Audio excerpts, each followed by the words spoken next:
One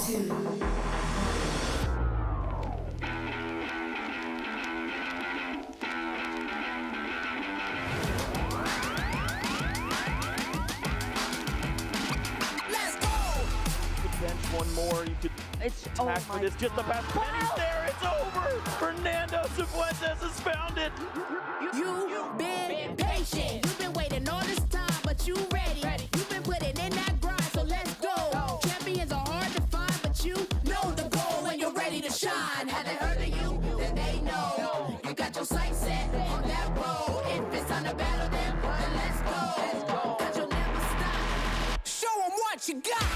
Stays asleep. From that GM Close house. combat onto a Bogish. Is that enough? Yes! Jump across, gets the knockout. Defeats Voltua.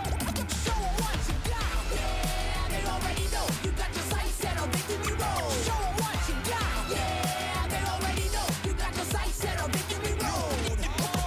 Gets the leg down. Can you look down the wish cash when he has a little bit of health left? Oh! What HP left. I know it's over.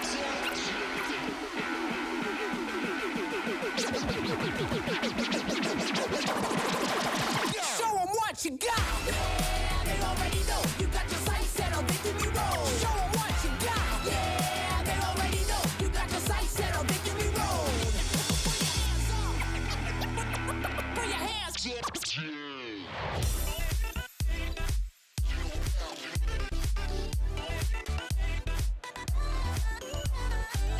Scenic skies here at the Seawall here in southwest British Columbia. Welcome everyone in to the 2025 Vancouver Regional Champions for Pokemon Go. Very excited to have you here. Wholesome _ aka Jim Lawson on the broadcast, joined by my co-caster, Softov.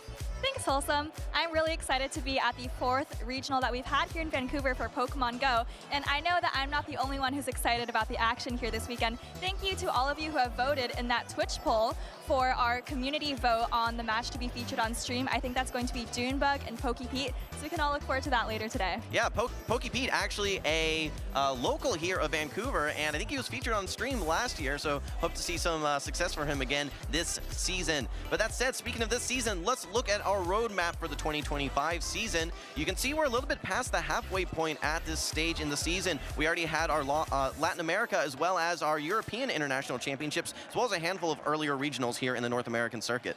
That's right, we're in the 3rd and final leg of the season now. We've got NEIC coming up in June to kind of cap off the regular season, as it were. And of course, all roads do lead to Anaheim, those World Championships happening in August. And how are trainers going to earn their invites to Anaheim? They have to be accruing championship points throughout the season. That's right, so let's look at the championship point breakdown. You can see first place will be taking 350 championship points, as well as getting an automatic invite to Worlds. Keep in mind this year, though, there will be 75 players who will be making up that leaderboard in North America qualifying, in addition to all the auto qualifiers. That's right, but in Europe, you actually have to be in the top 50 of championship points, in addition, of course, to those who are earning automatic invites. But speaking of Europe, let's take a look back at the EUIC winners from last weekend.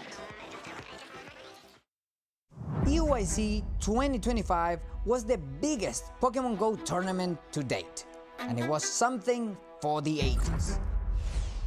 350 players came to London to compete for the championship title. This time, the meta was running wild. Annihilate and Primeape demolished whole teams thanks to Ragefest. Dugong and Summary Cores brought the bulk, and a few surprise picks like Morpeko and Zapdos shocked the stage. Championship Sunday started with the winners finals, where CZ Wireless met the young prodigy Patoman.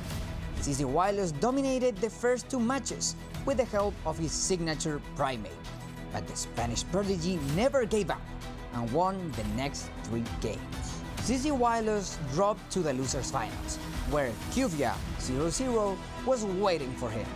Even though CZ Wireless came from a defeat, he held his ground and won 3-1 in a nail-biter match, advancing to the grand finals.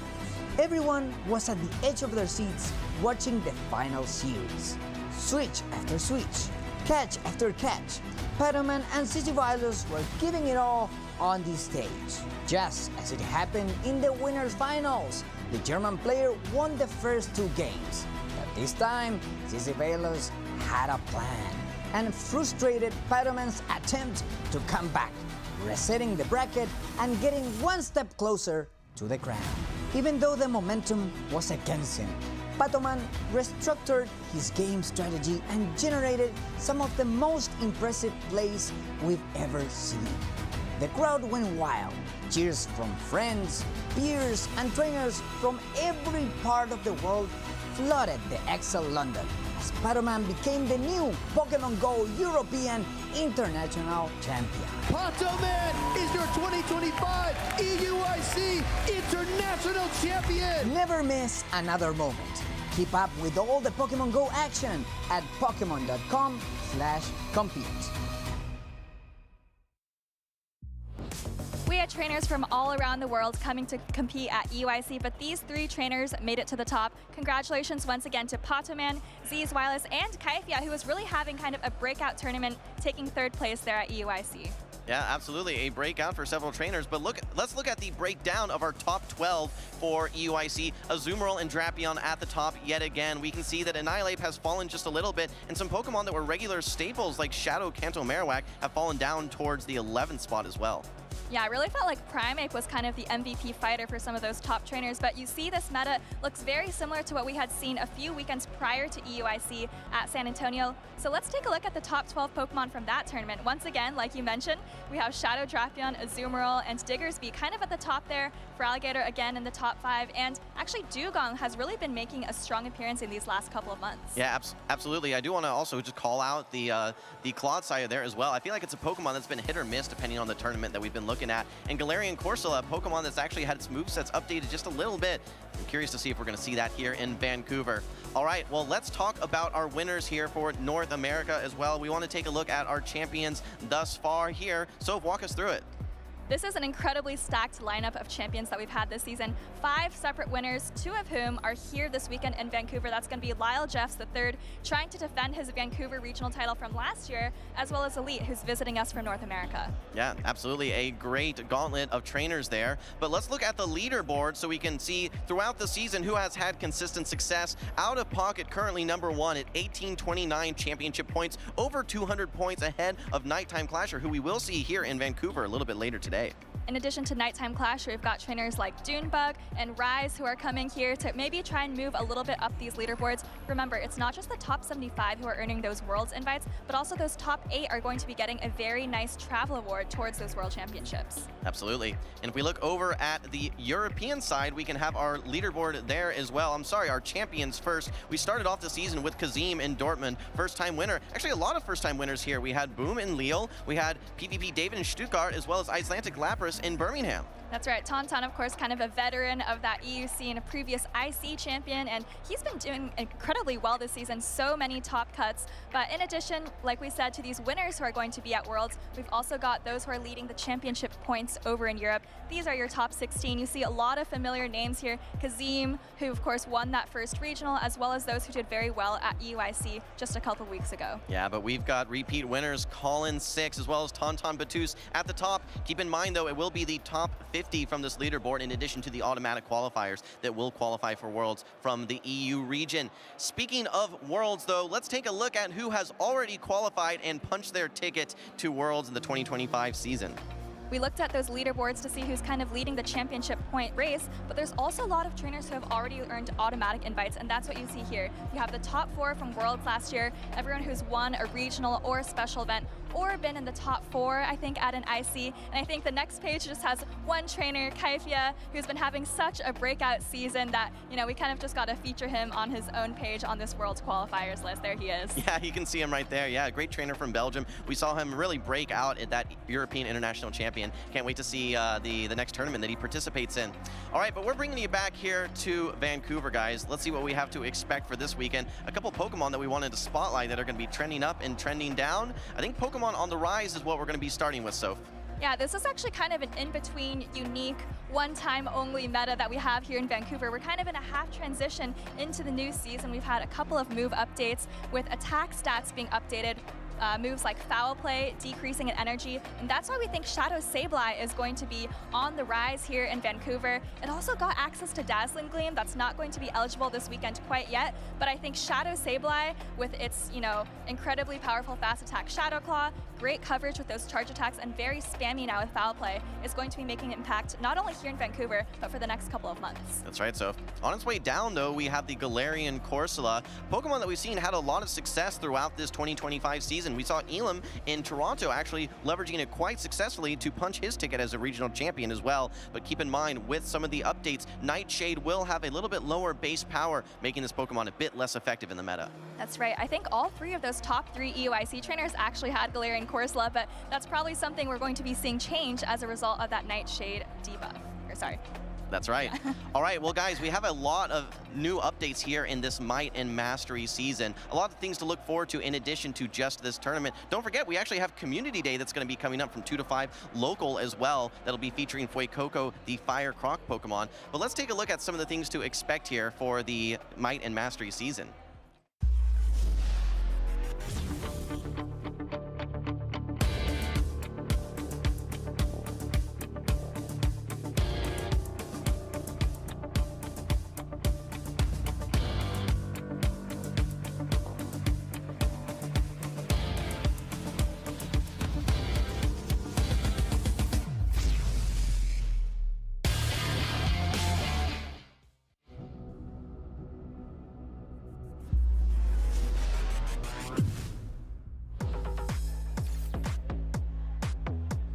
Season that we have here, guys, we cannot wait to see the introduction of Raikou actually in our Dynamax raids as well. We actually had some Gigantamax raids a little bit earlier. We were participating in a Charizard one earlier, so. That's right. There's a lot of great Pokemon being kind of rotated in and out of these Dynamax raids. And don't forget, on Mondays now, we've actually got a kind of mini max raid hour that you can participate in, kind of like raid hour on Wednesdays. Well, what I'm super excited for is the introduction of the legendary Pokemon Kubfu, evolves into Urshifu, I believe as well. Another legendary Pokemon, first time being introduced into Go. I know that it has a lot of success in other formats like the video game, but this is the first time we're going to see it in Go, and can't wait to see how it's going to have an impact on the overall Pokemon Go scene. That's right, and we can encounter these Pokemon throughout the season. Of course, we're thinking about the PvP impact, but throughout the season, you're going to be seeing them kind of featured in raids, events, and research. So get excited for that. All right, let's look at some of the season favorites here, guys. We've taken a look kind of at our last season and what we've really liked, but so I'm curious to see kind of what everyone is predicting for this season. A lot of people think Lapras was the biggest winner of the move update, and we're actually not going to see it here in Vancouver because it didn't have access to Psywave and Sparkling Aria until very, very recently. But I think in future tournaments, we're really going to see it propel into the top usage because it has incredible coverage with Sparkling Aria, Ice Beam, or even Skull Bash in its charge attacks. And then now it has access to Psywave, which can really charge up energy really quickly. What I love too is that one of the things that you normally consider as a punish to Lapras would be fighters, but with access to super effective Psywave, it makes those matchups a lot more neutral. That's right. Well, there's a lot of great water ice coverage on Lapras, but another Pokemon that has water ice coverage and has been very, very powerful for months and on end now is Shadow Feraligatr. This is one of the most impressive offensive Pokemon that we've seen. We've seen it just shred through so many teams with its Shadow Claw combined with Hydro Cannon. Yeah, that's right. I mean, it's a Pokemon that just doesn't go away. With the moveset that it currently has, Hydro Cannon obviously being so efficient, Shadow Claw having such great neutral coverage as well, and even in situations where you're throwing resisted Hydro Cannons, it is in many cases a favorable matchup for the Shadow Feraligatr. That's right, just so scary to go against a Shadow Feraligatr with no counter at all. But we have seen a lot of trainers do very well, not only with Shadow Feraligatr, but also trainers like Marto have been very soft to Shadow Feraligatr and had ways to play around it. So we'll see what an impact Shadow Feraligatr has for the next couple of months. Yeah, excited for Might and Mastery. But looking back to our Dual Destiny season, guys, you can see December, January, February, we had a lot of new regional winners. Over in the Oceania region, we had 89 Calgary Flames fan. But then we had some new winners as well over in NA, like Elam in Toronto. That's right, and then of course Elite winning San Antonio in January. Again, you can expect to see him here in Vancouver. He's been having a fantastic season, such a consistent trainer, so I'm really excited to see him. And then of course in February, our NA leaderboard leader right now, Out of Pocket, winning San Juan. That's right. All right, well, you know, I'm curious to see what this new meta is going to be looking like. So I don't think that we're going to be seeing any drop-off for Azumarill, for Drapion, anything like that. But I am very, very interested to see what that next Pokemon is going to be. That might be taking the spot. But before we go look at any more Pokemon, let's talk about some trainers here in Vancouver as well. We got a couple to feature for you. We talked about Elite as well. I think 3-time regional winner at this point now. One earlier this season, most recently actually in San Antonio. Doonebug, I mean, you can see all the medals that he's got. 4-time regional champion, but let's not forget about NiteTimeClasher as well. That's right. NiteTimeClasher, of course, famously won that Liverpool tournament in Europe, kind of the North American Slayer of Europe, you could say. And these are all fantastic trainers from the US who have come here to Canada, trying to be the first ever US player to win the Vancouver Regional Championship. But in their way is going to be Lyall III, the defending Vancouver Regional Champion, a 3-time regional champion, and he is going to be here at this tournament as well. Yeah, it's absolutely worth spotlighting Lyall for a couple of reasons. I mean, of course, he is our reigning champion here for 2024. He had a almost flawless run back in the 2024 season, but he's had success this season as well in 2025 at the Louisville Regional Champion, and he is just a very highly regarded trainer. A lot of trainers look up to Lyall as someone who has just a ton of skills, doesn't make a lot of mistakes, always ahead of the meta, and I think he's got a great chance here in Vancouver. I love that review of Lyall. I feel like he's such an icon in the community ever since I think his breakout performance was NEIC a couple of years ago, and he's just been so consistent since then, winning all of these tournaments. He's made grand finals and many, many top 8s, so I think a lot of trainers can really look up to Lyall here. Yeah, that's right. Another trainer that we wanted to spotlight for today as well is going to be Rise to Occasion. We saw him recently in San Antonio as one of our regional finalists. He actually fell to Elite just recently, but he's had a very successful 2025 and 2024 season as well. Don't forget, he ended the 2024 season winning the final regional in Los Angeles. He is the only trainer in the entire world to have won a regional championship every single season thus far. He hasn't done it quite yet this season, like you said, came very, very close in San Antonio, but I'm sure he's thinking about that this weekend as he heads into Vancouver. All right, so if I hinted it a little bit earlier, but we wanted to talk about some of the Pokemon that we, the casters, are predicting to do well here. Again, a little bit of a transition season, right? We don't fully have all of the new move availability in the meta just yet, but taking a look at some of the updates, things like Hex, things like Foul Play, that some of these Pokemon already have access to, I'm predicting Malamar and Dusclops to do quite well here today. There's a lot of dark types on the screen. I have Malamar, Sableye, and Mandibuzz, which I think everyone has at least one of those as well. And I also have Wigglytuff because I feel like a lot of the things that got buffed, you mentioned Hex and Foul Play, Wigglytuff actually does very, very well against them, so I wouldn't be surprised to see people bringing it to kind of counter those newly buffed picks. Yeah, I think Wigglytuff has just been such a staple in the meta for so long. It might be a little bit off meta. It's not probably gonna, you're not gonna see it on any top 12 graphics, but there's so many Pokemon that regularly get hard walled because of the unique fairy normal typing that Wigglytuff always is something, always a threat that you have to look out for. Yeah, it's been around in the Go Battle League for who knows how long, and actually I think there were a couple trainers in the top 8 of EUIC who had Wigglytuff, and I think it's only going to get better from there. Yeah, who can forget Inadequence's run at Worlds featuring Wigglytuff as well. All right, well guys, make sure you follow along. Check out Pokemon.com/broadcast. You guys can check out all the action, whether that's on Twitch, whether that's on YouTube as well. Make sure that you guys follow the channels. You can also interact with us on social media as well. Make sure you use that hashtag #PlayPokemon, hashtag PokemonGo. We love to feature your posts from X here on the stream. That's right, we love to hear how you're enjoying the tournament, maybe enjoying Fuecoco Community Day as well, so make sure to share with us what you're up to today. All right, well this is going to be a unique tournament. We're never going to see this meta again as we transition from one to the next. We're here in this in-between meta. Let's go ahead and kick it over to the casters to take us into the battles. Thank you so much. Thank you so much, Jim and Soph. I am here with Nick, and we are here to bring you into the battles for the 2025 Vancouver Regional Championships. And Jim said it exactly right. This meta will never be seen again. It is a bit of an in-between state.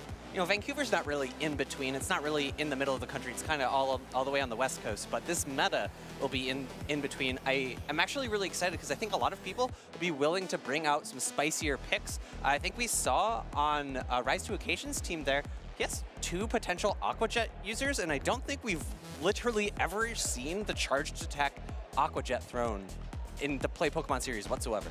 No, it's never been a very good charge attack, to be quite honest. Like, it doesn't have the efficiency to really be worth it. And now with this most recent update, it will.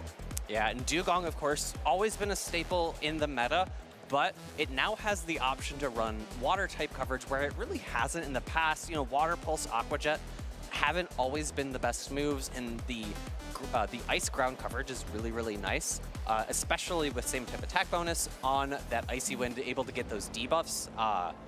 It never really has wanted to waver away from that moveset type. All right, well, I am ready to get into these battles, but before we do, let's refresh everyone's memory on the format of this tournament. This weekend, the 2025 Regional Championships are bringing the electrifying action of the Pokemon Go matches to the global stage. Top trainers from across the world have gathered to compete for a share of over $125,000 in cash prizes, travel awards, and the all-important championship points that could secure their spot at Worlds 2025 in Anaheim, California. The competition is fierce and the strategy is key. This tournament spans 2 intense days of action, where our trainers battle it out in a double elimination bracket using the Grey League format. Every match is a best-of-3 clash, but the stakes get even higher in the winners finals, losers finals, and grand finals, where the action extends to a best-of-5 showdown. Trainers will be strategizing in a bring 6, pick 3 format, each one carefully selecting a team of 6 Pokemon, but only 3 will enter the fray in each game. Every choice could be the difference between victory and defeat. Who will etch their name into the history books this weekend? And who will punch their ticket to Worlds 2025 in Anaheim? Don't miss a minute of the action. Stay tuned all weekend long to watch the battles unfold live. To stay up to date on future Play Pokemon events, visit Pokemon.com/play.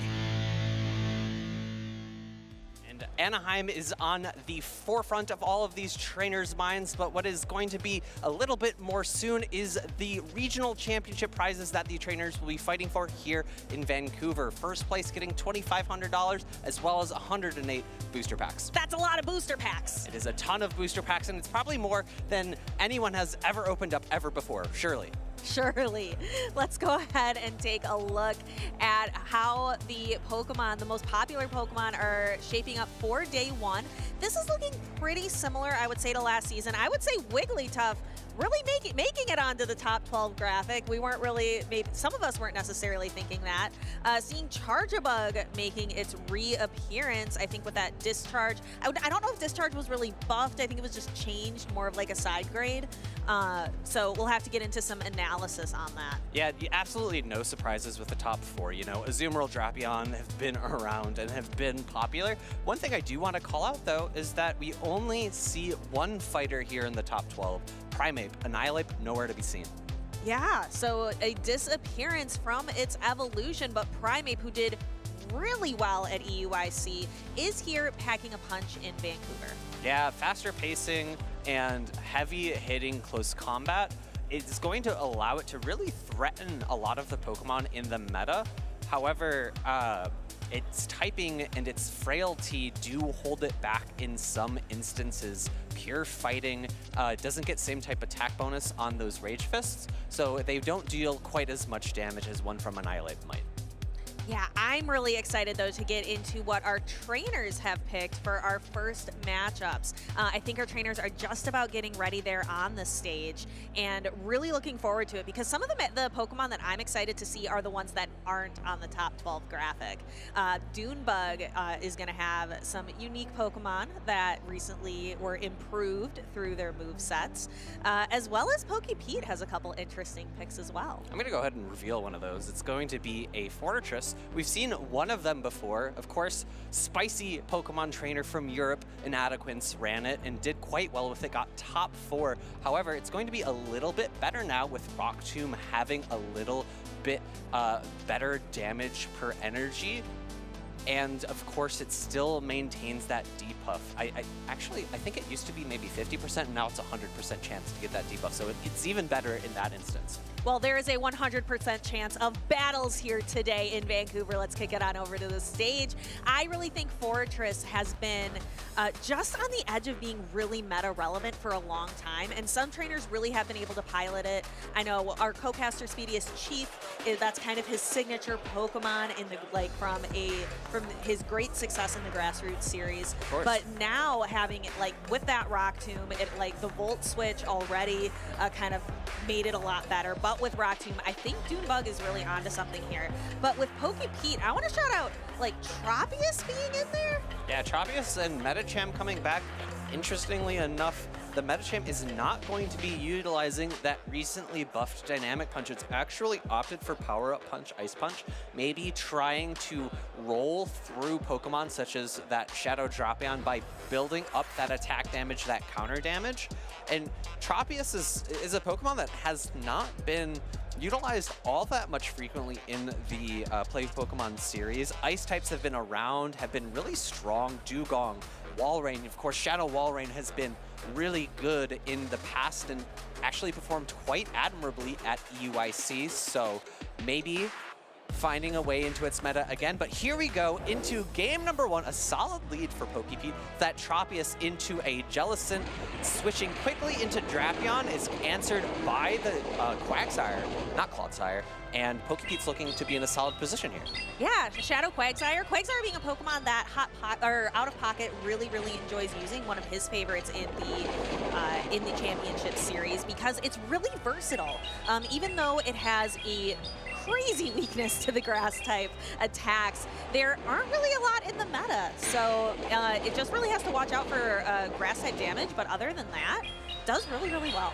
And because PokePete does not have access to Mud Bomb here, he's going to have to give up a shield here in order to maintain switch advantage. That's totally fine though, because he's going to come out of this matchup with a load of energy, able to potentially land a Stone Edge into this Jellicent to do a lot of good neutral damage. Doonebug grimacing a little bit here, knowing this is going to hurt, and it does about 50%, but I think he could potentially get a farm down here at the cost of just taking one more Aqua Tail, but I think he's going to be okay with that. Yeah, Aqua Tail not going to be doing very much to this bulky Jellicent on his side of the field. Does take it down to the red, however. Has to throw one more Hex in order to knock out the Quagsire. PokePete waiting out his switch clock just to make sure. I'm guessing that the Tropius is going to come in, and then we have the Clodsire coming in its place. Now, Guzzlord is able to do a lot of work here with Dragon Tail, and it's just so bulky, and Doonebug has 2 Protect Shields that he can use to guard his Guzzlord. And interestingly enough, Doonebug is going for Crunch here as opposed to Brutal Swing. Maybe thinking back to my moveset choice at Baltimore this year. Stone Edge going to be shielded up here. Doonebug, I think, is in a pretty solid position given the shield advantage, and going for what looks like to be another Crunch, or actually with that Dragon Tail sneaking through here, I think shielding up, maybe doing one more Dragon Tail into a Dragon Claw would be enough to knock out this Clodsire at this point. Yeah, so we're seeing the Clodsire. It's just not going to be able to get to that next Stone Edge, I don't think. And PokePete recognizing that and just kind of letting the Clodsire go and hoping that the Tropius is able to bring this home for him. But Guzzlord already at another attack. Crunch coming through, getting no shielded by PokePete. You have to remember, though, that Jellicent in the back has a fully loaded Shadow Ball. So if Doonebug is able to get the Tropius into Shadow Ball range, you can expect a quick switch out and then a Shadow Ball throw, because it will be the best move to throw into that Tropius. Yeah, because in order for the Tropius to have success, it wouldn't be able to fast attack down, I think, at this point. It would need to spend another charge attack. PokePete, there's the shield, and I agree with you, Alpha Phoebe. I think we're going to see a quick switch into that Jellicent very shortly. Or maybe the Clodsire looking to... Oh, there it is. There it is. There's actually a catch. Interesting. That's not exactly how we thought that was going to play out. Yeah, I'm not sure if Doonebug waited a turn there, or... I think it was probably because he got a one-turn switch because it was in the middle of an attack cycle, and now Dragon Claw coming through going to be enough to knock out. I think he could have played it either way. I would have to imagine this is maybe a bit riskier, given that that Shadow Ball could have been thrown. I don't actually know who wins the charge attack tie between Tropius and Jellicent, because it's not a matchup we've seen very frequently. I don't know if I've ever seen that here in the championship circuit, but that's definitely something we can look into. I agree, though, that felt like a little bit of a riskier play from Doonebug. However, we have seen Doon do remarkable things with his Pokemon here in the Championship Series. You saw all of those trophies, you saw all of those medals at the beginning of the stream with Jim and Soph were talking about trainers to watch. I really like PokePete's strategy, having that kind of like running an ABB style team with the Tropius and then 2 ground type Pokemon in the back, the Quagsire and the Clodsire. Yeah, able to potentially...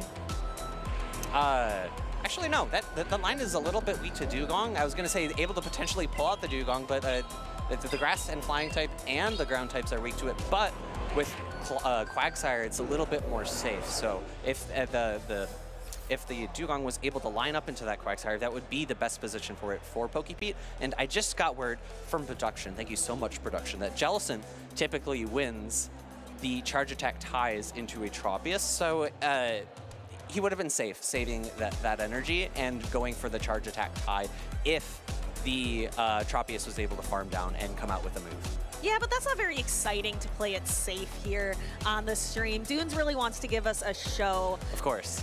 So taking a look still at his team, that Shadow Fortress looks really, really interesting. I would love to see him pull that out to debut it here, debut his Shadow Fortress on the stage.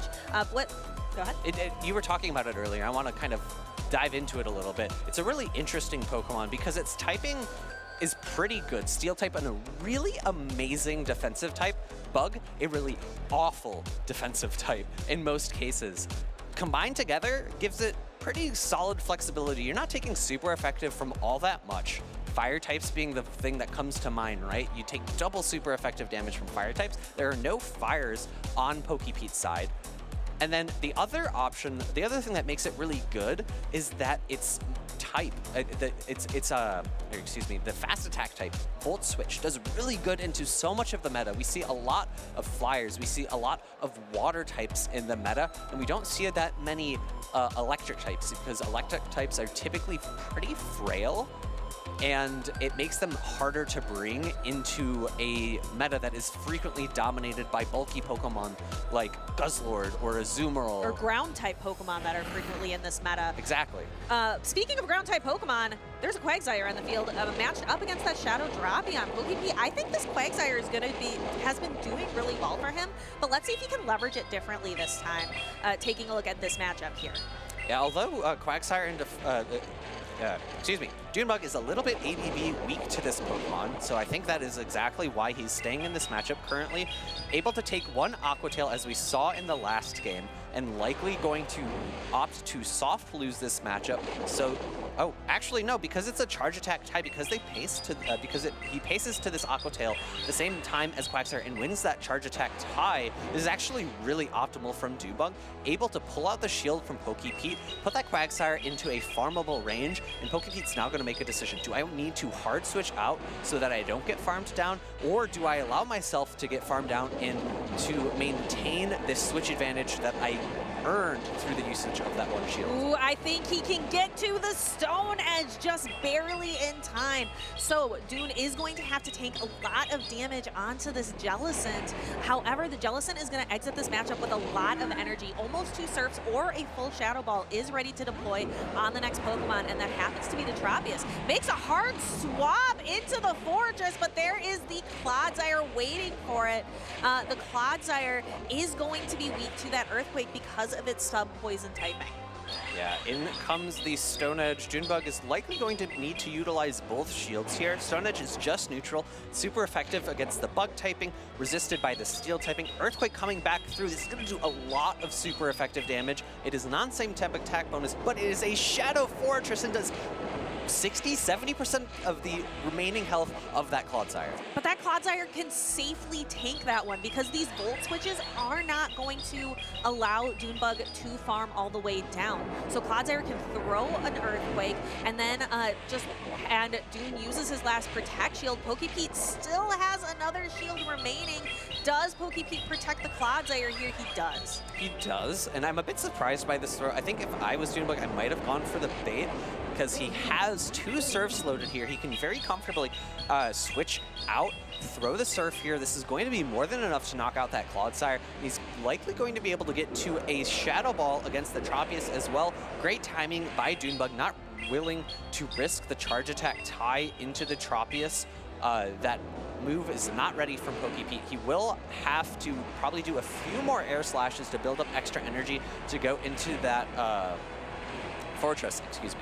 Looks like PokePete was trying to get 2 full charge attacks ready and is now going to have to soak up this Shadow Ball. The Tropius barely holds on, so now the Tropius has 2 full charge attacks ready, going for a Leaf Blade, actually. Yeah, Leaf Blade is going to be double resisted. Once by the Steel, one by the Bug. It's not going to do much damage whatsoever, and another Leaf Blade coming through, not going to be enough to knock out. If PokePete can do one more air slash into an aerial ace, maybe he could pick up a knockout, but I think double aerial ace might have been the best play here. Yeah, I think double aerial ace would have done a bit more damage. I'm not sure if it would have been enough to knock out, though. And that's one of the advantages of using a Pokemon like Fortress. Maybe your opponent's a little bit unfamiliar with the typing composition, a little bit unfamiliar with that Pokemon, and you're not as sure, you're not as certain about what the best moves to throw into it are. Like I said, Steel and Bug are types that have a lot combined resistances, as well as types that do super effective damage to them. A lot of them for Fortress do cancel out. Like, it's a solid typing combination, absolutely. You know, Bug typing, not a great typing. Steel typing, a really great typing. Combined together, make a pretty good typing combination. Yeah, they kind of balance each other out a little bit. I think we see Caesar as well in some limited formats because of that Bug Steel typing, tends to do pretty well. I love Shadow Caesar with that Bullet Punch, fast attack pressure, can take down Pokemon, a fairy type Pokemon like a Zoomerang. Yeah, maybe we can get to go ahead and take a look at some of these replays to see how that Fortress did so well for Doonebug here in a little bit. Here we can see that Fortress using that Earthquake, taking, again, like 60 to 70% of that Clodzire's health. So really excited that we got to see that Fortress debut here from Doonebug. And I talked about Fortress's fast attack pressure. It also has really amazing coverage in its charged attacks.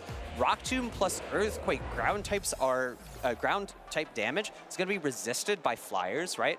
And Flyers are going to be susceptible to that Rock Tomb. So those two typings provide really excellent counter coverage to each other. We talk about that for a lot of move typings. Another typical one is Ghost or Dark and Fighting. Those two combined will cover each other quite well. Ice and Electric are another pairing that do quite well. Something like Mewtwo, if you have both of those charge attacks, you can hit everything in the meta, more or less, or Master League meta at least. No, you can actually use it for Great League too, but it's a little spicy. They cover each other really well, and you can hit everything for either super effective or neutral damage. Yeah, those coverage attacks are really, really important. That's why with this new meta update that we're getting to see at about 50% strength this weekend, it'll be 100% strength next weekend. I'm really excited for this Might Mastery meta. Some Pokemon were given a lot of really interesting coverage attacks. Like, for example, one Pokemon I'm looking forward to seeing is Dusk Noir getting that Dynamic Punch. We were talking earlier yesterday, actually, about, could you imagine if they had given Dynamic Punch to Dusclops, the middle evolution? That would have been Dusk crazy. I was trying to make up a pun, and it was a little bit slow.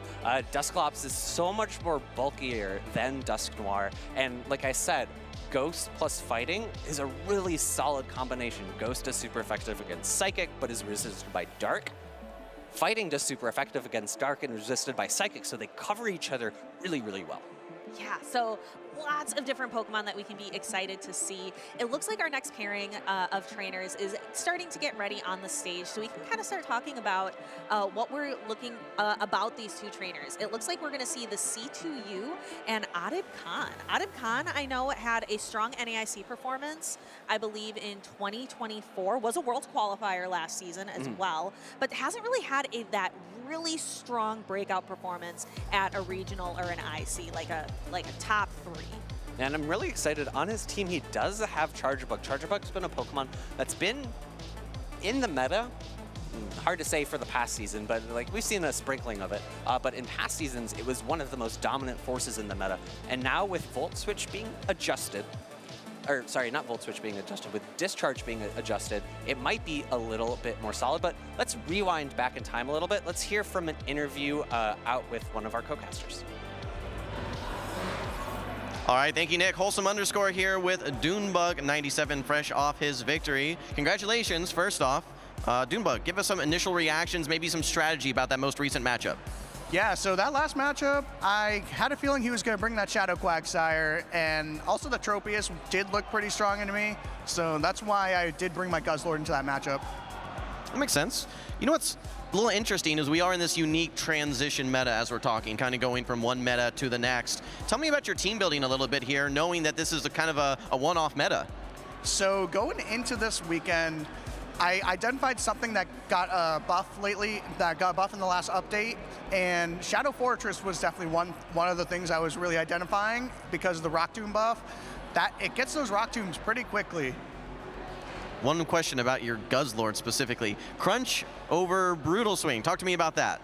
So I put Crunch on my Guzzlord because it's nice to have that hard-hitting charge attack, and Crunch definitely gets the job done a lot of the times.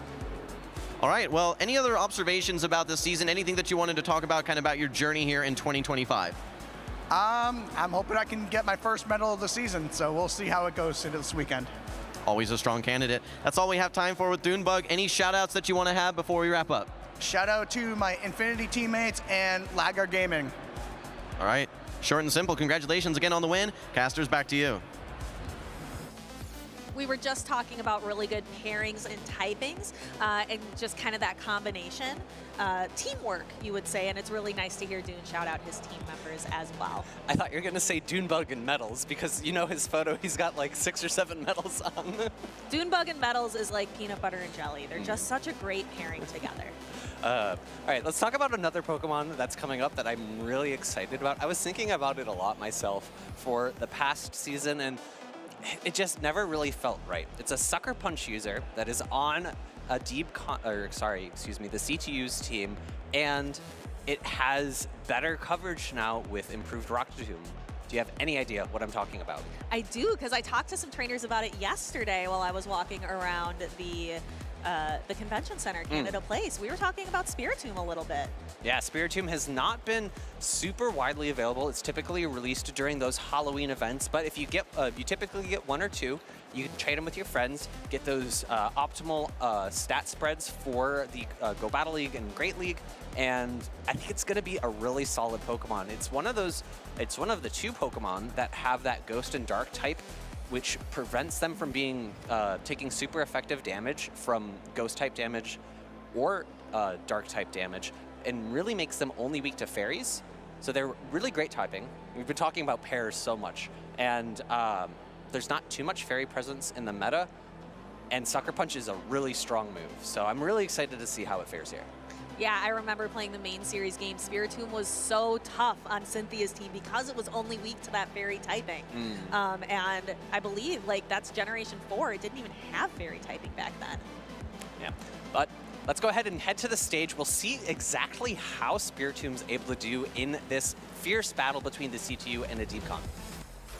And we can take a look at the CTU's team on the left. We do see that Spiritomb on the bottom, that 6th Pokemon slot on his team, running Sucker Punch, Shadow Ball, and that newly buffed Rock Tomb. Then we have Adib running, I would say, a fairly standard line compared to last season. I would say the most interesting Pokemon on there is Charjabug. Everything else pretty standard to what we've been seeing last season. Yeah, you are absolutely correct. This is totally a team that I could have seen someone running at EUIC. The one potential difference, and let me double check real quickly right here, is that Dugong moveset, but no, Icy Wind, Drill Run are the moves of choice for Adib. And even though it feels like Aqua Jet might be a new move added to Dugong, no, it was there, so it is legal for this weekend. Dugong already had access, and that's kind of the differentiating point, is did the Pokemon have access to that move before this new moveset update? Yeah, and Spiritomb, because it already had Rock Tomb, we're going to be really interested to see how it is going to be doing today on the C2U's team. I agree with you, AlphaFeed. I think with Sucker Punch and Rock Tomb having that now 100% chance at a debuff, I think it's going to do quite well. Absolutely. It just needs to avoid the Azumarill and that Shadow Drapion. You know, those 2 scary Pokemon for that Spiritomb. It is running Shadow Ball over Ominous Wind, so there's no scary boost plays that we might see out here. Maybe one reason why we saw Doonebug not opting for the Spiritomb on his team. And our trainers have locked in. We can go down to the stage, and I see a shiny Dugong next to that Shadow Kanto Marowak. We see Adib quickly swap out into the Shadow Drapion, and it is a Shadow Drapion mirror, but one of them is shiny. So that'll help us tell them apart, AlphaBeef. You see the CTU grimacing a little bit. He did not have an amazing answer for the Shadow Drapion, and he probably should have stayed in to throw a move with the Dugong to shore up switch advantage. Now Adib's actually in the driver's seat now. He switched out first. He has energy advantage, 2 Aqua Tails knockout in this matchup, and he is always going to pace to them more quickly than the C2U because he got that Poison Sting advantage.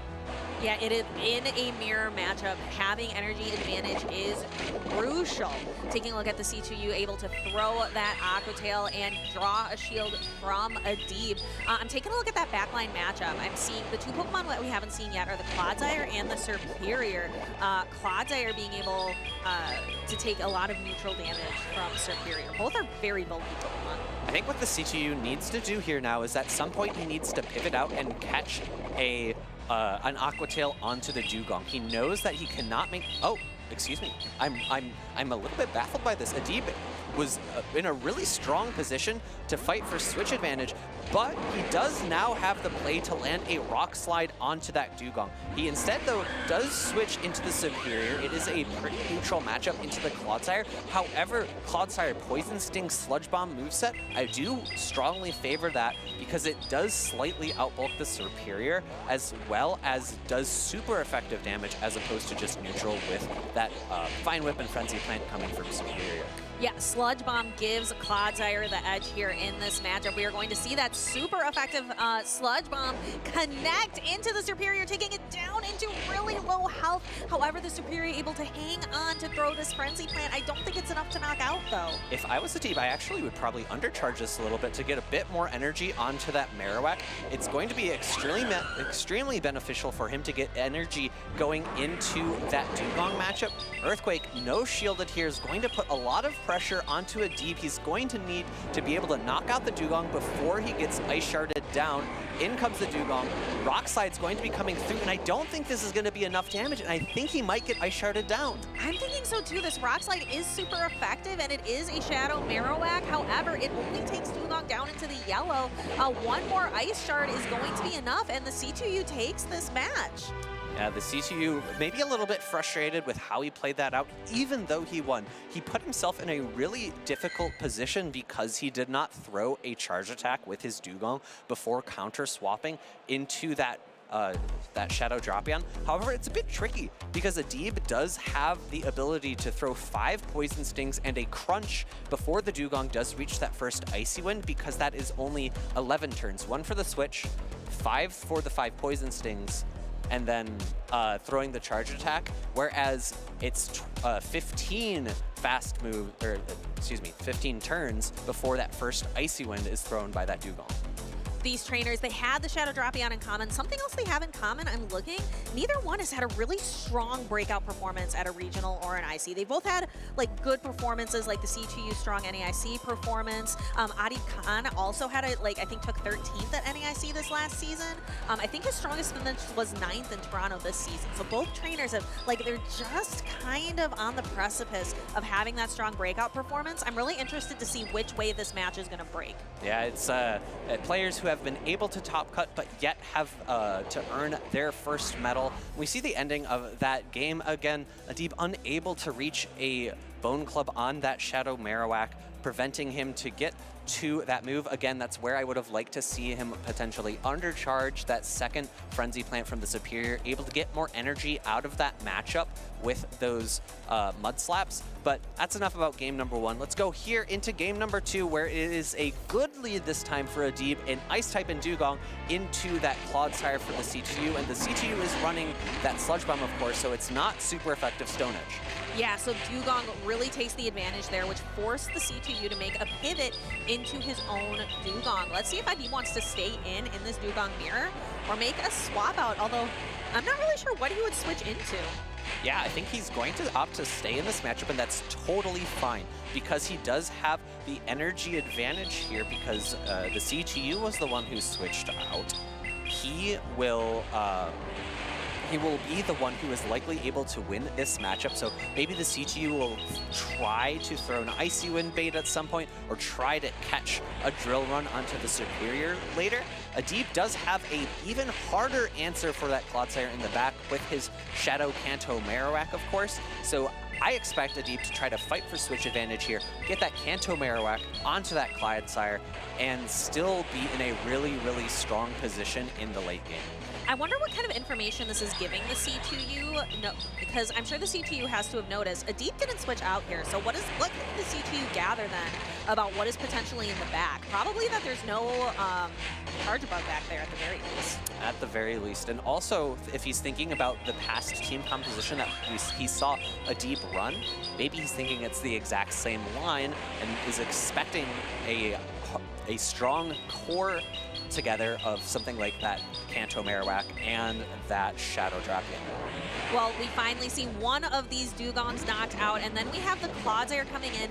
Might be trying to get a Poison Sting down. However, is that Dugong going to get there? No, the C2U's Clodsire actually able to fast attack down. We don't see that often from Clodsires, Alphavine. No, Poison Sting doing good neutral damage into that Dugong, and Dugong very bulky. It was the exact amount of Poison Stings there that he needed, landing the super effective Earthquake, switching into that Superior, going to be answered by this Shadow Drapion. And the one difficult thing for the C2U is that he's going to lose this matchup. Superior does not beat Shadow Drapion.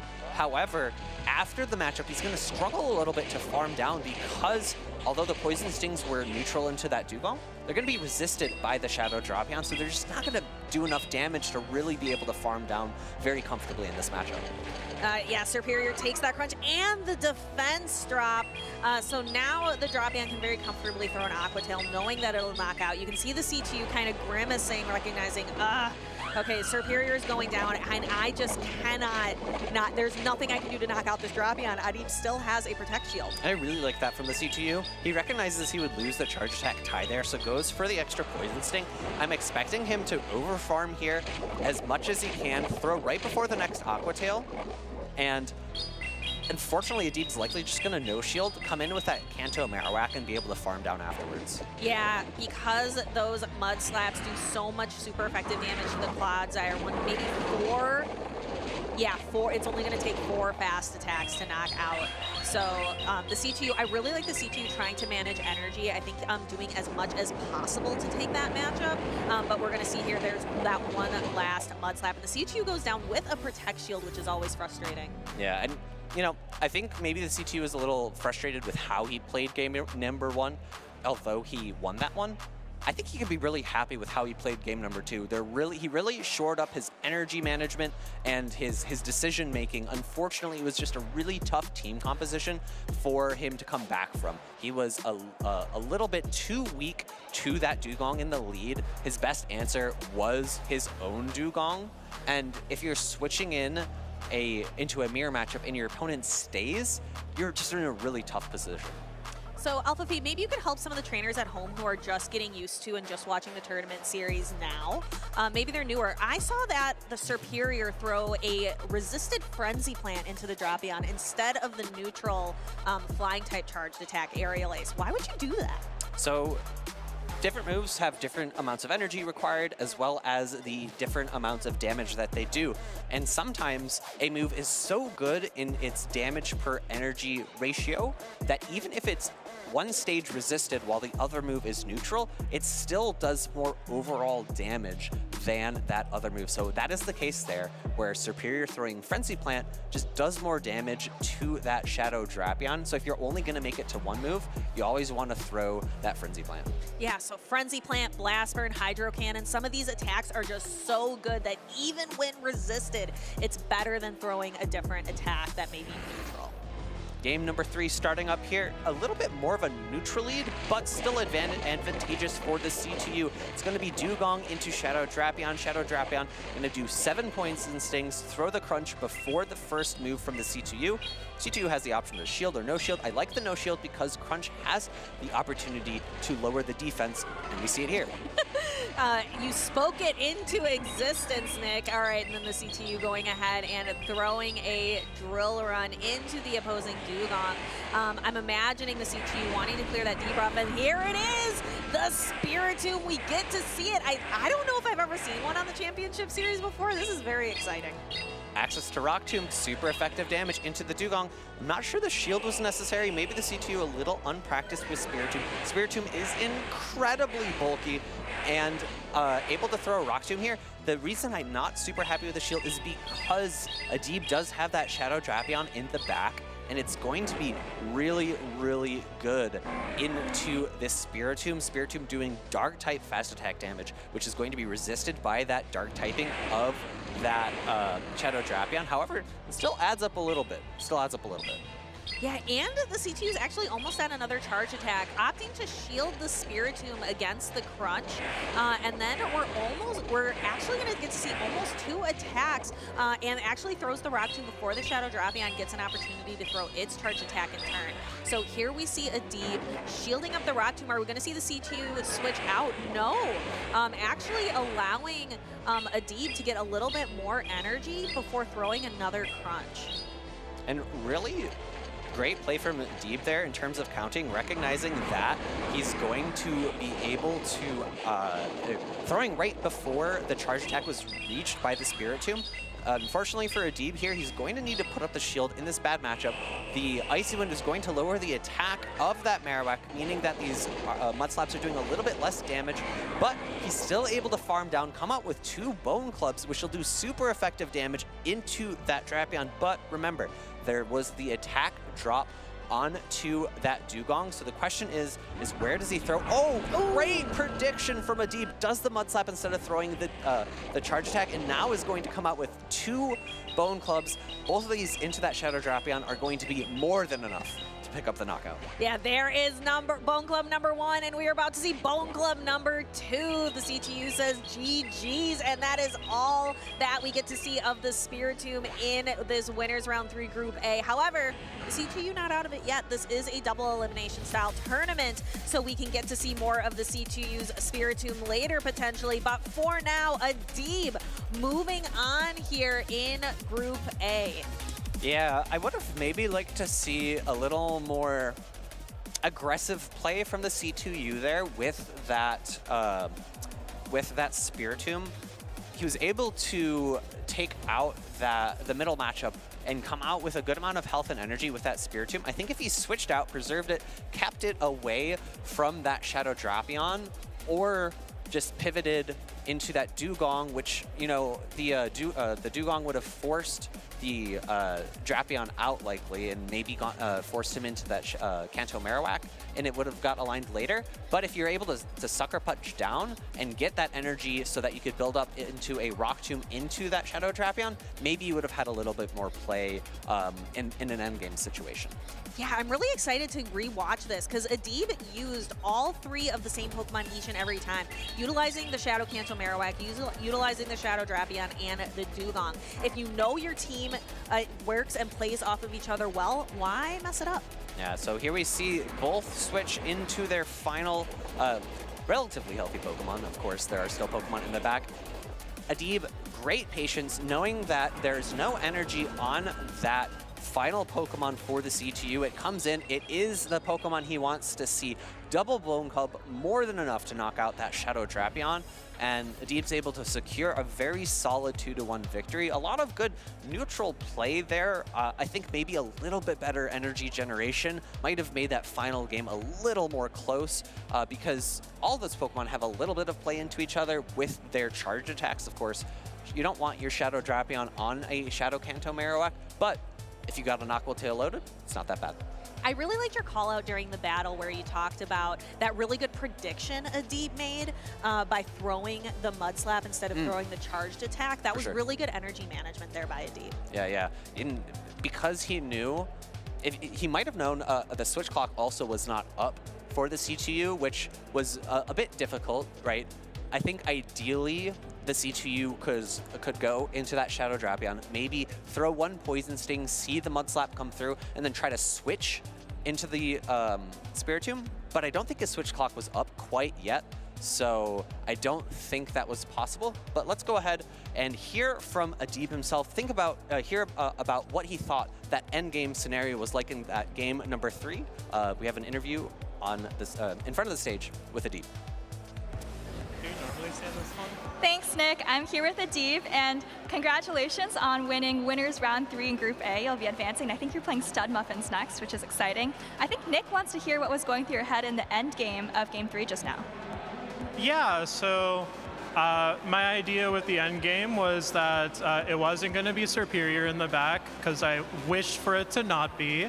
And so I was hoping that Marowak would sweep. Seems like it worked out for you there. Yeah.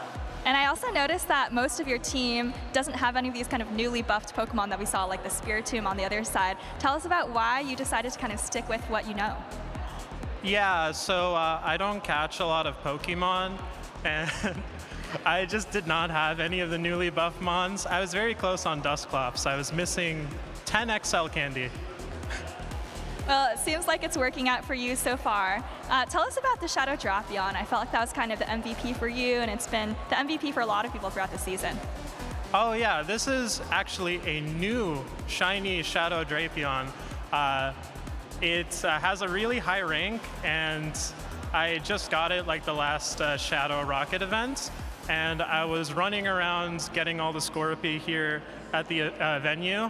I still had to use like 100 rare candy, but it paid off. It's really good. I'm enjoying it. All right, well, congratulations on that catch. It seems like it's working out. Is there anyone you want to shout out who maybe helped you prepare or anything like that? Yes, shout out to everyone that helped me scrim, including Softoph over here, as well as everyone at the Dracoviz team, as well as everyone in Neil Court that helped me scrim. It's been really helpful. I feel pretty good about this event just because of all the prep I did. Well, it's working out very well. Good luck for you in your next couple of rounds. I'm really excited to see you. And let's kick it back to the casters.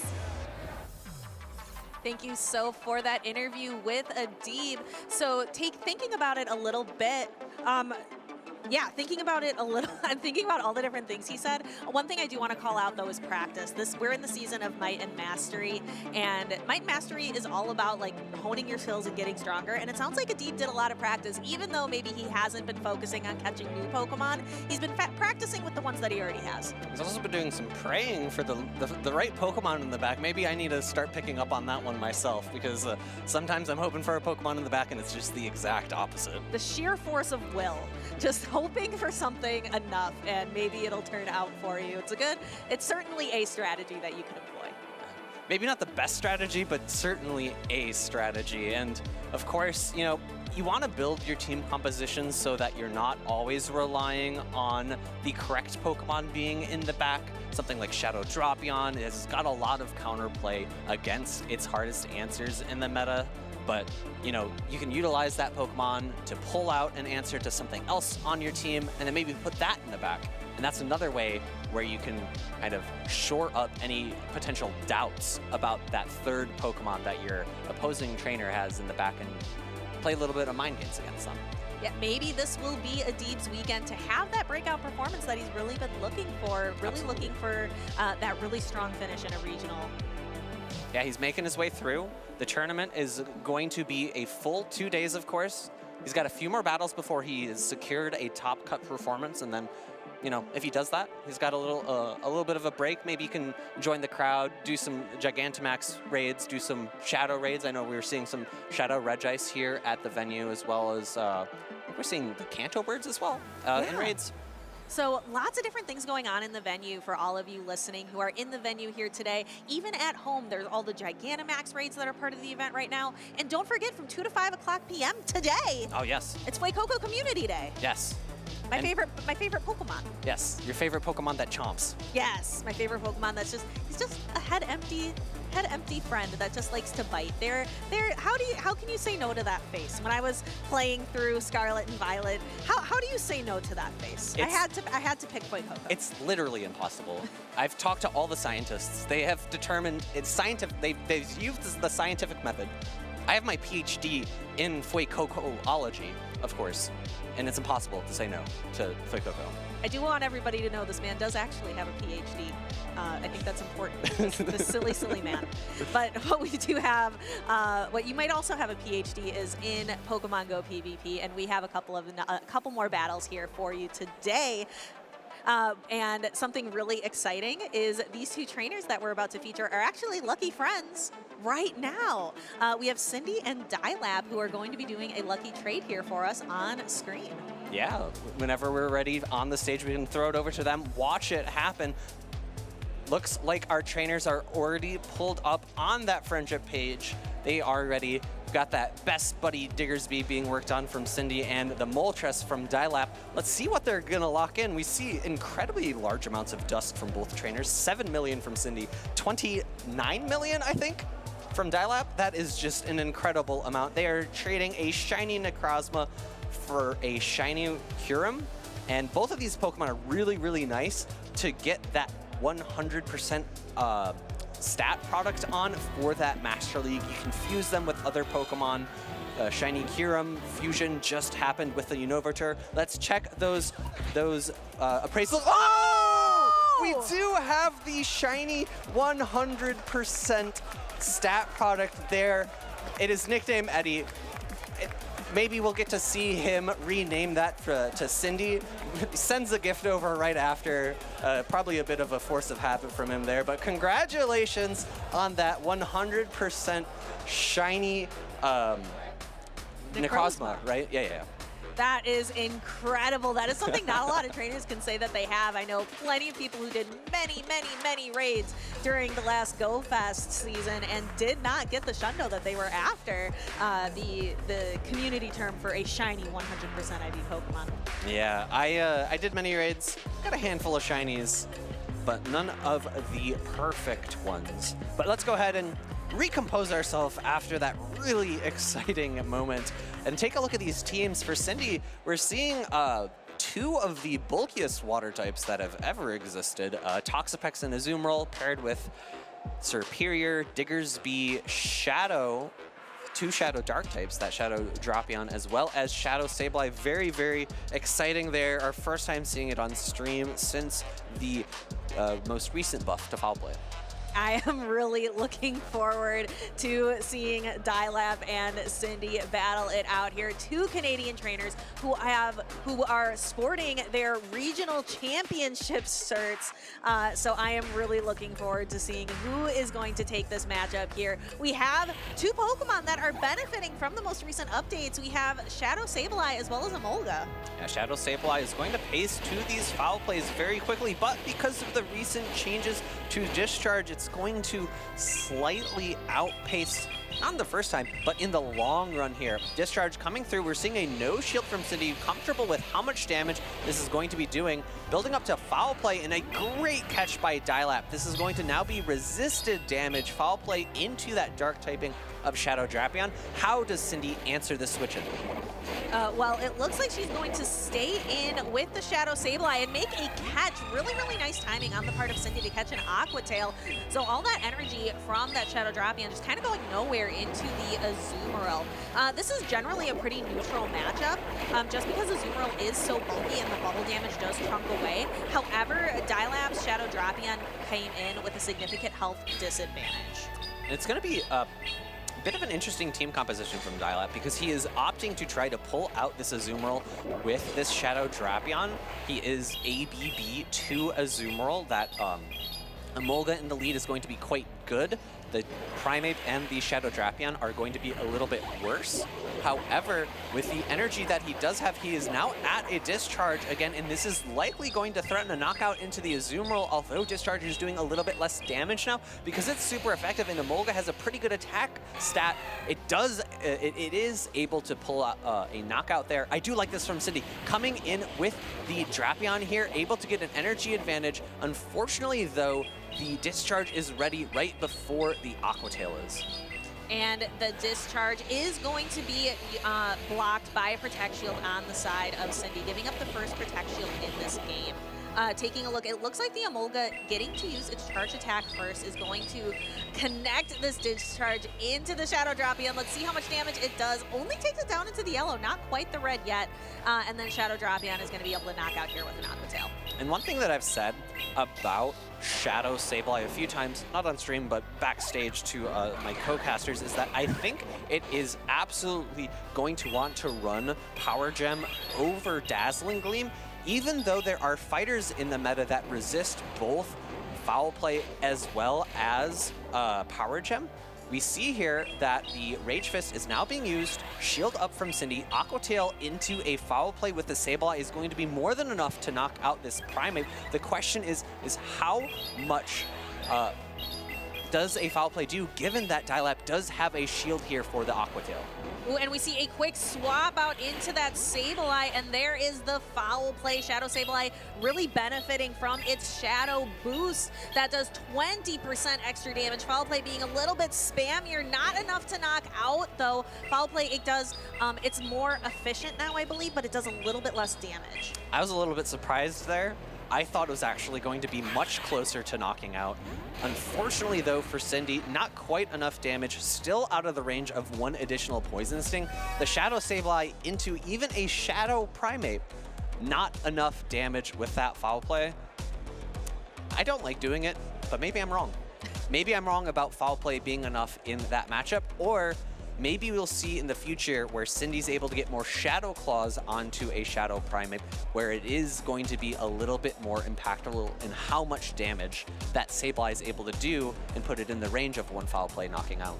So Dilap taking that first game of this matchup. Can Cindy reverse sweep here? Maybe utilizing some different Pokemon. Dilap utilized that Emolga, maybe bringing in something like the Diggersby to counter it. I'm kind of looking like at that Toxapex. I'm not really sure that that is going to have a lot of play here.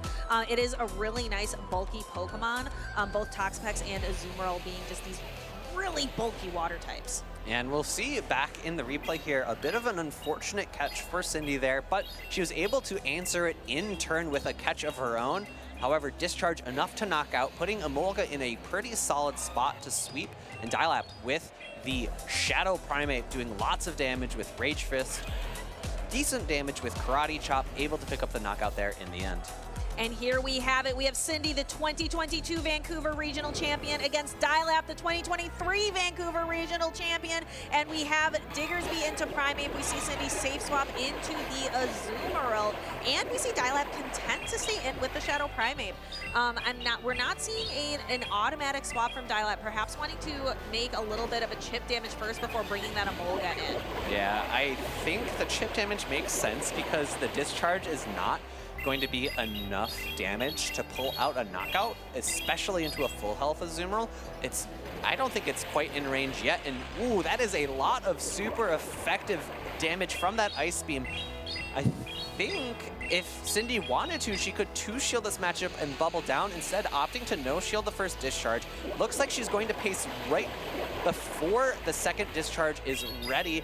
Dilap going for another fast attack instead. Ice Beam coming through, going to be more than enough to knock out. And Cindy's one switch advantage, however, that Shadow Primeape has some energy left and is in a very scary spot. Cindy no longer has any resist for fighting type damage on her team. Superior is bulky, but it does not like a boosted close combat. Nothing does. Nothing does. Alphafeeb. Moving into the Diggersby, this is the better answer, so being able to secure switch advantage does give her an advantage here, being able to align the Diggersby on the Shadow Drapion instead of the Superior, which Superior just straight up loses all the matchups, where Diggersby can potentially have an advantage. Cindy also still has both of her Protect Shields, and Dilap is about to use one of them. Scorching Sands coming through would do a lot of super effective damage to that Drapion. Gets the attack drop, but I think Aqua Tail is still potentially going to be in range to pick up a knockout. We see a shield come up from Cindy. However, Dilap does have back-to-back Aqua Tails built and stored. Does she try to catch one? No, instead a charge attack tie. Cindy grimacing a little bit. Is this going to be enough with that attack drop? Ooh, she decides not to risk it, uses a Protect Shield, and because that was a charge attack priority tie, she does get to get the Fire Punch off. dilap opting not to shield because it's not going to be enough for the knockout. I think we are going to see an immediate swap into the Primeape, and we see the Superior come back in turn. Now, because Cindy doesn't have any Protect Shields left, dilap can go right for the close combat after doing enough fast attack damage to put it down into close combat range. Yeah, we see the shield coming up for the Aerial Ace. This would be more than enough damage to knock out the Shadow Primeape. Unfortunately, though, for Cindy, dilap is at the back-to-back close combats. One, I think, should be enough to knock out the Superior. It's going to be a little bit close. And the second one is going to be locked and loaded for this Diggersby, able to clearly knock out the 1/4 health Diggersby. I'm pretty sure this does 70% to Diggersby, something like that. Diggersby is an incredibly bulky bunny, but not enough to handle a super effective close combat from Shadow Primeape. Shadow Primeape does heavy damage, Alphavib, as we saw on the screen. Congratulations to the 2023 Vancouver Regional Champion, dilap, for taking this matchup. Yeah, I don't think we necessarily called that out before, but it is a battle of Vancouver champions, right? Cindy with the Shadow Kanto Ninetales in 22. Yes. And I forget a unique Pokemon from dilap's team, but there has to be one, right? I'm sure he ran some Pokemon. I believe he ran 6 of them. Probably. Potentially. Potentially. We have had people run only 5 Pokemon. And do quite well. And do quite well. We saw it at Worlds a couple years ago. So moving on, though, that was some really nice battles from both Cindy and dilap. It was really fun to see the 2 Vancouver regional champions pitted out there on the big stage. dilap, I think, just kind of had some really good advantages, had a really strong starting advantage, especially in that second matchup. Yeah, and he's using Pokemon that I think he's very comfortable with. He's been talking about Emolga for quite some time. I remember scrimming him a few months back, before the most recent changes to the Emolga, before the Acrobatics buff, before the Discharge change, but after the Thundershock change, right? The Thundershock change happened at the beginning of the last season, and he was really happy with its performance, and against certain Feraligators. You know, Feraligators are ferocious, a fairly attack-weighted, heavy-hitting Pokemon. Emolga can win that charge attack tie, and that was something that caught me by surprise. I was like, oh, Feraligator into Emolga, you know, it's not the good typing matchup, but like, if I can get to Hydro Cannon, I'm pretty sure it'll knock out, right? It does, but I can't get to it because Emolga always won that charge attack tie. Yeah, Emolga is a powerful Pokemon as well. It's got quite a little bit of spark to it. Nice one. I appreciate that. Yeah, spark, but not anymore. It's a Thundershock. It's got some shock to it. That doesn't sound as nice. Definitely not as good of a pun. I appreciate Spark a lot more. Okay. Going on. So as we set up for the next part of our broadcast, again, is there anything you think Cindy could have done in those matchups? I really liked bringing the Azumarill. I don't think Azumarill is going to feature as prominently as we fully get into this next new season. I don't know if it's like, we're going to see it as frequently as we see it now paired with that Shadow Drapion. But I do like that she brought it. Yeah, I would be surprised if we see too much of the Shadow Drapion Azumarill Cold drop out. A lot of things around it have gotten stronger, but the two together form such a strong core pair. We're going to keep on this theme. It's really hard to break that. But let's go ahead and head over to dilap. We have an interview with him, see his take on the meta, as well as his matchup against Cindy here. Thank you, Nick. I am Wholesome_ here with dilap, fresh off his 2-0 victory versus Cindy. Actually, a rematch of the 2022 Grand Finals here in Vancouver. So that's a quick highlight. In addition to congratulations for the win, congratulations on the hundo that we saw there. Shundo, actually. The Shundo, yeah, sorry about that. All right, let's get your initial reactions. Talk to me about the strategy and just anything that was going on in those two games. What I first noticed was definitely Emolga was the best Pokemon into her whole team. So pretty much brought it every game. And she was a little bit soft to Drapion as well, so I was planning on bringing that every game as well. Well, you saw you make a nice catch there in game number 1. I think put you in a really good position. But talk to me specifically about the Emolga. Obviously a Pokemon that did have a little bit of a buff, we can call it. Where is it finding its place in the meta? I think Emolga is probably one of the better flyers right now, along with probably Jumpluff. And Emolga also beats Jumpluff, which is a plus for me. I actually brought it last season in Toronto as well, before it even got buffed, so I feel like I had to pick it this time. after discharge got lowered energy, and acrobatics also got energy lowered as well. Absolutely. Well, we talked about 2022, but we have to not forget that you've won a regional here already before in Vancouver. What would it mean to win another regional here in Vancouver? I think that would probably be very amazing to probably win again.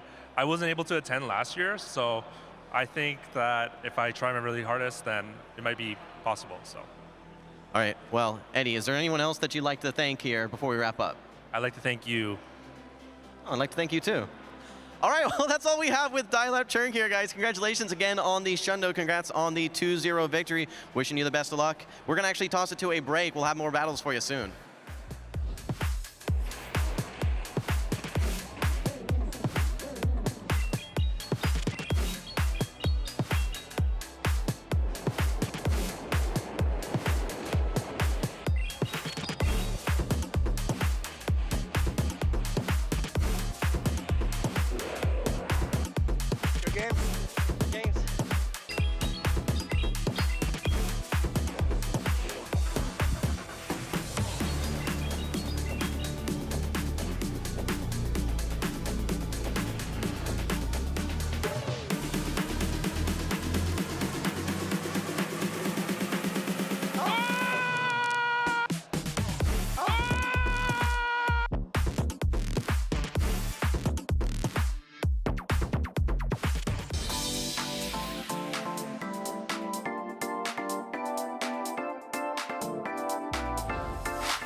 Between tournaments, I make sure that I can get a lot of rest and recover after the tournament, and as well as taking time to do lots of practice. A lot of it really comes down to practice and making sure that I'm knowing what I'm playing is the best I can play for that tournament. It's always good to look at the meta, see what decks is performing well. You never want to play something that doesn't beat the top deck. Right now, Charizard is the best deck, and you want to play something that can beat Charizard. So I would just say play a deck and just kind of make sure you know what you're playing, you're comfortable with it, know your matchups, and don't last minute switch decks. Between tournaments, I like to hit up friends to scrim, making sure I know my counts. So yeah, all those things help me improve for the next tournament. I continue to practice and test the different matchups, looking at different stats and how everyone's doing in the meta, what's being played. I also find the car rides up to the tournaments a great time to talk strategy with my teammates and prepare to see what matchups we're going to be going against. I guess the best way for me to improve between tournaments is understanding the meta, having a good idea of team composition, what works well with what has good symmetry with each other and against, whatever you can see between other opponents. I think that that's one of the best ways in order to improve, between tournament and tournament. Also, continually battle, learning counts, learning type differences, learning matchups, those things. I mainly end up asking my brother what I should do because he's helped me out a lot through the past few years, through juniors, through seniors. Basically, my whole family plays, so it's just repetition, picking every Pokemon that you can, that you know is going to be used, and just practice every day.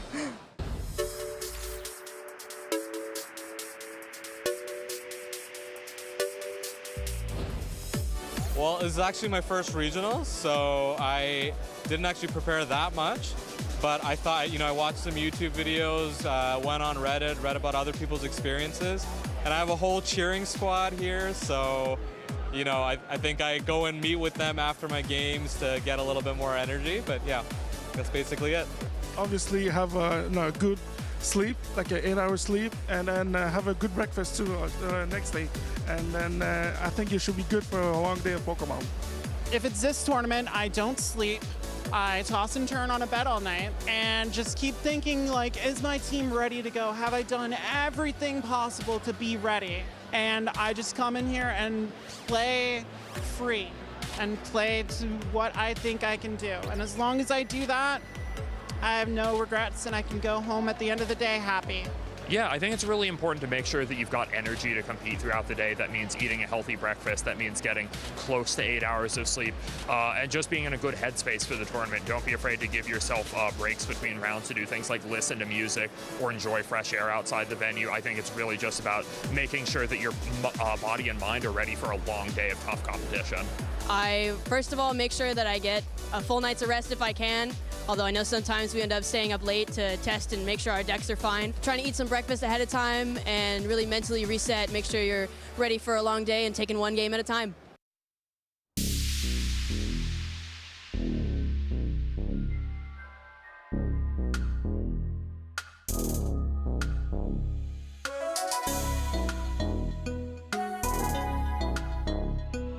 The journey to the top is long and tough, and it takes all your heart and soul to keep on going.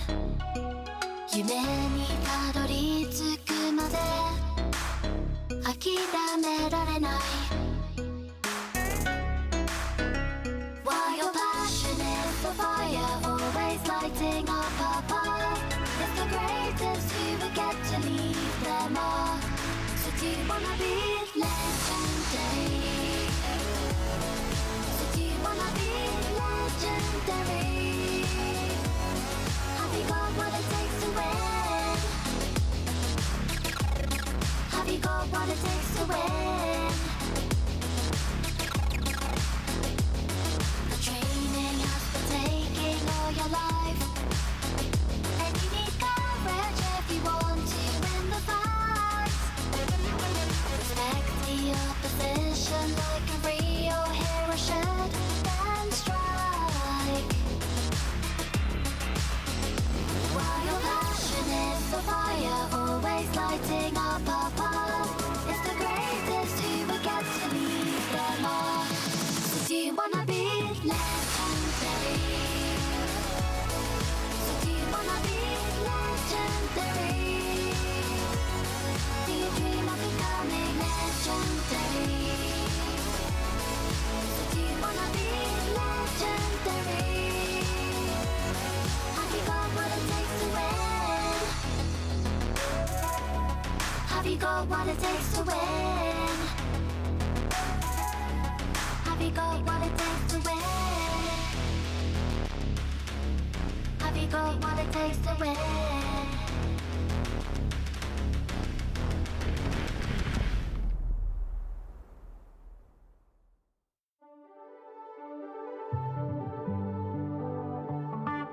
How did we get here? So far from home, on the untread path. But we're not alone, we got each other. So we got a lot, and now the moment's come to finally take our shot. Oh, look how far we've come, look how far we've come. We're so much closer now to the battles we've won. Oh, look how far we've come, look how far we've come. There's still a ways to go, but look how far we've come.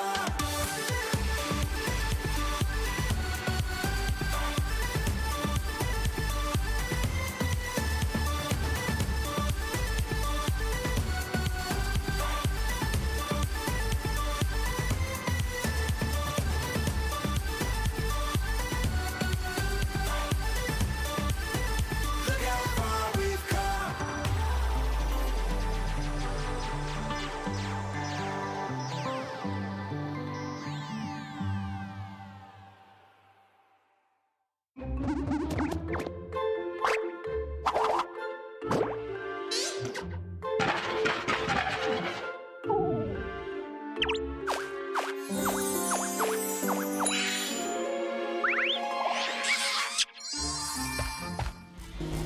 Welcome back, trainers. Welcome back, trainers. We are here in day one of the Vancouver Regional Championships. My name is SoapToph, and I'm here with Wholesome _. Yeah, thanks, Soph. We saw some great battles already today featuring Doonebug. He's running a very interesting team. In fact, we're going to be seeing him pretty soon, but Shadow Fortress was not really on my bingo card for what to expect for this transition meta here in Vancouver. I've actually been seeing it a lot in the Go Battle League. Rock Tomb recently got a buff. It does a little bit less of an energy cost. It does a lot of damage. It actually has the same energy and damage as Scorching Sands, but it has the guaranteed attack debuff for your opponent, which is really powerful. We're going to be seeing that in action in just a little bit with Doonebug on the stage. Yeah, he's going to be facing off versus Bogish, a trainer that we saw have an incredible run earlier in Sacramento here in the 2025 season. But Doonebug, obviously a household name. He's had so much success throughout every stage of this Pokemon Go journey over the last 4 years. But as you mentioned, mentioned in his interview, he's yet to find that champion title here in 2025. So for him, the story is, how do I find that success? We're now in the second half of the season. His opportunities are starting to run out. It's interesting because I feel like a lot of people are anchoring on Doonebug's incredible run from 2024, right? He won 3 regionals and second at EUIC in a very short span of time. And this season, he's still been top cutting a lot, but like you said, hasn't gotten that championship quite yet. All right, well, we're going to head over to the stage. Let's take a look at these trainers. We'll give them a little bit more of a formal introduction here. Take a look at their teams as well as some of their achievements. Again, Doonebug, we saw his team a little bit earlier versus PokePete, a Vancouver regional, but now he's going to be facing off versus Bogish. What's interesting that I see about Bogish's team, though, is actually that Alolan Sandslash that we've seen kind of fall off here in the last 3 or 4 months of the meta. Bogish bringing it back here in this transition meta for Vancouver. Alolan Sandslash is interesting because it definitely always feels like a kind of core breaker pick. There's always a few cores on the opposing team that it can kind of break up, right? You see Guzzlord, Drapion, and Jumpluff on Dune's side. None of them really want to see the Alolan Sandslash. And Wholesome, I know you love thinking about those keys to success in these matchups. I feel like for me, from Bogish, I want to see him using maybe an Annihilate Clodsire core. I feel like those two pair really well together against Dune's team, but you do have to watch out for the Jellicent. Yeah, I think on Doonebug's side, a key to success could be the alignment for that Shadow Jumpluff. Has a lot of really good targets, especially in the Serperior and the Annihilate, which are both very strong Pokemon for Bogish. But keep in mind, it has to watch out for that Clodsire, for the Alolan Sandslash, the Mandibuzz, and even that Shadow for Alligator can really pack a punch with that super effective Ice Beam. Definitely a couple very offensive Pokemon on Bogish's side. The Shadow for Alligator that you just mentioned, as well as Annihilate and Alolan Sandslash. So I feel like he's probably going to want to pick at least 1 or 2 of those 3 to bring to every battle. All right, well, these trainers are still getting locked in here. We saw a lot of Doonebug conversation around that Shadow Fortress. It would not shock me if he ends up bringing it here in Game 1. Guys, let's move into the battles here. This is the winners semis in Group A. All right, well, Doonebug is leading the Jellicent, and he actually has it in a great matchup. It's against the Clodsire, but Bogish actually doesn't want to switch out. He does have the Alolan Sandslash in the back, which would struggle. Okay, we see actually Doonebug being the first to throw, gets to that Surf. Don't forget that Hex was buffed both in its energy generation as well as its damage, so that's why we're going to see so many Hex users here in this meta. First Surf comes through, and actually it had its own, you could call it a buff, you could call it a nerf, relatively recently as well. That's right, Earthquake coming through, and Doonebug is going to let it go. I think he's actually just 1 Hex away from the next Surf with incredible energy generation, but Bogish actually tries to catch on the Alolan Sandslash, but Doon sees it coming, goes for the more efficient Shadow Ball. I'll be curious to see if Doonebug ends up staying in this matchup. He's going to have to find a spot for this Shadow Fortress. He does not want to have it up against that Clodsire, so we could see him bring it in here. That's exactly what he does. Yeah, he actually could have brought in the Dugong, which would be double resisting those Powder Snows, but does bring in the Fortress, like you mentioned. Here comes a Drill Run from Alolan Sandslash. It's not the Shadow form, so it's not going to do quite so much damage, so Doon does choose to let it go. He's still up a Protect Shield as well. Yeah, this is the situation where do you want to go for that Earthquake super effective potential to one-hit KO your opponent, or do you go for this Rock Tomb, which has that guaranteed attack debuff? Bogish opting to use the Protect Shield, and yeah, Doonebug with a successful bait there. Yeah, Doon now up 2 shields to 0, but Bogish has a lot of energy on this Alolan Sandslash, but it's actually going to be hit with this Rock Tomb coming through first by the Fortress. Does this Rock Tomb KO? No, it doesn't. Bogish able to hang on, has 2 charge attacks loaded. My question is, does this Volt Switch end up knocking out? Well, we're not going to know because Doonebug is opting to let this go. 2-stage attack debuff. I still think this Drill Run will knock out. No, hangs on with 1 HP. Doonebug able to swap out and catch this double resisted Ice Punch on his Dugong. What a play. And Doon is in such a commanding position. Like you said, absorbing all this energy. Still has 2 Protect Shields up and has a very, very healthy Dugong here with a half-health Jellicent in the back. Well, great team building by Doonebug here because this Dugong is absolutely core-breaking Bogish's remaining squad. You mentioned that it has some good play versus that Alolan Sandslash, but it has great play versus not only this Clodsire, but the Mandibuzz in the back too.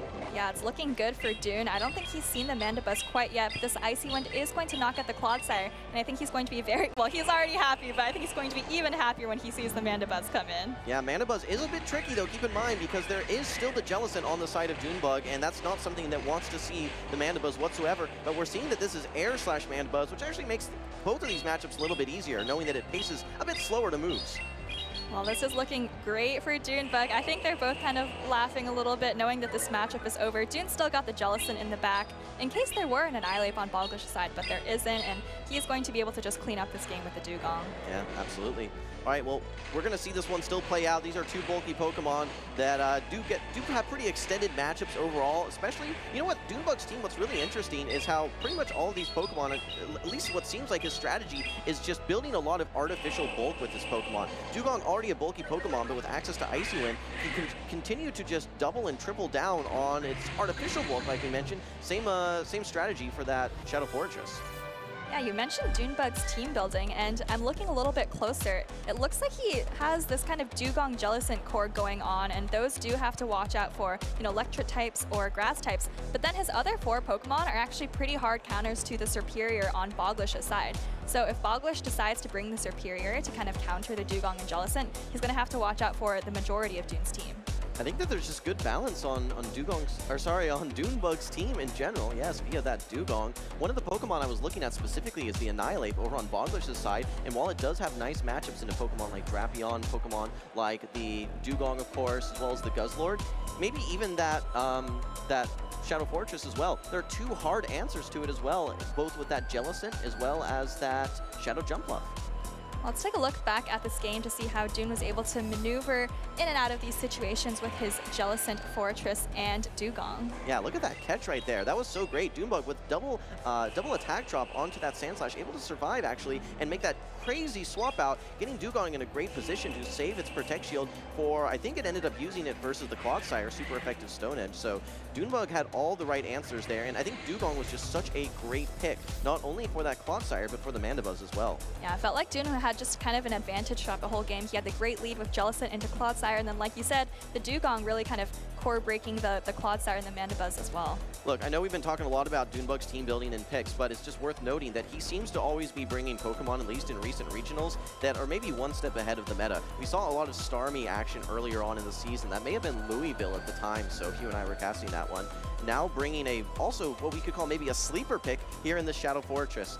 All right, let's move into game number 2. We talked about the potential for the Annihilate, but it's getting lined up versus Doonebug's Jellicent. Another great lead for Doonebug, and another Alolan Sandslash having to swap into the Jellicent. But this is a nice matchup for Jellicent. It resists those Powder Snows, and it's already at the first serve.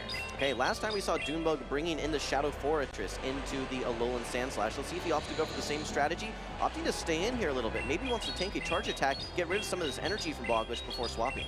Yeah, it's a little bit tricky. You don't have a super direct answer to Alolan Sandslash. Yes, you have your own Dugong, but it's kind of a waste of energy to throw Drill Run there. But he does actually go into the Fortress again, just like in game 1. Well, so if he has to swap out, you don't want your Shadow Fortress or your Dugong on that Annihilate. So you're going to have to prioritize maintaining that Jellicent alignment versus the Annihilate.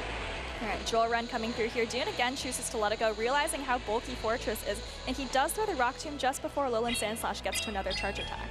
It's really interesting seeing this Shadow Fortress because it has this non-same type attack bonus Volt Switch, and Volt Switch does have a lot of play in all the waters in the meta. It's just such a clunky fast attack being 4 turns. All right, well here comes the Annihilate to try and counter down the Fortress. Doon does reach this very heavy-hitting Earthquake, and now Bogish has to decide. He knows that Annihilate doesn't have a good matchup against Jellicent, so he actually chooses just let the Annihilate go. Bye, Annihilate. Hangs on with just a little bit of HP, but it's not going to get a lot of effectiveness. Doonebug able to get this Hex through, probably still able to tank one of these super effective charge attacks here. This is a same type attack bonus Rage Fist. Yes, able to hang on, has some energy as well. In comes the Superior. It's now Superior Grass Pokemon versus 2 Water Pokemon. So all right, well, the Surf is coming through here. It's just going to chip the Superior a little bit. Bogish knows his counts. He knows it's not a Shadow Ball. Now Doonebug has a Dugong, and both sides here have 2 shields up, so it's going to be very interesting to see how long Doonebug can maintain a debuffed Superior in this matchup. With this 50-second switch clock, these switch clocks will be coming back up for Bogish relatively quick as well. Maybe an opportunity to try to catch one of these super effective Icy Winds from Doonebug. Bogish is in range now where he is threatened to get fast attacked all the way down from these super effective Ice Shards. I think that's a great call out. That Surf chip really kind of put the Superior into Ice Shard range, and I think that's how this game is actually going to end up playing out. I really think that we're going to Ice Shard down the Superior before we get to 2 Icy easy wins. Okay, here comes the next charge attack from Bogish. Absolutely juiced on energy here. In comes the bait, gets the final Protect Shield from Doonebug with these 2 attack debuffs. Will this next Frenzy Plant knock out? Tries to go for a catch, but actually does reset the attack debuff here. Frenzy Plant is loaded and ready to go. This may be enough to knock out the Dugong. I think it is. That was actually a really heads-up play by Bogish. If he didn't switch out, I think the debuffed Frenzy Plant might have not been enough to knock out. And Bogish, all of a sudden, I think is able to take this game too and even up the series. Yeah, I think Doonebug saying, hey, great play. I got to give you give you some kudos here. That was a very nice play from Bogish, and we've seen great plays from Bogish before. He's made some extended tournament runs in the past. So even though he is going against a very formidable opponent here, well-respected Doonebug, you have to give Bogish his own credit in his own right, for sure. I wonder if he kind of foresaw how that game would play out similar to game 1. He kind of baited out the Fortress so that his superior wouldn't see it. Yeah, I think that in general, we saw how strong that Dugong was from game number 1. He brings not only the Annihilate, which did not find the Dugong, but he brought a second answer to it as well with the Superior. Yes, of course you're taking super effective damage in return, but being able to quickly pace and dish out those super effective Frenzy Plants, not only versus Dugong, but versus Jellicent, yeah, it worked out very nicely there for Bogish. Yeah, you do get to bring 6 Pokemon into these tournaments, so he brought the Mandibuzz and the Clodsire game 1. It wasn't really working out, and he made a great pivot into, like you said, the Superior for game 2. Okay, well, now I'm starting to think, what is going to be that answer to that Annihilate and to that Superior? For Doonebug, that could be the Shadow Jump Bluff. Let's take a look back at these replays, though. Doonebug getting to this Earthquake, 1 HP and a Dream, almost knocking out that... It was actually very important that it hung on because it was able to get that Rage Fist into the Jellicent, which put it in farm down range. Exactly, and that meant that Jellicent was only able to get off a Surf against the Superior, couldn't get any more Hex damage, couldn't get another charge attack off. So, really great for that Annihilate to be able to hang on there. It's great seeing Jellicent back because it was a Pokemon that was very tough to deal with for a good portion of previous metas. And what really it struggled with was its pacing for a good while. Surf becoming higher energy means that you couldn't get there in that 4-3 Hex pacing anymore. Now, with no changes to its charge attacks, but with Hex generating more energy, now you're getting to Shadow Balls in 5 hexes than 4 hexes, and you're getting to Surfs in 4 hexes than 3 hexes. It is a force to be reckoned with. Yeah, you bring up the great typing of Jellicent offensively at least, and it's always kind of been a core breaker for these fighter steel type cores, and I think that's what it's kind of trying to do against Bogish's team, right? It wants to find the Alolan Sandslash, wants to find the Annihilate. Although, of course, in that game, we saw that Annihilate can fight back with those super effective Rage Fists. I think that Doonebug is going to be bringing Jellicent all 3 of these games. I think it's just so strong. There's nothing that's going to be doing super effective fast attack damage with the exception of that Superior. Let's take a look, though. Doonebug in game... Oh, also the Shadow Claw. Let's not forget, because we're seeing it right here with this Shadow for Alligator. A terrible matchup for it, though, getting lined up versus the Guzzlord. Doonebug opting to stay in. Keep in mind, he is running Crunch, but actually just builds to a Dragon Claw and swaps out to his Jellicent. Yeah, he must think this matchup is very, very dominant, because usually you don't want to switch into a matchup so behind on energy like this. Okay, well, here comes the Earthquake from Bogish, and Doonebug opting to use his first Protect Shield, wants to shield probably the most likely Earthquake, knowing this is a bit of a tricky matchup still. Now, these Surfs do a lot of damage, and especially after this chip damage from the Guzzlord, I think that 2 Surfs should have no problem knocking out. I think you're right. We see how much that Surf does. It looks like it does about half of the Clodsire's health and just above 25% left on that Clodsire now. Earthquake coming through. It does put the Jellicent just below half health there. Yeah, I think that Doonebug was thinking, okay, what do I swap into here? Do I bring my Dugong in? It's going to be behind and has to watch out for those Stone Edges. But actually, Doonebug here throwing on, what I think was charge attack priority here, knowing that you're going to win that very easily. Bogish doesn't want to invest in Protect Shield since Doonebug has so much energy. Despite Doonebug being down in Protect Shield, he has so much energy and is going to start threatening this for Alligator. Yeah, he did bait out the Jellicent so that his Alolan Sandslash can avoid it. But like you said, Jellicent just came out of that matchup with so much energy. Shadow Ball actually does a ton of damage to Feraligatr, and Dune now with a quick swap out into Guzzlord. It's actually met by the Alolan Sandslash. Okay, this is so much energy, though, that Doonebug already has. And keep in mind, this is not Brutal Swing. This is the harder hitting Crunch. Has a chance for an attack debuff as well. Bogish not even having the Shadow Alolan variant, but recognizing the threat from that Crunch. All right, well, this isn't a great matchup for Guzzlord, but you do still have to remember that Doonebug has a full health Dugong, I believe, still in the back. It's going to be able to kind of deal these super effective drill runs to Alolan Sandslash. That's what I'm trying to figure out, is how are you going to take out this Dugong as Bogish?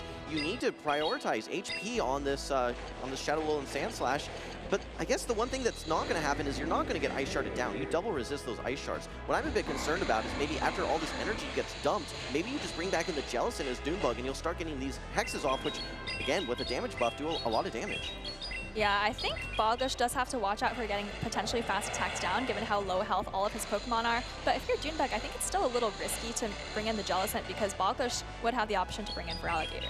I think there's no reason to throw Drill Run now for Doonebug. I think you can actually just safely go for these Icy Winds, knowing that any non-shielded charge attack will put you in fast attack down range. So, okay, and actually trying to go for a catch there was Bogish. Doonebug knows, though, that there is some energy on the Shadow for Alligator, and he can't overfarm too much. He needs to throw this charge attack. Bogish actually using the Protect Shield. Maybe he wants to get a charge attack and get this Dugong off the field. All right, well, there is still a shield left on Doonebug's side, so Bogish knew he needed to peel that away. Here it is. He does get the shield with this Hydro Cannon. Now, for Bogish, you have to get to a charge attack with the Alolan Sandslash, but I'm just worried about all the energy that Doonebug has. Yeah, Doonebug has energy on 2 Pokemon here, and with this energy advantage from the Jellicent, again, brought it all 3 games, is able to neutralize this Shadow Alolan Sandslash. That's going to be a great battle from Doonebug. He's going to take the 2-1 series victory in the winners semis for Group A. All right, well, we will see Doonebug then in the winners finals, fighting it out to make day 2. As for Bogish, he is going to drop to the loser's side, but he has made it so far in this winner's side of the bracket that he doesn't have quite as long of a road to go to make day 2. Yeah, it was a little interesting because the one game that we saw the superior was the one game that Bogish ended up winning. Opted to put it back on the bench in that game number 3 after it had worked so nicely for him, and yet again, there was the Jellicent and the Dugong once again. I felt like that core really worked out for Doonebug, and we'll have to see if he kind of continues relying on that in his remaining rounds. He only has 1 remaining round today, actually, but felt like it really worked out for him there. 4 counters to superior, you know, just maybe too much bench pressure for Bogish to want to continue bringing it. Absolutely. It was interesting to see that Annihilate as well. It really didn't get too much play. I guess it did its job in that game number 2 for Bogish. It was able to tank a charge attack and get some damage into that Jellicent, but one of the things that I've been looking at recently, especially in the European International Championships, even a bit in San Antonio, is this constant battle that we're seeing of, is Primeape or is Annihilate that premier fighter of the meta? I feel like we've seen both of them even just today, but let's take a look back at these battles. Of course, we saw Annihilate kind of being that better fighter in this matchup for Bogish, at least. All right, again, Jellicent getting a lot of value here, able to take out the Clodsire, did use that Protect Shield in the switch situation, put Doonebug in a little bit of an awkward spot, but once he's able to land that Shadow Ball, he just put himself in a position where he's able to dish out so much fast attack pressure between the Dragon Tails from the Guzzlord, the Hexes from the Jellicent, and then, yes, those Ice Shards were double resisted from the Alolan Sandslash, but again, just chipping and chipping and chipping away. Doonebug feeling confident there in that 3-game series. Yeah, it felt like he had a couple of potential win conditions, right? We were talking about maybe he could just go for a fast attack down, but he ended up kind of having a little bit of residual energy on all of his Pokemon, which, you know, you always want to do so you have some options, and ended up being able to take that game. So we talked about caster predictions a little bit earlier, and one Pokemon that we thought would all be strong. I think 3 out of the 4 casters were saying how they were expecting to see some Malamar on the field. I don't think we've seen any Malamar just yet, but what we have seen a lot of seems to be that Jellicent. Maybe it's just a small sample size and a lot of Doonebug, but yeah, you guys can see Jellicent has looked quite strong. We have seen, I believe, some Sableye as well. I don't think we've seen any Claydol just yet, though, have we? I don't think so, but we've seen some other Rock Tomb users, which of course is the main buff that makes Claydol a decent caster prediction on your end, right? We saw the Forretress, we saw the Spiritomb a little bit earlier as well from Sutiu, so you know, maybe we can still keep our eye out for Rock Tomb users, even if they're not Claydol in particular. I'm actually really excited about that Spiritomb because while it has the same typing as the Sableye, it operates very differently because it's not getting to those foul plays very quickly. It has a little bit slower generating attacks, but it also uses, despite both having same type attack bonus fast attacks, you're doing dark damage with Sucker Punch versus the ghost type damage with the Shadow Claws on Sableye. Yeah, I'm still kind of holding my breath for Spiritomb. I'm not quite convinced that it has a place in the top meta yet. It kind of feels like if you need a Sucker Punch user, you have Galarian Moltres, and if you need the Dark Ghost typing, you have Sableye. So we'll see about Spiritomb, but you know, maybe some top trainers have brought it here today. Yeah, absolutely. All right, well, these next trainers are getting ready. I'm taking a look ahead at this, and actually, I think we have a trainer that we saw featured quite a bit in San Antonio, that being Stud Muffins. If I'm not mistaken, ended up getting a podium position there in San Antonio after, I think, losing to Elite in the losers finals there. So that was a great run. We're going to be seeing him on the broadcast facing off versus Adib Khan here shortly. Yeah, and Adib, of course, we've already seen on stream today. I don't think we've seen Stud Muffins quite yet, but he actually had a great match off stream. He actually knocked Ataxin down to the losers bracket. So, you know, Stud Muffins, another player that I kind of think is like on the rise this season. He made it really far at LAIC. You mentioned San Antonio as well, and he's already made it pretty far in Vancouver as well today. Yeah, absolutely. Speaking of Vancouver, we wanted to talk about some of the local scene as well. Yes, all these trainers are traveling all across the world to attend these regional tournaments. You guys can find a Pokemon event near you. Guys, make sure that you scan the QR code here. You can find local events, and don't forget, local tournaments do count towards those championship points as well, so. That's right. If you're hoping to climb your way on those Play Pokemon leaderboards, you definitely need to be racking up points from those local challenges and cups. And here are a couple of places that are actually local to Vancouver here in British Columbia that we just wanted to highlight. Yeah, Everything Games, Draw for Turn Games, Van City CJ Trading Cards, and Bastion Games. I think I was actually chatting with one of the TCG casters, Wancho, earlier, and he mentioned that he spent a lot of time at Bastion Games, actually one of the first places that he was participating in some of the local TCG card cups. Well, you know, these regionals only happen once a month or so. So if you want to get your Pokemon fill, you do probably have to find those local cups and challenges at those stores near you. But, you know, we're here in Vancouver. We've still got a lot of great matches. And I think our next couple of players are ready on the stage right now. Yeah, let's find our way over to the stage. Again, Adib Khan will be facing off versus Stud Muffins. We saw Adib on stream earlier. Pretty interesting team because a lot of the Pokemon that he's running are Pokemon that we've been seeing all throughout the season. Meanwhile, Stud Muffins, you know what? I don't think there's too much changes there, but the one Pokemon that stands out on both of these sides is that Chargebug. Why Chargebug in this meta, Soph? I think it has great offensive coverage, right? It's that bug electric typing, and you know, we talked about Jellicent and Dugong in the last matchup, but in this matchup, we still see two waters on Stud Muffin's sides, right? It's got that, you see the Azumarill and the Dugong. It also resists fighting type damage from the Primeape. So I think really just that unique typing is kind of what's giving Chargebug a little bit of a boost here. Yeah, absolutely. You don't see too many bug types in the meta in general. Being able to resist grass, being able to resist fighting certainly has a unique place. Let's move into game number one, though. We have Adib Khan versus Stud Muffins. This is the winner's semis yet again. We have the Chargebug into the Primeape. Yeah, speaking of those two Pokemon, here is Primeape maybe trying to find its place as the premier fighter in the meta. First Rage Fist coming through. It doesn't do quite so much damage as it hasn't been boosted yet, and it is non-stab, so Chargebug is going to just take it there. Now, the one thing that's nice for Chargebug is that it does pace to these discharges a bit faster now. Rather than needing 3 volt switches to each discharge, you now get to these discharges in 3 volt switches, then 2 volt switches. Nonetheless, Adib actually swapping in a hard answer to this Primeape, opting to bring in the Azumarill, and there's no Chargebug on the side of Stud Muffins to meet it.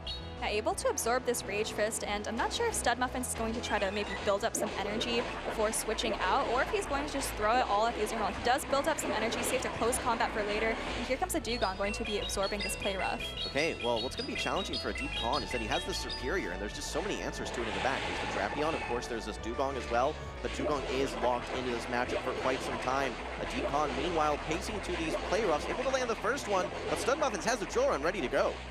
All right, Drill Run coming through here, and I think Adib's switch clock is going to come up pretty shortly, going to be coming up just before Stud Muffins' clock comes up, but I'm not sure if that was charge attack priority here. Looks like it was, so Adib is going to be locked in here, and you have to wonder now, maybe he wants to get out and go back into the Chargebug. I don't know if this Dugong is in range of a Volt Switch down, but I think if you're able to get to this next discharge in time, you are able to outpace before the next Icy Wind or Drill Run. Adib should be able to neutralize this Dugong here. Now the question becomes, does Stud Muffins bring back in this absolutely loaded Primeape? Yes, indeed. Opts to throw one Karate Chop and unleash this first Rage Fist, but this is not enough to knock out.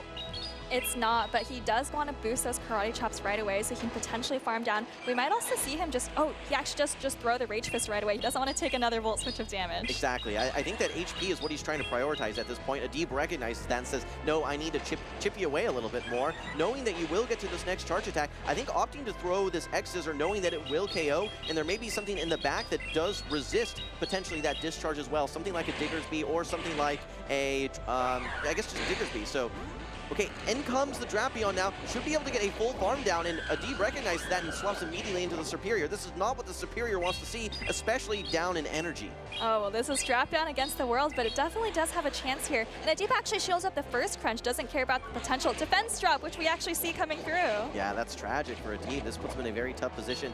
StubMuffin still has a Protect Shield ready to go. Needs to think, do I want to shield either a neutral aerial ace or save it for the Azumarill potentially, who will likely be able to get to another charge attack. StubMuffins lets it go, has the next crunch ready to go, and so, like you mentioned, there has been a defense drop against the Superior already. All right, well, if you're Adib, you definitely need to get to another charge attack with the Superior. So, oh, but that crunch just puts you so low, and I don't think you can get to this aerial ace. Yeah, no, I think that realistically for Adib, if you had no shielded the first crunch, maybe saved it for the second, you may have been able to reach that aerial ace. So a bit of a miscue there, but a tough spot there without a doubt. In comes the Azumarill. I think the only thing left for this charge bug may be trying to use it as a sacrificial swap. But good timing there for StubMuffins, able to reach this crunch. And if it's not enough to knock out, probably one more sting will do it.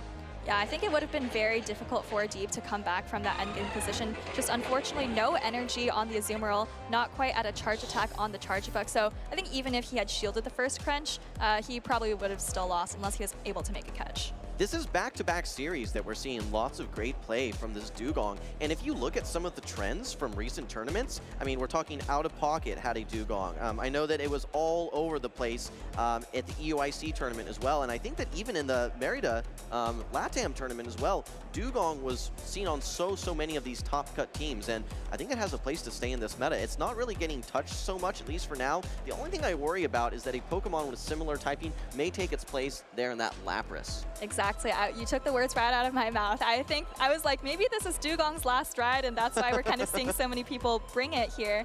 You know, we see the Dugong on both of these teams right here. We saw in Dune's team in the last matchup as well, but, you know, it just has such great coverage. It also has access to Aqua Jet, by the way, which got buffed. So, you know, we'll have to see if it's still able to stick around once Lapras enters the meta. You know, I'm glad you called that out because Aqua Jet is not a charge attack that we've really seen at all in the meta. And now with its lower energy, you're actually able to pace in 4 Ice Charge. So it's actually the lowest energy charge attack that we're most likely going to be seeing Dugong running here, at least in this tournament. All right, well, speaking of low energy charge attacks, here's the crunch coming through from the Drapion, and of course, with that really fast pacing Drapion, able to get off another crunch and take that Superior too low to do any damage. I think that when people were looking at, okay, which Pokemon do we feel is a little bit overtuned in this meta, a lot of people were calling for maybe a nerf to Drapion, but it is just such a flexible Pokemon. If we just kind of look in general for on paper, how does Drapion look?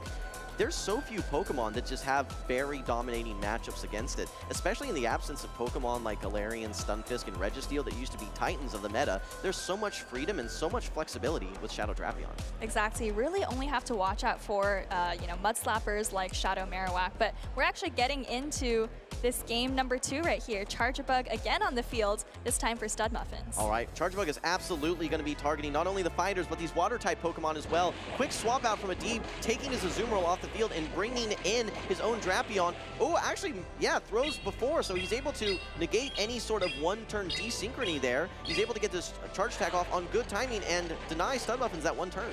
And StubMuffins, again, we see these players shielding the first crunch and then getting the defense fall, but, you know, maybe StubMuffins is thinking out that he's going to switch out anyways and just wants to preserve some health on the charge bug. We do see him bring in the Azumarill to kind of absorb this Drapion's energy. Yeah, you've gotten 3 Volt switches already, and then you also get that Protect Shield. So this is a good spot for this Azumarill right now, especially since you were able to get that Protect Shield back. So while the switch clocks are a little bit desynchronized here, I think StubMuffin's still in firm control. That's right, but again, we have Adib's switch clock that's going to be coming up just a little bit before StubMuffins. Adib's actually going to let his Drapion go. We saw how potent it was for him in his last matchup, and it's actually pretty good against StubMuffins, his whole team, but, you know, Adib is thinking, oh, he actually brings in the Azumarill. You know, I really don't mind this here because this Azumarill is going to struggle against that Charjabug in the back, so maybe he just wants to get some value out of it right now. If you look at that Charjabug on the side of Adib Khan, it does not have bad play into it, you know, obviously neutral play into the mirror matchup, but then it has solid play into that Annihilate as well, so maybe trying to put everything onto that Charjabug. Yeah, I think here for your Adib, you need to get some use out of this Azumarill. Not only do you need to take out the opposing Azumarill, but you probably want to get off a charge attack on whatever's in the back to kind of give your own Charjabug a head start. Yeah, he needs to get that head start on Charjabug though, because keep in mind, StubMuffins is on that 2 cycle for his Charjabug Bug right now as well. So if you don't have that energy lead, StudMuffins should be in the driver's seat and ahead in energy. All right, well, let's see if Adib preserves this energy, and he does. He actually goes straight out into the charge bug. This Azumarill is very low. He knows he can take it out with fast attacks, and now all of a sudden we're back in the charge bug mirror, but StudMuffins throws first. Yeah, no, that's very important that he was able to get there just a turn before Adib. Now he's able to actually still be like on even energy when it comes to this this pacing for these charge attacks. Adib is on the 2 cycle now, but with this Volt Switch coming through, I think StudMuffins is only 1 Volt Switch away as well. Yeah, he has a little bit of a health advantage and a little bit of an energy advantage as well. Like you said, just 1 Volt Switch away from this X-Scissor. I don't think this is enough to knock out Adib's charge bug, but of course it would put it low enough that it's not going to have much value for the rest of the game. I think Adib recognizing that if I'm going to win this match, it needs to be on the back of this charge bug. He's going to... Oh, I was expecting to see maybe a little bit of an overfarm. Opts not to, just throws the X-Scissor right away. Adib has now used both of his Protect Shields. StudMuffin still has 1 remaining, has an Azumarill ready to go, but here we go. Here comes the Primeape trying to get to these charge attacks quickly. Oh, and maybe a quick combo play. Yes, Adibcon has the Play Rough ready to go, and I don't even think this Azumarill is in single charge attack range yet. Yeah, so if you're Adib, the recipe for success here is really going to be whether you can land a discharge on this Primeape and make sure that it doesn't land on StudMuffins' Azumarill. Can you throw this Rage Fist and then Karate Chop down the Azumarill? He did not bait with the Ice Beam, so there is not a lot of residual energy. I think you still need 3 bubbles. No, instead brings in his own Azumarill to absorb any of this extra energy, then may go for that full farm down back with the Primeape. Oh my gosh, this is so chaotic right here. Adib throws the Ice Beam, maybe regretting it, tries to undercharge. He does get the undercharge a little bit, and now what he's hoping for, oh, but he actually just goes for the bubble down. Yeah, that's right. That's only going to allow for 1 Karate Chop, so actually heads up play there from Adibcon. The discharge is loaded, but no, throws the full Volt Switch coming through. StudMuffins has the higher damaging close combat ready to go, unleashes it onto the Charge Bug and knocks him out. All right, and a 2-0 sweep for StudMuffins to move on into the winners finals. I think he's going to be facing off against Doonebug in just a little bit to see who can make it onto day 2. As for Adib, unfortunately going to drop to the losers side of the bracket in Group A. Yeah, congratulations again to StudMuffins. What a victory that he just had there. Some trainers at home might be thinking, why not throw that discharge there for Adib? Well, keep in mind that Charge Bug does not win that charge attack priority. So you're having to bank as Adib at that point. You're having to bank on that you survive one of those charge attacks, whether it's the Rage Fist, whether it's that close combat, get that Volt Switch damage to register, then launch your discharge. So I like the play there. Unfortunately, his Charge Bug was just not able to hang on. I think Adib was just a little bit quick on the swap there because he had 2 charge attacks basically, right? He had the discharge on Charge Bug, he had a move banked on Azumarill, and there was a Primeape with 0 shields. So potentially if he had just stayed in with the Charge Bug to make sure he could get that discharge off, instead of it kind of just going to waste at the end of the game, maybe would have had a better chance, but it was still tricky. StudMuffins, you know, also had the catch opportunity. There's so many factors that go into it. Not only the destination of your energy, but also the timing of your energy as well. Sometimes you're thinking, okay, well, I don't want to throw this charge attack here. I'm going to save it for the end. But then, like you said, you find yourself in that situation where, okay, I've banked up all this energy, but I'm shields down and I lose charge attack priority. GG. Exactly, and banking energy is often great. You just give yourself so many options, but like you said, the charge attack priority is really what was key there. And banking energy when you lose charge attack priority is pretty risky. Yeah. Well, it's great to see Charge Bug back in the meta. I mean, we saw it a ton. I think our first tournament that we really started to see it have some prominence was back at the Latin America International Championships a couple seasons ago with Hard Jeff, having lots of success up against Pokemon like Metacham as well as Superior, Pokemon that were very dominant in the meta. But first, let's take a look at our replay from this recent game here. Again, we saw a lot of Charge Bug action, but let's take a look at it a little bit more detail here. That's right. So we had the Charge Bug with the great lead into the first matchup, but then, of course, the end of the game really just came down to Adib's Charge Bug kind of not being able to get off that discharge there. But I think he's realizing that the Primeape has energy, and it's kind of just a call for when you think StudMuffins is going to throw it. Yeah, no, I really like this play here. Just recognizing that, oh, I actually need to undercharge here. I don't want to, I realistically don't want to give him any energy at all, but oh shoot, now he has a charge attack. I do need to knock out or else I just lose anyway. So it was a tough spot there for Adib, absolutely. Any energy that Primeape gets is going to be energy you don't want it to have. So it would just seem like he was between a rock and a hard place there with no win conditions towards the end of that game. I think the win conditions disappeared as soon as StudMuffins banked the close combat and swapped out, right? Like, at that point, it doesn't matter if the Primeape gets more more energy. Like it already has the winning charge attack. Yeah, absolutely. Again, I just want to note that this is a bit of a transition meta that we're in right now. We've had some moves that have been updated as far as their base power and their energy.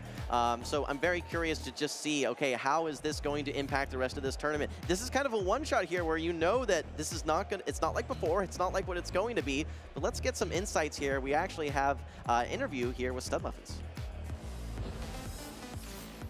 Thank you so much, Jim. I am here with the winner of that matchup, Muffins. Muffins, can you tell us a little bit about what was going through your head during that very chaotic end game of game number 2? Yeah, I think he was trying to catch, so I was just being really patient, and then I'm glad it just turned out well. And it definitely turned out well. Congratulations on the win. One thing that Soph mentioned during the battles was that this might be Dugong's kind of last hurrah. Would you tend to agree? Yeah, I agree. I think Lapras is just going to replace it. So it's but it's still good right now, so that's why I'm using it. Awesome, and it's definitely turning out well for you. Do you have any shout outs you want to give into the crowd? Yeah, for sure. I'm going to shout out my friends and family back home in the Bay Area. And I want to shout out the Flash crew, especially CO's the Beast. All right, fantastic. I'm looking forward to seeing the rest of your battles today. Jim and Soph, back to you.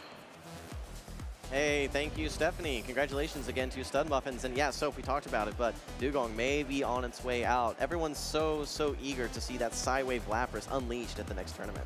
Yeah, you talked a little bit about this being kind of a transition meta, and we saw a lot of trainers like Doonebug, kind of experimenting with Pokemon like Jellicent, who got the Hex buff.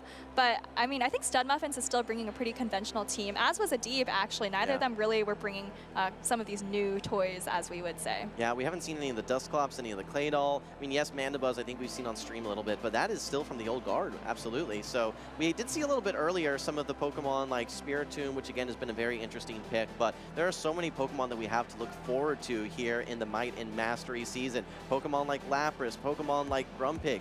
You've probably had some chances to play them in the Go Battle League already. I know I have, and they are a ton of fun to play. Psywave and just one-turn fast attacks in general just feel so flexible and give you so much creativity and flexibility when it comes to things like catching and move timing. All right, well, certainly a lot of move updates, and I think actually a lot of Pokemon Go trainers are really excited to play in this new meta. We actually reached the cap for this tournament. There were no more spots in Pokemon Go, and look at how packed this arena is, not just for Pokemon Go, but for all of the Pokemon games. We've got TCG, we've got VGC, and we've got a great crowd of people also just hoping to spectate and cheer on their friends. Yeah, absolutely. All right, I am getting our next matchup here. I'm looking forward to it. We're going to have Beach 7. We've seen quite a bit of him throughout the regional circuit. He's going to be facing off versus ToastyPolrick, and one of the Pokemon that I'm seeing here on these team sheets is Morpeko. I don't think that we've seen much Morpeko in tournaments whatsoever. We did see it over at EUIC, if I'm not mistaken, but it's just such an interesting Pokemon that for a long time was ineligible for these tournaments. Talk a little bit about Morpeko and where its place is in the meta. So it's a Dark Electric type, and it's very, very spammy. So it has Thunder Shock, which we all know does a lot of energy generation. It also does just a little bit of damage. But the really exciting thing about Morpeko is just how quickly it can get to Aura Wheel. So Aura Wheel is the same damage and energy as Frenzy Plant, but it also buffs Morpeko's attack. So it's just an incredible move for Morpeko to have access to. And if you've played against one in the Go Battle League, I can guarantee you've had some devastating losses. I call it Morpeko the Master Manipulator because you're manipulating not only your attack stage is increasing, but your opponent's defense dropping as well with access to Psychic Fangs. So if you're not careful and you're not using your shields properly, it may just be one of those Pokemon that sweeps your entire team of 3. Exactly. You think about really popular teams like Drapion, Azumarill, Shadow for Alligator, something like that, where you have no electric resist, right? You get a Morpeko up 1 Thunder Shock, and it's like kind of over. So it's definitely a very powerful Pokemon. It is very squishy, that's its downfall. So if you're using it in a Show 6 format, you just have to be really careful with how you manage your shields. Yeah, absolutely. And Morpeko, if you're able to stay away from those fairy types, those fighting types, and those ground types, there is a ton of play, especially once you've been able to get a couple of those boosts. Let's look at the remainder of the teams, though. I do not see any Mud Slappers on the side of ToastyPolrick. I don't see any Charmers. However, I do see that Primeape, which, of course, Primeape doesn't really want to tank any of those Psychic Fangs or Aura Wheels, but you're able to get those super effective Karate Chops off at least. That's right. There's also the Digger's Bee on ToastyPolrick's side, so not the same fast attack pressure as Mudslap, but it is a very bulky Pokemon that can take the double resisted Aura Wheel very, very well. Yeah. So we might see ToastyPolrick kind of trying to rely on that Digger's Bee to neutralize the Morpeko. All right, well, we just got it locked in there. You guys can see that Galarian Weezing. It is going to be the Shadow Galarian Weezing, a Pokemon that already had access to Sludge, but with the buff to Sludge, I think it was just a straight increase in power, if I'm not mistaken. Sludge went from being a very forgettable charge attack to being a very impactful one. Let's see if we see it on display here. We're moving into game number 1. This is winners round 3 in Group B, Beach versus ToastyPolrick.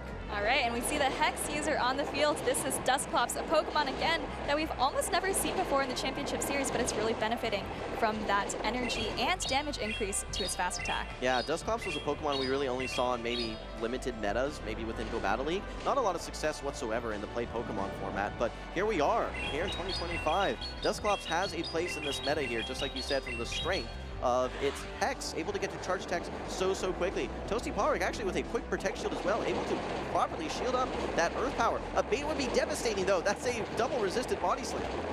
Shadow Punch coming through here. Dusclops does pace its charge attacks very, very quickly, but they're not particularly heavy-hitting charge attacks. So Shadow Punch coming through here, and Beach very easily able to get out this Earth Power, and I believe that was also charge attack priority. Yeah, this is interesting here because I think Beach actually might be winning the 0-1 shield here. Earth Power, no, does not quite knock out. The Dusclops hangs on with just a sliver of HP. Beach has a decision to make here. Do you want to take switch advantage or do you want the shield advantage? I think with that Morpeko in the back, he's thinking to himself, all right, I want to get shield advantage Morpeko.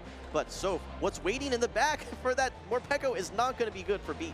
So there is the Digger's Bee in the back for ToastyPolrick. Oh, but it's actually coming out onto the Azumarill right now, and this is a fantastic position for Beach because now you have the Azumarill in this great matchup, and yes, Morpeko takes super effective from Karate Chop, but you're up a shield, so as long as you can land one charge attack on the Primeape, I think Morpeko might be able to take that matchup. I'm a little bit surprised here. ToastyPolrick investing that Protect Shield to win switch alignment, then just still giving it up, actually locking in his Digger's Bee now into this negative matchup, and with the shield advantage, I think that knowing that you're not going into a Digger's Bee, but instead in a Primeape, there's still play for this Morpeko.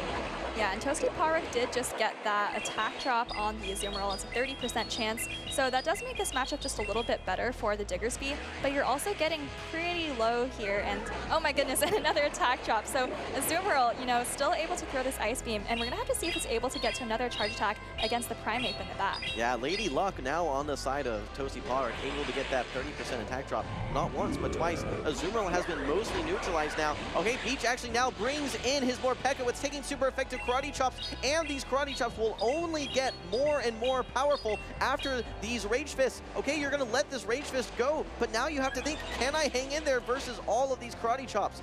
Oh my goodness, I think you need to get to another Psychic Fangs, and it's gonna be really, really close whether you're able to get there, but keep in mind, Beach does still have the Azumarill in the back, and it has some energy as well. So I think no matter what happens to this Morpeko, Beach is going to be able to do something here. Just need a couple bubbles to take out this Primeape. The Master Manipulator decreasing the defense of that, of that Primeape, despite all the energy now for ToastyPolrick. One more bubble is all you need for Beach. One on the Primeape, one on the Dusclops. No energy ready to go. Azumarill should be sweeping here in game number 1.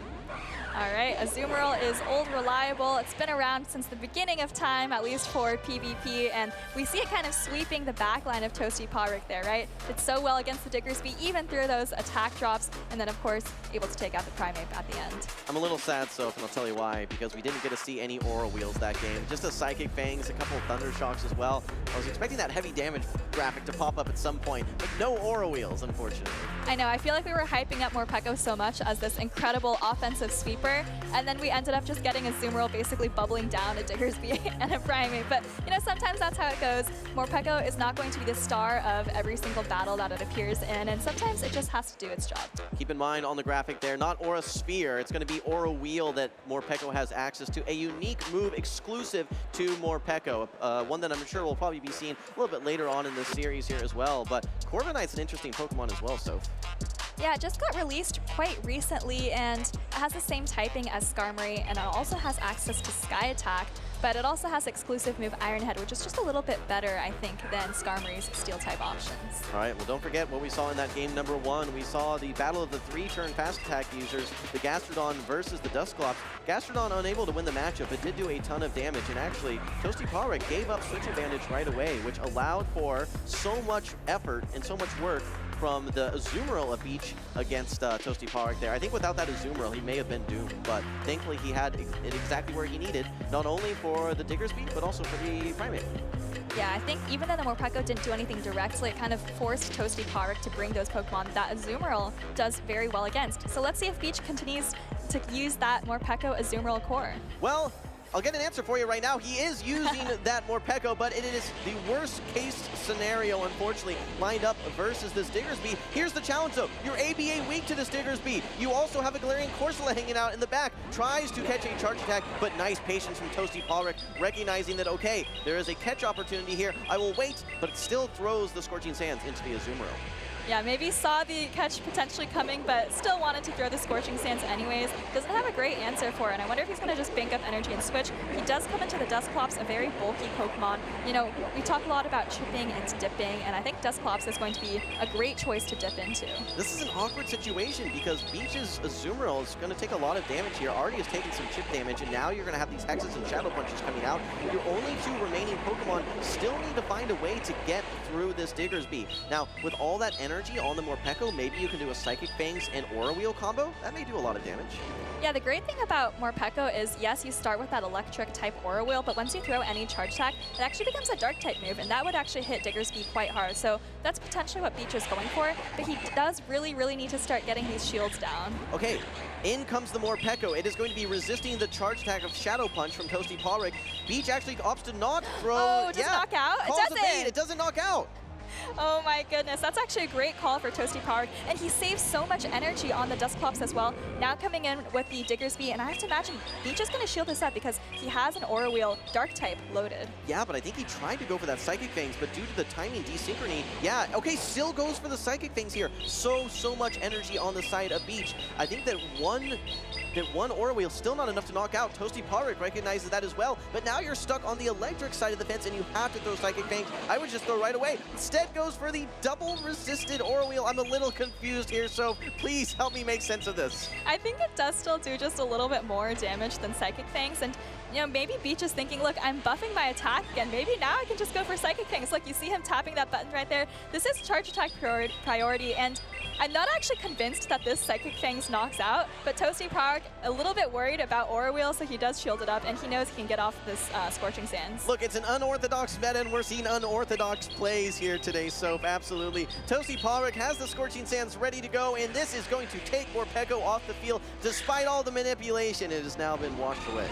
All right, well now the Diggersby is quite low, maybe low enough for the Azumarill to deal with, and Beach, you know, he was ABA weak to that Diggersby, but it doesn't look like he's in such a terrible position right now. You do still have to remember all the energy on the Dusclops for ToastyPolrick, but this is not a bad matchup for Corsola. Yeah, no, it was important to get that Diggersby back on the field, so swapping back into the Morpeko with all that energy, which did strip away a Protect Shield, was an important move because it does free up this Corsola quite a bit, and actually Beach going for a very risky play here. The recently debuffed, recently nerfed rather, Nightshade does pull the Protect Shield though versus that Dugong. Yeah, you save just a little bit of energy there, and Icy Wind coming through from the Dugong. It's not going to knock out the Corsola, but maybe put it low enough to be in range of a potential Shadow Punch from the Dusclops. Okay, here comes the Power Gem. Shields are now down for ToastyPolrick. This is going to be coming through unimpeded. I don't know that it's quite enough to knock out, especially after the debuff, but still does a good chunk of damage into the Dugong. Beach still has the Azumarill. I think he may be able to reach one more Power Gem, tries to go for a catch and gets it. So you do catch this move here, but now you still have to think about how you're going to take out the rest of that Diggersby, right? I feel like Azumarill was the key to doing that. Joel Run coming through here, and Azumarill is able to take it. But now you're getting very low, and actually a great swap by ToastyPolrick.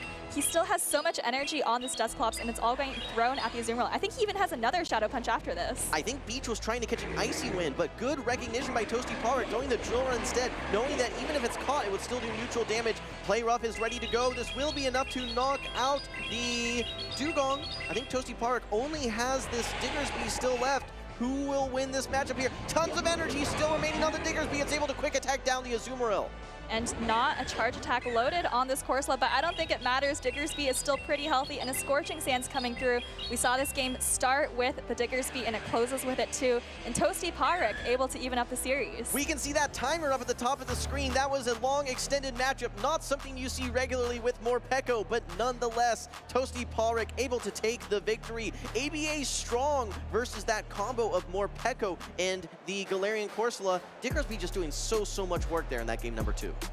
Yeah, you said you were surprised to see the timer come up with such a squishy Pokemon on Beach's side, but look at what ToastyPolrick brought, right? He had the Diggersby, Dugong, and Dusclops, by far the 3 bulkiest Pokemon on his team, and one of them is actually a debuffer. So, you know, I'm actually not super surprised to see ToastyPolrick kind of drag that game out into minute 5. Diggersby, Dusclops, and the debuffer Dugong. Now that is a mouthful, so, but a great play by, or great plays in general there by ToastyPolrick. And again, the key moment there, if we look back at these replays here in a second, was, again, that Dugong not throwing the Icy Wind, which would have been able likely to knock out the Galarian Corsola. Instead, having the presence of mind to throw that Drill Run and doing so much damage into that Azumarill. Exactly. If the Azumarill was just a little bit healthier, might have had a better chance against the Diggersby, but ended up just getting quick attacks down here. You see the Scorching Sands landing on Morpeko, and you know, at this point you have to wonder, we've been gassing at Morpeko, didn't do much in the first game, kind of got clobbered in the second game, right? We invested 2 shields, or Beach invested 2 shields into it, and it didn't really go anywhere. It was just kind of up against the Diggersby, which ended up closing out the game anyway. So I'm wondering if Beach is going to start dropping that Morpeko here. Well, now is the time to enter your opponent's mind. So if it's 1-1, you have to be one step ahead. This is it, right? You win this game and you move on to the winner's semis, I believe. But if you lose this game, you drop down to the loser side of the bracket, and we all know the gauntlet that exists there. You're going to be at least doubling the amount of matchups that you have to play, trying to make your way to day number 2.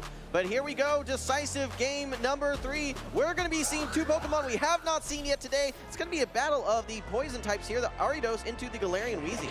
And Galarian Weezing, another newly buffed Pokemon. You talked a little bit about Sludge being buffed, but that's actually not the attack that you want to throw against Ariados. It's actually the Brutal Swing coming here. Not going to do a lot of damage, and even though Beach has a debuffer in the Ariados, he's going to let it go. Now this is awkward here, because on paper, the typing, you have to give the advantage to the... Soph, I think you got something to say here. Go ahead. This lunge is double resisted, and I just realized that Galarian Weezing just completely walls all of the energy from Ariados. Yeah, he took the words out of my mouth. Despite the Ariados having the typing advantage here, it's not going to be doing anything with its charge attacks whatsoever. So ToastyPolrick, with these non-same type attack bonus Brutal Swings, you're going to need 3 of them to knock out the Ariados. And meanwhile, these are going to be resisted charge attacks no matter what. Oh, yeah. And a catch here, so. And this is actually resisted Brutal Swing, so great catch by Beach. You know, Morpeko, not usually a Pokemon we see used as a damage sponge, but look at how little that Brutal Swing does. That might be the best I've ever seen a Morpeko take a charge attack, building up a lot of energy here, and the Morpeko actually does win charge attack priority, so going to be able to get off the Psychic Fangs. ToastyPolrick has to decide whether he wants to preserve the Weezing. You're doing so much damage with these Fairy Winds. I think that he actually just wants to stay in, get a Protect Shield via the Sludge, or just take this Morpeko off the field. Yes, you do have some threats against that Morpeko, especially the Diggersby, but Dugong does not want to see it. And I think that ToastyPolrick is at least going to be throwing this. Could opt to swap into the Diggersby now. That's exactly what we see. Okay, but we're actually in the Dark-type version of Morpeko now. So look at this Aura Wheel coming through. It's going to do quite a bit of damage. I don't think this Morpeko has boosted itself yet, but nonetheless, remember, this is a 100 base power attack right here. Okay. That is significant damage still, right? Half the HP of Diggersby in a neutral scenario. That's not something we see every day. I love this play now by Beach, able to get to 2 Trailblazers back-to-back here. I think is able to hang on versus this quick attack again, but has the next Trailblaze ready to go as well. I like the presence of mind, though, from ToastyPolrick, though, recognizing that, okay, I don't want to have a charge attack priority situation here. Instead, opts to just go for the fast attack.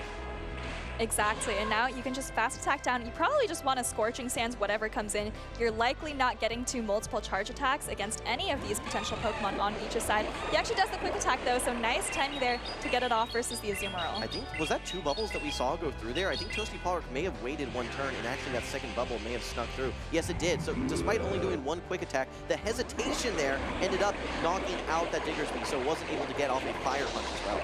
All right, well, if you're ToastyPolrick right now, you have a full health Dugong, down to shield versus a very, very healthy Azumarill. You do still have just a little bit of your Weezing left in the back. I don't believe it actually left with much energy because if I remember correctly, it just threw a Sludge at the Morpeko. Muffins, right?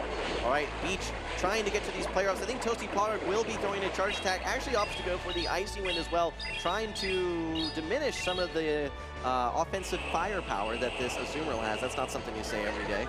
But no, actually, Beach just wants to swap out, doesn't want that debuff at all. Okay, here we have it. The Morpeko's back on the field. In comes the Galarian Weezing to meet it as well. Protect shields are down. Here comes the Psychic Fangs, and this Morpeko only has a sliver of HP, but I don't know that it's going to get to another charge attack, so. I don't think it is. I think if you're ToastyPolrick now, you just come in with your Dugong Ice Shard down and hope that you can get to 2 charge attacks against the Azumarill. I don't think you faint to a play rough right here. So if you're able to get off 2 drill runs here, I think you have a chance. Should you have thrown the Icy Wind there to try and neutralize a little bit of the damage from this play rough? You hang on. I don't think you're going to get a fast attack down, but I think that there's still a protection on the side of Beach. You're going to need to get to 3 drill runs here realistically. One's not going to knock out. The second one's going to get protect shielded, but then you have to get to a third. I don't think that this is in the cards here for ToastyPolrick. You're absolutely right. I did not realize that Beach still had a shield, so he is in a very comfortable position right here. You know, ToastyPolrick was able to make double drill run, but you know, one definitely wasn't enough to take out, and Beach is going to be able to just bubble down the Dugong to take this game and the series. I think shield usage there was the key in that game number 3.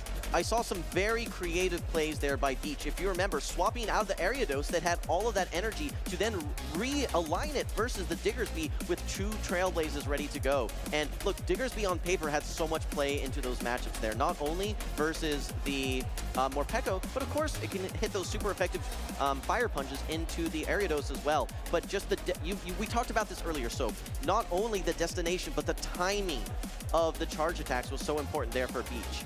Exactly, you know, recognizing that the first matchup wasn't quite, you know, where he wanted to throw the energy and saving it for later. Ended up getting super effective damage on Diggersby, but, you know, taking a look at the stage, it looks like the 2 players are discussing it with our fabulous judge, Fraggin' Wagon there, I believe. ToastyPolrick maybe wondering about, I think he called out a bubble coming through at some point, extra bubble coming through at some point in the match. So I wonder if that's the moment they're discussing, but it could be something else. Let's talk about this. I think we talked about the impact a little bit already. I think from what I saw, there may have been a hesitation there from ToastyPolrick, opting to wait to see what the Pokemon was, then throwing the quick attack and launching the Scorching Sands. What I see there is a 1-turn wait plus a 2-turn charge attack aligning with a 3-turn bubble from the Azumarill. When those fast attacks align like that, that will allow for that second bubble to come through from the Azumarill, thereby knocking out that Diggersby. Had there been no hesitation or anything like that, I think that he had a Fire Punch ready to go as well, which could have been impactful in that Game 3 matchup. It's a great breakdown of the turns there that occurred in that moment. So yeah, if there was a 1-turn wait on the Diggersby, then I think everything was working as intended. And if that's the case, it's possible they're talking about a different moment in the match. We'll have to get confirmation from the stage. Yeah, absolutely. Well, we'll wait for these judges to go through and really evaluate, hey, did everything work properly there in that game number 3? What I do want to call out, though, is we are having a great tournament so far, but there's a lot to look forward to today, not only with the tournament, but also with Community Day coming up as well. It has started now for the East Coast as well. So for those in the United States and Canada that are watching this tournament here locally, there's also the opportunity to participate in the Fuecoco, the Fire Croc Pokemon Community Day.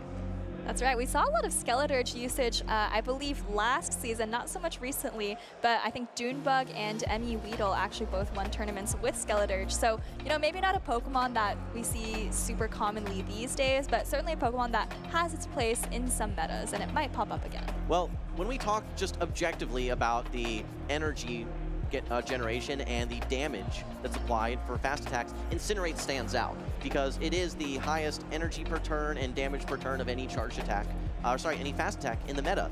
Talonflame we see a lot of use of, but Skeledirge seems to have completely fallen off.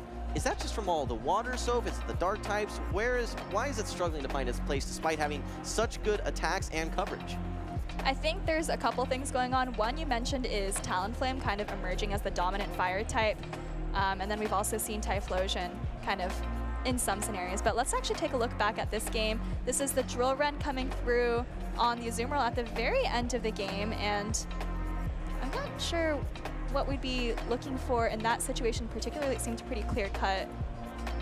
Yeah, they're at the end of the matchup. I don't know what's going to be the situation that's getting reviewed there. I think that, like you said, pretty clear cut there. Maybe had to do with some of the damage applications earlier for one of those Pokemon. We'd have to see. But yeah, they're towards the end of the game with that Protect Shield still remaining. I think that was certainly Beach's match, at least in the final 10 to 20 seconds there. Yeah, I think so. I think ToastyPolrick would have needed Beach to lag for like 7 or 8 seconds in order to get off another drill run to flip that scenario, but there might have been something else in the game that they were doing. But actually it looks like the players are standing up, so I think that result looks like it's going to stand. We'll try to get clarification for you a little bit later as to the details of that result, but as you can see, guys, the outcome, congratulations again to Beach 7. The ruling will stand there, and he's going to be moving on, I believe, to the winner's semis in his group. ToastyPolrick will be moving down to the loser side of the bracket. Pretty close games there, so that was actually a really fun series to watch. It was close games and a close series, and I think the score really reflected that, right? You know, we were thinking that the Morpeko was really going to shine. Didn't really happen, didn't really go the Morpeko's way, but I think Beach did a really, really great job throughout the series showcasing the DrRoastBeef. Yeah, I think we got to see some of that Dusclops there as well, and we got to see the Galarian Weezing. So between the Morpeko, the Dusclops, the Weezing, we got to see a lot of Pokemon that you don't see at every single tournament. So it's just awesome to see some of the changes that what that means for the meta. And you know what? I think the Shadow Galarian Weezing is a sleeper pick. I think it's a Pokemon that has had a lot of potential that now has a potential place to be a monster in the meta. I think Galarian Weezing has been very strong from what I've seen, at least in the Go Battle League. I'm not sure about it in Show 6. It's definitely interesting because it feels like could kind of fill this offensive fairy role, right? Obviously, we know Azumarill is everywhere. Sometimes there's Wigglytuff, but other than that, there's not that much fairy type damage in the meta. I think Fairy Wind on the Weezing is really powerful, and you get to sludge very quickly. Well, there's not too many poison types that we see. There's not too many fairy types outside of Azumarill, maybe Wigglytuff that we see. And then, yeah, with access to Brutal Swing, just a very low energy charge attack. I mean, it is just a very interesting Pokemon for sure. So you and I were talking about this backstage earlier, actually. One of the interesting evolutions in the meta, I mean, this is now the 4th season of the Play Pokemon format for Pokemon Go, is as we see some of these meta changes, buffs, and nerfs to Pokemon, I feel that attacks are only getting better and better, and they're also getting faster and faster. Kind of call it a power creep a little bit, yeah? I feel like that too. I mean, you look at when you started PvP Wholesome, the attacks that were around were, you know, Air Slash on Skarmory, maybe Water Gun on Blastoise, and, you know, nothing's happened to Water Gun, but it kind of has just fallen off as other attacks, like you said, have just gotten better and better. Actually, speaking of Blastoise currently has Water Gun, but now it has Rollout as of last week. It will have Rollout, and that's another Pokemon to look forward to. Well, we're also going to be looking forward to some battles here coming up as well. I think before we do that, though, let's look at our March content update, though. We have a lot in store. We talked about Community Day. We've been doing some raids here at the venue as well with some Shadow Raids and Mega Raids, but I think that we're very excited to see some Dynamax releases as well, so. That's right. Don't forget that there are Dynamax battles every Monday from 6 to 7. You see some of the Pokemon that will be in the rotation there, including Kubfu. But what I have on my calendar personally is March 18th, Tuesday, Spotlight Hour. That is Shelter with Double Catch Stardust. And for those of you who don't know, every Shelter that you catch has more base dust than most other Pokemon. So if you have double dust on top of that, you're looking at, you know, upwards of 1,000, maybe even 2,000 Stardust per catch if you have, you know, Star Piece, Weather Boost, those kinds of things. Yeah, double dust, base plus Star Piece plus a huge base in general. I mean, that is absolutely going to be insane. Guys, don't forget about Kubfu, though. Make sure that you are doing your special research and getting access to that. And also don't forget that you can get access to the newly released shiny variant of Charcadet as well. Actually, I believe that's a Pokemon that is getting a buff as well, the Armarouge, with its Incinerate plus Psyshock. It's going to be generating energy so much faster. It'll get to Psyshock in 2 Incinerates, if I'm not mistaken. I think that's right, 20 and 240. So that is very, very spammy as well. Same as, I think, Salazzle. So we are currently in the Powerful Potential event right now, ending on March 10th at 8 p.m. local time. So make sure to hatch those eggs while you can. Yeah, Hisuian and Typhlosion back in raids as well. And I think there is opportunities actually to get that eligible for Great League with a little bit of luck as well. So that's one we'll have to see if it ever makes its way into Play Pokemon. All right, well, I think you need a lot of luck to get that. But, you know, we've seen a lot of great battles here today, and there's still a lot of great battles to come, so don't go anywhere. When we come back, we'll get a look at some past champions battling it out.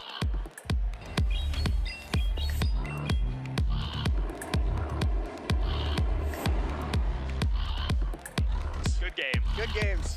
I was scared of that A-Slash. I was scared of that thing.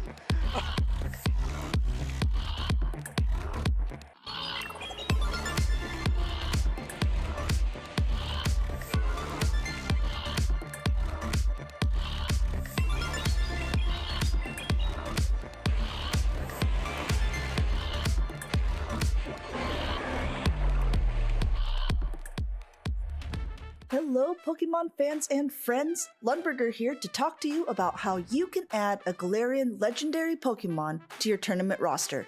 With the Pokemon Go Championship Series in full swing, trainers everywhere are flocking to catch the rare stars of the competitive meta, the Galarian legendary Pokemon. The 2025 competitive season marked the first time Galarian Articuno, Zapdos, and Moltres were eligible for tournaments, and they immediately made their mark, stirring up excitement and ruffling a few feathers in the process. Among these Pokemon, Galarian Moltres soared straight to the top, quickly becoming one of the most popular picks in the Show 6 format. With its dark and flying typing, it counters many dominant Pokemon in the meta. Additionally, its powerful charge attack Brave Bird allows it to take on even its toughest opponents like Clodsire and Azumarill. It's no surprise that Galarian Moltres made quite an impression in its early tournaments. It was on the team of the third place finisher in its debut tournament and continued to gain traction from there. Even by the first tournament of the season, Galarian Moltres was in the top usage for Day 2 competitors, as well as on both of the teams in the Grand Finals in Dortmund, Germany. Galarian Moltres became an undeniable force to be reckoned with. If you are eager to add a Galarian Moltres to your roster, it's easier than you might think. These elusive Pokemon can only be encountered while using your Blue Daily Adventure Incense, a special item that lasts for 15 minutes and spawns Pokemon not already seen on your map, including Wild Galarian Articuno, Zapdos, or Moltres. To maximize your success while you're out birdwatching, if you have an Origin Form Dialga, activate its Roar of Time ability to pause the daily incense timer. This will give you more time to search for your feathered friends without feeling rushed.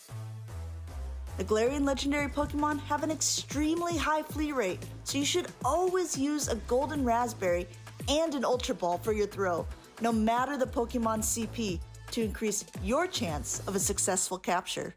For those truly special encounters where letting a rare Pokemon escape is not an option, don't hesitate to use a Master Ball for a guaranteed catch. Though the Master Balls are rare, so are these Pokemon. After catching a Galarian Moltres, you'll likely want to optimize it to be a perfect tournament-ready partner. Consider arranging a special trade with a friend to aim for the attack, defense, and HP spread that you are hunting for. Once your prize partner is ready, take it to a competition, cups, or challenges to showcase its prowess in action. The Galarian legendaries are more than just Pokemon, they are game changers in this competitive land and skyscape. With Galarian Moltres leading the way, their impact on the meta is undeniable. So grab your daily incense, prepare your team, and get ready to take flight. With one of these powerhouses on your roster, you'll be soaring above the competition in no time.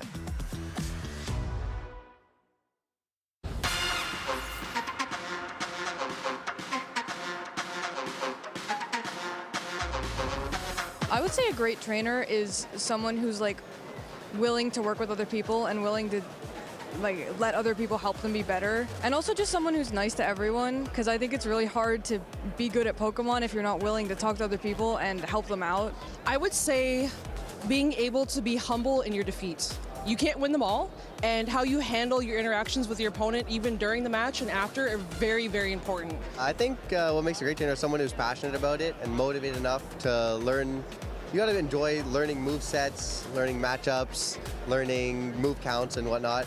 And then the more you play and the more you do, the better you'll be. I think a good trainer is someone who is kind and open-minded and willing to share their experience with newer trainers so that the game can be more inclusive for others. I think what makes a great trainer is a combination of a lot of different qualities. I think it's about being honest with yourself when you maybe make mistakes, right? When you get unlucky, looking for parts of the game that are within your control. And also you just have to have this like certain eye for the game, right? Like you can look at a board state and you can kind of analyze a lot of possibilities. I think what really it takes is like kind of looking at a bunch of different successful approaches, finding what works for you, but synthesizing the things that are really good to carry over into your own prep and your own skill as a player.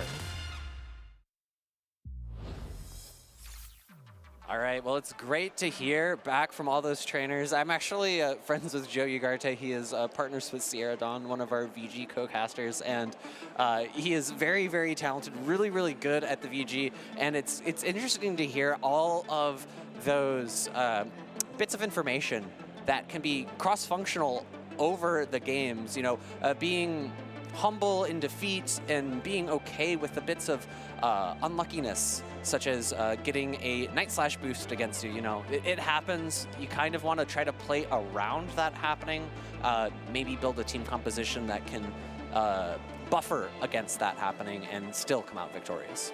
A trainer that definitely knows about being victorious in battle is going to be our trainer that we're going to see on the left very shortly, and that is going to be our elite, our current San Antonio champion, who's had other regional championships under his belt, tends to do very, very well in the tournaments that he competes in. And his opponent, 610 Hero, is going to be a fierce battler. 610 Hero is most recent performance was near top cut. I think it was top 64 in Toronto this year in 2025. And he has had some pretty solid performances. I think his best was top 3 2023 Vancouver. And he's looking to repeat that here, Vancouver 2025. Yes, I'm looking forward to seeing what these trainers are going to be bringing to battle. When we saw Elite last, he was really piloting that Shadow Kanto Marowak, just kind of over and over and over. I remember casting those battles, and every single time the Shadow Kanto Marowak was Elite's MVP, and it looks like he's going to be bringing it back for a repeat performance. All right, well, we're in for a little bit of luck ourselves right now because our trainers up on stage have another lucky trade ready to go. We'll have to see if we can repeat the performance of the last time where we were able to see that shiny Hundo trade here. On the left, you see Elite. On the right, you see 610 Hero. And it's going to be, looks like another potential shiny Kyurem for shiny Kyurem. A nice little, oh, no, not shiny actually. Just a standard regular Kyurem. Perhaps maybe looking to get one to fuse to get a Kyurem Black or a Kyurem White. Let's see how these turn out. So send these trainers your energy. Let's take a look at the results. 610 Heroes going first. Ooh, not bad. Definitely better than the one that was traded to Elite. That's not too bad. I would fuse that one. Absolutely usable. I don't think I got a better one during my raids. I have to imagine that 6.1 times 10 squared Hero is going to be very happy about that. You want to do all the math today, Alpha Phoebe. I don't know if anyone's caught on, but I might be having a little bit of fun with his name. All right, well, I am going to be having some fun going into these teams and looking forward to these battles. As I mentioned earlier, Shadow Kanto Marowak was Elite's MVP in San Antonio, and he's looking to bring it back for a repeat performance.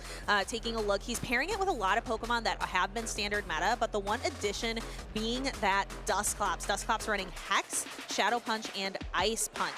Dusclops, not known for its attack power, it's just known for being very bulky and very consistent, being able to put out very consistent small amounts of chip damage. Take us through 610 Heroes team.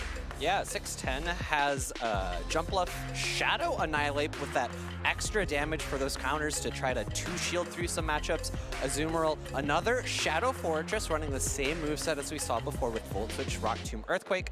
Diggersby to try to wall off some of these poison types, and Shadow Drapion. Here we go into game number 1. It is a great lead for Elite. That Shadow Kanto Marowak into the Shadow Drapion. In comes Azumarill, and there's no amazing answer for it on Elite's team, so he's going to be chipping with his Bone Club, and I have to imagine dipping into his most neutral Pokemon on his team, that Dusclops? No, instead actually opting for Dewgong. Yeah, Dewgong tends to do really well in the Azumarill matchup, especially if you can use an Icy Wind debuff first, or if you can get a significant amount of chip damage like Elite was able to do with the Shadow Kanto Marowak. You're going to see this play rough come through, and it's going to do, a decent chunk of damage, but here you see Elite going for that Icy Wind. You're looking to make it so you debuff the Azumarill enough that the bubble damage is slightly less, as well as the charge attacks. 610 Hero is going to be able to land another play rough here. The one really good thing for him in this matchup is that Elite's Dugong is now brought out. And Elite's Dugong's really good into 6.1 E2 Heroes team. The remainder Pokemon in the back, that Shadow Jumpluff and that the standard Jumpluff in the Shadow Trap. Just to clarify for the chat, he does prefer 610 Hero, so that's going to be the name that I am using. And the Azumarill on the side of 610 Hero is going to go down to that Drill Run. So Elite has secured a switch advantage here and is going to be able to either pull a Protect Shield or take a lot of health out of the Shadow Drapion. It is going to be super effective Drill Run damage. That is a lot. Shadow Drapion is a great Pokemon, but it needs to have a health advantage to be able to output, to be able to survive, to throw all of that really powerful, all those really powerful attacks. Aquatail able to knock out that Dugong. In comes the Kanto Marowak, counter swap into that Jumpluff. You know, on the opposite side of the field, the Dusclops comes out. It's got Shadow Punch and Ice Punch. It's not actually a fighting type, even though it's only throwing punches here.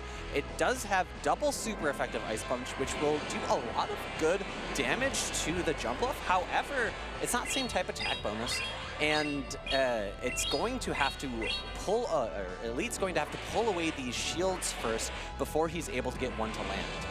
Yep, but 610 Hero being able to throw a charge attack first, and we're just going to see how bulky that Dusclops is.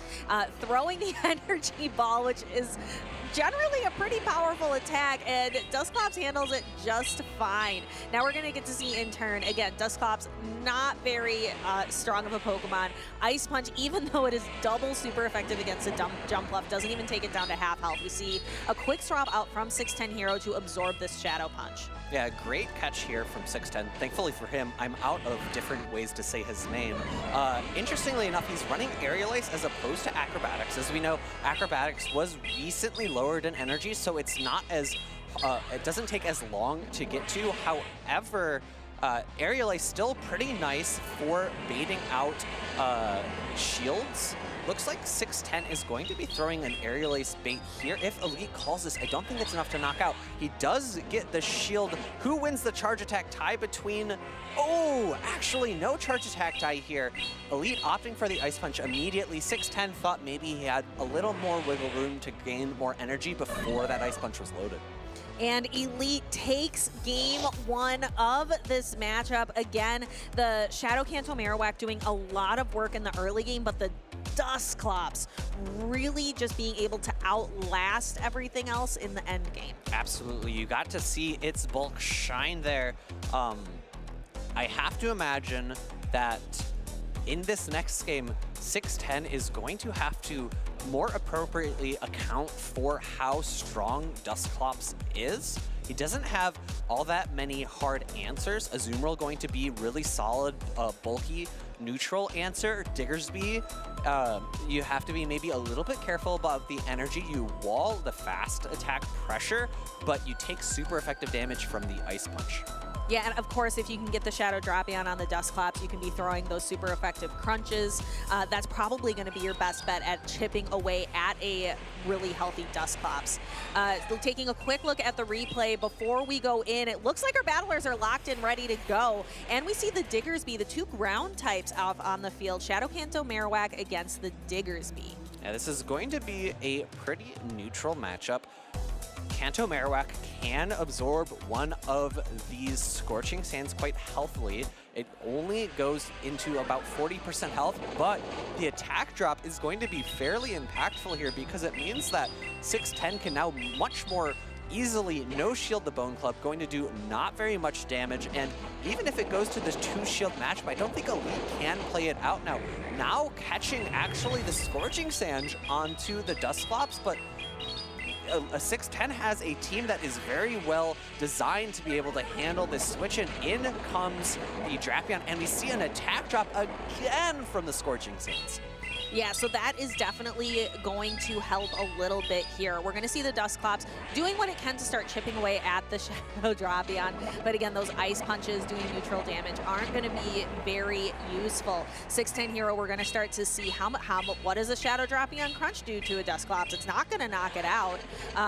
But we do see Elite shielded up, trying to keep the Dusclops healthy to throw a couple of ice punches into the Drapion.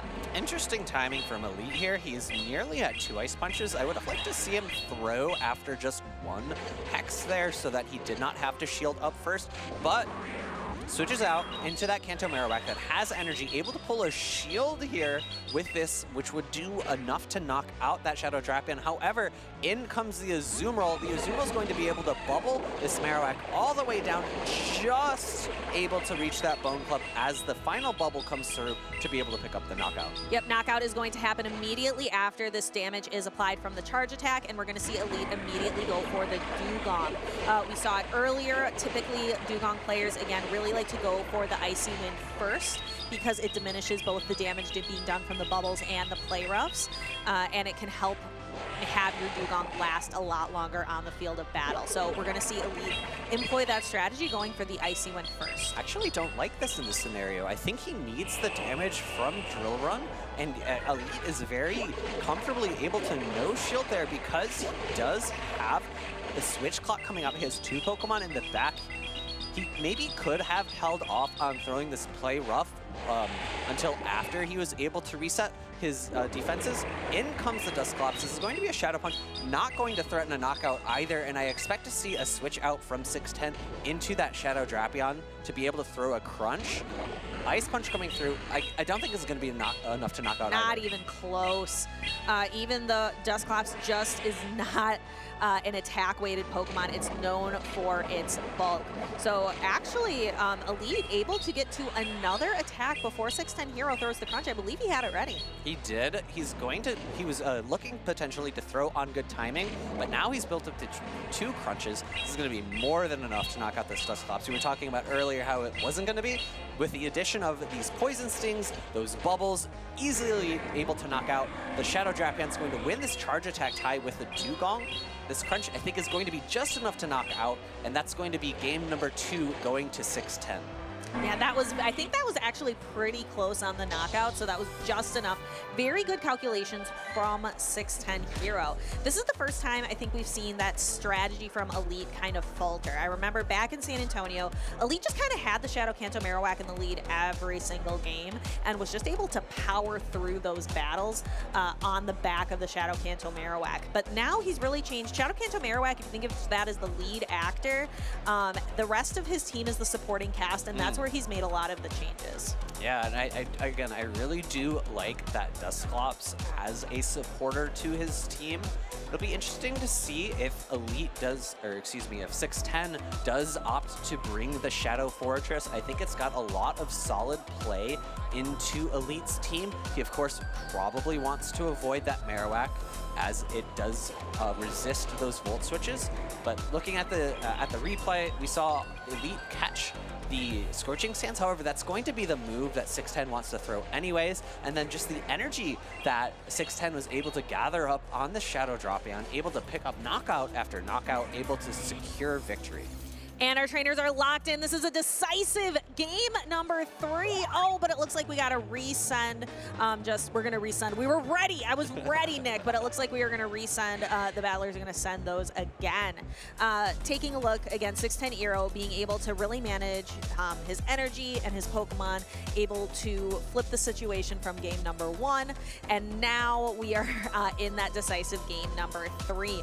Really interested to see, is it going to be on the side of Elite, who, again, has that regional championship, we've seen have success time and time and time again, versus 610 Hero, who hasn't had that breakout performance in a while. I think it was actually the first Vancouver Regional in 2022 where he had that top 3, and we've seen a couple top cuts since then, but not having that regional championship yet. And I think we might take a very brief pause here as our players are talking to the judge on stage.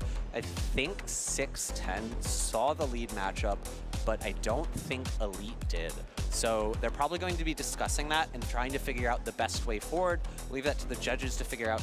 I have absolutely no idea what the best way forward is myself, so we'll let them make a decision, figure out how we're going to move forward from there. But in the meantime, we can talk about the matchup that has just happened. Like I was saying, I really like to see that Shadow Fortress.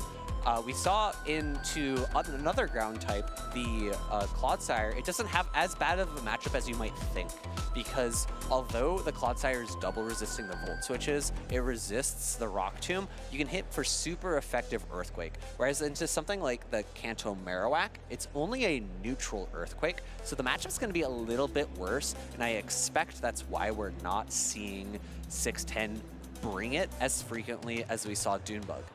Yeah, and where that's kind of the exciting Pokemon on the side of 610 Hero. Where on the side of Elite, kind of the new exciting pick would be that Dusclops, and it makes a lot more sense for Elite to bring that just because it is so neutral, it is so bulky. Even against something like the Shadow Drapion, it's able to at least do some chip damage, and it can tank a crunch where not a lot of ghost types can. Imagine its evolution Dusk Noir would have a much tougher time handling a charge attack from a Shadow Drapion. Yeah, I'm pretty sure the only other pure ghost type that could is the Corsola, the Galarian Corsola. It's got enough bulk, can do it from full health, but similarly to the Dusclops at half health, it's getting a little bit risky.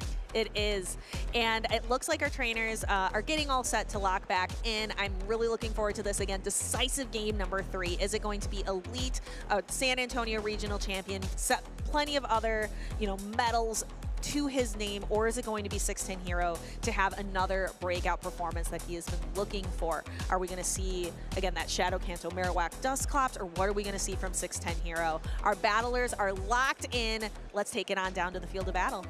And it's looking like it's going to be the same lead as before. It's going to be that Kanto Marowak into the Shadow Drapion, an immediate switch into Azumarill. And again, this is very reminiscent of game number 1. Not a great answer to this Azumarill, so he's going to chip the Azumarill with a Bone Club and then likely switch into the Dugong again, if I had to guess. Yeah, and that, you made a very educated guess, Alpha Feed. We're going to see that Dugong, and again, we've been seeing Elite go for that Icy Wind first to debuff the Azumarill's attack. Icy Wind has that 100% chance of a debuff and able to bring its attack down. I'm not sure if he needs it again when the Azumarill's health is already this low, but is going to be going for that anyway, so the incoming bubbles and play roughs don't do quite as much damage. Yeah, probably makes sense in this scenario because it allows for him to build up energy later in the matchup. However, I think if there's ever a scenario where he's going for a really long farm down, he won't necessarily have that opportunity because 610 would be able to switch out. And now we're kind of getting into that end game scenario with these two very bulky water types. Both have a lot of energy. Elite is going to be going for that drill run for the knockout, but 610 Hero wants to be able to utilize all the energy he had built up on his own Azumarill to try to go for the play rough. Does Elite want to maintain switch advantage? No, actually allows the Dugong to get knocked out here, bringing in the Shadow Drapion to get really nice farm, but 610 Hero denies it again, makes a hard swap into the Drapion, knowing that it's going to be stuck here against that Marowak. Aqua Tail coming through, going to do a lot of super effective damage to this Kanto Marowak. Elite does throw up the shield. Another one is one Poison Sting away from being ready, but Elite, knowing this, throws immediately. Not ideal timing in terms of fast attack timing. However, ideal timing in trying to get that move off before the next Aqua Tail is available. Just seeing how much one fast attack does to that Shadow Drapion is always astounding. Drapion throwing the Aqua Tail. It's one or two Mud Slaps left to go, and the Shadow Drapion goes down before it can throw another charge attack. So it's kind of looking like it's going to be Diggersby against the world. Diggersby has a pretty okay matchup against the Shadow Drapion, but it also has to get through this Shadow Kanto Marowak. And the very small thing there, but I would have really liked to see 610 immediately switch into that Diggersby there because he would have been able to get a little bit more time before Elite got the switch clock up. However, Elite's now able to very quickly switch into the Shadow Drapion. Shadow Drapion throwing super effective Aqua Tails. He will need at least one more to knock out, but the Scorching Sand is ready. The Scorching Sand is ready. It is going to be super effective damage. Diggersby not necessarily known for its attack power. Even though it's super effective damage, it's not quite enough for a knockout. However, now Elite throwing the Aqua Tail goes for a undercharge to try to build that energy back up, but doesn't quite work. The Azumarill still is at really low health, but that left a little bit. It left one Mud Slap for the Shadow Kanto Marowak. I think that's all that Elite needed, going to be able to throw this Bone Club here. Bone Club coming through. I don't think it's going to be quite enough to knock out, but will the fast attack damage be enough to knock out before a Fire Punch is ready? 1, 2, 3 quick attacks are necessary. So Elite is able to secure the victory there, and 6'10 Hero is going to go down to the loser's side of the bracket. Really good energy management and health management on his Pokemon on the side of Elite. I'm really looking forward to rewatching that end game of that matchup. Just a lot of really quick decisions from both battlers. And I do want to make a quick shout out. 6'10, as I had mentioned, saw the leads, but Elite did not. 6'10 did share that information with Elite as a good show of sportsmanship, which you just really love to see from trainers on the stage at these really important, nearing the mid-game of the tournament battles. Yeah, we are approaching the end of this side of the bracket. I believe that was Group B winners 3 for Elite versus 6'10 Hero. So Elite moving on. Again, on the back of that Shadow Kanto Marowak, brought it in the lead every single game. It's a very similar strategy to what Elite did in San Antonio up against Rise to Occasions for Alligator. Yeah. You wouldn't think that ground types can beat water types, but with how much damage those Mud Slaps can do, you're able to take that matchup in the 2-shield scenario as that Shadow for Alligator, unless it has a really significant energy advantage, is unable to make it to a third Hydro Cannon. Yeah, I really want to see the replay on this, so let's go ahead and take a quick look at that. So taking a look, this is, again, game number 3.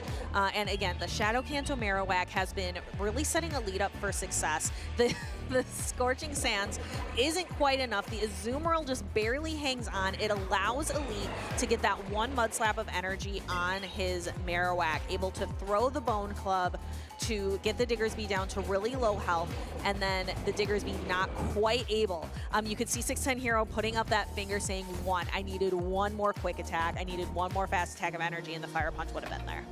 Even technically less than that, just one more turn, really, because if he had one more turn, he would have been able to get that Fire Punch off as he died with, or as he was knocked out with that move. But let's go ahead and hear exactly how that matchup played out from the winner himself. We are going to hear from Soph and Elite. Thanks, Phoebe. I'm here with Elite, who has just won winners round 3. Elite, please tell us what was going through your head during the nail biter of Game 3 you just had. I was nervous. I don't know. It was really close. I was annoyed at the thing that happened at the start of the third game before we had to redo it, and that kind of messed with my mental game throughout it. But yeah, it was a nail biter at the end. Well, you did a great job staying cool. I also noticed that this team is very similar to what you used in San Antonio. Do you want to tell us about how you came up with the swap that you made? Yeah, so in San Antonio, I said on my team I would have the exact same team, but if I had a Corsola, I would put it over to Ariados. And I still don't have a Corsola, but I do have a Dusclops, and so it filled the role of a ghost, and I put it over Ariados, and it's working.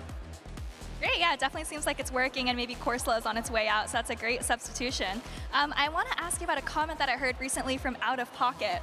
Someone asked him who he thought would do really well at Worlds or maybe win besides himself, and he listed you. Really? Yeah, what do you think of that? I mean, I appreciate it, Aiden. I want to see him do well at Worlds, and I want to play him at Worlds, so I think we can both live up to that. Well, you're definitely one of the most consistent trainers we have out there. Is there anyone you want to shout out who has, maybe helped you get that consistency and those results? in terms of getting consistency results, also out of pocket for that, and then also Lyall Jeffs and SSThorne. But I do also want to give a shout out to Hayden and also Luke and Vincent from UCI. All right, well, I know they're all out there supporting you. Thank you again so much for your time, and congratulations again. And I think we're going to kick it back to Nick and Stephanie. Well, thank you for that insightful interview. It's always great to hear who has impact on our top trainers, and very frequently it's other top trainers. One last thing I wanted to talk about in that last matchup was the interplay of the Kanto Marowak and Dugong. One of the best answers on 610's team to that Kanto Marowak was that jump bluff, but he was very hesitant to bring it because of how powerful ice-type damage from Dugong would be into that matchup, and it would make that team composition much more polar. It would be very polarizing from the sake of the Dugong, you know, polar and cold goes together. Dugong being polarizing in that matchup. And taking a look, I also really want to call out, I would definitely love to see a battle between Out of Pocket and Elite on the world stage. I think that would be really fun for the audience. I think that would be really fun for both of those trainers. We do have 2 new trainers, though, on the field, on the stage. We are going to see NiteTimeClasher, a fellow caster of ours, up against Beach. And both trainers bringing some new and interesting Pokemon. We have NiteTimeClasher bringing that Emolga, and then Beach bringing the Corviknight, bringing the Ariados, the Morpeko. Lots of different kind of like slightly off-meta picks. Yeah, and I was very surprised to see that Beach was still opting for that Corsola. Maybe if we get the chance to interview him, we'll be able to hear about why he brought that. Also, like you said, these teams are very different, very, let me actually count, see if I can do some math real quick.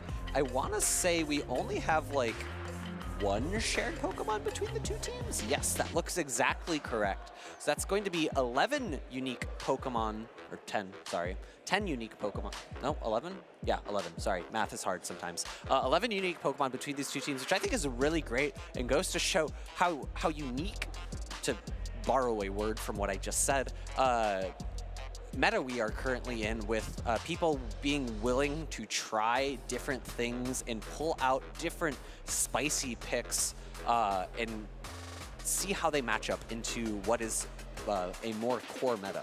I think you used all of your math power in trying all the different ways to say 610 earlier. Almost absolutely. Almost absolutely. But I agree, this meta shakeup is really, it's refreshing to see a variety of different Pokemon. And the 2 Pokemon we're going to see on our screen now are Diggersby and Ariados. Diggersby, really bulky, able to resist the fast attack pressure from Ariados, but Ariados, because it has Trailblaze, is able to throw super effective damage into Diggersby and ramp up every single time. I really like how NiteTimeClasher, not worried about shielding that first Trailblaze. Yes. That's something we were talking about earlier. You never want to shield that first Trailblaze. It's always the second, the third, that fourth that start to be really, really scary. Fire Punch coming through, doing good, super effective damage to the Ariados, and I'm pretty sure this next Trailblaze does not threaten a knockout. Those Poison Stings are resisted by the ground typing of the Diggersby, so I think even in after this Trailblaze, it's going to be a pretty tough ask of the Ariados to get a fast attack down. We might see Beach actually opt for a fast attack farm down from another Pokemon, but no, going to stay in. In comes the Feraligatr. Feraligatr going to get to the Hydro Cannon, but opts to not throw, shield up the lunge, and go for a fast attack down. The really tough thing for Beach, though, is that he doesn't have any Pokemon that really want to take energy from a highly loaded Shadow Feraligatr. Yeah, but the Shadow Feraligator is stuck with this attack debuff now. Shadow Feraligator is a really powerful Pokemon. A Hydro Cannon is still going to do a lot of damage to this Galarian Corsola, but yeah, it's stuck here with the attack debuff. We're going to see 1 more Hydro Cannon come through. That's about enough to knock out. It comes pretty close, knocking the Galarian Corsola down into the red. I like the Snow Shield from NiteTimeClasher. Unfortunately for Beach, I don't think his switch clock is going to be up quite yet. So NiteTimeClasher is going to be able to come in with the Emolga, get a few sparks of advantage, and it looks like potentially a complete spark down. So now, Beach is in a bit of a tough spot, although his Morpeko is able to resist the charge attacks from Emolga. It's a very squishy Pokemon, and Acrobatics does a lot of damage. Yeah, even though it's not very effective, Morpeko is just so squishy. Even the Thunder Shocks coming from the Emolga, even though they're resisted, are starting to pile up in damage. We're going to see a Psychic Fangs. We see a no shield, a Brave no shield on the side of NiteTimeClasher, because if he had thrown another attack, that could have potentially knocked out. In comes a discharge. This will threaten a knockout onto the Morpeko. Shielded up. It now comes down to, I think, what's going to be a potential catch, but no, actually, both players switch out at the same exact time. Shield is there for NiteTimeClasher, which means that I don't think he has a win condition anymore. Excuse me, Beach has a win condition anymore. No shielding the Psychic Fangs. A move is loaded on the Emolga, although there is another Psychic Fangs for the Morpeko. NiteTimeClasher can just shield it up, so we see Beach no shield. Discharge coming through, going to be enough to knock out. A lot of quick thinking at the end. I was really impressed by that simultaneous swap. And then NiteTimeClasher being able to really capitalize on that because the quick attack damage was doing a lot more damage there. And it was really unfortunate for Beach because the two Pokemon in the back of the two, he was the one that was going to get fast attacked down. Like I had said it at the beginning of the match, Poison Stings do not do enough damage to Diggersby to ever really threaten a knockout or a farm down. Not ever, almost never. So again, taking a look at NiteTimeClasher's team, utilizing the Emolga, the Diggersby, and the Shadow for Alligator in this last matchup. I'm noticing that Shadow Annihilate, we've started to see Primate be a little bit more popular. Do you think Shadow Annihilate still has any play? I think it does. Shadow Annihilate is just, it really forces you to think about how you're playing your game. Beach, of course, does have the Corsola as we see in this replay, but unless it's the Corsola on the field, you are very comfortable using two shields to protect up your Shadow Annihilate and counter down something like an Azumarill or a Corviknight. I also want to call out again that Acrobatics going into the Morpeko. Acrobatics being, it did resisted damage, but Acrobatics recently benefited from a buff in the most recent Might and Mastery Go Battle League update. So we get to see it used here on Emolga, which is why we're seeing a little bit of Emolga here today. I missed it. I really like that Pokemon. Yeah, it is very cute. It's like it looks like a flying squirrel. I don't actually know what the nickname or the category of Pokemon that it is, but if I had to guess, maybe it includes maybe it's the flying squirrel Pokemon. That's I'm putting that guess out there in the world. Okay, well, I can definitely let you know that Emolga is the Sky Squirrel Pokemon. Oh, so close.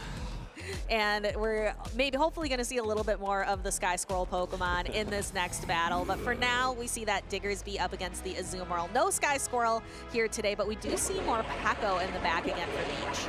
And we have a really strong answer for this Shadow Drapion. It's going to be the Corviknight coming in Steel type, Flying type, going to double resist the Poison Stings. Crunch does do a good amount of damage, and the Sand attacks are super effective. Iron Head is ready and available just before the Sky attack.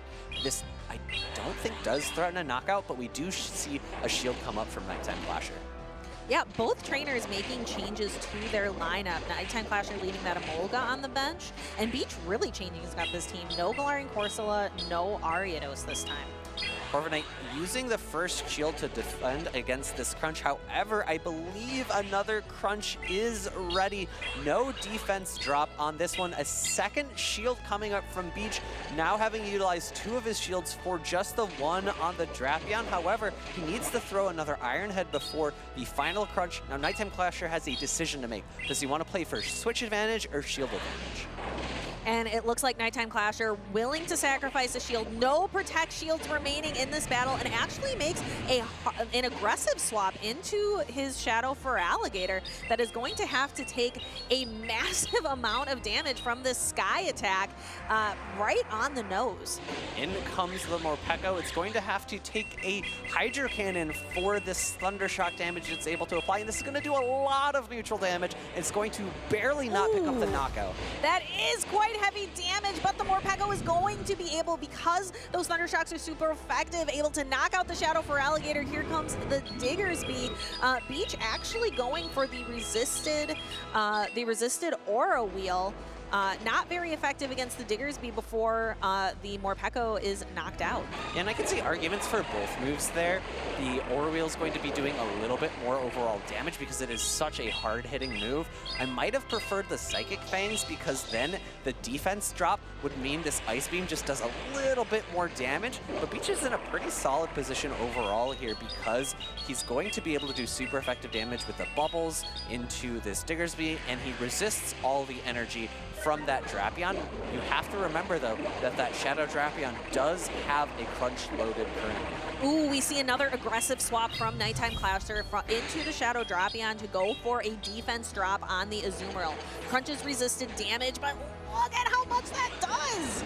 And I do like this a lot from Beach because now with a Sand Attack damage, he's put the Shadow Drapion into a farm down range, and if he's able to farm it all the way down, I think a Ice Beam from the Azumarill into that, into that Diggersby will be enough damage. No Aqua Tail able to be thrown as the bubble does apply, and Ice Beam comes through, able to pick up the knockout here. Beach has tied up this series 1-1 against NiteTimeClasher.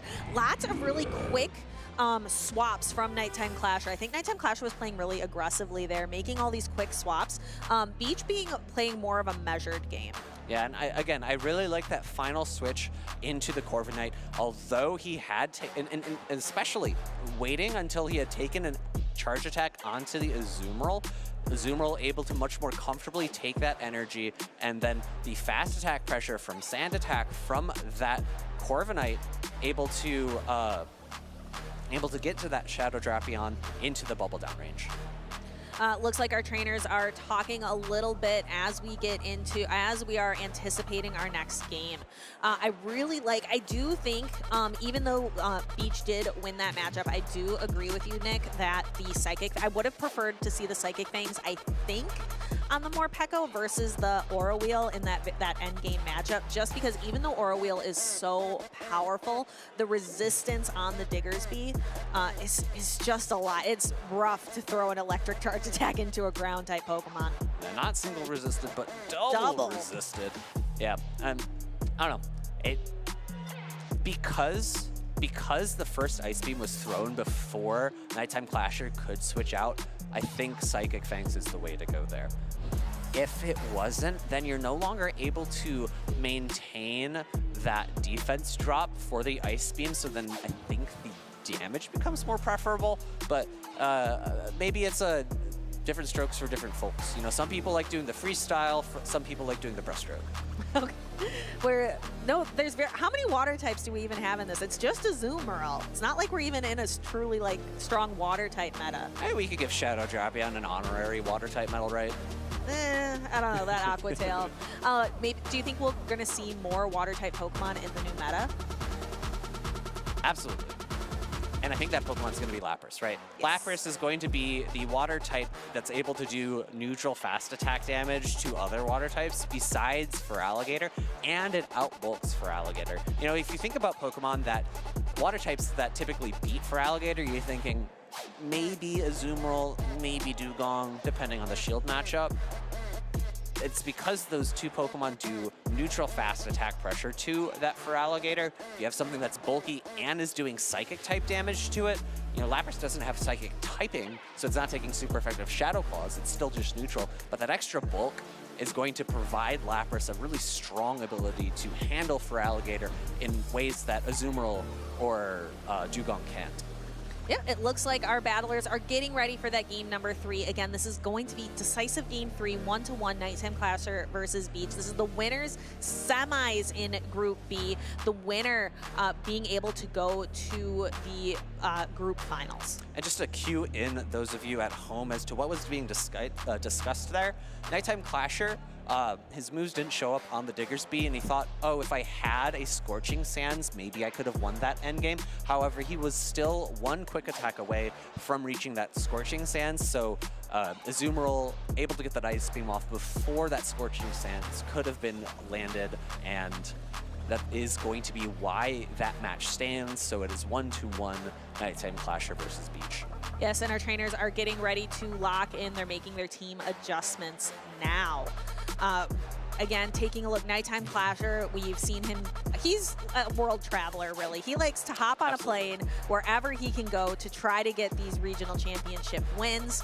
And then we have Beach here trying to kind of knock him down. Has successfully taken a game off of NiteTimeClasher. Decisive game number 3. This is a great lead for Nighttime with the Emolga, being able to apply that super effective Thundershot damage. We've got Discharge that was changed with the most recent move update as well, to be able to apply a lot of super effective damage. And I'm really curious here. Will the Thundershocks plus Discharge be more than 50%? No, it's actually a little bit less. It requires one more Thundershock to knock that Azumarill below 50% health. Ice Beam coming through. We saw before that Bubbles plus Ice Beam does threaten a knockout into the Emolga. So I'm curious. It does actually look like 2 Discharges will be ready before 3 Discharges, excuse me, will be ready before 2 Ice Beams. So this Discharge coming through looks like maybe one more Thundershock would knock out, but no, a quick switch into Gastrodon. Acrobatics going to do a lot of good neutral damage. Great shield from Beach. A very nice shiny Gastrodon, I might add.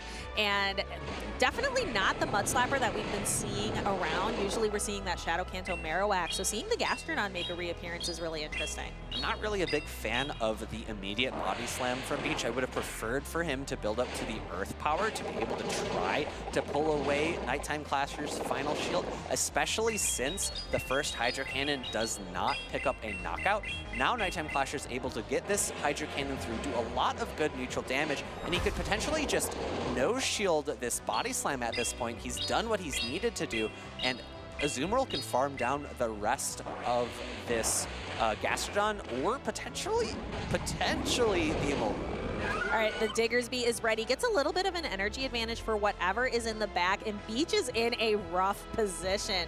So we have the Azumarill, and then there it is, a NiteTimeClasher. You can see both trainers give a smile, give a laugh, because Diggersby is one of the hardest answers to that Galarian Corsola that exists. And I think Beach just kind of recognizes his NiteTimeClasher has his number here. Yeah, and this game, switch advantage actually did not mean all that much because of the Pokemon that each trainer brought in.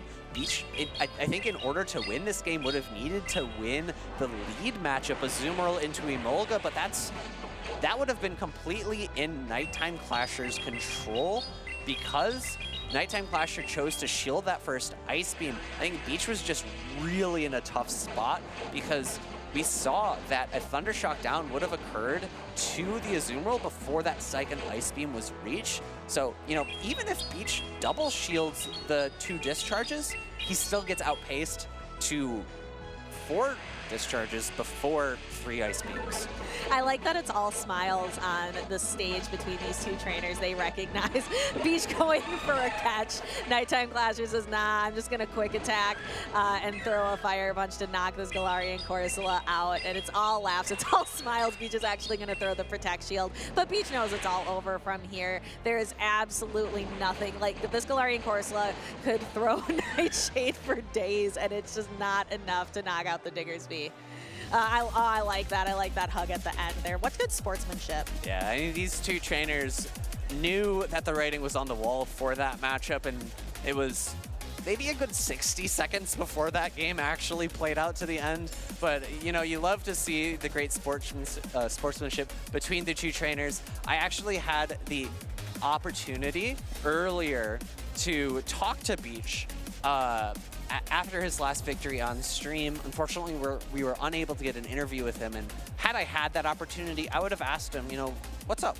Why are you bringing the Galarian Corsola? Didn't you know that there was a recent move update that made Nightshade a little bit worse? And you know what his response was? No, I didn't. Read the patch notes. They're there. They help you out, trainer. Trust me. Trust me. Galarian Corsola, definitely still a really bulky pick. Just Nightshade is just not going to be as impactful. I think once we see, because again, we're in this transition meta, I think once we see next weekend when we can start to see the Might and Mastery update take full effect here in the Championship Series, I think we're going to see a lot more of that Dusclops. I think we're going to see a lot more of the Dust Noir, perhaps. I think there are going to be other Ghost-type Pokemon that really start to shine, and I think Galarian Corsola is going to take that step backwards. I'm going to make another vying point for Dusclops over Galarian Corsola. Both Pokemon have the Ghost-type pressure with Hex and a Ghost-type charge attack. You have the anti-flyer option for the Ice Punch and the Power Gem. However, Ice Punch is super effective into Diggersby, whereas Power Gem is resisted. So that's a 2-stage difference between the effectiveness of those moves. So it's a much better matchup for that Dusclops. All right, I believe we can take a quick look back at these battles. I'm really excited again to see NiteTimeClasher a powerful lead with that Emolga into the Azumarill, and kind of like you were talking about, this was like that first domino falling, kind of signaling NiteTimeClasher's victory here. Able to do a lot of damage into this Gastrodon, and then we kind of have all those laughs at the end. Once NiteTimeClasher was able to align the Diggersby onto the opposing Galarian Corsola, that was all NiteTimeClasher needed to do to secure that victory and move his way on to the winners finals for his group. And the one thing I would have been a little bit curious about is if that Emolga could have Thunder Shocked down the Gastrodon. In Pokemon Go, ground typing double resists electric, and the water type is super effective against that. So if you add -2 +1 together, you get -1. So it's only actually resisted, singly resisted in our game. So a Thunder Shock down is feasible and might have provided the Emolga a lot of energy. However, this is all just a theoretical mind experiment here because of the end matchup there of the Galarian Corsola into Diggersby. It was 100% one-sided. And we are 100% want to hear from the winner of that last match, NiteTimeClasher. Jim, tell us a little bit about what NiteTimeClasher's thinking about.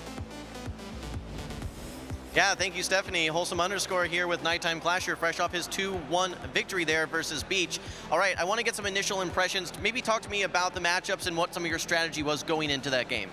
Sure, so I tried a lot of things coming into this new meta, a lot of teams, a lot of things that did not work. So last night I was like, well, I'll just run back to the EUIC team and like get rid of Zapdos because that thing was not very good. So put Emolga and it's been working pretty well. Okay, well, speaking of EUIC, I don't know that we had an opportunity to talk about this moment. I think a lot of trainers saw the double resisted, close combat, maybe single boosted. We all saw your reaction, but tell us what was going through your mind in that moment. So like, okay, here I am tapping. I'm like, tap, tap, tap, tap, tap. I catch. And like just pure shock, right? Like 60% damage from a close combat. Like, I don't know. Like, call me crazy, but I feel like double resisted was not the case there. Yeah, I think we were all caught off guard for sure. All right, getting back to this particular tournament though, how do you team build for this transition meta that's between, it's not last meta, it's not the new meta, it's really just a one-off. How are you team building?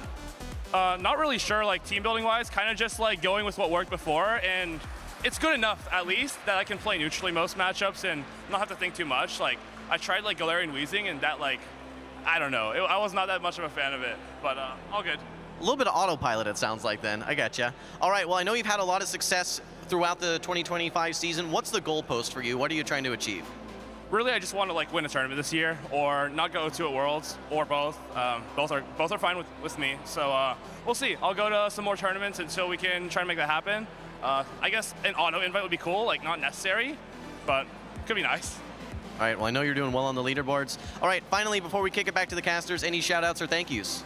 Oh, of course, shout out to like Lyall Jeffs, SSThorne, all the friends from the USVC, and we have Elite, of course, and Tihi Risa, who's watching from home. She's almost at Worlds, and big shout out to her. And finally, shout out to Orange Juice Gaming, who I don't know if any of you know, but he actually flew me out here to meet him and help him with the Pokemon event, so that was pretty cool. All right, shout out to Orange Juice Gaming. All right. Well, hey, thank you, NiteTimeClasher. Congratulations again on your 2-1 victory. We're going to kick it back to the casters. Some fighting words from NiteTimeClasher there, talking down to Zapdos. I thought, personally, that Zapdos did quite well at EUIC, but I guess he has a slightly different opinion. Well, I think Emolga is definitely a more interesting pick now. I think it's a little bit better positioned in the current meta and the metas that we're going to be seeing coming up here. But talking about the meta that's happening right now, we are ready on the stage already with our next pair of battlers. We are going to be taking a look at Group B Winners Round 4 with dilap and Elite. 2 regional champions. Dilap again taking that 2023 Vancouver Regional Championships, and Elite has several regional championships under his belt, but the most recent being San Antonio. You know, the phrase under his belt just made me think, instead of medals, what if we gave out championship belts like wrestling? How great would that be? And a different timeline for sure. But then we wouldn't get to see the image of Dune wearing all of his medals. Or we could, and it would just be that much more crazy. Just belts for days. But what we have right now in front of us is we have dilap versus Elite. Dilap bringing that Emolga that we saw doing quite well for NiteTimeClasher, and as well as a Shadow Quagsire, the Shadow Primeape. 3 Shadow Pokemon. It's half of his team. And Elite also having 3 Shadow Pokemon, the Marowak, the Drapion, and the Feraligatr. And we were talking about double resisted close combat into a ghost type. I don't expect to see that this match, but it'd be very curious to see if that Shadow Primeape was maybe triple boosted, exactly how much damage a close combat into a Dusclops would do. I'll keep my fingers crossed behind stage. Maybe I will pray like Adib was saying that I do get to see that pack matchup, but that would not be very nice to my friend dilap, I guess. All right, both trainers, one wearing a regional championship shirt from 2023, one wearing one from 2024. Let's go ahead and take a look how this opening matchup starts with the Shadow Primeape into the Shadow Drapion. The Primeape being able to output quite a bit of pressure here onto the Shadow Drapion. Yeah, Aquatail also putting some pressure back, going to take the first shield. I think that is more or less necessary in this matchup. First Rage Fist is loaded. Elite either now has to respect the close combat or call the bait here. This is not going to do enough damage to knock out, but it looks like maybe a second would be. Dilap instead opting to catch this Aquatail onto his Azumarill. Azumarill feels like a very safe Pokemon into Elite's team. Elite now is probably going to build up some extra energy, get to that Aquatail again for that Shadow Primeape later in the matchup, but Dilap now able to land a Play Rough into the Dugong, and potentially, if this matchup plays out, he's going to be able to pivot that Shadow Primeape back in and get a quick attack down later on. We've seen Elite strategy with the Dugong several times already in his previous matchups, like the ones against 6'10 Hero, opting for that Icy Wind first, and then we're going to start to see that charge attack pressure from the Drill Run. Both Pokemon are about half health at this point, so we're about halfway through this matchup. Play Rough coming through, going to do another good amount of chip damage to the Dugong. It looks like maybe Bubbles plus another Play Rough might be enough. Instead now, Elite opting for a second Icy Wind. This is going to mean that Dilap's next Play Rough won't be able to knock out, but he is now able to switch into his Shadow Primeape and potentially get a full farm down. No, not enough damage with one more Karate Chop that would have not knocked out the Dugong, so now forced to throw the Rage Fist. Will he opt to throw immediately, or will he not? It is another Rage Fist into the Dusclops, and this is going to pull up a shield from Elite. Yeah, but this Primeape so the Primeape had a Rage Fist. It's going to start trying to build up to another one. Can it get there before the Shadow Punch? It can't quite. Dilap looks like he's making a decision. He's trying to think through the next couple battles, the next couple moments, decides to let the Shadow Primeape down. And then we're going to have to decide, do we bring in the Shadow Quagsire that is fresh, has no energy, but also no damage done to it? Decides instead to bring in the Azumarill, knowing that the Dusclops can't really knock it out with one charge attack. Elite's going to have to use quite a few fast attacks, quite a few hexes before a Shadow Punch is going to be able to knock out. And I do like that option from Dilap to no-shield the Primeape. I think it puts him in a much more comfortable position with the Shadow Quagsire to build up energy, to opt to shield a move farther down the line. Another Shadow Punch is going to come through now. Dilap choosing to no shield here is going to build up some more energy. Elite, remember, does have an Aquatail stored and is going to have to use it carefully. Yeah, that Drapion in his back pocket with that Aquatail, and because he has a Aquatail, could potentially get to a crunch really, really quickly if that is necessary. And the switch timer is up for Elite, so that's available to him at any point, where Dilap was kind of stuck here. Now that this Protect Shield's deployed, I think Dilap is almost able to switch out, not quite yet. And Elite being able, throwing the Aquatail right away, that is going to knock out this Quagsire. A great read from Elite there. The switch clock was not up for Dilap. He knows he wins the charge attack tie. However, there's going to be a potential farm down here.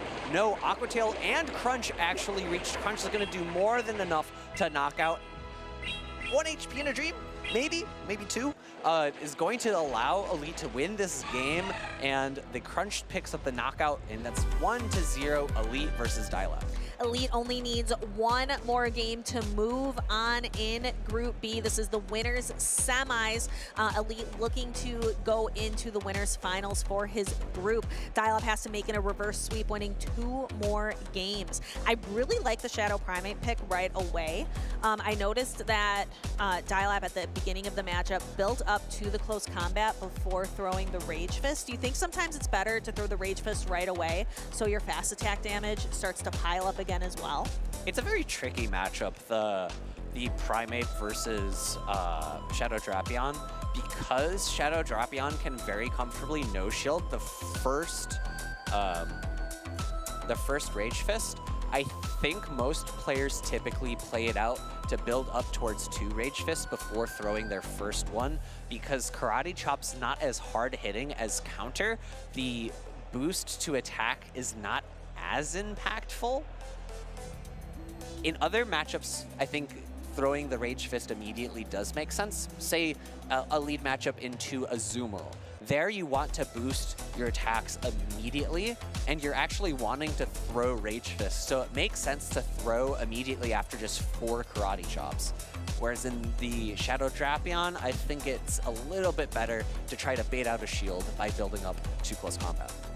Well, we'll have to see if dilap is going to bring the Shadow Primate back in, or is he going to switch up his team? I like the team that he had, the Primate, the Quagsire, and the Azumarill. I think it's pretty solid into Elite's team.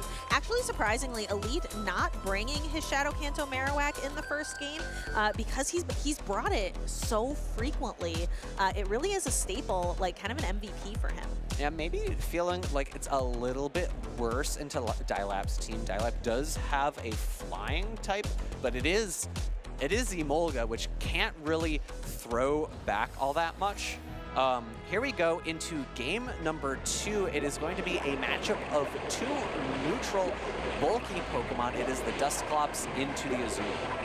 Yeah, but look at what dilap has in the back. So he has his bulky Pokemon out front and then 2 powerhouses behind it. So maybe trying to get the shields down right away, maybe kind of draw out the switch timer right away, draw out the game clock, and then having these 2 really powerful Pokemon in the back. Where Elite, on the other hand, bringing the Dusclops out front, and then he is hiding that Shadow Kanto Marowak in the back, where typically we see it in the lead with him. And the one problem for Elite right now is that he does not have an answer in his backline for an energy ramped up Shadow Primate, so he will need to prevent that from dilap in this game. Shadow Punch coming through, going to do a nice chip into that Azumarill. Play Rough coming back in return, and I think it's going to be just shy of knocking out, but might be within range of a Bubble Down. Yeah, not going to knock out. Dusclops is just too bulky for that. And we do see, again, an aggressive swap from dilap into the Primate.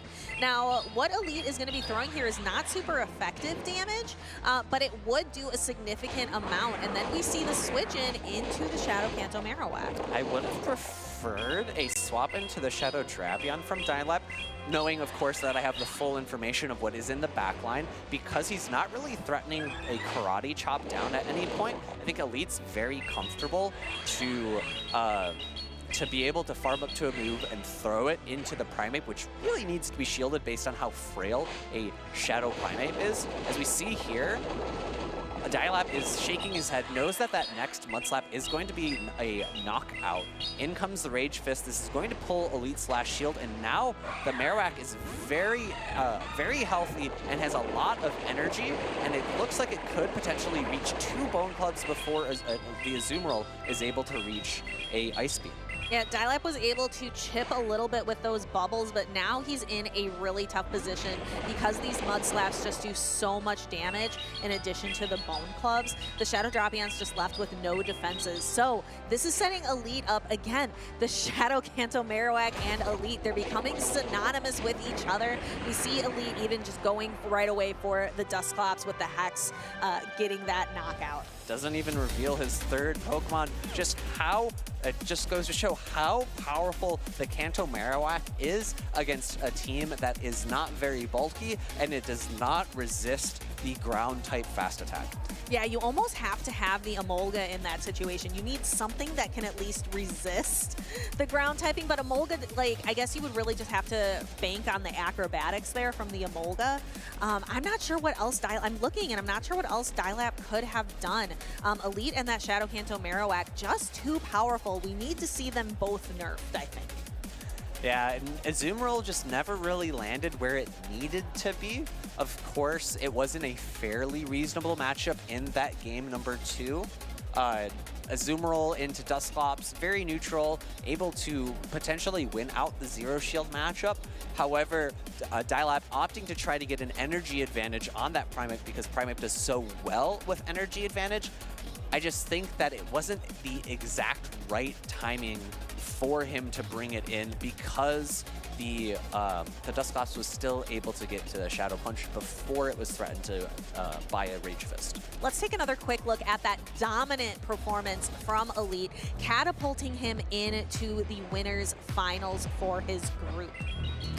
And here we see just how strong the Kanto Marowak is, able to knock out the Azumarill, able to do heavy damage here to that Shadow Drapion, and able to get 1-2 more Mud Slaps through, actually opting not for that Mud Slap in the end game, switching to the Dusclops, really trying hard to not allow that third Pokemon reveal so that maybe if they do face each other in day 2, or if Elite happens to lose the winners finals, that team composition wasn't fully revealed to dilap.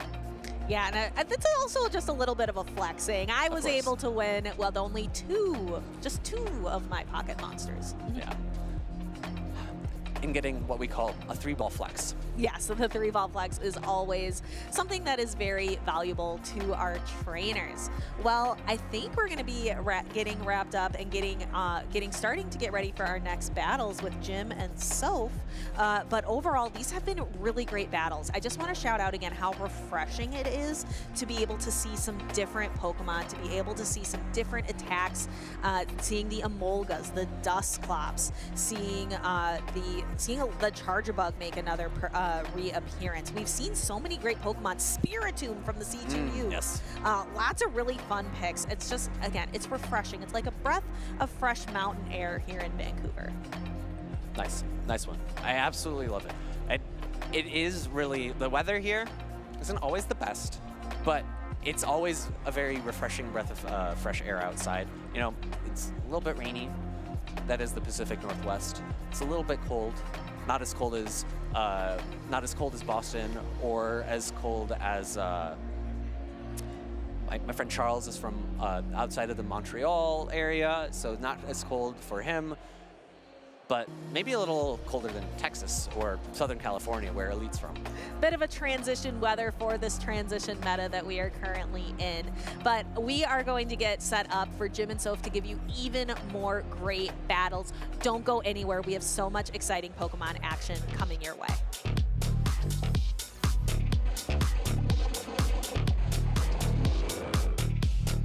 One away. Yeah. Good games. Incredible games, guys.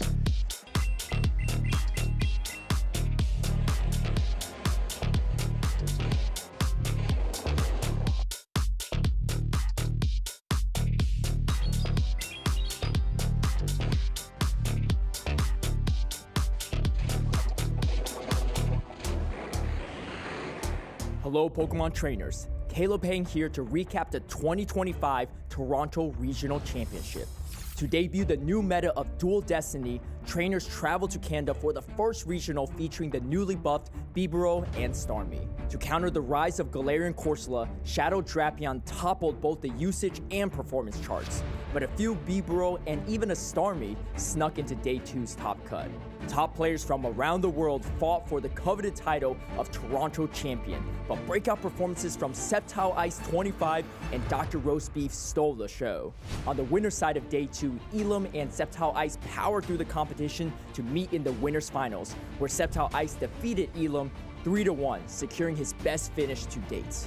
Meanwhile, DrRoastBeef went on an upset spree, besting the likes of high-performing trainers including Worlds finalist Inadequate, to earn himself a spot in the losers finals. However, Elam ended DrRoastBeef's run with a strong 3-0 showing, getting a rematch with Sceptile Ice in the Grand Finals. Elam was entering his third Grand Finals appearance, still missing a first-place finish, while Sceptile Ice was trying to further his best-ever tournament performance. The series swung back and forth with Elam resetting the bracket, while Sceptile Ice pushed Elam to a final Game 5 match. With a bold strategy of double shielding his Annihilate lead, Elam unleashed his stored energy in the final seconds of the match and secured his first ever regional title. And Elam claims his prize. He will be the Toronto Regional Grand Champion. With a title finally achieved, Elam proved to the world that consistency and hard work is rewarded. If you want to join in on the action yourself, head to Pokemon.com/compete to find events near you. Hey Pokemon fans, I'm here with Stephanie, one of our casters from Pokemon Go, to talk a little bit about what just happened at the Europe International Championships a few weeks ago. So, what happened? I would love to talk about it. So EUIC was stacked with powerful trainers. The top 8, 7 of them, 7 out of 8 are regional champions. So you know it was an incredibly difficult tournament. Yeah, that sounds like it would be so difficult, and to make it to the very end, that must have been a tough path. It was. I want to shout out the trainer who is not a regional champion. His previous top placement was number 5, top 5 in Stuttgart, Kufia. And that is incredible to do so well in an international tournament surrounded by all of these regional champions. Just to find yourself in that top 8, I hope that player is very proud of that accomplishment because it's tough to achieve. It is. Those tournaments are stacked. And I have to shout out another trainer from the top 8, a fellow caster of ours over in EU, Martijn, also known as Inadequent. He brought a wild Pokemon. He brought Shadow Palkia and piloted it to top 4, taking 4th place. Shadow Palkia uses Dragon Breath to just completely melt through other Pokemon. What's so amazing about that is Shadow Palkia also hadn't been in the game for very long at that point, and there are limited chances to actually catch one. And Martijn being able to do that is awesome. We only have one. Trainers have one Shadow Palkia. Mine doesn't look very good. But the Go-casters are stacked because it wasn't just Inadequate. I also saw that NiteTimeClasher, another one of our Go-casters, was also in the top 8. Yeah, so really great group of trainers. And I want to talk about our top 2 now, our 2 trainers who climbed to the top of that mountain. We've got Padomon and Z Zweilous. These 2 trainers battled 12 times. They played 12 games during like the finals. They played the winners finals, the grand finals, and there was a bracket reset, so they had to do the grand finals matches again. 12 games? 12 games. 12 games is incredible. And so what happened at the end? Who won? So Padomon is our new EUIC champion, and he gets to keep the trophy in EU. He's a Spanish trainer, and this trainer had the crowd going. A lot of fellow Spaniards came to cheer him on, and it was just really emotional to hear the chants in the crowd, and as well just the moment when Padomon fell to his knees when he realized that he won. It was just a really heartwarming and emotional moment. It really just like caught me in the feels, being able to live through that winning moment together almost, it felt like. And so it was very special to watch that grand finals, and congratulations to Padomon for winning EUIC. Thank you so much, Stephanie, for the updates, and now back to the Vancouver Regional Championships. I'd have to say Piplup would be my starter Pokemon. I love the Steel type, and it's the only starter that has that on it. I'm big into TV, just sitting back and relaxing on the couch after a long day of work, or Pokemon Go. Last year's world champion Dancing Rob definitely is one of them.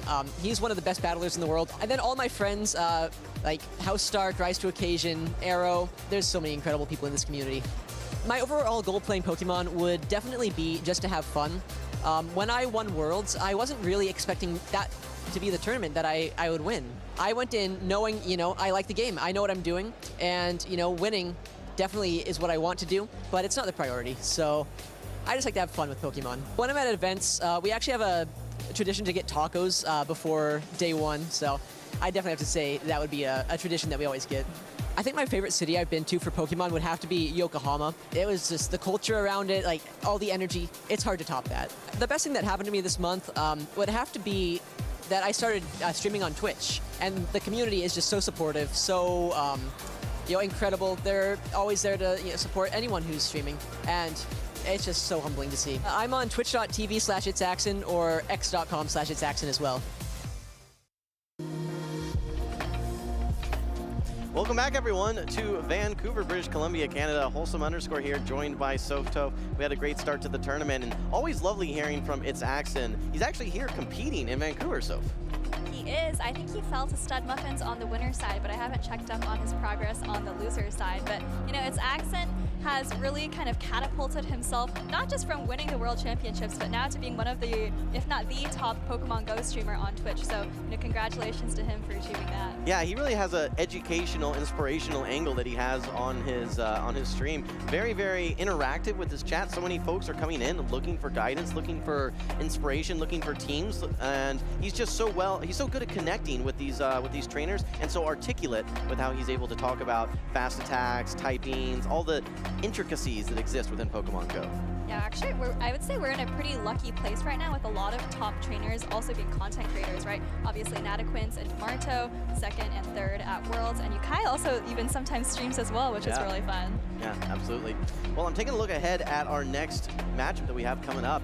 Jocko Loco is a trainer that we've seen, I think that most people know in the Toronto and Vancouver tournaments. We've seen him have, I think, 2 or 3 top cuts at this point as well, and also a former #1 in the world on the Go Battle League leaderboard as well. So I'm looking forward to see him. He's going to be facing off versus CC here in a minute as well. Yeah, I mean, I think about the Canadian trainers at this tournament who are, maybe favored or have a good chance to win. Those would be, Lyall, SSThorne, dilap maybe, and a Shady Equation. I think Jocko Loco actually would kind of be a dark horse pick there, where he's certainly in the conversation. So you mentioned those Canadian tournaments he's played at. In 2024, he actually top cut both the Toronto and Vancouver championships, and he's looking to repeat that here. Yeah, some of those trainers that we don't necessarily see just going through the full circuit in the North American region, right? Or even traveling outside of region, but the tournaments that they do attend, they're impactful. Exactly. I think Jocko Loco is one of those trainers. I would say a Shady Equation also one of those trainers who I think is playing in a later group, so we'll have to see how he does too. So I want to just get your gauge. I know we've talked a little bit about this transition meta that we're in, that we keep talking about. Is there any standout move that you think has been most well represented here, whether that's going to be foul play, rock tomb maybe? I don't think we've seen any air cutter, but maybe discharge or sludge. Is there anything that's standing out most to you so far from these move changes? So I think we thought it was going to be foul play, but for me, what I've seen so far, I think it's been Hex. Elite has been on stage a couple of times. He brought the Dusclops, which he said was kind of a replacement for Galarian Corsola. And I think we've seen a couple other people bring Dusclops. But actually another move that recently got buffed is Aqua Jet. And that's actually on some Pokemon like Dugong we've talked about, as well as Golisopod.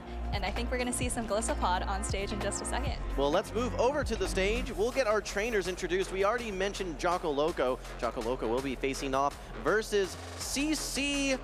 I'm just going to go with CC here. So, trainer that I don't think we've seen too much on stream before, but is running a pretty fun team there with Double Shadow, and I think our first sighting of Talonflame this tournament, so.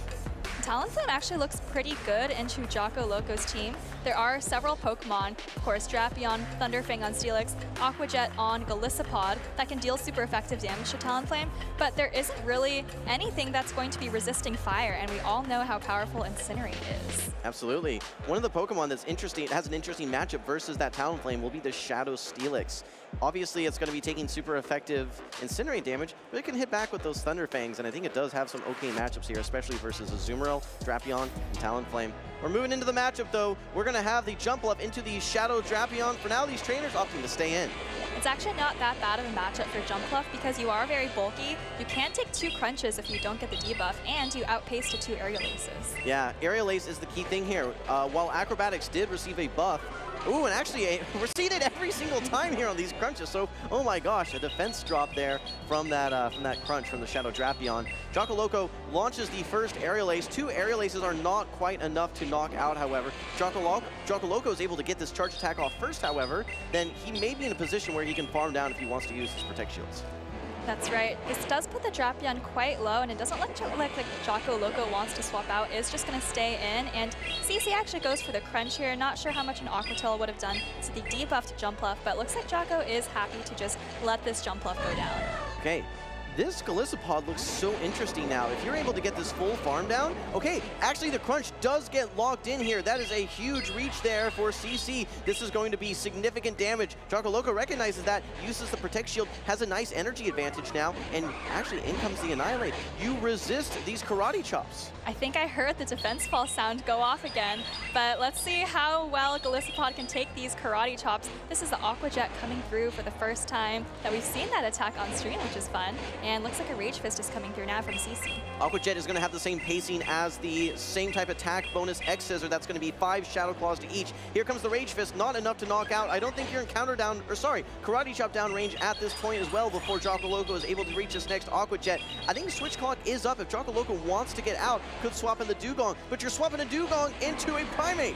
You do have a shield though, so what you have to hope for, and actually gets an Ice Shard through there, which is also very nice. So I think what you want to do is throw a charge attack before the Primate gets to close combat. So we'll have to see if CC anticipates that and maybe goes for a catch. Okay, this is going to be very close. Actually does get the catch. Great call there, so catch comes through, and this is going to be a neutral Icy Wind into the Talonflame. I believe Jocko Loco's Dugong is energy dry as well. Meanwhile, the Talonflame also energy dry. All right, well, Dugong is reaching for its second Icy Wind here. Does get there before the fly, so you do get to debuff the attack. This isn't going to be enough to take out the Talonflame, but it will put it very, very low.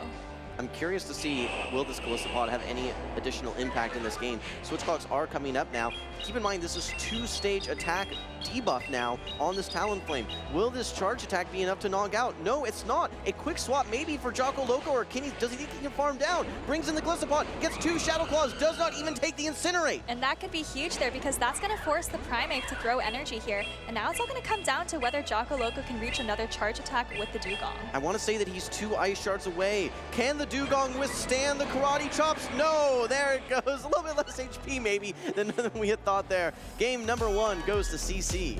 Yeah, just 1 Karate Chop was enough there. Yeah, so a little unfortunate for Jocko Loco there, but really great play from CC. The Talonflame, like we were saying, just looks so safe into Jocko Loco's entire team. He brought 1 water type, well, 2 water types just now, but Dugong doesn't really have any water type damage. So you have to wonder if he's gonna maybe look to that Drapion with the Aqua Tail, or maybe the Thunderfang Steelix to try to counter the Talonflame. Well, I think on CC's side, that Shadow Primate looks so strong. Maybe the biggest threat is going to be that Golisopod, which resists that Karate Chops, but realistically, that Shadow Primate isn't super focused on Karate Chop fast attack damage. It's more about building up those Rage Fists and trying to land close combats. Everything else, you're probably going to be able to hit for neutral damage across the board. The one thing but beyond the Golisopod, though, is that Jump Bluff. And we saw 2 bodyguards to that Jump Bluff with the Talonflame as well as the Drapion there. I love the way that CC was able to build his team there. Yeah, great team building there. The Drapion caught the nice lead in the early game and actually got a couple of crunch debuffs as well. And actually, I think you mentioned this, Wholesome. This is actually a really big crunch for that Drapion to reach at the very last second against the Golisopod. It pulls an entire shield. Yeah. I mean, if you end up tanking that damage, then you're just in a position where that Talonflame is most likely going to farm all the way down. What I want to see at some point, Soak, would maybe be an Aqua Jet landing on that Talonflame. I'm curious how much damage it's actually going to be doing. If I'm not mistaken, it's a 40 energy charge attack, and we used to see Liquidation from Golisopod. I don't think that Liquidation was 1-hit knocking out, and that was a little bit higher energy. So maybe with a more efficient Aqua Jet, it can be a little bit stronger, but I still think the one thing that Golisopod lacks is that ability to 1-hit knock out a lot of Pokemon. And it doesn't have quite the bulk to hang with a lot of these super common meta Pokemon that we see. For example, you think about Azumarill, you're doing neutral Shadow Claw to Azumarill's resisted Bubble, but I still don't think that's that great of a matchup for you just because you kind of lack the bulk. And of course, your charge attacks are walled. Yeah, absolutely. Well, it is important that this Jump Bluff is running Aerial Ace, and we saw so much about the Acrobatics switch, where I think it went from 60 down to 55 energy. Acrobatics was already considered a relatively efficient move. To now make it even more accessible, going from 60 to 55 energy, I think a lot of trainers will be opting to move into that Acrobatics moveset. We're seeing it on a Molga already. I wonder if we're going to start seeing it more on Jump Bluff. Yeah, it's kind of an awkward situation for Jump Bluff where you kind of want all of these charge attacks available to you, right? But Aerial Ace is the cheapest one, so I can definitely see why Jocko Loco still has that on there. Absolutely. All right, well, Jocko Loco currently down 0-1 versus CC. We're going to be having a repeat of the jump bluff, but it's met by the Talonflame. Yeah, it wasn't too bad into Drapion, but this is definitely something that you want to instantly switch out of, and Jocko Loco pivots to the Golisopod. Not a straightforward answer on CC's side, and Jocko Loco is able to fire off this Aqua Jet before the Talonflame has time to react. Yeah, this is probably your best answer to this Golisopod. It's known as a Core Breaker. Hey, we got our answer. Does it one-shot knock out? No, it does not. Talonflame able to hang on, but this is a little bit of an awkward spot now because this Golisopod has energy. You have to swap out. You don't want to get farmed down, and you're going to get to an X-Scissor, which is super effective into the Superior, and you outpace as well.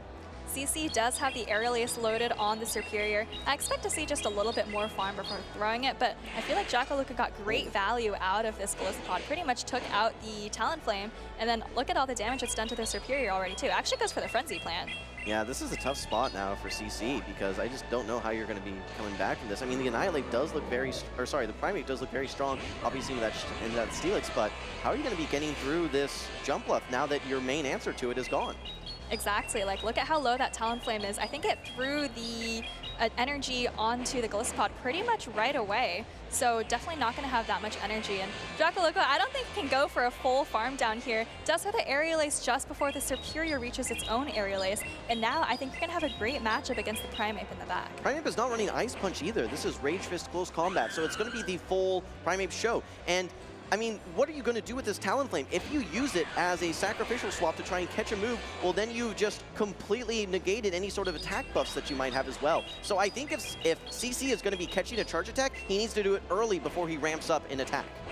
That's a great call. It's always interesting to try to calculate when you want to do your switches with all these buffs and debuffs flying around, but Jocko Loco is going to just let this first Rage Fist come through. Doesn't do a ton of damage, but the second will probably knock out. But actually a nice pause there. You said that he was a GBL former #1 player, and those are the kinds of mechanics that you can improve on when you play the Go Battle League. Okay, Jump Left still hanging around, and Protect Shield still on the field. I think if you want to shield this, you will be able to reach that final Aerial Ace. Now, keep in mind, CC, double attack stage debuff. If he tries to go for a catch here, he's going to lose those boosts. But I think all he has to do is, oh yeah, no, Jocko Loco with the patience and is able to land this Aerial Ace. So this is going to be against a Shadow Primate. I feel like this knocks out. It does. It does knock out, and the Talonflame is going to come in now. And I think 2 Fairy Winds wasn't quite enough to take it out, but Jocko Loco now going to reveal the 3rd Pokemon, and just 1 Thunderfang is enough to even up the series and take this game #2. Yeah, absolutely. So despite the Talonflame into Jump Left lead,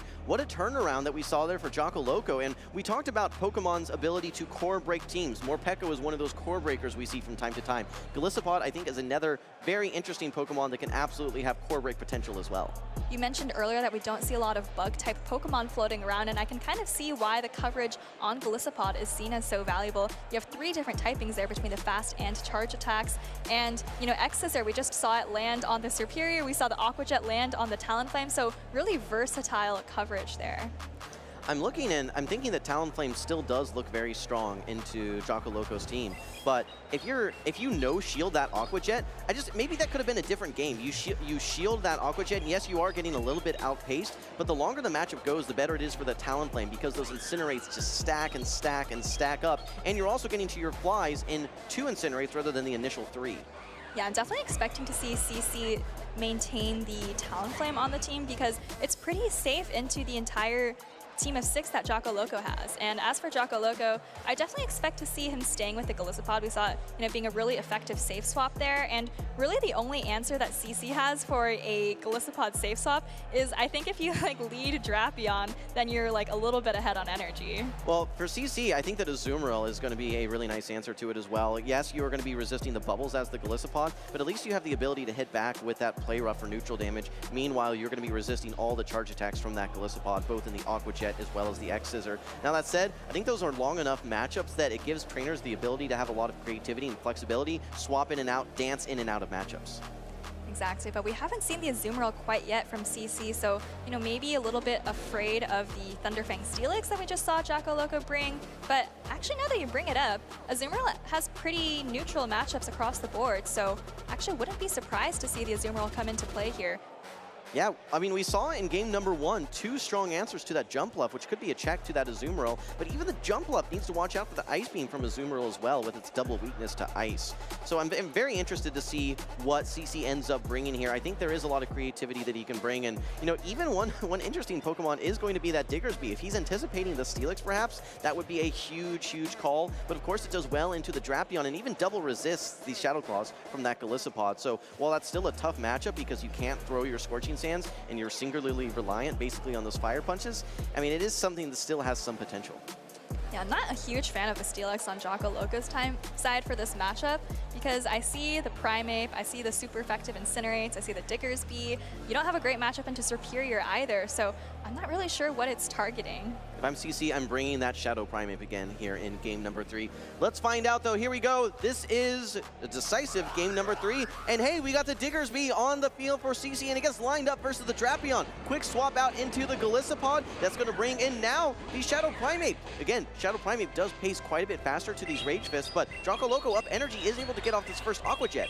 Up just a little bit of energy, but you do eventually get outpaced by the Rage Fist. But the difference is that Aqua Jet is probably pretty much going to knock out the Primeape, whereas Golisopod, if it really wants to, yes, it is going to take this very first Rage Fist. Yeah, you're basically behind a full charge attack in that sense, right? Because one Aqua Jet, just like you said, one hit knockout, whereas you can just simply tank that. I do think that after the second attack buff, however, though, there may be an opportunity to Karate Chop down. This is going to be interesting now that your 2-stage attack increased. And if we look at those backlines, I feel like switch advantage is going to be key here because if Jocko Loco has to go back to the alignment that he started with, he's going to not only have Drapion on Diggersby, but also Jump Bluff on Talonflame. So this matchup right here actually could decide the entire battle. Okay, well, this is interesting. I would have liked to have seen one Karate Chop, then the Rage Fist for a charge attack priority potential, but instead Jocko Loco just shields, will be able to yeah, not Shadow Claw down, just goes and throws this Aqua Jet, knowing that both Protect Shields have been removed. He'll be able to maintain the alignment that he likes. All right, well, unless Jocko Loco swaps out here, it's looking like a pretty good game for him. But actually, wait, there's no shields on his side, and now there's a Talonflame up and Incinerate. Yeah, you know, this Diggersby isn't really out of things just yet. I mean, it has play pretty much everywhere. It does not want to see that jump up, but is at least still able to hit for super effective damage. Now, will CC be able to land the Brave Bird? I mean, that's going to be the question here. And if you land the Brave Bird, does that mean that you're in range now where an Aerial Ace will knock out? I don't know. All right, well, I think we're going to see exactly how much this Brave Bird does and whether he chooses to switch out right away, because now, oh, Jocko Loco actually brings in the Aerial, well, he has to bring in the Jump Bluff, and now CC actually just banks the Fly, it looks like, and switches out into Diggersby. I think it's looking very good for CC because that Talonflame is going to win charge attack priority at the end of the game. So I think if you throw the Fly there, that it doesn't knock out, right? And then there maybe is potential that that Jump Bluff can knock out the Diggersby. It's still going to be tough, but I like this. You now bring in the Diggersby as CC. You get it, this Jump Bluff in range where one Fly will knock out with a Fire Punch. So things are definitely looking the way of CC right now with all that energy still remaining on the Talonflame. Yeah, I completely agree. Unless he is unable to tap that Fly for whatever reason at the end of the game, I think it's looking pretty good for Jocko Loco. Fire Punch actually coming through. I don't think this knocks out the Jump Bluff, but it puts it pretty low. And I mean, you have some energy here on the Jump Bluff, but Jocko Loco knows he needs energy to take out the Talonflame, just lets it go down, and CC actually takes the victory there. Yeah, congratulations to CC. We were definitely talking up Jocko Loco's game early on, and he did have that, I think, initial victory there. But yeah, no, CC able to have a very, very strong showing there. Someone a little bit of an unknown or a dark horse candidate. We were saying how maybe Jocko Loco was the dark horse candidate, but he's going to have to try and make a run through the loser side of the bracket if he's going to want to find his way to day 2. Really great play with the Talonflame throughout this series as well. Maybe didn't prioritize it quite enough in the game 2 that he lost, but for game 1 and game 3, we saw just how much damage that Talonflame was doing. No, you're right, Soap. I think that realistically, all 3 of those games were kind of leaning on the side of CC. Game number 2 maybe made one shielding decision that, you know, maybe end up hurting him a little bit, but still able to take a relatively clean series there. Yeah, looking at the game 3 at first, I thought it was just going to come down to switch advantage, but then you realize that Talonflame, you know, even if you're lined up against the Drapion with that super effective Aqua Tail, if shields are down and you're up in Incinerate, yeah, you're going to be able to get to a Brave Bird that pretty much knocks out any relatively glassy Pokemon. Yeah, I mean, that is the strength of Talonflame, exactly. It's when you're in a position where shields are down and you can land that Brave Bird, you want something else to probably take those shields out. Talonflame can do it itself, of course, especially when you're threatening Brave Bird energy, but when you get an energy advantage and shields are down, there's so few things that can well tank a same type attack bonus Brave Bird. Well, let's take a look back at that Game 3 and the series overall and see how CC won that series with the Talonflame. This is where I thought things were going to be critical, right? The switch advantage with the Golisopod versus Primeape, and the Golisopod was really a key Pokemon for Jocko Loco here, but did have to go down 2 shields to use that, and then just left himself so vulnerable to this Brave Bird right here. There wasn't a great answer to that Golisopod anywhere on the team for CC in that game number 3. Realistically, all 3 of those Pokemon can have losing matchups versus that Golisopod, but I think that Primeape was able to get those shields out of the way. It was just so threatening early on, and with its superior pacing, it was able to do a lot of damage, take a lot of shields, and really set up the rest of the team, specifically that Talonflame to sweep. Yeah, I think CC kind of really understood the bigger picture of the game, right? Like, when I see a Primeape swap into a Golisopod behind Energy, I'm like, oh, well, this is a disaster. But, I mean, all the Primeape had to do was take the shields, and then it was actually smooth sailing for CC. But let's actually hear from CC himself. I think we have an interview with Stephanie. Thank you so much, Sov. I am here with CC. CC, I believe this is only your 2nd regional tournament. I believe you came to Vancouver last year as well. Can you just tell the crowd a little bit about who you are and where you're from? So I'm a local here in Vancouver. I've been PvPing since the beginning, but ever since they had a competitive scene, I just had to jump on it. So. That's awesome, and you're doing really well today. How did it feel going up against Jocko Loco? He's a really accomplished battler, a regional champion who has had a lot of top cuts. How did it feel going toe-to-toe against him on the field of battle? To be honest, win or lose, I just wanted to get the experience, because going against someone that's formidable as him was is a winner. It's a win-win. It's a win-win in its own right. Yeah, it's really great getting that experience, and you came out on top. Really, thanks to your Talonflame, I thought was a really proficient Pokemon for you in that battle. Can you tell us more about that choice? Why Talonflame for this kind of in-between meta that we're in right now? I'll have to thank Scrims for that, because I was getting wrecked when I was using any other flyer, and I felt like I just had to have one flyer on my team to tie it all together, and Talonflame was the pick. Awesome, and it worked out really well for you. Do you have any shout outs you want to give out into the crowd or for anyone at home? Yeah, shout outs to Whisper and FreakyBot for all the scrims last night, and yeah. Awesome, it looks like those scrims paid off, and we are excited to see you continuing to battle today. Jim and Soph, back to you.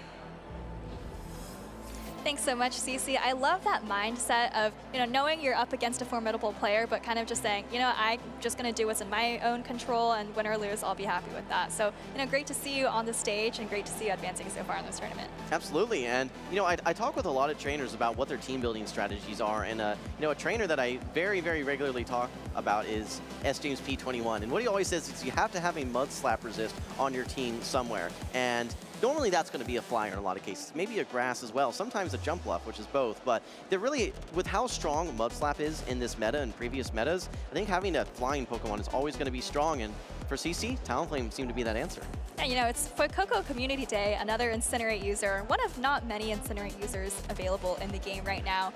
But, Skeledirge, maybe not the dominant fire type as we just saw Talonflame doing so well, but Skeledirge is, still another option. Unfortunately, doesn't resist Mud Slap, though. It's not. But what we do have to look forward to, you mentioned the Community Day. I believe it just started here in Vancouver. And what's exciting not only is access to Blast Burn, but also Torch Song being added to the move pool as well, which gives another different element to actually having a fire-type charge attack within its tool set for Skeledirge that may change the way that it's perceived in the meta.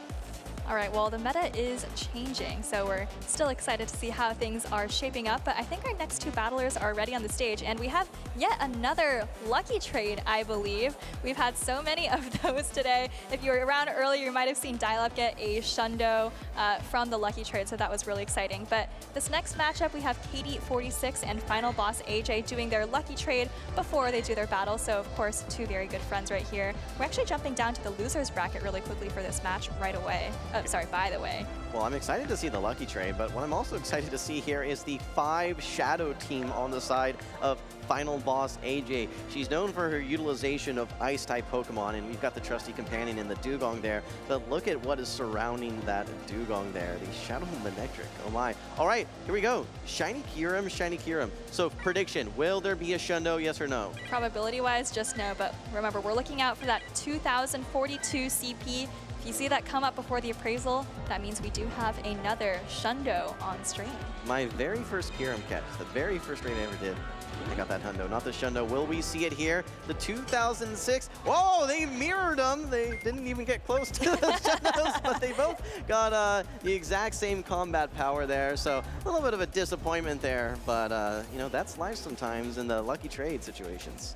Well, the probability of getting a perfect IV Pokemon off a lucky trade is very, very low. So, you know, they'll try again next time. They're already at best friends, and who knows, maybe they'll even want to use a lucky trinket. All right, well, so close your eyes here. I want you to imagine that it's 2023 here, okay? Now open your eyes. Take a look at Katie's team. We have the Carbink Lantern Superior Metachamp team here. This is not something that we see every day.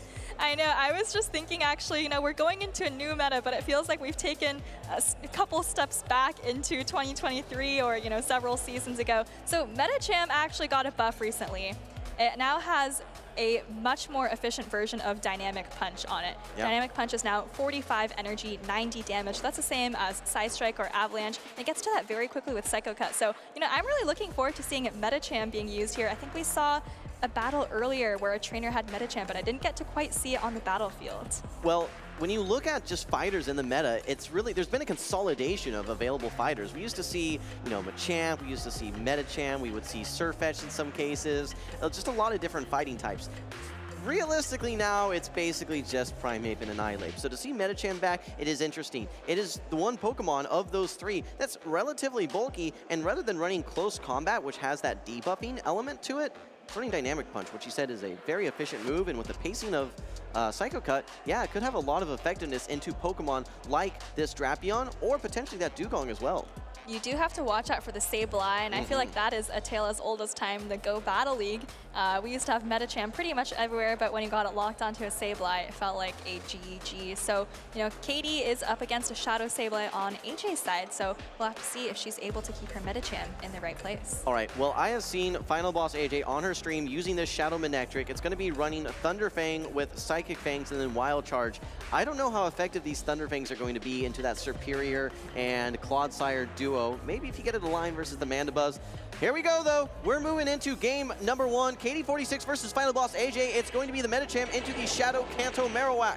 All right, and this Metachamp does actually have Ice Punch. So that's going to be some very fast, super effective damage. And I actually just think I saw a Mud Slap come through. Very interesting. But Ice Punch coming through here. Not the most powerful charge attack, but AJ is going to shield it up. Yeah, no, timing could have been a bit more optimal there, but you do pull away that Protect Shield, which is very impactful. You do absolutely hang on versus this Bone Club as well. And with the pacing of the Psycho Cuts, very close to getting to this next Ice Punch as well, and able to throw in good timing this time. Yeah, another super effective Ice Punch coming through, and AJ doesn't want to go down 2 shields quite yet, so she is going to just let it go here. And you see that Ice Punch does just about half of what was left there, so the next one definitely would take out. And if Katie wants to get off another Ice Punch, which it looks like she does, she is going to put up a Protect Shield. The question is, are you going to be able to get it off before the next Bone Club? I think she's one away from this next Ice Punch. Yes, and actually a nice catch there. Final Boss AJ able to actually get through the Poison Sting as well, so great catch opportunity there. This is not going to be the Dynamic Punch, same type attack bonus Ice Punch. Will we see a quick swap out? Yes, this is going to be the Mandibuzz. It looks like it is not taking advantage of that recently buffed Foul Play, instead running Snarl and Dark Pulse. Dark Pulse is a little bit more expensive, but it's also a little bit more efficient. I think in this matchup, though, Katie is probably just going to go for 2 Aerial Aces to take out this Drapion. I'd be surprised if we saw a Dark Pulse there. So, all right, Katie opting to, no, she does not actually get off that Aerial Ace there. I think almost at 100 energy, if not already at 100 energy. Final Boss AJ able to unleash this Aqua Tail. Katie probably just wants to throw this Aerial Ace right away. No, and actually allows Final Boss AJ to get another Aqua Tail through. And at this point, you're over 100 energy. I think she's done maybe 1 or 2 Snarls past that 100 cap, so maybe just wants to throw the Aerial Ace right away. There it is, and Aerial Ace is going to come through onto this Drapion. I expect to see Final Boss AJ actually just maybe stay in and tank this, because her other Pokemon don't have a very fast way to take out the Mandibuzz. Katie gets to this next Aerial Ace, and she's 1 Snarl away from the next Aerial Ace after that. Final Boss AJ opts to let the Drapion go down. I think at this range, you're going to be bringing in your Jump Bluff. I don't know how much energy that Shadow Kanto Marowak has, but an Aerial Ace is already stored. Instead, opts to go for the Dark Pulse here, so Yeah, Aerialist would have been super effective there, but maybe thinking that she can only get to one move, so going to go for the one that costs just a little bit more energy. Katie's actually going to stay in, and looks like she's going to let herself get fairy winded down, not quite able to make that last aerial ace. And you do still have just a great Clodsire here to counter the jump love, but the problem is that AJ preserved that Shadow Marowak. Yeah, you love to use, or to just receive all this energy here on your Clodsire, right? There may be even an opportunity where this Metacham is able to reach another charge attack if it's able to get maybe a line versus that Marowak. But no, in comes the Marowak, a quick swap out. No, just not enough energy remaining there for Katie. Really needed to try to go for a catch there, but at this stage of the game, I think that Final Boss AJ has a significant enough energy advantage that the Shadow Kental Marowak may be able to take out his Clodsire. Yeah, Bone Club coming through, but it's actually shielded by Katie. She has a lot of energy on this Clodsire and is going to go for a Stone Edge, but AJ is going to shield up this very low health Marowak. The Poison Stings aren't doing anything at all. Just needs to get off a few more Mud Slaps and actually maybe just one more to the Bone Club. All right, well, this was just one of the most impactful move updates in the history of the game, was Bone Club and Mud Slap for Shadow Kental Marowak, a Pokemon that had relative obscurity prior to that is now a meta monster, and you can see if it gets a line versus a poison type, that is going to be a good game. In fact, game number 1 does go to Final Boss AJ, currently 1-0 versus KD46. Yeah, maybe a couple of places where Katie could have thrown her charge attack with a little bit more optimal timing, maybe a couple of fast attacks or lost here and there, a little bit of energy lost, but you know, have to give kudos to AJ for realizing that she needed to preserve the Marowak and make that catch very early on as well. I think that for Katie, that Mandibuzz was so strong into the entire team for Final Boss AJ. Shadow Kental Marowak, relatively positive matchup there. Also into the Drapion, positive matchup. Into the Shadow Jumpluff, maybe not at low HP, but if you're able to land several of those aerial aces, those are super effective. Maybe what we see here is AJ recognizing that, hey, my Shadow Manectric does quite nice into that Mandibuzz, time to unleash it. I think, though, because Final Boss AJ is already up 1-0 here, I don't know if you need to take the risk of bringing the Shadow Manectric, but no, AJ is a very charismatic player, so you know, you never know what you can expect from her. Look, I think I know AJ relatively well, and if I know her, she's going to want to unleash that Shadow Manectric. It's a Pokemon that I believe she was initially using for an auto-wreck challenge one time that she won a game with and then said, hey, this is actually fun. I didn't know this Pokemon is so good. I think more people are familiar with Luxray, for instance, which has had like a community day, and people, it has a similar moveset, right, with that Psychic Fangs Wild Charge, but the Manectric is even more attack weighted. It's like it's an even more ramped up version of that Luxray, and I know that she wants to get it on stage here. Well, if you're thinking about Thunder Fang, Psychic Fangs users, I think the Steelix is the more obvious Pokemon that comes to mind, but like we said, AJ loves being unique, loves bringing those special Pokemon, and let's see if she brings the Manectric to the stage. We're moving into game number 2 here. Again, this is losers round 3. This is winner go home. Yes, Mandibuzz for Katie, a positive matchup into this Drapion versus AJ. Now this is a positive matchup for Katie, and the backlines actually look decent for her as well. The Superior looks incredibly strong once this Drapion is out of the picture. Oh, but AJ actually a quick swap into Manectric, and I don't know if Katie was expecting this, but does throw off the Dark Pulse. I'm really curious to see how much damage this does. You know, I don't even mind this, right? This is going to be significant damage. It's going to put it in range now where you can just simply fast attack down with anything. Yes, will AJ get to one charge attack? Yes, absolutely. You're going to get the Psychic Fangs off into what is this Carbink. I would have liked to have seen the reach for the Wild Charge, though. That would have been really fun to see if we could have had an unshielded Shadow Manectric Wild Charge. Not quite enough health there, maybe, to get to the Wild Charge, but now AJ recognizing that this Carbink is locked in, brings in the Marowak right away to start mud slapping down, and Katie is actually able to get to a Moonblast here, which could be huge. Able to pull his shields there. All right, we've been seeing debuffs. Will we see another one? This is a lower % chance. No, not this time. Like you said, AJ recognizing a full fast attack down. This Shadow Kental Marowak has so much energy, ready to unleash Rock Slide after Rock Slide. And realistically, you're only going to be throwing Rock Slide for the remainder of this game now. Well, maybe not. All right, well, here's a Bone Club bait on the Superior. And I think if you're Katie, you've got to be feeling pretty good about the chances your Mandibuzz is going to have against the rest of the team. She even no-shields this Bone Club. And AJ, at this point, actually is going for the Rock Slide, maybe realizing that Katie is going to just prioritize the Mandibuzz. Well, at this stage, Katie knows the full roster for AJ. I mean, they both know each other's teams now, so you know that your Mandibuzz is going to be your MVP. Keep in mind all of the energy on this Drapion. A great catch by Katie, opting to preserve that Superior, knowing that it will have a lot of play into that Shadow Kental Marowak in the back. I believe Katie still has 2 Protect Shields to AJ's 1. They both do have 2 Protect Shields, which actually could help out. Sorry, AJ only has 1 Protect Shield left, so I feel like Katie's in a pretty good position here. You just need to land, looks like maybe 3 aerial aces to take out this Drapion. Yeah, no, this is going to be quick pacing for AJ. You get to these Aqua Tails in 4 Poison Stings. So while these are not going to be doing a lot individually, over time and how fast these add up, it does put a lot of pressure onto this Mandibuzz. Yeah, actually, if you're able to maybe, I don't know, come out of this matchup with some energy to throw out the Superior, maybe get off another Rock Slide, maybe there's a chance for Final Boss AJ here? Well, if you look at what the formula to knock out that Superior is, 2 Rock Slides don't actually knock out. So that first Bone Club that was thrown, if you're able to get 2 Rock Slides and that Bone Club, that could be enough to knock out. So this game is not over at this point. All right, Aqua Tail coming through here. Let's see if Katie puts up her final Protect Shield to try and get off this aerial ace. Looks like she does, which maybe gives an opening for AJ to come in with a Marowak, try to get off this Rock Slide before Katie can react. Oh, but she actually gets out just in time, and now catches the Bone Club on Superior. Well, I think Katie felt like, oh no, I think I just caught a Rock Slide here, and that's probably going to knock out. But let's see if, okay, yeah, no, actually, able to get to the move, has the Frenzy Plant ready to go. Still a Protect Shield, though, for Final Boss AJ. Will she be able to maybe Mud Slap down the Superior? I think that's a possibility. I mean, the Mandibuzz does have some energy, and wow, actually is able to Mud Slap down, has a lot of energy on the Marowak, and I think AJ all of a sudden able to make a fantastic comeback here to take the series. Yeah, no, that's a shocker there for sure. All the alignment seemed to be on the side of Katie, especially with how strong that Mandibuzz was looking. But yet again, at the end of a matchup,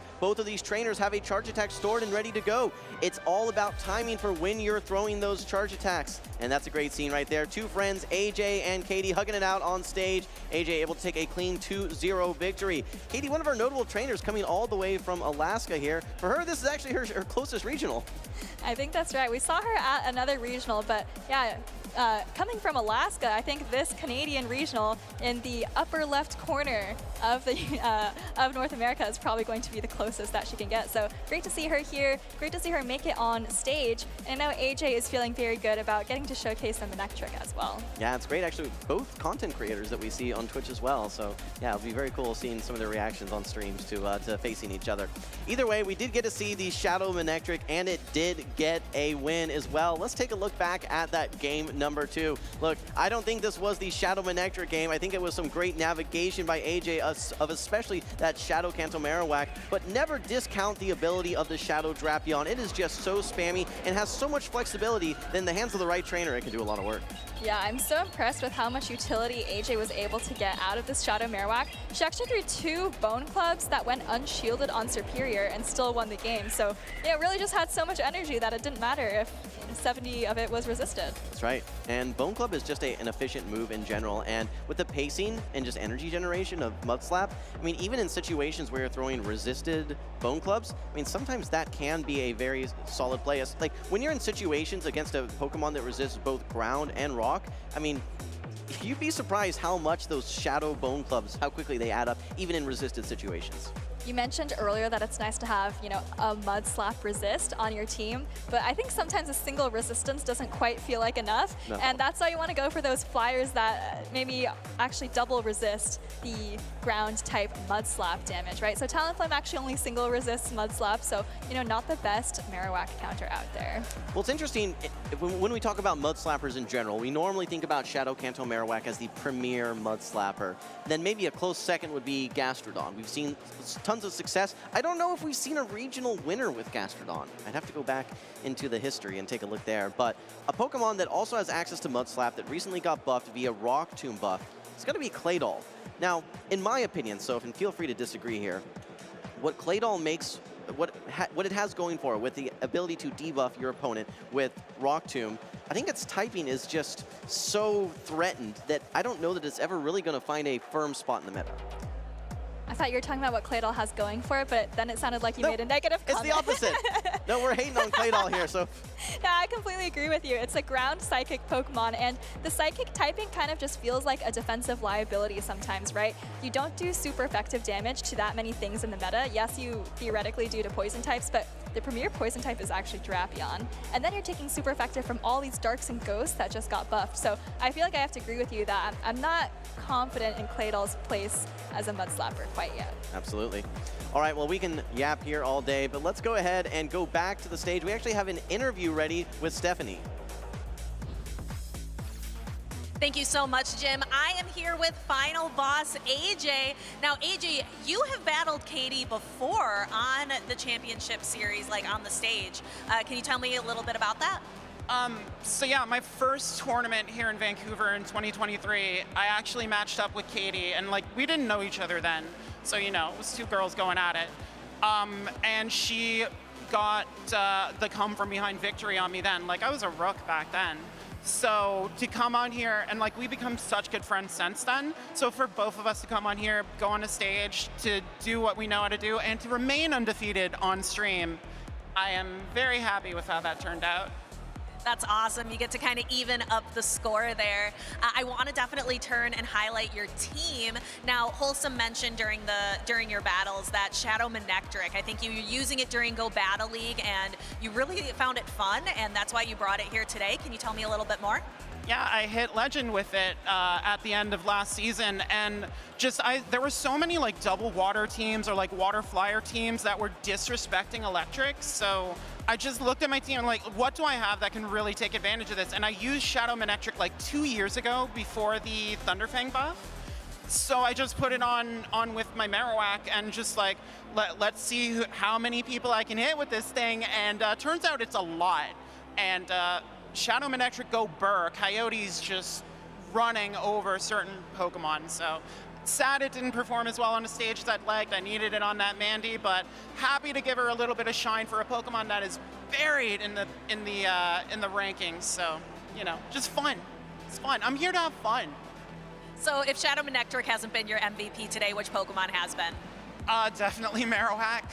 I was lucky I had Shadow Marowak from the word go once it got that Bone Club buff and that Mud Slap buff, so I have a lot of battles in with that girl, and she has just been so rock solid. Like for a ground type, she rock solid, just able to do whatever I need her to do, and like took out a Serperior, took out a Mandy.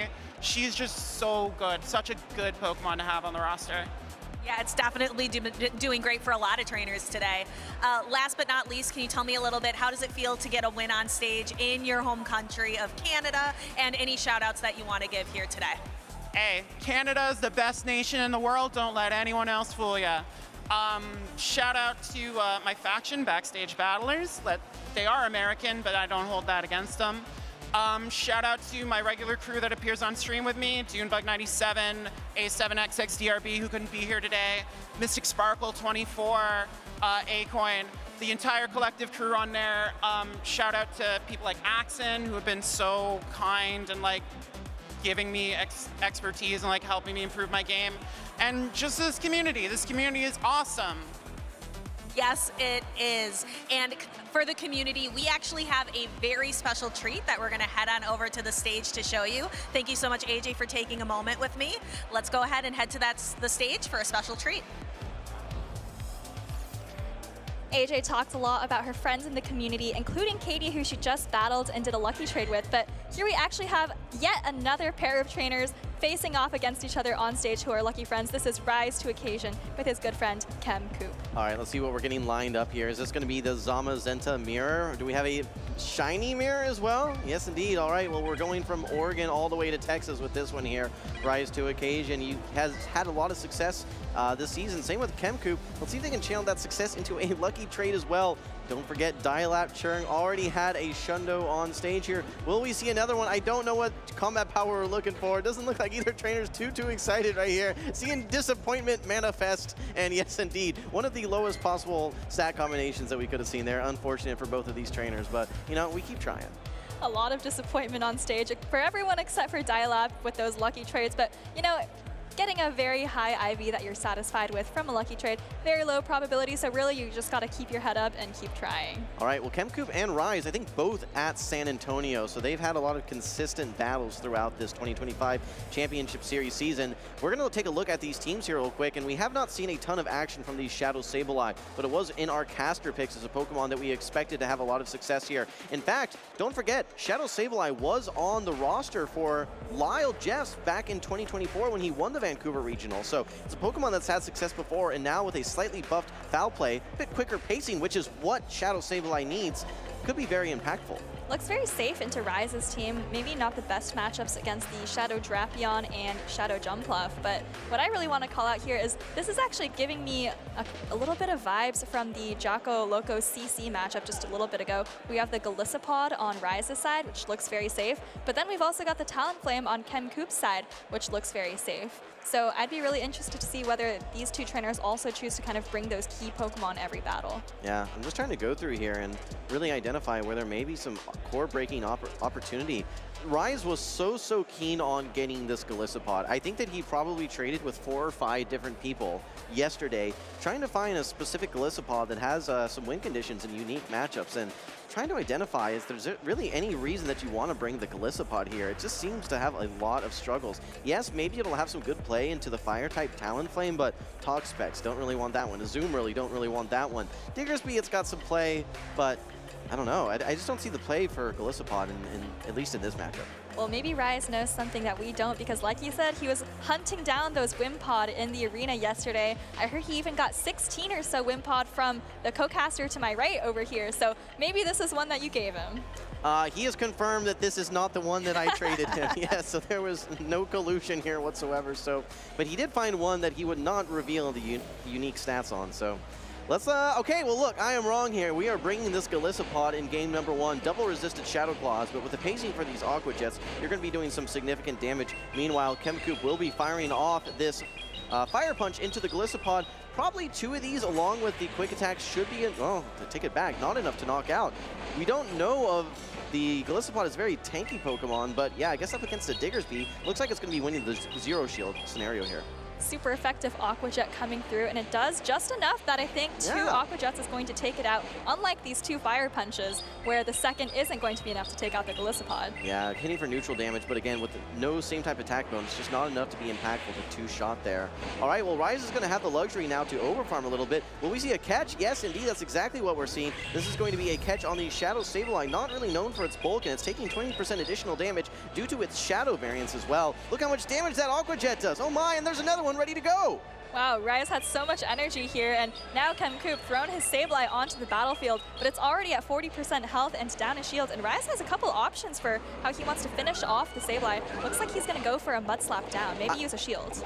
Yeah, this is a little surprising to me. I mean, you don't want to be bringing in Poison Sting user to try and farm down. That's certainly not going to work. But now you're going to be likely having your Shadow Drapion realigned versus that Diggersby, which is a bit curious as well. So he does have 2 shields up, though, so the Shadow Drapion can hang with Diggersby with shields up. I think at this point, the Diggersby looks like it would need 2 Aqua Tails to be knocked out. Maybe some fast attack damage from the Gastrodon could help, but looks like we've got Talonflame on the field now against Ryze's Shadow Drapion, but this time the Shadow Drapion has some shields on it. Yeah, just like you're saying, Shadow Drapion operates great with shields, and with access to Aqua Tail, it's actually able to hit super effective versus both of these Pokemon. Now, the one thing that I think is going to be challenging, is that Aqua Tail does not one-shot either of these Pokemon at this range. It doesn't one-hit knock out this Talonflame. You can actually no-shield this, and I think that the Diggersby might be out of range as well. After these Poison Stings add up, though, you are approaching, okay, this is going to be so close. Does this Aqua Tail knock out? I don't know. I really do not think it knocks out, but it looks like that might have been charge attack priority, which if that's the case,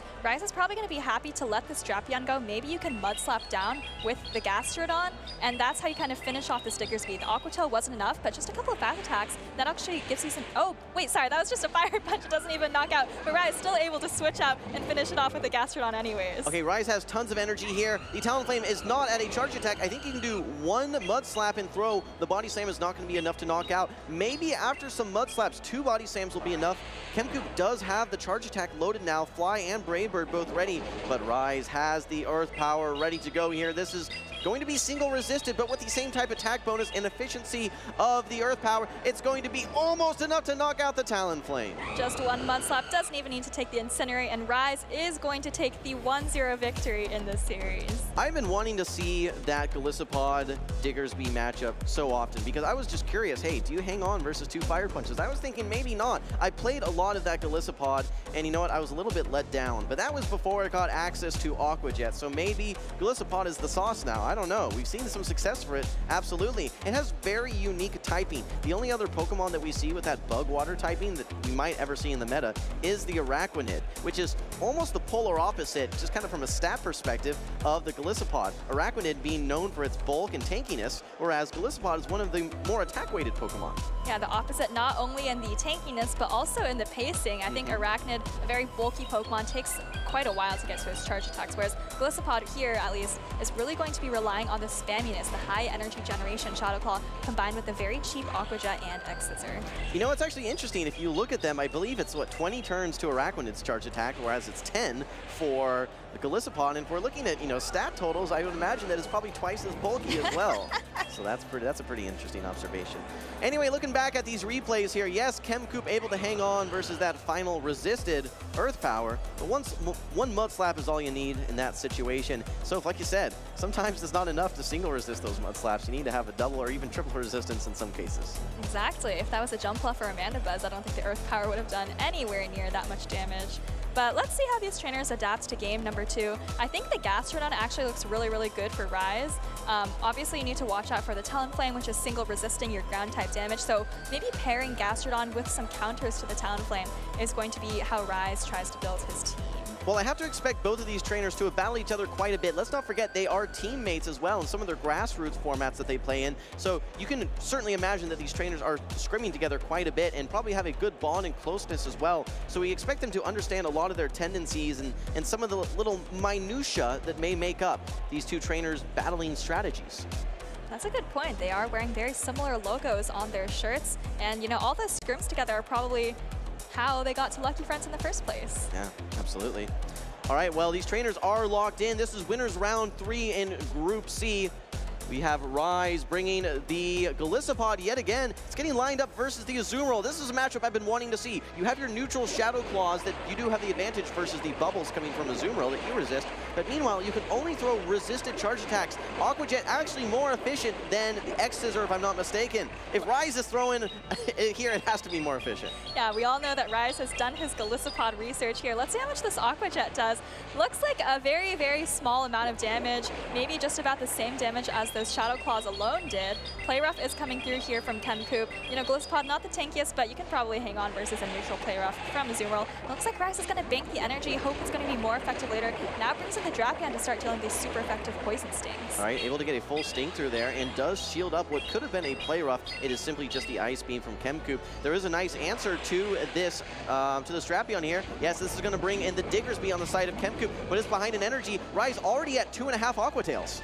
Yeah, you're behind energy, but you are up a shield, so I don't really expect, well, I expect KemCoup to maybe invest one shield into this matchup. There's not really a rush to do it right away, but KemCoup is almost at the Scorching Sands as well. I have to wonder if he's going to try to throw it right away to prevent Rise from getting off the next Aqua Tail. Yeah, you need to throw right away, if I'm not mistaken, before this next Aqua Tail is reached by Rise. It will knock out for sure. Yeah, no, Rise actually has a decision to make here. Do you want to go down 2 Protect Shields? He says yes. Rise, to occasion, has 0 Protect Shields and actually got debuffed as well. I still think this Aqua Tail is enough to knock out though. I think you're right, but KemCoup does have 2 Protect Shields. You know, it does feel bad to use a shield on such a low health Pokemon like this, but you have a lot of energy. This could be your best chance to take out the Drapion. Oh, but he actually anticipates that Rise is going to throw the Aqua Tail right away and catches on his own Azumarill. Yeah, no, I think that's a heads-up play, but also Rise, I think if you're recognizing that a shield is getting used and he knows that you have a second one stored, you may want to anticipate that swap. Either way, Rise builds up energy back to an Aqua Tail and now opts to bring in the Gastrodon. I think you can actually just farm all the way down here. You're going to have to eat a Play Rough, but oh, this is an interesting play now. If KemCoup wants to get off this Play Rough, he's going to have to shield a Body Slam. This is a great play by Rise. Yeah, really realizing that maybe Kem wasn't feeling quite sure about which charge attack he wanted to use, maybe trying to gauge whether he could get to 2 Ice Beams, but instead waited just a little bit too long, giving Rise the opportunity there to pull a shield. Okay, well, Rise has a little bit of residual energy, and with this farm down, he is now, I believe, only 3 Mud Slaps away from getting to his Earth Power, meaning that he is 9 turns away, whereas if the Sableye comes in, it is 10 turns away from getting to its Foul Play. KemCoup has to try and make a decision here. Does he go for a catch? Does he try and stay in and absorb this Earth Power? He goes for the catch and has the Scorching Sands ready to go, but no, instead he actually catches the Earth Power. Oh my goodness, maybe you could have left just a little bit sooner, maybe hoping that Rise would just commit to the Earth Power and not react in time. But now Rise had so much energy banked from before. This is from the Golisopod versus Azumarill matchup, remember? So Rise is banking the Aqua Jet, and it's coming in very handy here against the Sableye. Okay, I don't know if you kind of have to farm down if you're the Sableye. I think we actually saw charge attack priority there, but with all of that energy, yeah, Rise to occasion, able to get tons of value out of this Golisopod. I mean, Rise probably made 10 good plays in that matchup. He still has 3 Pokemon on the field. Wow, I am just blown away by the plays there. I mean, nothing really looked textbook there for Rise to occasion, but every opportunity he had to make an impressive play, he was making them. Yeah, it doesn't feel like anything really stood out as a particularly impressive play, but it was like a lot of good plays throughout the match, right? I love the way he saved energy for the Golisopod to bring in later. I love that he recognized that KemCoup was, you know, just reaching a charge attack with the Azumarill, and Rise could kind of prevent that from happening by throwing the Body Slam with the Gastrodon. So I think really just being precise throughout the match put him ahead. And don't forget, Rise went down 2 Protect Shields early on. He shielded that Scorching Sands from the Diggersby into a Shadow Drapion, but then he had 2 Aqua Tails ready to go. He gets the first Protect Shield on the Diggersby, and then KemCoup does make that catch. But what I thought was so impressive was when the Gastrodon came back in and he threw on charge attack priority with that Body Slam. Let's look at the replays right now, though. We can take a look back at that game number 2 there. Yeah, we saw this catch here on the second Aqua Tail. Heads up play by KemCoup. But don't forget, this Gastrodon comes in and charge attack priority ties, forcing the final Protect Shield with that Azumarill. Exactly, and then here's the Sableye, and Kem kind of makes a catch, but you lose all of the energy that you had on your Diggersby as well. So, you know, not all catches are exactly what you want them to be, right? Sometimes you kind of want to actually snipe with your energy instead of absorbing the opponent's energy. That was a key moment. Let's just break that down by the numbers. So we had 3 Mud Slaps, right? That was going to be 9 turns. We saw 4 Shadow Claws, that's 8 turns. The 1-turn switch, that's 9 versus 9. So what that means, when you bring in your Annihilate, it's going to have a charge attack priority versus the Gastrodon. If you are any other Pokemon that wins a charge attack priority versus that Gastrodon, that's a great play. However, when you lose that charge attack priority, it feels like a bad play because, like you said, you lose all of that energy. Exactly. Thank you for the math lesson there. It really helped me understand the turns. I learned from the best. Well, congratulations once again to Rise, you know, advancing through the bracket. And, you know, we were like, oh, it's kind of surprising. It felt like that was such a dominant win. But remember that Rise was actually one of our trainers that we spotlighted at the top of the show. He's incredibly decorated and for a good reason, right? He's just so precise. He knows exactly how he wants to play out each of these matchups. And, you know, he's even researching these brand new Pokemon ahead of time. Absolutely. We talk about trainers that are one step ahead, that are really not just reacting and waiting for everyone else to figure it out and then trying to be a copycat or something like that, or duplicate someone else's success. They are those pioneers of those new metas, and this is a unique meta. We talked about Doonebug earlier on with this Shadow Fortress. I think if we're going to be talking about MVPs after day 1, the ones that are standing out to me right now, Shadow Fortress, maybe a Jellicent for Doonebug instead too. It's the only one we've seen, I think. But then you have to say the Golisopod that we're seeing from Rise, as well as a couple other trainers. I think actually the Shadow Drapion were kind of underrating in that matchup there. It felt really, really safe. But let's hear from Rise. I think he had a lot of safe Pokemon in that matchup, and I think he has an interview with Nick. All right, thank you, Sophia and Jim. I'm here with Rise. Congratulations on a very solid victory there. Going off of what Sophia was just saying, she's talking about which Pokemon on your team you felt was the safest. What was that Pokemon for you? Well, Golisopod looked really safe as long as it avoided the Toxapex, and it seemed like the Toxapex was kind of hard for him to bring against my team with the threat of the Steelix and the Mud Slapper, so I thought Golisopod was definitely probably my safest pick there. Absolutely, and speaking of Golisopod, of the Pokemon that have been changed, have been updated for this new season, that was the only one on your team that you actually included. Why did you go for that as opposed to maybe Aqua Jet Dugong? I think Dugong just needs that ice ground cover, especially for the mirror match. If you drop Drill Run, the mirror is pretty brutal. And Icy Wind's just nice to have that debuff potential. So although Aqua Jet's a great move, I think on Dugong it makes more sense for the other two. For Golisopod, I have to shout out some of the LNDS crew over in Brazil. I was scrimming against some of them, and my team was kind of inspired by some of them, and I made some adjustments of my own with the double flying jump luff. So I'll shout out to Brazil. We've mentioned it a couple of times. You are still working for your way to try to get that first tournament victory here in Vancouver for this season. What about a intermediary meta. What kind of preparation did you do for something that was so short to try to get that victory here? Normally, I like to prep, maybe scrim every few days for a few weeks, kind of ease into it, but this is kind of a unique situation, right, with this obscure one weekend meta. So it felt kind of like cramming for an exam at the last minute. Like I was back in college and doing a lot of scrims past few days, and yeah, just trying to get as many reps as possible the past couple days. Bringing back some bad memories for me from having to study in college as well. Well, thank you so much for the insight, Rise. Good luck in the rest of the tournament. We've got a short break coming up, but don't go anywhere. We've got some intense battles coming up right after.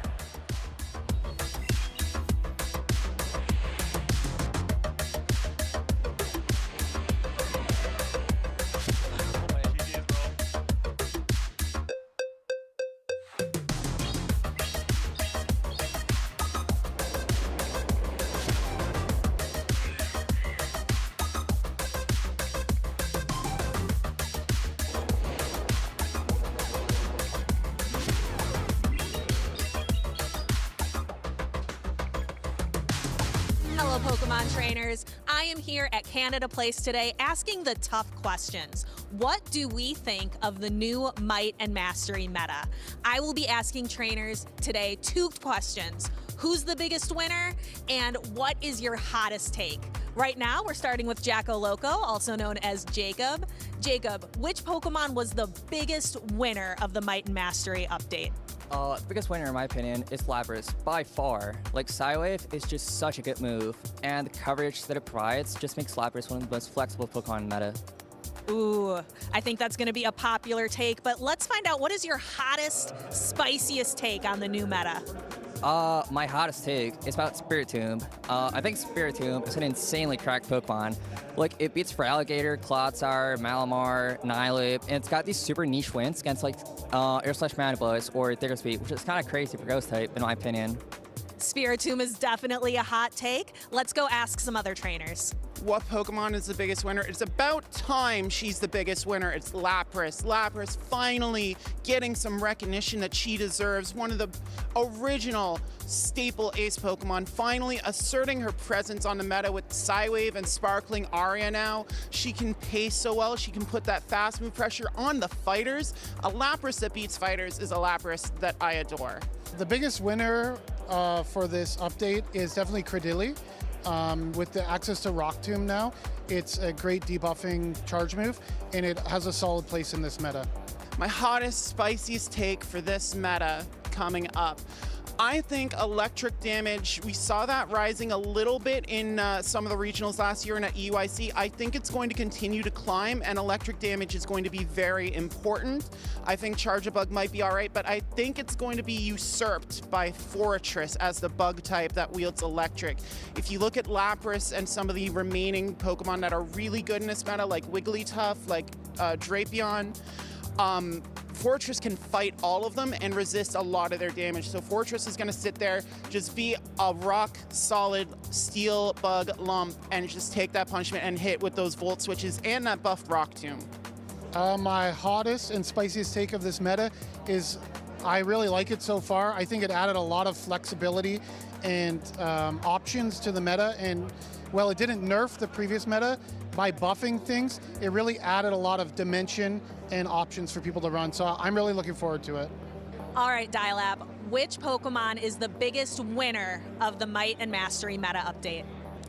In my opinion, I think Lapras is probably the biggest winner. I think it does everything that Dugong does, but better. So. A better Dugong. And now I'm going to ask, what is your hottest and spiciest take of the Might and Mastery meta update? I don't know if it's a spicy take or a hot take, but I remember the day the update dropped, I looked at the rankings, and I almost spit on my water when I saw which Pokemon was at number 7, and it was actually Grumpig. So, and I don't think it will actually be that good. I think a lot of ghost types, like Spiritomb, Dusclops, Dusknoir got buffed. So I don't think it will actually be that good. So that's why I think. Do you think it might be maybe a little better in like Go Battle League versus like the Championship Series meta? Probably a little bit better, but I'll be honest, I don't even have one. I don't think I've clicked on a single Spoink in the history of me playing Pokemon Go. So I have to start clicking on and catching those spikes. So. And so will everyone else. Dilap, thank you so much. And now, trainers, you have heard it too. Those are the takes on the new meta. Let's go kick it back to the Pokemon action.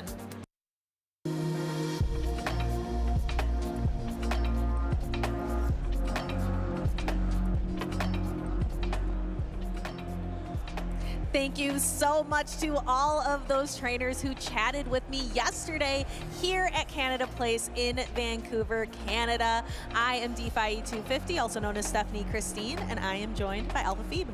We just had a flurry, Canada joke, right, of battles there up on stage, and we are going to continue the action here. We are just about halfway done, I would say, with our day, maybe a little bit past half, but the action doesn't stop here. No, we have lots of exciting battles as our competitors are trying to secure their spot in day 2, trying to make that top cut finish. Our next 2 trainers are no strangers to the battlefield. We have the Thorn up against Dapper Discs. I believe both of these trainers attended Vancouver last year, did fairly well. We're gonna have to see which of them can come out victorious here in this winners round 3 of Group C. So we're starting to see the other half of the bracket.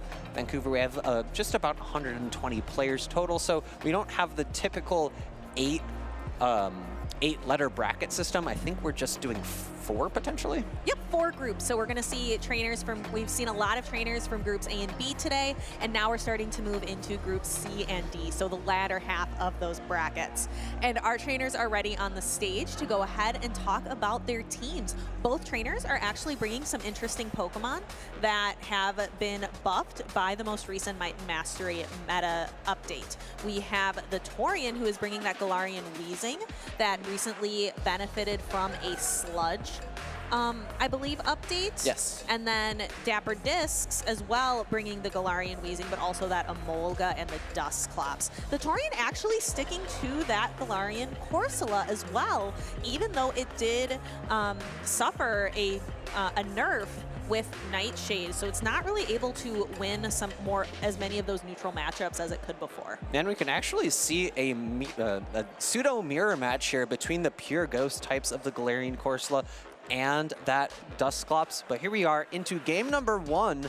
It's going to be a Galarian Corsola into a Galarian Weezing. Interestingly enough, you had the opportunity to evolve a Coughing into Weezing, and if you had a Shadow Coughing, you could have evolved it into a Shadow Galarian Weezing, but I don't think we've seen a Shadow Galarian Weezing yet today. No, that was a very limited opportunity in game. We've seen it before with things like being able to evolve Cubone to Marowak. Not something that you can normally do, a very unique opportunity. Here on the stage, though, we have the Corsola using Nightshade against, it's still a good attack, it's just not as good for Corsola as it was before. And we see that Dapper Discs has 2 Brutal Swings loaded up right now. The first one coming through, I don't think it's going to be quite enough to knock out. That Galarian Corsola is quite bulky. One more Fairy Wind into another Brutal Swing now puts the Thorn in a position where he has to make a choice. Does he want switch advantage, or is he going to farm down after shielding? He loses switch advantage here. In comes the Azumarill in 3 bubbles, gets a knockout, but not before a Sludge comes through. And this is going to be super effective damage. It's not going to be enough to knock out an Azumarill. Very little is able to knock out an Azumarill at full health, but does take it pretty close to half. So I would say that Galarian Weezing really more than did its job there in Dapper Discs lineup. Oh, and interestingly enough, Dapper Discs opts to come in with the Dugong here and not the Azumarill. Azumarill throwing the first play rough. No debuff has been applied, so this will do the full amount of damage as it is supposed to. In the back, we do see that it is a Shadow Drapion versus Emolga, and it is a fairly neutral matchup. Dapper Discs opting to hold off. Again, he's at nearly 2 drill runs at this point. Play rough coming through. Maybe he could have thrown an Icy Wind to lower how much damage that does, but instead opting to switch out and save those two drill runs here, potentially to try to land one of them into this Shadow Drapion. Maybe he was making a bit of a team prediction there. Perhaps. And now we have the Shadow Drapion really behind on health, but really up in energy. Is going to be able to throw almost back-to-back charge attacks into this Emolga. Dapper is opting to protect against that first one. Do we see a defense fall? We do! That is unfortunate. Now he definitely has to shield whatever if there's a crunch again.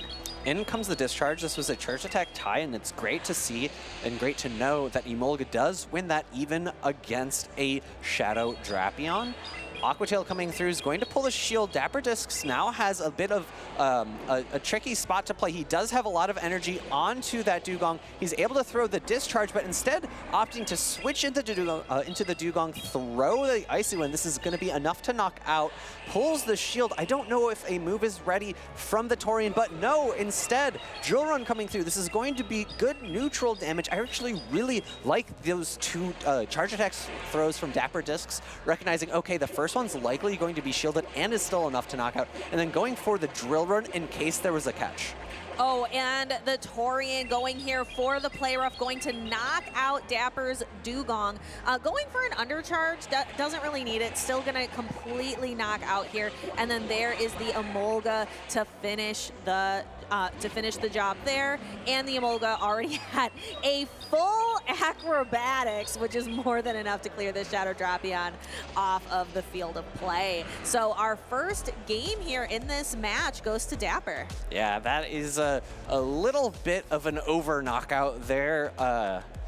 Acrobatics probably could have taken out a Shadow Drapion for maybe like 80% health or something like that, and I think it was at like 10% at that point.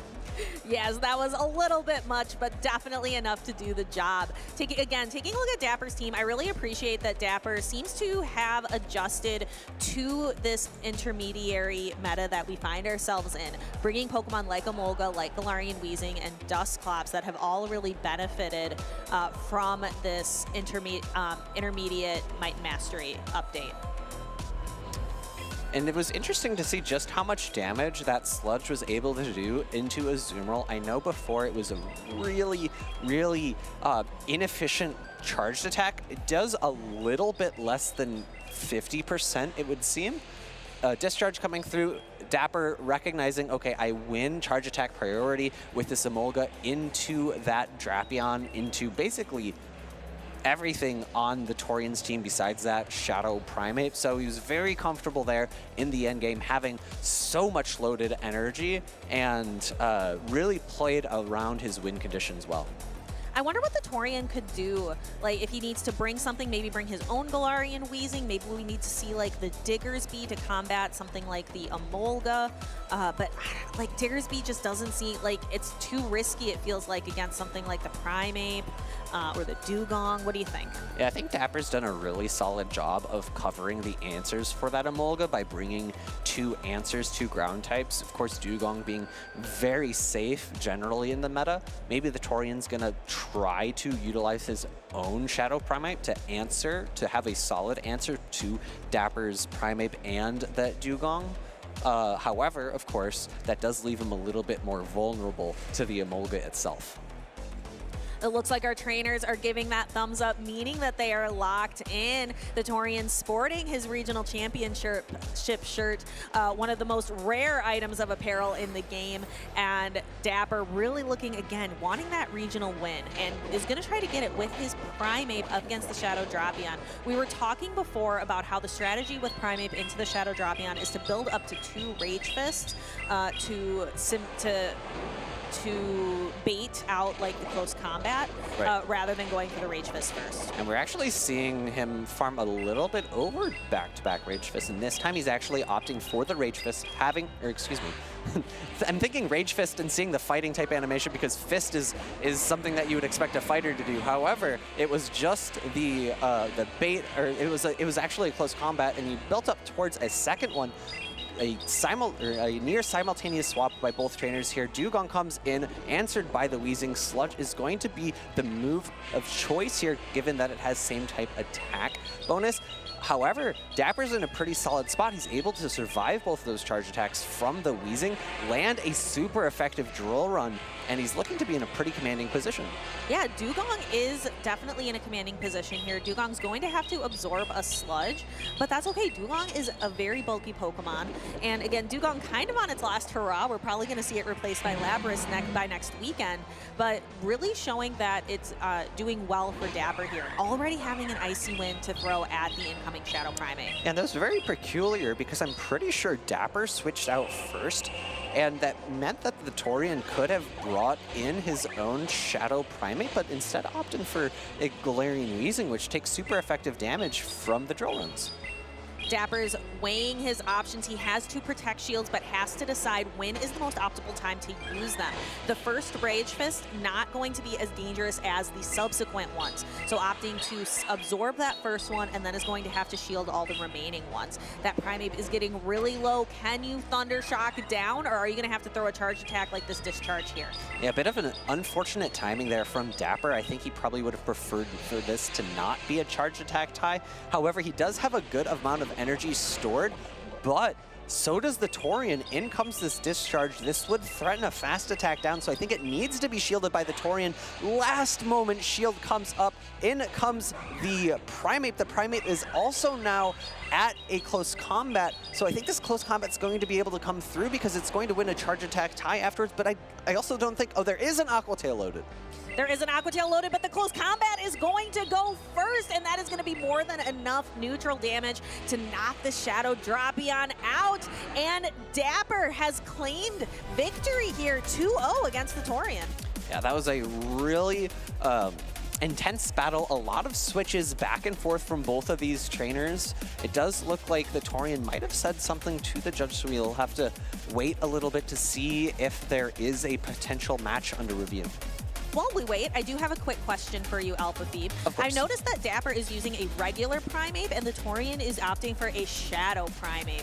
What would be some of the benefits to using one or the other? It's a good question, and frankly, I don't know all of the major benefits of using one over the other. I think the biggest thing that comes to my mind is that the Shadow has a better, more comfortable time taking out a Azumarill in the 2-shield scenario than the non-Shadow does.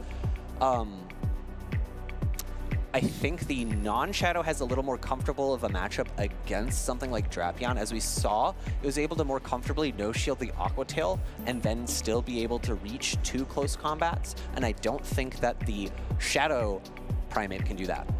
Yeah, so again, it's a big choice to make when you are constructing your teams. Do you want to have that extra attack, that 20% extra attack as a Shadow, but your defense is dropped, or would you prefer like a regular or a purified Pokemon where you get to keep those defenses intact?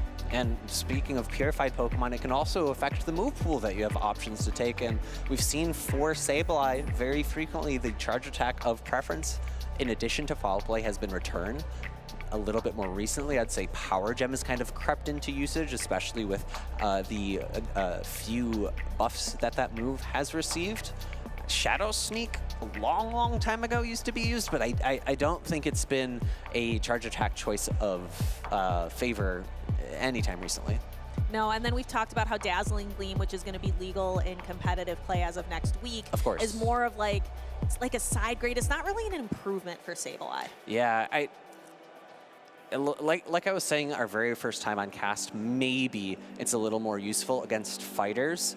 You know, the fighter that it was being used against, that the Shadow Sableye was facing was Primate and not Annihilate. Whereas like Annihilate, I'm pretty sure Foul Play does more than enough damage that you need. Whereas Primate, I was thinking, oh, you know, it's fairly squishy. It does not have that much bulk. Maybe the neutral Shadow Claws plus the resisted Foul Play would be enough in certain matchup scenarios. Happened to not be in that one, but we have also not seen that matchup all that frequently, so it's still some room for debate. Room for debate there, but one thing that while we are waiting that you can be doing at home right now is opening your game and catching Fuecoco. Yes. It is Fuecoco Community Day right now, 2 to 5 p.m. local time. So that falls right for us here in Vancouver. Be sure to evolve your Fuecoco up to Crocolore and again to Skeledirge so that you can get a Skeledirge that knows the charged attack Blast Burn, one of the best attacks in the game, available only to those first partner Pokemon. Also, the charge attack Torch Song gets added to Skeledirge's move pool this weekend. Lots of other bonuses. It's triple Stardust. Oh, it is? It's a Stardust Community Day. It's triple dust. I did not know that. I should put some star pieces on. Yeah, you should be playing the game. So lots of those. Of course, all the other really great Community Day bonuses. You get an extra special trade. If you're here in the venue, you actually get 3 special trades as a benefit. Sheesh, as a benefit of being at a regional championship event. Lures and incenses last for 3 hours, which is a really great use of your resources. So lots of really great reasons to be playing the game right now. We also have the Powerful Potential event that is concurrently going on right now, where you can get Cub Fu for the first time it's making its debut in Pokemon Go. I actually caught mine not that long ago. Got my dex entry. Yay! It's pretty good. You also mentioned you got a dex entry for a different Pokemon. Yeah, I did not play the event where Sinistea was available. My brain's thinking Sinistea because that's the variant that is viable in Fiji. But that's not even the one that I think we have available right now in Go. Nope, that one it was introduced in the Paldea region, and it's not available quite yet, but it's kind of like got a matcha flair to it. It's pretty fun. Matcha gotcha. Matcha gotcha. A little update on what's happening on stage. Of course, the game is under review. What is being discussed is the Drapion coming in against Emolga. The Torian believes that he might have come in a little bit late. We'll have to see if that had an impact on the game outcome or not. Leave that for the judges to decide, and we will continue talking about Pokemon that I don't have in my decks. Or we can talk about Pokemon that we've been catching lately. We have been doing a little bit of the max battles. Oh, yes. Some Pokemon that are available, again, are the Gigantamax, not just the Dynamax, the Gigantamax Charizard, the Venusaur, and the Blastoise, which are really difficult to take down, which is why it's nice to be able to come to an event like this, where there's quite a few people who are willing to do those battles with you. Absolutely. Community is so important for that, and the strategy. Having some, being able to talk a little bit about, oh, I'm going to use Max Spirit here to like heal everybody, so you don't have to. I'm gonna do it. Absolutely, and trying to spread the damage across your team so that your Pokemon can stay active for longer. If you have something that's a really strong attacker into Charizard, such as a Blastoise, you know, you could switch into a Pokemon that's maybe built around tanking a little bit more. For me, that's Metagross, which does not tank Charizard all that well, but like maybe for like a Gigantamax Venusaur would be a really great tank. It resists the grass type moves and double resists the poison type moves. And you can hit it with psychic damage as well. Yeah, I did make sure to fast TM the, I had it on Bullet Punch for a while, and I don't think that is the optimal move of choice. I do think you want it on the psychic type fast attack.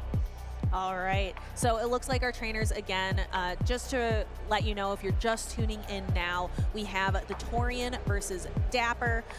We are taking a look at game number 2. As Nick mentioned earlier, Torian is wanting to look at that Drapion versus Emolga, making sure that the outcome of that was correct. So we have our judges, again, thank a judge. Be sure to thank our judge staff, everybody who makes these tournaments run so smoothly.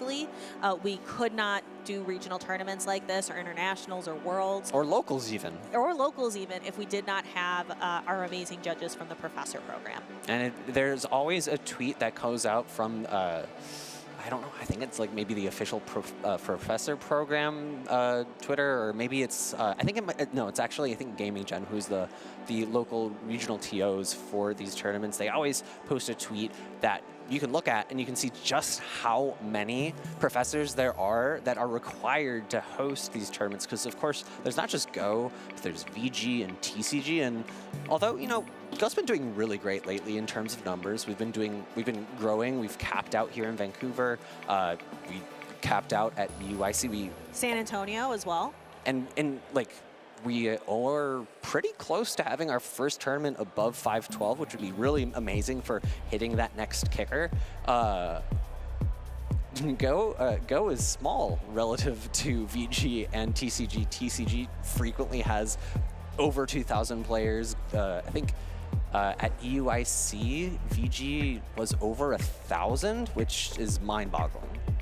Yeah, and you have to have judges that are on the floor. You have to have our judges up on the stage. You also have to have people running the side events, running the prize wall. There's so many different things that our professors, our judges need to be able to do to make these tournaments run. And we really appreciate it because I love coming to regional events. Vancouver is a great city. I'm so happy that we got to come out here today to talk about these great battles. And yeah, again, thank you to all of the staff that makes this tournament happen. Yeah, I was talking to one of our VG casters today, but also Go player Jake Mueller earlier. He was cracking some packs for having played in a side event yesterday. So like, even if you're not a competitor like us, you can still participate in a lot of those events, and it's a great way to spend the Friday before the event, especially if you're in a little bit early. Yeah, really definitely worth coming to the event venue the day before to play the side events, to get to know the venue, check out the vendors. There's a lot of really great things to do when you're here a day early. I got to talk to a lot of great trainers. I got to talk to like Mushroom Queen. I got to talk to Katie, Lyall, dilap, lots of Jacko Loco, lots of really great people. Wow, you know so many top trainers. It's very impressive. And it was great to hear their takes on the Might and Mastery meta and just kind of some strategies on how to grow and hone your skills as a battler. So lots of really great discussions that I got to have yesterday because I was here a day early. You know, you got to ask them a bunch of questions. Now I get to ask you a question. Oh my goodness. What is your #1 piece of advice for a battler trying to hone their skills? Ooh, I would say a couple important things. I think it's important if you let's say you're playing Go Battle League or you're doing a practice tournament, I think it's really important to watch your battles back and critique them. But what we can take a look at now is that our trainers have come to an agreement. They have shaken hands, and Dapper will walk away here with a 2-0 victory. Yeah, the results will stand, and we will be able to move forward through the rest of this tournament. I know we did have a really exciting matchup potentially coming up. Maybe Rise to Occasion showing up to the stage again?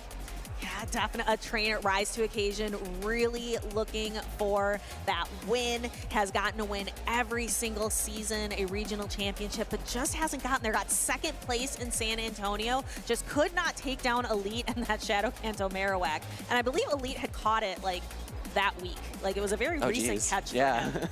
And just piloted it to victory. But Rise, not satisfied with that second place, wants to take a championship here in 2025. And Rise has had some good success on the West Coast as well. I believe last year he won the LA tournament, so maybe moving a little bit north, across the border into Vancouver. Maybe he's been drinking a little bit more maple syrup, you know, trying to get into the feel of the Canadian vibe. Yeah, and I mean, Rise is from Wisconsin, is kind of his home state, lives in Texas now, so has to kind of like reacclimate to the weather up here. Yeah, and it's not that cold.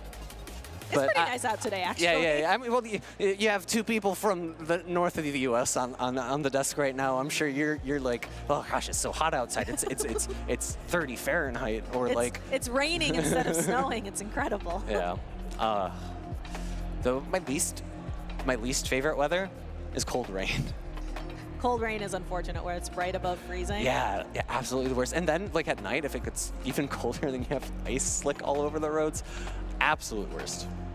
All right, I am excited. We are going to have a couple trainers coming up here. You are correct, Nick, in that we are going to see Rise to Occasion on the left-hand side of our screen very shortly, followed by DrRoastBeef, who's had an incredible season, had a couple really strong performances lately.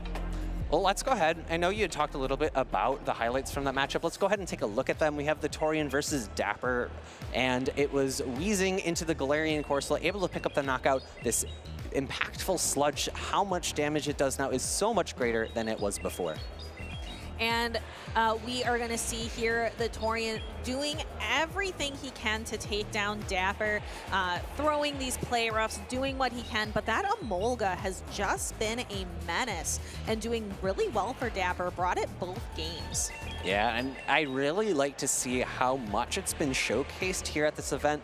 Drill Run again going into that Galarian Weezing doing good, super effective damage, and then able to drop the attack of that Primeape. Another discharge coming through, picking up the knockout, and in comes the Shadow Drapion for the Torian, unable to withstand that close combat from that Shadow Primeape, and game, set, and match.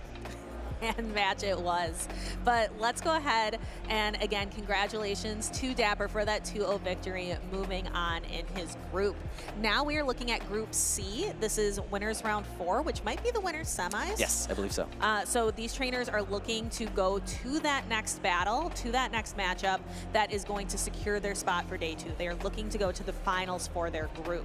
DrRoastBeef, as I was mentioning, has had a pretty good season. Took 3rd place in Toronto this season and had to defeat, I remember, a number of top trainers to get there.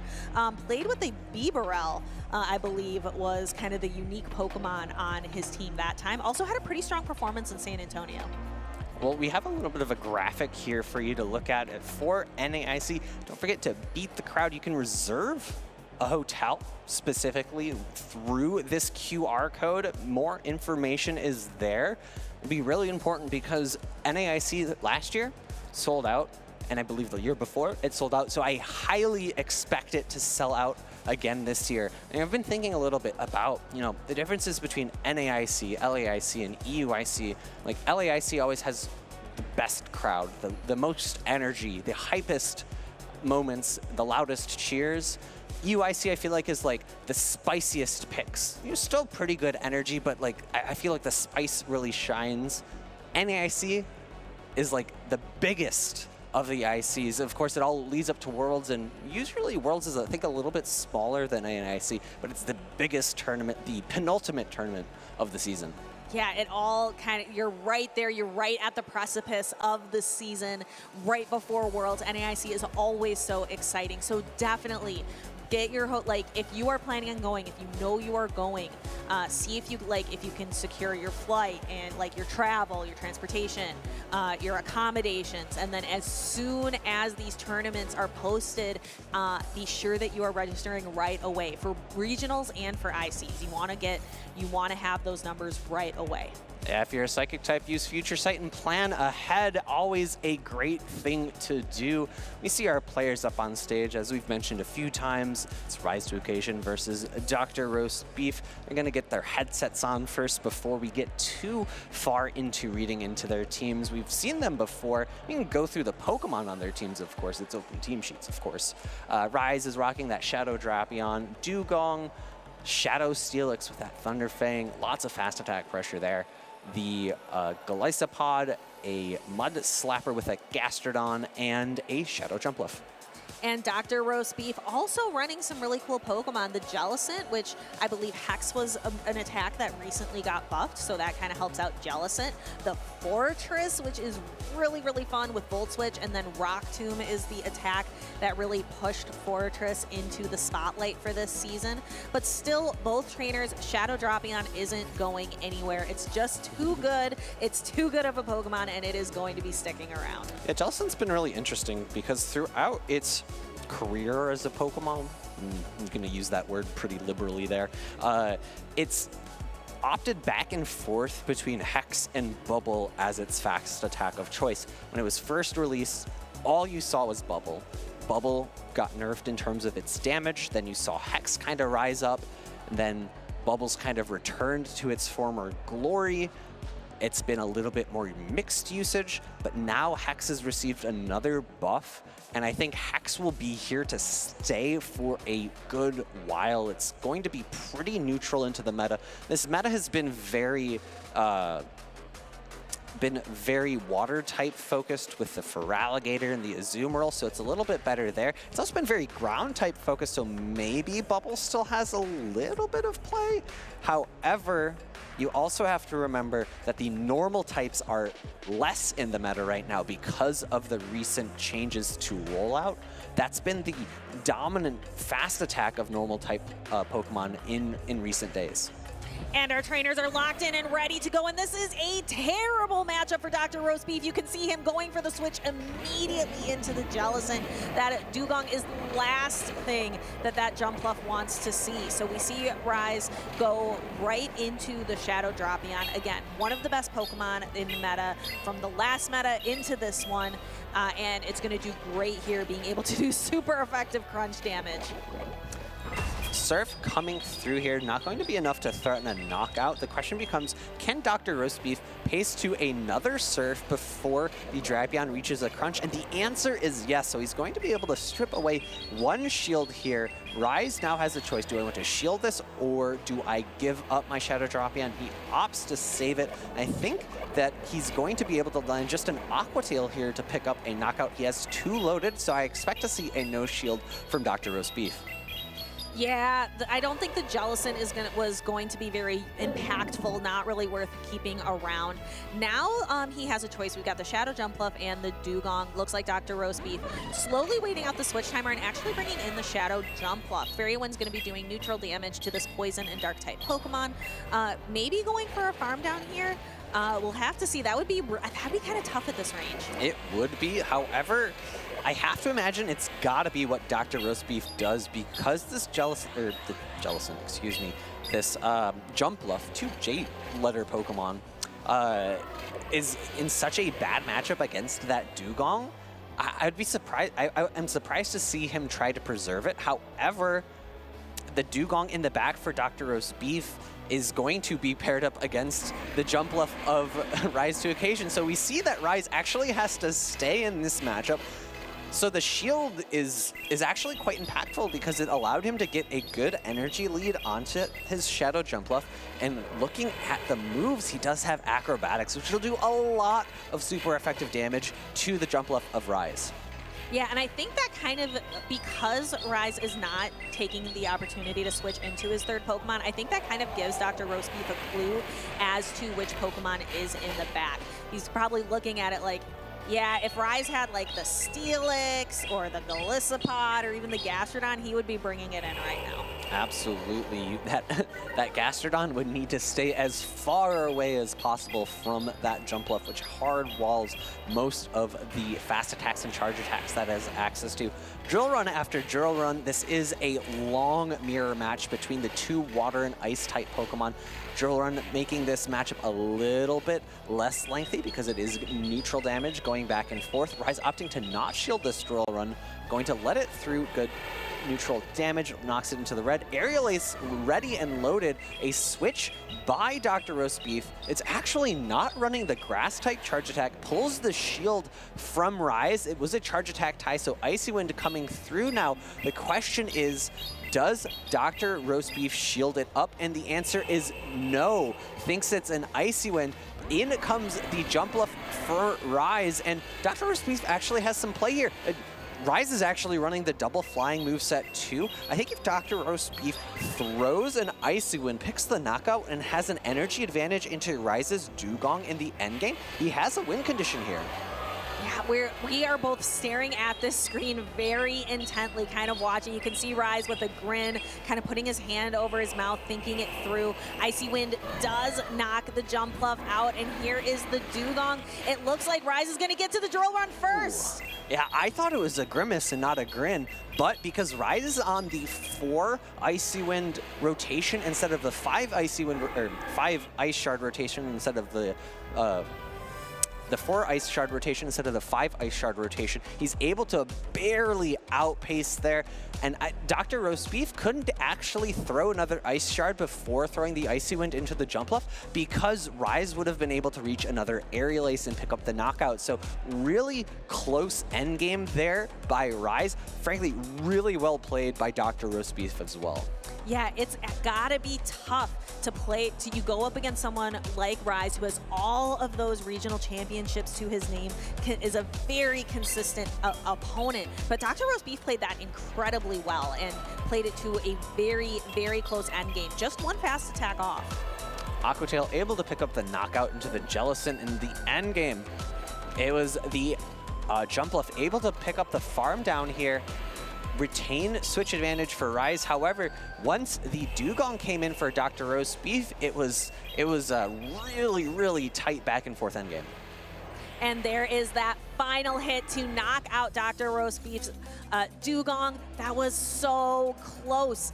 Can Rise to Occasion secure a second win here to get him one step closer to securing that day 2? Get himself one step closer to that gold medal that he has been chasing all season long? Or can DrRoastBeef put a point on the board? Did very, very well with his Pokemon in that last series. I'm interested to see, are we going to see some of those other picks from DrRoastBeef, like the Fortress? We got to see the Jellicent, maybe we see the Fortress. Are we going to see something like the Steelix from Rise to Occasion? Are we going to see, or are they going to kind of stick to what's been working? Yeah, I wouldn't be too surprised to see Rise bring the Steelix. He has typically favored it, and it does not look too bad into DrRoastBeef's team. It does have that fast attack pressure into the Dugong as well as Jellicent. It really has to avoid that Kanto Marowak, but Rise has pretty good coverage for that Marowak with the Jump Bluff, with the Dugong, with the Gastrodon, and frankly, the Golisopod too. And we have now, the roles have been reversed. Now it's a great lead. Or no, it was the same as last time. You're right. Rise won the lead both of those times. Yeah, interesting, because we were seeing, we get to see the screens before they lock in. Rise was kind of going back and forth between a few Pokemon and then eventually decided to lead that Dugong again, and it was absolutely the right choice, and his team is actually really, really strong into that Jump Bluff. Crunch coming through now, going to be shielded by the Jellicent, but no, unfortunately, it was a defense drop there. You would have preferred to have no shielded that one, because now this next Crunch surely will knock out. Surely, and we are going to see the Surf get shielded, so it looks like these trainers really trying to play this matchup out. Rise has the first Crunch and is a Poison Sting away from the second Crunch. DrRoastBeef has to make a decision. Do you let it go? He lets the Jellicent go. It looks like, I thought maybe it was going to do a 1 HP in a dream for him, but no, that definitely knocked out with the defense fall. And now this Jump Bluff is going to have to absorb another Crunch from the Shadow Dropion. I've got a question for you, And Stephanie. another defense fall. Ooh, how much damage do you think that a Earthquake from a Shadow Fortress does to a Shadow Steelix? Ooh, that's a fun math problem that maybe we'll get to see play out here. Yeah, I have absolutely no idea myself. I don't think DrRoastBeef is very happy with, oh wait, no! He doesn't have Earthquake, so he's absolutely walled in this endgame. He has Mirror Shot and Rock Tomb. Rise is very happy with this third Pokemon in the back for DrRoastBeef. Without access to that Earthquake, this is just not the right spot for this Pokemon. If there was Earthquake, I think it would have been a much closer fight, but Mirror Shot going to be resisted by that Steel typing of Steelix, just does no damage. Yeah, that's really tough, and kind of brings us to what should the move pool, what should the moves on that Fortress be? Because you really are walled up against something like a Steel type here. Yep. Frankly, I don't think you expect that many Steel types in the meta, because the meta is so ground type centric. However, you see a couple Mirror Shots actually able to lower the attack here. Jump Bluff comes in. We see DrRoastBeef throw up his hands, knowing even if I shield this Psychic Fangs, it's going to be the Dugong coming in, and we actually see him give up, forfeit that match, recognizing there are no more win conditions for him, because that Dugong's going to farm all the way down, come out with a charge attack for that Fortress, and that's going to be game over anyways. Yeah, so Rise really able to capitalize on 2 back-to-back really strong openings, deciding to bring the Dugong both times and DrRoastBeef leading the Jump Bluff both times. So taking a really strong lead and capitalizing on it. Because we've seen plenty of times that you can have a really strong lead and fumble it later in the middle or the end game, but Rise just kind of taking that momentum through each of those games. Absolutely. You can think, oh, you know, I won this lead and my Pokemon in the back can still handle that lead Pokemon my opponent had, and maybe you don't care as much about switch advantage, but if your opponent played a Jedi mind trick on you and made you think that they were the third Pokemon was going to not be very strong against your lead Pokemon, and it is a hard counter to it, then they can build up momentum from that one matchup and carry it into the final matchup, the final Pokemon matchup, and win victory that way. Well, Rise has certainly won victory here, and hopefully what he's hoping for is to carry that momentum through to the finals for his group to secure that spot in Championship Sunday, looking to get that gold medal. Here we can take a look and see at that second game replay, that crunch that knocked out because of that defense fall, and then we're going to get to see again that Fortress just not in a good position. And DrRoastBeef, you can kind of tell from his body language, just recognizing like he doesn't have an out here. And we see him tapping on that screen there at the end, but he wasn't tapping his phone to try to do fast attacks. He's tapping his phone to try to get to the top left button. Yeah, he was trying to exit the battle and concede, and I just, again, recognizing there are no win conditions left for me. Rise had my number on this one. Now let's talk a little bit about Steelix as a Pokemon here with the moveset that Rise opts for. So he's running that Thunder Fang, Psychic Fangs, as well as Breaking Swipe. So it's a Pokemon that's not really all that threatening with its charged attack damage, but because of its immense bulk and Thunder Fang being a fast attack damage-oriented move, as well as Psychic Fangs lowering the defense of your opponent, it can be a Pokemon that helps you build up some momentum, some damage on your opponent's teams, and mitigates that usefulness of their shields, because if they're saving shields for a third Pokemon and Steelix comes out, then you don't really need to shield most Psychic Fangs unless you're a fighting type. Yeah, Steelix is a Pokemon that the longer the matchup plays out, the better it is for Steelix, because it can continually just debuff the opponent and just continue to ramp up with the Thunder Fangs. There's a lot of Pokemon like that, Dugong being another one. The longer a matchup plays out, you can continuously debuff with Icy Winds. Yeah. There are a lot of Pokemon that are like that, looking to stay in that matchup for quite a long time. Yeah, we have our two trainers getting ready up on stage. It's going to be a return of Dapper as well as Gerald. Gerald has been at a lot of these tournaments as well, has got a handful of top cuts under his belt, and we're going to see which one of them can proceed through their winners semis as well to that final match of day one for the winner, at least, of their own group finals. Yeah, and as these trainers are getting set up to give us that next semifinal, let's take a look at the March content update. What's something you notice here, Nick? I think the thing that is most interesting to me is the number of different Dynamax battles that you can do with Dynamax Caterpie being kind of interesting to me, because Butterfree is actually one of my favorite Pokemon from Gen 1. I know it's not the best Pokemon to play in the video game series because it has a very abysmal total stat product, but because it's so early on in the game, I have a lot of nostalgia for it, because you'd get it, you know, you'd work your way through Metapod not having many attacks, but once you get that Butterfree, it has a lot of utility, and it's a pretty beautiful Pokemon. It's probably why well, actually, no, I'm thinking beautiful. I was like, that's why it's named it, but no, Butterfree. And another Pokemon that I think is pretty beautiful. Look at those eyes. Look at that smile, is Fuecoco. Here in Vancouver on the West Coast, we have 90 more minutes. We are halfway through Community Day. Have you caught your shinies? Have you evolved up a Crocalor into Skeledirge? Have you used your star pieces? I haven't used my star pieces. I don't know if I have a shiny. And I've definitely not evolved into a Skeledirge yet.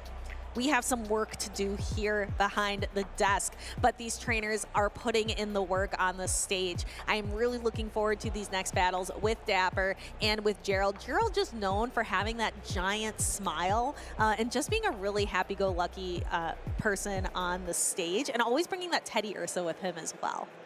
I don't actually know if I've noticed the Teddy Ursa before. I have. I think that's a Pokemon that he brings with him pretty frequently. At least not on his team. not on his team, but on the stage as a plush, kind of as a good luck charm, representing the team SoCal Swablu. And Dapper as well. We've seen him on the stage before. We actually just casted his battles not too long ago, utilizing a lot of Pokemon that recently were buffed in the Might and Mastery update, like the Galarian Weezing, the Dusclops, the Emolga, lots of really good stuff, and opting for the regular Primeape as opposed to the Shadow. Yeah, kind of the opposite team composition in terms of Pokemon move updates to Beach. Beach has basically no Pokemon that had a move that was buffed, and Dapper has, I believe, 4. On the side of Gerald, though, he is utilizing that Charjabug. Really interesting to see how it will pair up into Dapper's team given the more recent change, the adjustment to Discharge. But here we are into game number 1. It is a solid lead for Gerald. It's going to be Azumarill into Diggersby. And I have to imagine that Dapper's going to switch at some point into his Dusclops, and we do see it come in. There's no hard answer for this Pokemon on Gerald's team.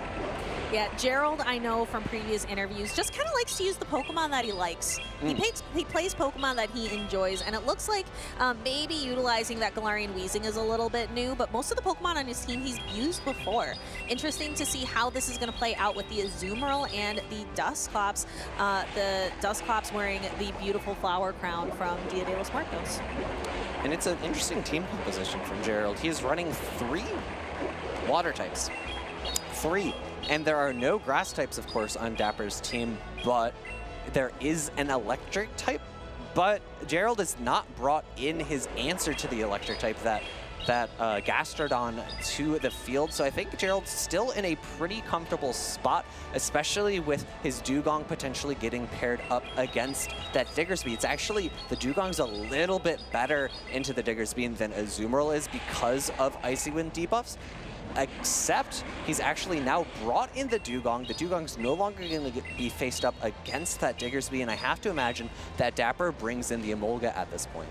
Yeah, and we, like you said it, and it happened. This is the Emolga's chance to shine, but Dugong is going to be able to start debuffing it with Icy Winds, and again, using the Icy Wind to start to really bring this Emolga's attack down. Yeah, the unfortunate thing for Dapper is because of the Ice Shard advantage that Gerald was able to obtain, he's unable to throw a Discharge before the first Icy Wind. However, it's not that impactful given that Gerald was highly likely to shield up the first Discharge anyways. Second Discharge coming through, going to be shielded as well. Gerald is likely going to throw another Icy Wind to lower the attack of that Emolga once more, but it does look like the Emolga will reach a 3rd Discharge before the 3rd Icy Wind of Gerald. The question is, will these debuffs have mattered enough here to be able to make sure that that does not pick up a knockout?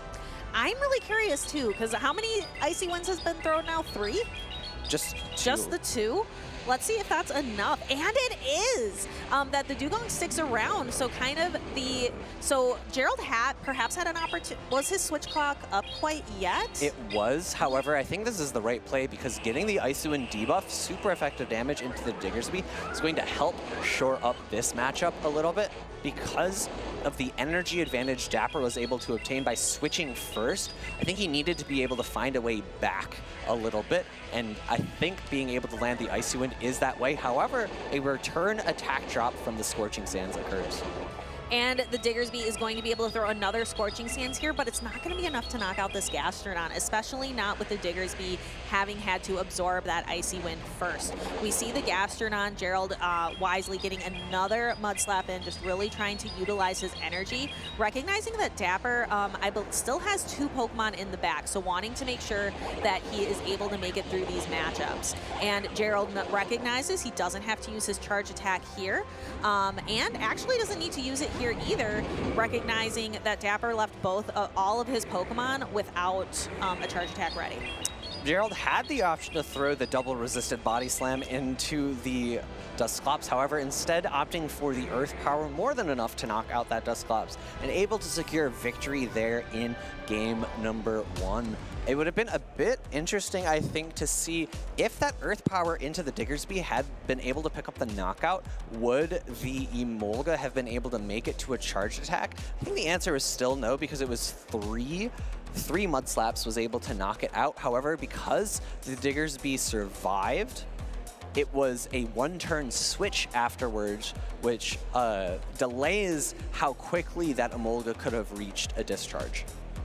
I want to call out that you mentioned the triple water team and just how really safe of an idea that is for Gerald, because where are the grass types other than Jumpluff, which is not on Dapper's team? Dapper doesn't have any grass type Pokemon or any grass type damage. Back in previous metas, we were able, for example, even if there weren't grass type Pokemon, you had Lickitung that had a grass attack, or you had Cresselia that had a grass attack.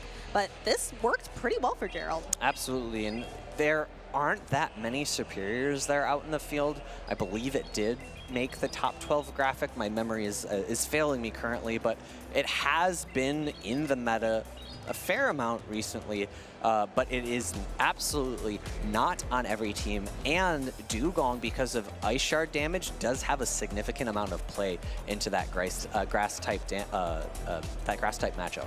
Yeah, and even like with the electric type damage, Gastrodon's fine into that, so he does still have an answer there. Actually going to be running that same triple water team again, so Dapper really needs to prioritize the use of that Emolga, making sure it gets aligned on the Dewgong or this Azumarill. We see a switch out from Dapper, not wanting to play out that 2-shield matchup because he is running the non-Shadow Primeape.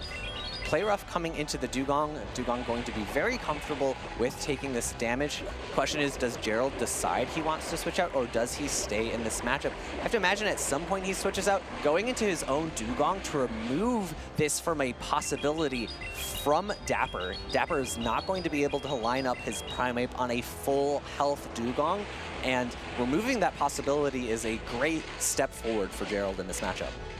And we are going to see this Dewgong Mirror matchup play out. Dapper Disc's Dewgong has quite the energy advantage, currently has 2 charged attacks stored, where Gerald's came in with much more of a health advantage. A drill run after drill run being launched here. This is not going to be enough to pick up the knockout. The one thing that Dapper can do here at this point is potentially pivot into his own Primeape to try to get a quick, fast attack down. However, it was a charge attack tie. This drill run coming through is going to do a lot of neutral damage back, but not enough to pick up the knockout. No, and now we have another drill run. This one potentially could, so Dapper's got to make a decision, deciding to let the Dewgong go. This could potentially make really good farm for either the Primeape or the Emolga. I think the Emolga would be a really smart play here. However, the Primeape is going to come in, get the full farm down now. I imagine, based on where Dapper is tapping on his screen, he might try to switch immediately into the Emolga. No, instead, because it is an immediate throw of the Ice Beam by Gerald, he is going to throw up a shield, throw one more Karate Chop into the Rage Fist. Yeah, so this Primeape has energy for days, a pile of energy. However, Gerald does have 2 shields, and when you are a Primeape, you want to be sure that energy is going somewhere. So really, really wanting to make sure it can pick up a knockout here, and is going to start ramping up against this Azumarill using 2 Rage Fists. Already has another Rage Fist, so that's going to be 3, and then we're going to see the 4th one launch as well. Yeah, the really tough thing for Gerald here is that he should not shield this, and unfortunately does. There are 2 Rage Fists, as you called out, ready and loaded, which means that a immediate throw by Gerald of the Ice Beam would have not been able to pick up a knockout. Instead, he's going for what looks like fast attack damage pressure here. Dapper is going to no-shield this Ice Beam, give up that Pokemon, but there's an Emolga in the back. Emolga has really hard-hitting charge attacks with acrobatics and discharge, and the Azumarill actually able to get to 1 final Ice Beam here. So how is this going to play out? The Emolga, again, acrobatics is such a hard-hitting attack against the Gastrodon, and it's kind of nice. Gastrodon gets to resist all of these Thunder Shocks. Acrobatics coming through. I don't think it's going to be enough to pick up a knockout yet, but I think it's going to put it just in range of, ooh, actually no, maybe not in range of a discharge. It might need another acrobatics, and it looks like it would be a outpace from Dapper here, going to get a 2nd acrobatics landed, and that is going to be game number 2 going to Dapper, tying the series at 1-1. The triple water team worked for Gerald the first time, did not work a second time. Dapper was able to make that adjustment, switching 2 of his Pokemon up, actually, bringing in the Dugong and the Primeape, leaving the Diggersby and Dusclops on the bench. Yeah, Dugong, a fairly safe Pokemon into the team of Gerald, really just needing to avoid the Charger Bug there. You see the rest of Dapper's team here. I do like the Primeape. It was really, really solid into the Azumarill, a Pokemon that you would think that it's not all that great into. But Rage Fist after Rage Fist, the energy he was able to generate in other matchups really allowed him the ability to steal those shields from Gerald, to deal that damage that was necessary, and knock out the Water Fairy Azumarill. Yeah, we saw, I think it was 4 total Rage Fists out of that Primeape, which is like so threatening. It threatens shields, it threatens the health of your Pokemon. So being able to get that energy advantage on the Primeape was key for Dapper.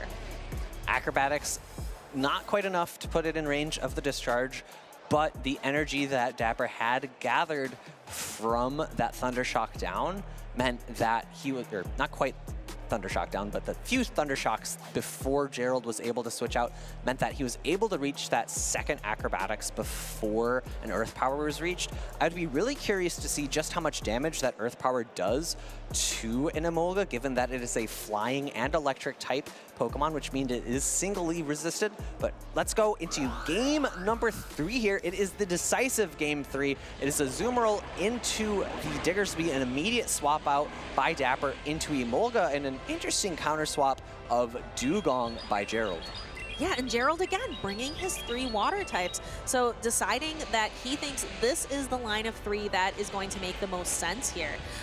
But Dapper again kind of switching things up again, bringing the Primeape again, taking the Diggersby back off the bench. Really interested to see how this is going to play out because Emolga does really well here with that discharge damage. However, Emolga's a flying type, so the fast attack damage from the Dugong, those ice shards along with the icy winds, those are really threatening, and the Dugong is going to win, securing switch advantage for Gerald. Interestingly enough, Dapper has opted to no shield here, and I would be surprised to see him shield this as well. I have to imagine he's going for the 2-shield Primeape in the back. He has lost switch advantage though. In comes the Primeape now. In comes the answer of the Azumarill. There is a shield advantage for Dapper here. He's able to win this matchup with that shield advantage. However, will Gerald even opt to shield a singular Rage Fist? It's definitely not the first one, probably also not the second one, but maybe by the third one, we might see a Protect Shield, just as these Rage Fists continue to kind of snowball in their power. Rage Fist number 2 coming through, going to do a little bit more damage than the last one, going to put this Azumarill into the yellow. Azumarill going to be able to reach another Ice Beam before it's going to be knocked out unless a close combat is thrown. This could have been a close combat there. Gerald could have opted to throw at improper timing to prevent this Rage Fist from coming first. However, barely able to survive. No actual throw immediately, maybe an attempted catch there. But now, what does Gerald do? Does he come in with the Azumarill and throw the charge attack, or does he go in with the Gastrodon, expecting an immediate throw by Dapper? No, coming in with the Azumarill, throwing the Ice Beam, pulling away the last shield. And now it is Gastrodon against the world, against a still pretty healthy Primeape with a lot of energy, and that Diggersby is so healthy still in the back. I just want to call out what Dapper did there was really, really smart. He waited until the damage applied from that Mud Slap, meaning that it would not do the extra damage from the close combat having dropped to the defense, allowing him to get off that second close combat. Really, really well played there by Dapper. And that endgame, take notes, trainers. That is something that you need to be able to do in order to perform at the highest level here at the Championship Series. And that secures a victory for Dapper. That was the winners semifinals, I believe, for Group C. So Dapper is now one step closer to securing a place in Championship Sunday. Yeah, I can't say it enough. That was really, really top play there that you got to see. You know, we see it time and time again from the trainers that come to these championship events. These small, minute things that you can do, the small little advantages that you can stack together to build a tall tower victory is what matters in these matchups where it's just the tiny differences in skill that cause these victories between these two battlers. Yeah, can you walk us through again, what did Dapper do that was just so phenomenal there? So, fast attack damage applies typically on the beginning of the final turn of its animation. So for a mud slap, that would be at the beginning of turn 3 or the end of turn 2, kind of how you look at it. He allowed that damage to apply before he threw his charged attack, which means that because he threw a close combat, his defense was not dropped before that damage applied. So if he had thrown it immediately, the fast attack would have come through, you would have seen the animation, the damage would not have applied before the charge attack went off, but it would apply immediately after, you know, that cascade of animations of seeing the charge attack animation and then seeing the zoom back out of the camera. It applies immediately after that zoom out, and it would have prevented him from throwing the second close combat. But because he waited, he doesn't take the additional damage, able to get that second charge attack off, and secures a very clean victory. So he allowed his Primeape to have that little bit of health left, so the Mud Slap wasn't going to be enough to knock out due to that close combat. Lots of really great plays here today, and we are far from over. Let's go back and watch some of those really great plays from earlier in the tournament, and don't go anywhere. We still have lots more battles left with Pokemon action here in Vancouver.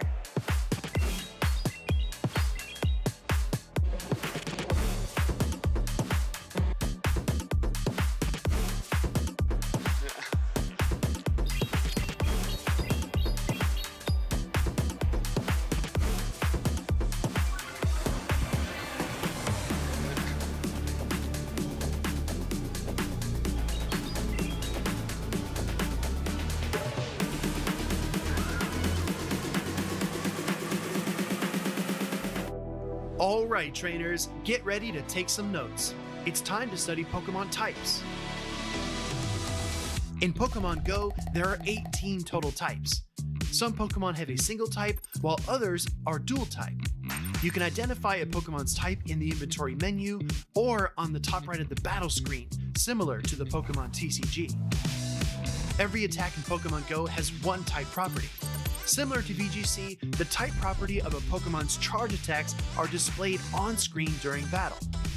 We can use this scale to see how damage applies in Pokemon Go PvP. Neutral, resisted and super effective, double resisted and double super effective, and triple resisted.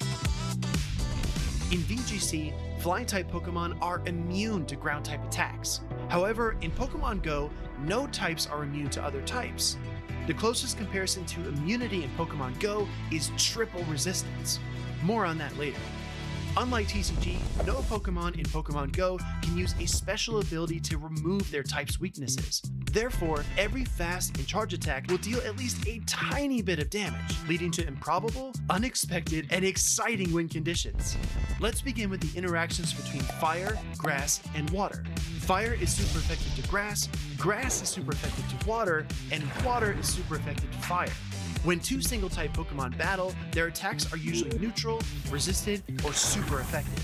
However, dual-type Pokemon are much more complex. To determine effectiveness for dual-type Pokemon, consider each type individually. For example, a Psychic-type Confusion from Bronzong will deal super effective damage to Poison and Fighting-type opponents. When Bronzong battles Toxicroak, that damage becomes double super effective, because Toxicroak is both a Fighting and Poison type.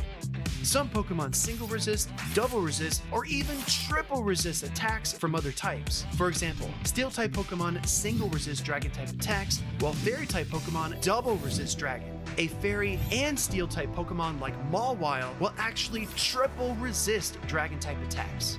These are all of the double resistances in Pokemon Go. If you combine one of these double resistance interactions with another single resistance, you get triple resistance. Let's deep dive into a complex dual type matchup. Beedrill versus Skeledirge. Beedrill's fast attack Poison Jab is neutral to fire, but resisted by Skeledirge's Ghost type. Skeledirge's Incinerate is neutral to Beedrill's Poison type, but super effective against its Bug type. Beedrill's X-Scissor, a Bug type attack, is resisted by both Fire and Ghost, making it double resistant. Skeledirge's Disarming Voice is a Fairy type attack, which is neutral versus Bug, but resisted by Beedrill's Poison type. Skeledirge's Shadow Ball is neutral to both Bug and Poison. Beedrill's Drill Run is neutral versus Ghost, but super effective versus Fire, resulting in super effective damage. Always keep a close eye on the screen while battling. Super effective or not very effective appear when Pokemon use their fast attacks. Protect shields turn red when shielding super effective damage, purple when shielding neutral damage, and blue when shielding resistant damage. Lastly, make sure to check the type icons at the top right corner of your screen. The power of a charge attack depends on the Pokemon using it, so an Earthquake from Swampert likely hits harder than one from Clodsire. A Pokemon that uses an attack that aligns with its type will receive a slight damage bonus, called Same Type Attack Bonus or Stab. Finally, buffs and debuffs can swing the momentum of an entire battle. An Icy Wind debuff will lower all of a Pokemon's attacks, and a Night Slash boost will raise them. That's all from me. Best of luck in your future battles, trainers.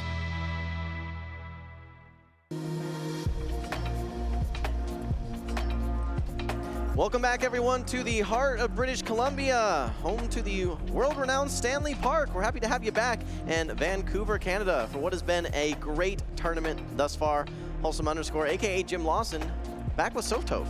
That's right, I am Softoph, and we are working our way through the winners side of the bracket. I think we're all the way down in Group D, and this tournament only has Groups A, B, C, and D. So, you know, we're starting to fill out the bracket for Day 2 now. Yeah, absolutely, and I think for some clarification, I think the last stage that we're going to see for Day 1 is going to be winners semifinals. We'll be starting off with winners finals in Day 2 as well. So for those of you that are seeing the nomenclature on the screen, semifinals, finals, semifinals is where we're going to be wrapping up at Day number 1, I believe. Now that said, a trainer that we've talked all about, a trainer that we spotlighted in our intro today, Lyall III. In fact, he is our reigning champion of the 2024 Vancouver Regional Tournament. We're going to be featuring him on stream here, but I'm just very, very excited. We've seen so many big names already, but we still have this final group that is absolutely stacked as well.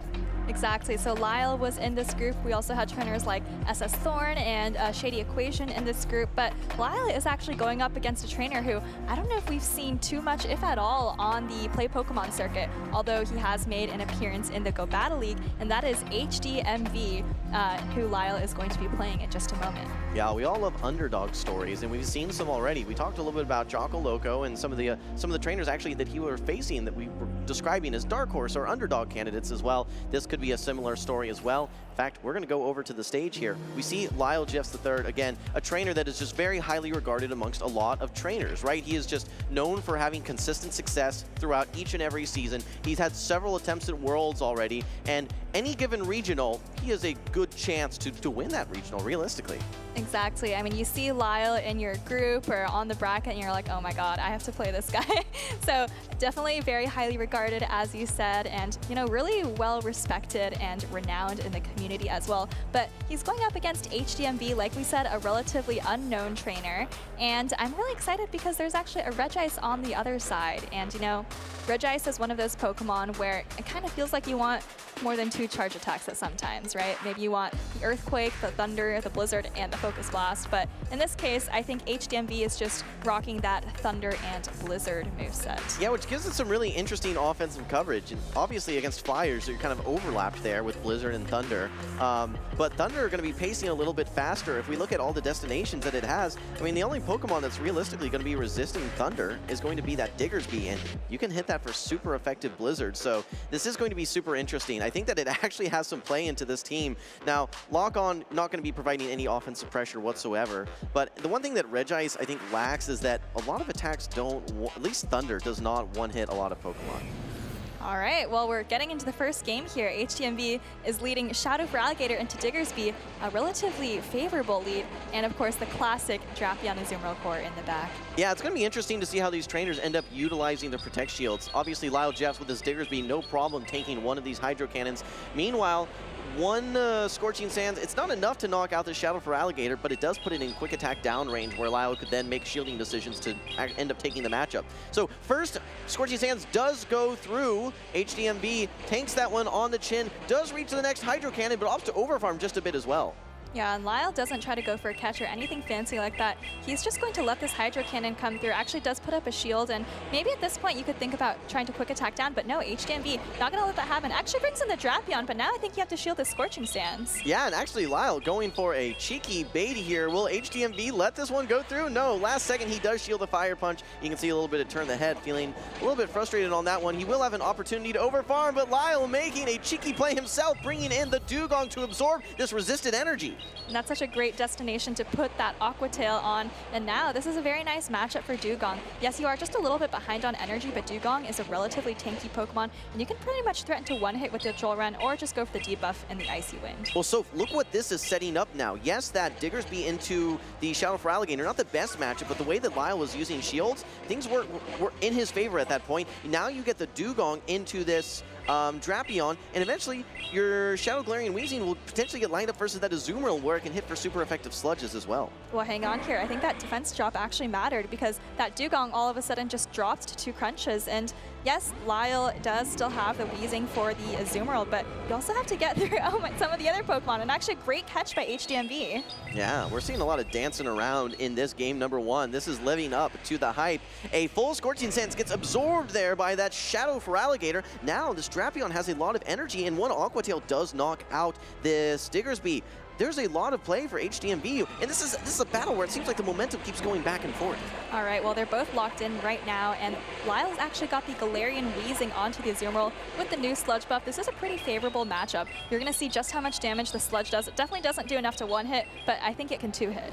What's challenging, though, for Lyall is just you have a Shadow variant of the Galarian Weezing, and look how much damage these bubbles are doing. You're now being threatened by one Aqua Tail knocking out later on from that Shadow Drapion. Lyall actually opting to let this Ice Beam go, knowing that he can tank it. He will be able to overfarm quite a bit, and he's going to force HDMV into a curious position here. All right, Sludge coming through. He doesn't actually have 2 Sludges, but I think he has maybe 1 Brutal Swing of residual energy after the Sludge come through. HDMV lets that go, hoping to put it all on the back of this Drapion. Still has a shield, and I don't know if he's been counting. Does he know that this is just a resisted Brutal Swing? No, he doesn't, thinking that it may be the Sludge. Both of those are resisted, but still an efficient move. Now Lyall needs to get to just 1 charge attack here. He gets to the Fire Punch. Protect shields are down. If this is not enough to knock out, surely we'll be putting it in single quick attack range. A lot of dancing around in that battle, but Lyall did come out victorious there, keeping good track of the energy on all of those Pokemon throughout the battle. If you talk to Lyall, one of his key strategies is just minimalizing his mistakes there. And despite some of the flashy plays there by HDMV, he's just going for consistent play, trying to be 1 step ahead and trying to just make maybe 1 fewer mistake. So far, he's having a lot of success here, 1-0 versus what's been a very, very close battle against HDMV.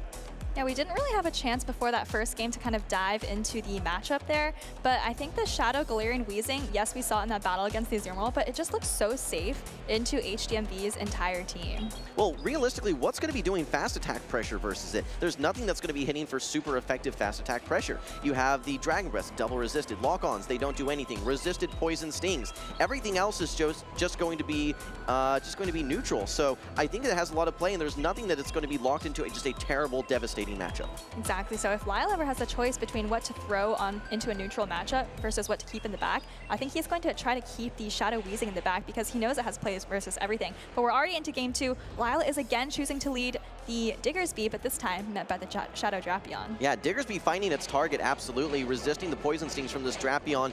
Even in situations now, with the buff to Fire Punch, this matchup is just so strong now for Diggersby. Even in situations where there's maybe, you don't bait at all, you're in the driver's seat here as Lyall.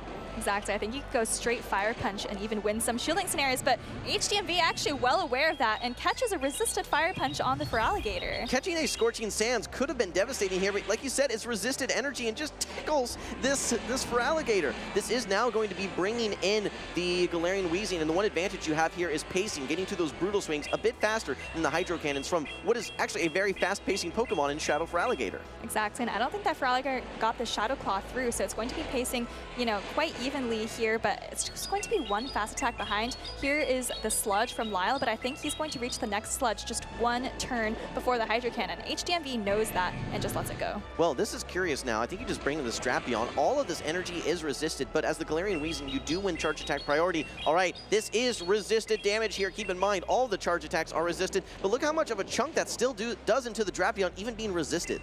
All right, Aqua Tail coming through. I think Weezing can hang on here if it wants to, but I'm not sure if Lyall's going to try to maybe switch out because he still has some energy, I think, on the Diggersby. Looks like he's just going to stay in. Maybe he can actually get to this last Brutal Swing and actually commits all the way for the Sludge. Yeah, you got to like the commit there, and this is so much energy that you would be losing and giving up as this Drapion. I think for Lyall now, what he does is ends up bringing in yeah, he can actually just safely tank an Aqua Tail, no problem. He may even try to catch the second one on his Dugong like we saw in Game 1. Yeah, he definitely could, although it's a little bit risky because if you don't catch the Aqua Tail and you get a Crunch instead, you could get debuffed as well. But I think Lyall is in a pretty nice position here. Azumarill does come in, and Lyall actually going to throw the Scorching Sands before going out into the Azumarill, or sorry, into the Dugong to meet the Azumarill, and maybe hoping that he can just fast attack down that Drapion later in the game. Well, if you're Lyall, you're saying to yourself, I got options here. You know, trying to search for a debuff, gets it with the chance debuff there, 30% from the Scorching Sands, has guaranteed debuffs if he wants to utilize those as the Dugong with Icy Wind. He may just go straight for a Drill Run now, knowing that he's already got the Scorching Sands attack debuff. I think that's exactly right. Maybe 2 Drill Runs plus a lot of Ice Shards, and then a 3rd Drill Run to get rid of the last Protect Shield. But I think this is looking pretty good for Lyall. Just have to watch out for a potential catch. I don't think we're going to be seeing any heavy damage graphics popping up for the remainder of this battle, but we are going to be seeing some consistent Drill Runs coming through from Lyall. I don't think there's any reason to throw Icy Wind at this point. Even with this catch here from HDMV, I think Lyall still has so many options, and he can realistically apply another debuff if he wants when this Azumarill comes back in. Now, keep in mind, this Azumarill is energy capped, needs to throw right away, and actually goes for a bait.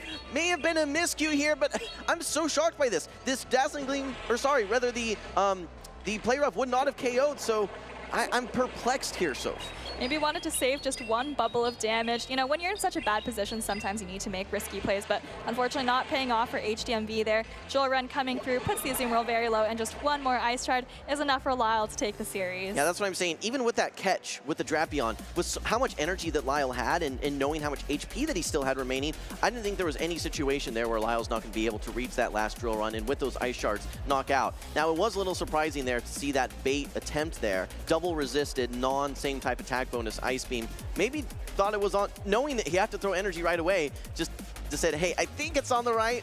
Turned out to be on the left.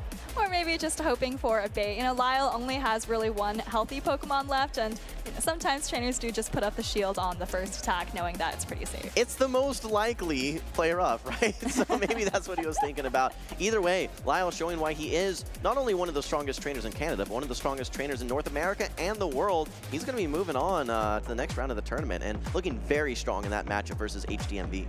Not the most flashy plays, but like you said, he's very consistent, stays cool under pressure. And let's take a look back at some of those plays. So remember, HDMV actually had the flashy play early on in the matchup, caught the Fire Punch on Feraligatr, but you know, Lyall didn't panic. He just sent in his Weezing. He knew he outpaced, and you know, that kind of set him ahead for the rest of the game. Yeah, absolutely. Beautiful catch that we did see there. I mean, we saw good plays by both of these trainers. It wasn't just letting the matchups play out as they're meant to play out. There was some creativity, there was some dancing around. We got to see all that. So it was an entertaining battle for sure for the folks at home. But it just seemed like Lyall was one step ahead. He was a man with a plan, and yeah, 2-0 victory for him.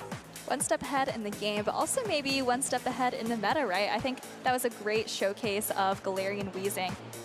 And I think that's a Pokemon we might expect to see more. We talked a little bit at the beginning of the broadcast how there aren't that many fairy types out there in the meta, besides Azumarill and the occasional Wigglytuff. But I think Galarian Weezing can fill that role quite well. Well, it's always a lesson for those at home. If there's a window where you can evolve something exclusively, you probably want to do it. We saw Lyall in Louisville leveraging that Shadow Kanto Marowak, which so many people at the time didn't even have access to, right? And that is something that he just showed. Look, here's this Pokemon. You probably don't have it. I do, though, and I'm going to show you how good it is. not everyone has a Shadow Galarian Weezing as well. There was only a small window to evolve Coffeens into the Shadow variants of Galarian, specifically Weezing. And yeah, he's showing how strong it is here today in Vancouver. You know, ironically, I think actually a lot of people didn't have the Shadow Kanto Marowak because they took that advice and evolved their Cubone into Alolan Marowak, thinking that that was kind of going to be the stronger version of it. But, you know, unfortunately, Kanto Marowak ended up being the dominant prevailing version. I don't think that was a bad evolve, right? The Alolan one. I mean, I think that it was solid, and we still see it today, even in the meta from time to time. But you never know. One fast attack change, and in this case, it was a fast attack and a charge attack change, can absolutely turn the tides of a meta and take a Pokemon from irrelevant to meta monster. Exactly, and Marowak has just been so dominant this entire season. I mean, even today, through yet another season of changes, we've seen Marowak be pretty dominant. You see how much it does to, you know, a Drapion, of course, when it's hard countering it, but also, you know, mud-slopping down Pokemon like Shadow for Alligator. It's very potent as well. Absolutely. All right, well, let's hear from the man himself. We're going to turn it back over to the stage. Take it away, Nick, with Lyall. Thank you, Jim. I'm here with Lyall. You said to me just before we tossed this interview that you had recently lost 4 games in a row on stream. How does it feel to have broken that curse, or as you said yourself, to get that monkey off your back? Yeah, it's been weighing on me a little bit. Since LAIC, I lost all my stream battles, so it feels good to just get that out of the way, and now I can kind of move forward and focus on the rest of the tournament. So you have a Shadow Galarian Weezing on your team. Can you talk to us about why you opted for the Shadow versus the Shadow variant? Yeah, I just feel like the Shadow does really good damage into things, and the Shadow Fairy Wind damage is really impactful in some matches, like specifically like Drapion. You don't have anything but resisted charge moves, but your fast moves do add up and allow you to use just the resisted charge moves in that matchup. You've gotten the chance to look at a number of the battlers here so far. You know, you're sitting out in the crowd watching. What's one Pokemon that you're maybe a little bit afraid of seeing that you might see on someone else's team? Honestly, my team is not the strongest into Drapion, which is not a good idea in this tournament. Also, Shadow Steelix and Golisopod is quite annoying, and I believe my next opponent has both, so let's see how that goes. All right, well, good luck in that match. I'm sure you'll have to figure out a creative way to handle that. Before we go, back to the casters, any people you'd like to shout out? Just big shout out to my family, my girlfriend, my friends, everyone here, and good luck to everyone in the tournament. All right, well, thank you again. Good luck in the next round, and we'll send it back to the casters. Lyall is an icon in this community for so many reasons, not just his many championship wins, but also the community that he helps to cultivate. So great to see him kind of, you know, shouting it out and giving back to the community as well. Yeah, he's a culture guy. I mean, you spend 5-10 minutes sitting out in the crowd with him, and you're going to just fall in love with Lyall. He's just a great, wholesome guy, you could say. Someone that you absolutely love spending time with, and he's a great battler as well. 3-time regional winner. Yeah, and another grand finals appearance on top of that, I believe in Pittsburgh last season. Yeah, I'm curious to see just how, we call it the group of death, right, is going to end up playing out. Who is going to be that trainer that advances to, or trainers that advance to day 2? We talked about a Shady Equation, we talked about SSThorne, we talked about Lyall. I mean, that is an absolutely stacked group right there, and that's just naming 3 trainers. Yeah, I think we're still going to be sticking in Group D for our next match coming up. I believe it's 2 trainers who we haven't seen on stream here in Vancouver yet, and actually maybe in quite a while for one of these trainers, even going back several tournaments. Yep. I'm taking a look, and AshtonAsh is going to be next up here. I believe that he was our 2nd place NAIC finalist last season, and he's just had success everywhere that he goes. I don't think he's had a champion title to his name just yet. He's probably that next trainer, though, that when you think of people that have had consistent success season after season after season, who's going to be that next person to become that first-time champion? Could be AshtonAsh. He's going to be facing off versus MeteorFolan. Yeah, MeteorFolan is someone who I think had a really nice season in 2023, back when you needed to be top 2 to advance to the World Championships. And he had several top cuts, but wasn't ever able to quite get that top 2 placing. And then last season was struggling a little bit more. But now I think with the championship point system, if he's able to get that consistency back, I think this could be a great season for him to try to qualify to Worlds. MeteorFolan known for running Pokemon that have high fast attack pressure. We've seen the Victory Bells and the Bastiodons back in the day. After several nerfs to Smackdown and Razor Leaf, no longer finding their places in the meta just quite as much. Although I would say Bastiodon would have some play, at least in AshtonAsh's team. But that said, now rocking the Shadow Kanto Marowak, actually a triple Shadow team with the Shadow Sableye, Shadow Drapion as well. And we're seeing a lot of Emolga today, aren't we, Soph? Yeah, especially from some of the Canadian battlers like Dapper Discs. I think dilap also had Emolga, but great to see Emolga on MeteorFolan's team here as well. Okay. We're moving right in here, and we're going to be seeing a Battle of the Shadows, Battle of the Ghosts, Shadow Sableye into the Shadow Annihilate, a very good matchup for MeteorFolan. He's going to actually opt to stay in with his Shadow Sableye here and actually reach this Power Gem before AshtonAsh is able to get to a charge attack on his own counter swap, the Dugong.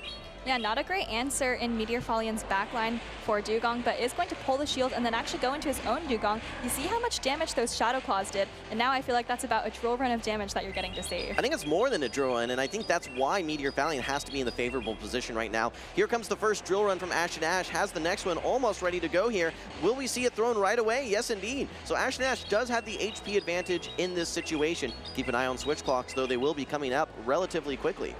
That's right, AshtonAsh did switch just a little bit earlier, so if MeteorFolan throws another charge attack, maybe right here before he hits 100 energy, if AshtonAsh wants to, he can preserve the rest of this Dugong, maybe go back into Annihilate and get a little bit of an energy advantage. Well, if we see MeteorFolan throwing back-to-back here, it could end up being caught on that Annihilate. And actually, no, just opts to stay in, throw it into this Dugong. This is going to leave AshtonAsh's own Dugong pretty low here. Let's see how he wants to play this. He is just staying in. Oh no, he actually does decide to switch out into the Annihilate, and MeteorFolan quickly comes back in with his own Shadow Sableye now that his clock is also up. Rage Fist coming through and does choose to shield it up. Again, not the most powerful charge attack, but at this point the Shadow Sableye is pretty low. All you need is 2 counters to get ahead of that Sableye, though. I don't know that you're going to be able to get to another Rage Fist here, but look how much damage you've done into the Sableye now. And look, you have a great answer to the Sableye in the form of your Azumarill. You're no longer threatened by that return. Power Gem still a good move in its own right, but I think Azumarill's going to have no problem absorbing all of this energy. Yeah, the counter has really put the Sableye quite low, though, so you're probably going to hope to fast attack down the Sableye and hope that your energy can land somewhere in the back. Don't forget the energy that AshtonAsh still has on his Dugong. If he's able to get this Sableye off the field and then also the Dugong off the field, he could potentially permanently attack debuff that Shadow Kanto Marowak. All right, Power Gem coming through. Azumarill is actually below 50% health now, but luckily for AshtonAsh, there is a Kanto Marowak. Oh, and actually MeteorFolan tries to maybe catch a Ice Beam, but Drill Run coming through here from MeteorFolan, and all of a sudden, this Azumarill is getting dangerously low. All right, MeteorFolan has often relied on fast attack pressure, and when you look at the remaining slivers of HP that exist for AshtonAsh, I think fast attack pressure may be the answer to, I mean, maybe 3 Mudslaps is going to do it between these 2 Pokemon? Oh, it's going to be very interesting because if the Marowak comes in, you're probably going to want to throw the Ice Beam immediately. Nope, it's actually the Sableye, just a bubble. All right, I think a Mudslap is going to come through and you just really have to throw right away if you want to have any hope of getting off 2 charge attacks. But I think the next Mudslap is going to take out the Azumarill. Yeah, I think so too, and you easily tank one of these because you know that Icy Wind has been stored. So this is where you use that Protect Shield. Azumarill cannot bank 2 charge attacks. If it could, this might be a different story, but it cannot. Will you hang on versus the final Mudslap here? The answer is no. MeteorFolan will take game number 1 versus AshtonAsh. All of that fast attack pressure, just a little bit too much for him to handle there at the late stages of the game. And Marowak really just had to come in and deal a couple of Mudslaps, even though the backline was Azumarill and Dugong, which are very unfavorable for the Marowak. It had a smaller job to do, and it got it done. All right, we talked about Shadow Sableye and why we think it's going to be doing well in this meta. Of course, if it gets lined up versus a Shadow Annihilate, it's going to be in a favorable position there. But what it has is that potential to farm down with the same type attack bonus, super effective Shadow Claws there. And then even those Power Gems did a number on that Azumarill. Yes, you're not hitting for that nice return that the Purified variant has that can, in some cases, win those 2 shield matchups. But even with Power Gem and with Shadow Claw, I mean, that was a devastating amount of damage into that Azumarill. Exactly. I think getting that farm down on the Annihilate really put MeteorFolan ahead. Like you said, just came out with so much energy and pretty much took out 2 full Pokemon that way. Yeah, absolutely. What was a little bit a little bit odd was that Dugong mirror. I think neither trainer felt very comfortable there, but that decision to bring back the Annihilate for AshtonAsh did put MeteorFolan in that position where he was able to get all of that farm on his Sableye. And I mean, look at the HP remaining for these two Pokemon from AshtonAsh. Yes, you have basically 3 charge attacks ready to go, but because Azumarill cannot stack charge attacks and you can't get to that final one, yeah, MeteorFolan able to take game number 1 very cleanly. Yeah, when you throw a charge attack, a fast attack does come through when you have same duration fast attacks like Bubble and Mudslap. So, you know, like you said, 100 energy, pretty much 3 charge attacks in total on AshtonAsh's side, but couldn't get them off. Okay. All right, well, these trainers are locked in for game number 2. This is winners round 3 of Group D. We're going to be seeing a return to the Shadow Kanto Marowak. It's going to be met by AshtonAsh's Shadow Annihilate, a much better matchup this time for AshtonAsh. Yeah, Annihilate is much happier to see this than the Sableye. The counters really add up as well if you start going for those Rage Fists. And it does look like AshtonAsh is throwing this right away. Yeah, first Protect Shield comes out from MeteorFolan. This is the bait. We know that there is Ice Punch, which would be threatening to knock out super effective the Shadow Kanto Marowak. Oh, and a catch from the Azumarill. Yeah, you've got 2 answers, 2 better answers to that Shadow Kanto Marowak. May as well swap in the Azumarill. There's not really a direct answer for MeteorFolan either. Yeah, now you get to save his shields because obviously the Annihilate wouldn't be able to take that energy particularly well. But for MeteorFolan, he's able to kind of come in with the Azumarill and absorb the energy from the opposing Azumarill. So my question is AshtonAsh's Azumarill, his own Azumarill, in double play rough range? I don't know that it is. Maybe after the bubbles. I'm not sure, but I do know that it does roughly 25% damage, and I think that this play rough isn't quite going to be putting Azumarill into that range quite yet. Maybe 2 play roughs and a devastating bubble down, or maybe even bring back in another Pokemon to try and get a farm down and save some of that energy. It's going to be curious to see how these trainers play it out, but I think we got a while here until we see something happen. All right, play rough coming through onto MeteorFolan's Azumarill, bringing him to just about 1/3 of health on actually both of these Azumarill, and MeteorFolan is farming up just a little bit more energy. Actually, it could have been charge attack priority there, but AshtonAsh didn't want to fire the resisted Ice Beam. I think he should be able to hang on after this play rough, maybe fire off his own, just has a sliver of health and he knows that he survives that and able to get off a play rough of his own. Yeah, that is huge. We were asking ourselves 45 seconds ago, will it hang on versus the second one? Yes. Will you hang on versus the third one there? Yes, as well, it seems like. Okay, but 1 counter is now enough to take out the remaining HP from the Azumarill. Don't forget the Bone Club is already stored, and AshtonAsh catches another Bone Club. He's making some fancy plays here, so. Yeah, this Marowak is just thinking that its Bone Clubs are never landing on that Annihilate where it wants to, but again, we see MeteorFolan have a Bone Club caught and then goes into the own mirror match. Yeah, I mean, we had 2 mirror matchups that we're seeing here, and they're playing out very similarly. AshtonAsh catches a move on one of his Pokemon, gets a slight energy advantage. MeteorFolan then mirrors. With a little bit of an HP disadvantage, though, there's still a lot of ways that this game could go. Yeah, MeteorFolan is down his shield, but like we said, the switch clocks are a little bit desynced, and oh my goodness, actually an Icy Wind debuff there. I think that maybe reduces the damage of the Ice Shards a little bit, but also maybe hoping to pull a shield because AshtonAsh, again, holding those shields until the very end of the game. These are back-to-back matches that we've seen double resisted ice charge attacks thrown into Pokemon, so it's not something that you see every day here, but MeteorFolan now throwing the drill on AshtonAsh, shielding this one. He's making all the right calls. All right. Well, AshtonAsh taking advantage of that desynced switch clock, able to get off the Rage Fist on the Dugong, and this is actually very, very helpful because, yes, your final Pokemon is going to potentially be permanently debuffed, but you got a lot of value out of this Annihilate.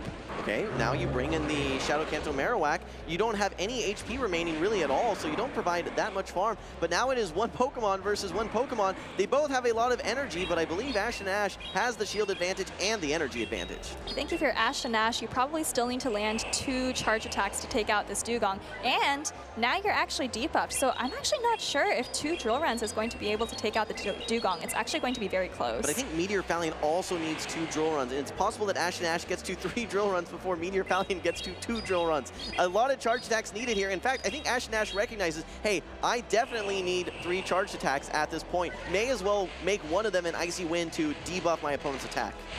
All right, well, MeteorFolan's Dugong is very low, does win the charge attack priority, but I don't think that this drill run is going to be enough to take out AshtonAsh's Dugong. So after several long mirror matchups in this game, I think AshtonAsh is going to be able to take the 1-1 to even up the series. Not necessarily the most exciting game that we've ever had here, but an effective game for AshtonAsh. He ties up the series 1-1. Yeah, that Annihilate certainly has some struggles versus fast attack pressure Pokemon like that Shadow Canto Marowak, but he made 2 great catches to take those Bone Clubs and find a way for that Shadow Annihilate to be impactful.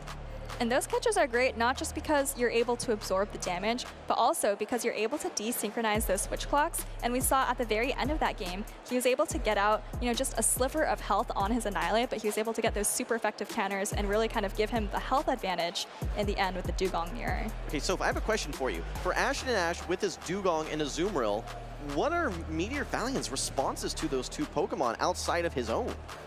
Well, there's the Emolga, which of course you have to watch out for the super effective ice attacks, but I mean, you're doing super effective damage as well the entire time, so that's definitely an option. I think the Sableye, which we saw in Game 1, is also very potent against both of those Pokemon. Yeah, where Emolga struggles is that just 1 discharge doesn't knock out, and I think 2 is even close to not knocking out, that Azumarill as well. So in some of those Zero Shield matchups, it doesn't have a lot of play. So I think that AshtonAsh finds himself with some very safe Pokemon, and MeteorFolan's kind of on the back foot, at least in that game too.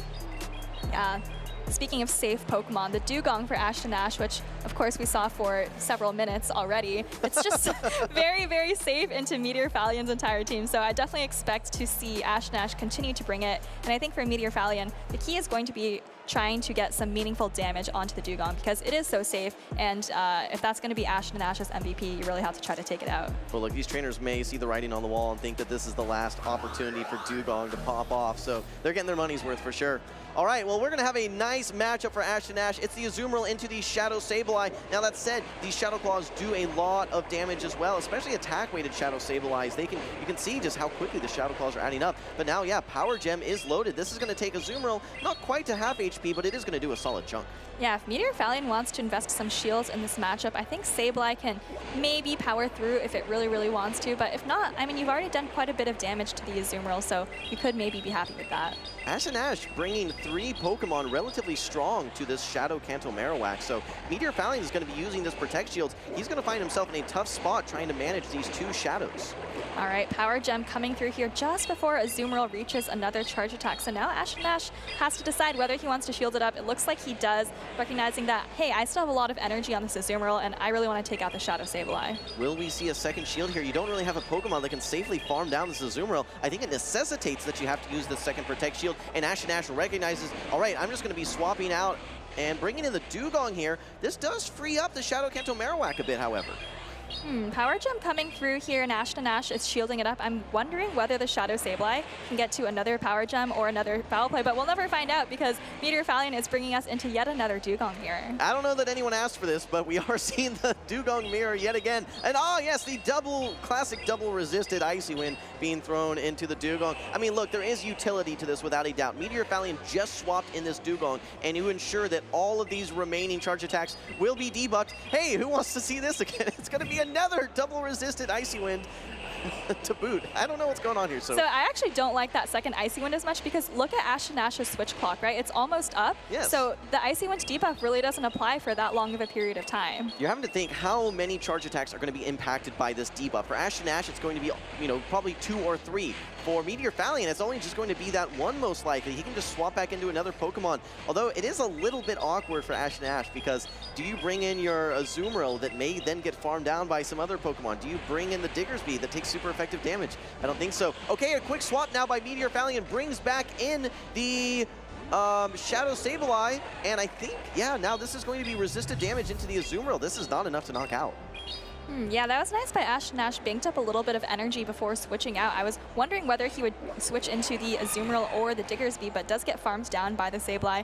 And now, okay, but actually, the Sableye had so much energy and he had to absorb it on the Dugong. I think AshtonAsh was thinking, okay, no, I actually just want to wait a little bit. I think he hesitated for a second there. Otherwise, I think it would have been a simultaneous knockout. But with the 1-turn wait, I think that the Shadow Sableye was able to farm down and get that foul play off. That could come back to bite him. But let's see what happens. Okay, a drill run ready to go here. Was that a charge attack priority, Soph? I'm not sure. I don't know. I didn't see whether MeteorFolan was able to tap either of those two charge attacks at the bottom, but looks like it wasn't. Actually going to swap into the Marowak to farm down the Dugong, and now AshtonAsh just has one Pokemon left, and it's the Diggersby. It is behind energy, but you got a couple of very valuable fast attacks off on the Marowak. Yeah, no, you with a little bit of that fast attack pressure from the Dugong, this may put the Shadow Kanto Marowak in a more manageable range, especially if you're able to get one of these attack debuffs from your Scorching Sands. Do you even throw it on 2 maybe instead? Okay, does throw on proper timing. MeteorFolan does not throw his Bone Club. 2 Bone Clubs do not knock out this Diggersby, but this could be a very impactful debuff for AshtonAsh's Diggersby. All right, Scorching Sands comes through, and he does actually get the attack fall. 30% chance there, so that's very, very nice for AshtonAsh. But remember, there is still just a little bit of that Dugong left. It's going to be able to get off some Ice Shard damage at the very least. Okay, here we go. Fire Punch is loaded. There are no Protect Shields. Do you get to the final Bone Club? No. AshtonAsh has a Charge Attack ready to go, but no, Icy Winds are loaded, and you win Charge Attack priority. MeteorFolan will get the Icy Wind off, and that's going to be enough to knock out the Diggersby. So how many times have we seen games come down to who wins Charge Attack priority? A lot of times, because, you know, these really top talented trainers know that the energy is just so impactful, and they know that banking it for the end of the game can also be really impactful. I think MeteorFolan knew that. You got to see a lot of Dugong action there, and it was Dugong there in that game number 3, who I think was the most valuable Pokemon for him. I think he actually had 2 Icy Winds stored, if I'm not mistaken, so a little bit of overkill there, but nonetheless, great plays by MeteorFolan, and he takes down a very formidable opponent in AshtonAsh. I think Dugong might have been the MVP for both sides there. We saw Dugong being brought by both trainers throughout that matchup, and, you know, we even saw Dugong being perceived as so valuable that the other side saw fit to just Icy Wind the opposing Dugong. Yeah, absolutely. And when you recognize, just like you said, that this Pokemon is so impactful and has play against pretty much every Pokemon on the squad, how do I minimize the effect of that Pokemon? Well, even though it's a double resisted Icy Wind, while that doesn't do much damage in its own right, all the utility that it has to debuff the rest of those matchups does have a lot of impact, without a doubt. I feel like what really let MeteorFolan take those 2 games that he won was the damage from the Shadow Sableye, right? In game number 1, we saw it, you know, dealing a lot of damage to the Azumarill, and then in game number 3 as well, we saw the foul play and then farm down of the Azumarill as well. Yeah, absolutely. Well, there you have it. We see AshtonAsh moving down to the loser side of the bracket. Never count him out, a very talented trainer in his own right. But it's great to see potentially this last ride of Dugong. And I mean, I do want to give it a little bit of some spotlight here in this tournament. And I think that if we look at just the overall usage for Pokemon throughout the entire 2025 Championship Series season, Dugong has been one of the most picked Pokemon in the last third to half. It was almost nowhere to be seen, with the exception of, I think, Baltimore, where maybe Montage brought it. It was there early on, but it was the likes of Cresselia, Malamar, Shadow Drapion. There wasn't any Dugong at all throughout the middle of the season, but we're seeing this emergence right before it may be on its way out. I feel like Drapion, Shadow Feraligatr, and Azumarill have really kind of stolen the spotlight for the majority of the 2025 season, but I think you're right that recently, increasingly, trainers are realizing that Dugong is actually pretty neutral into or favorable into those 3 Pokemon that I just mentioned, as well as a lot of other meta Pokemon. So it's actually been sneaking its way into a lot of those top usage graphics for day 2. Yeah, absolutely. You know, continuing to just look at specifically the typing of that Dugong and where its weaknesses come in, there's not a lot of rock type pressure in the meta. I think the most common rock charge attack that we see, Rock Slide, recently been nerfed, right? There's no Smackdown users that we're seeing. Carbink is pretty much nowhere to be seen. While yes, Grass does hit for super effective, you're hitting back for super effective in most situations with your Ice Shards. Electric? I mean, where are we seeing that? More Peko, maybe? Emolga? Emolga, maybe? Yeah, I mean, still in those situations, you have, with your great coverage, abilities to fight back. I think its main struggles today, where you're going to get punished, is with those fighters. Exactly. Well, the meta continues to shift, and it's really hard to kind of figure out where the meta is going. But if you want a lower stakes situation compared to regional to try out some of these Pokemon, you can find a Pokemon League near you. You scan that QR code, I believe you'll be taken to a website where you can find, you know, stores that are hosting challenges, cups, as well as league play. And those are great places to kind of meet new trainers, as well as maybe test out Pokemon that you want to bring to regionals. Yeah, those local tournaments are kind of the proving grounds for these regional tournaments and international championships, where you don't necessarily have to have the full exposure of everyone seeing your team. You can test things out with a little bit more anonymity. But guys, if you're in the Vancouver region, make sure that you check out some of these local venues. Everything Games, Draw for Turn Games, Van City CJ Trading Cards, and Bastion Games. All All right, well, speaking of those local tournaments being great places to make friends and try out new Pokemon, I think the matchup coming up is actually between two good friends and very decorated locals as well. Wholesome, do you want to tell the crowd who we're expecting? Yeah, absolutely. We're going to be seeing almost back-to-back, but no, Lyall, Jeff's making a return here. 2 out of 3 games. What a treat for everyone on the broadcast. He's going to be facing off versus Sergio, a.k.a. SSThorne. These are two very, very talented trainers and very close friends as well. Like you said, they are local, so they're regularly bumping into each other and battling in some of those local tournaments. If we're looking at trainers that just know each other's styles, I mean, this is about as good as you're going to see.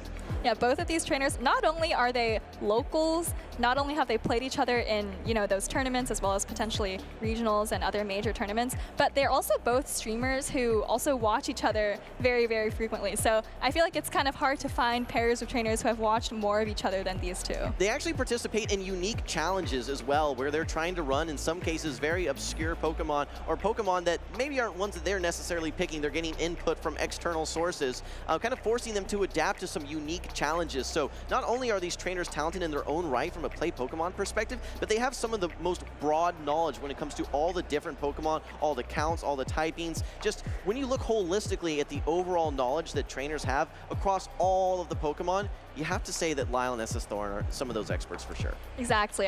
You mentioned some of those unique challenges. I think they try to like race to legend each season while playing under those restrictions. I think SSThorne won more recently, and then Lyall won the one before that. So a little bit of fun rivalries going on. Yeah, absolutely. Well, taking a look at these Pokemon, I want to call out some of the specific Pokemon that could be keys to success for these trainers. If you remember Lyall in his interview with Nick, he was talking about Pokemon he didn't want to see. Shadow Steelix does look like it could be a problem for Lyall. He has some answers to it, of course, in the Shadow Primate, or sorry, in the Standard Primate, as well as the Diggersby. Oh, looks like we got another battler on stage here as well, so. That's right. I think that's Pepsi Dog, a famous dog beloved by the Pokemon Go community. So you can see it's working there according to that little sign. Yeah, working hard for sure, bringing a lot to the broadcast here, so thanks for the feature there. But yeah, no, Thorn I think does have some play with that Shadow Steelix, so it wouldn't surprise me to see Lyall over-rotate a bit, knowing that he has to bring answers to it, because if you look at that Shadow Jumpluff, if you look at that Dugong even, especially if you look at Pokemon like the Shadow Galarian Weezing, a lot of struggles that those Pokemon are going to be having.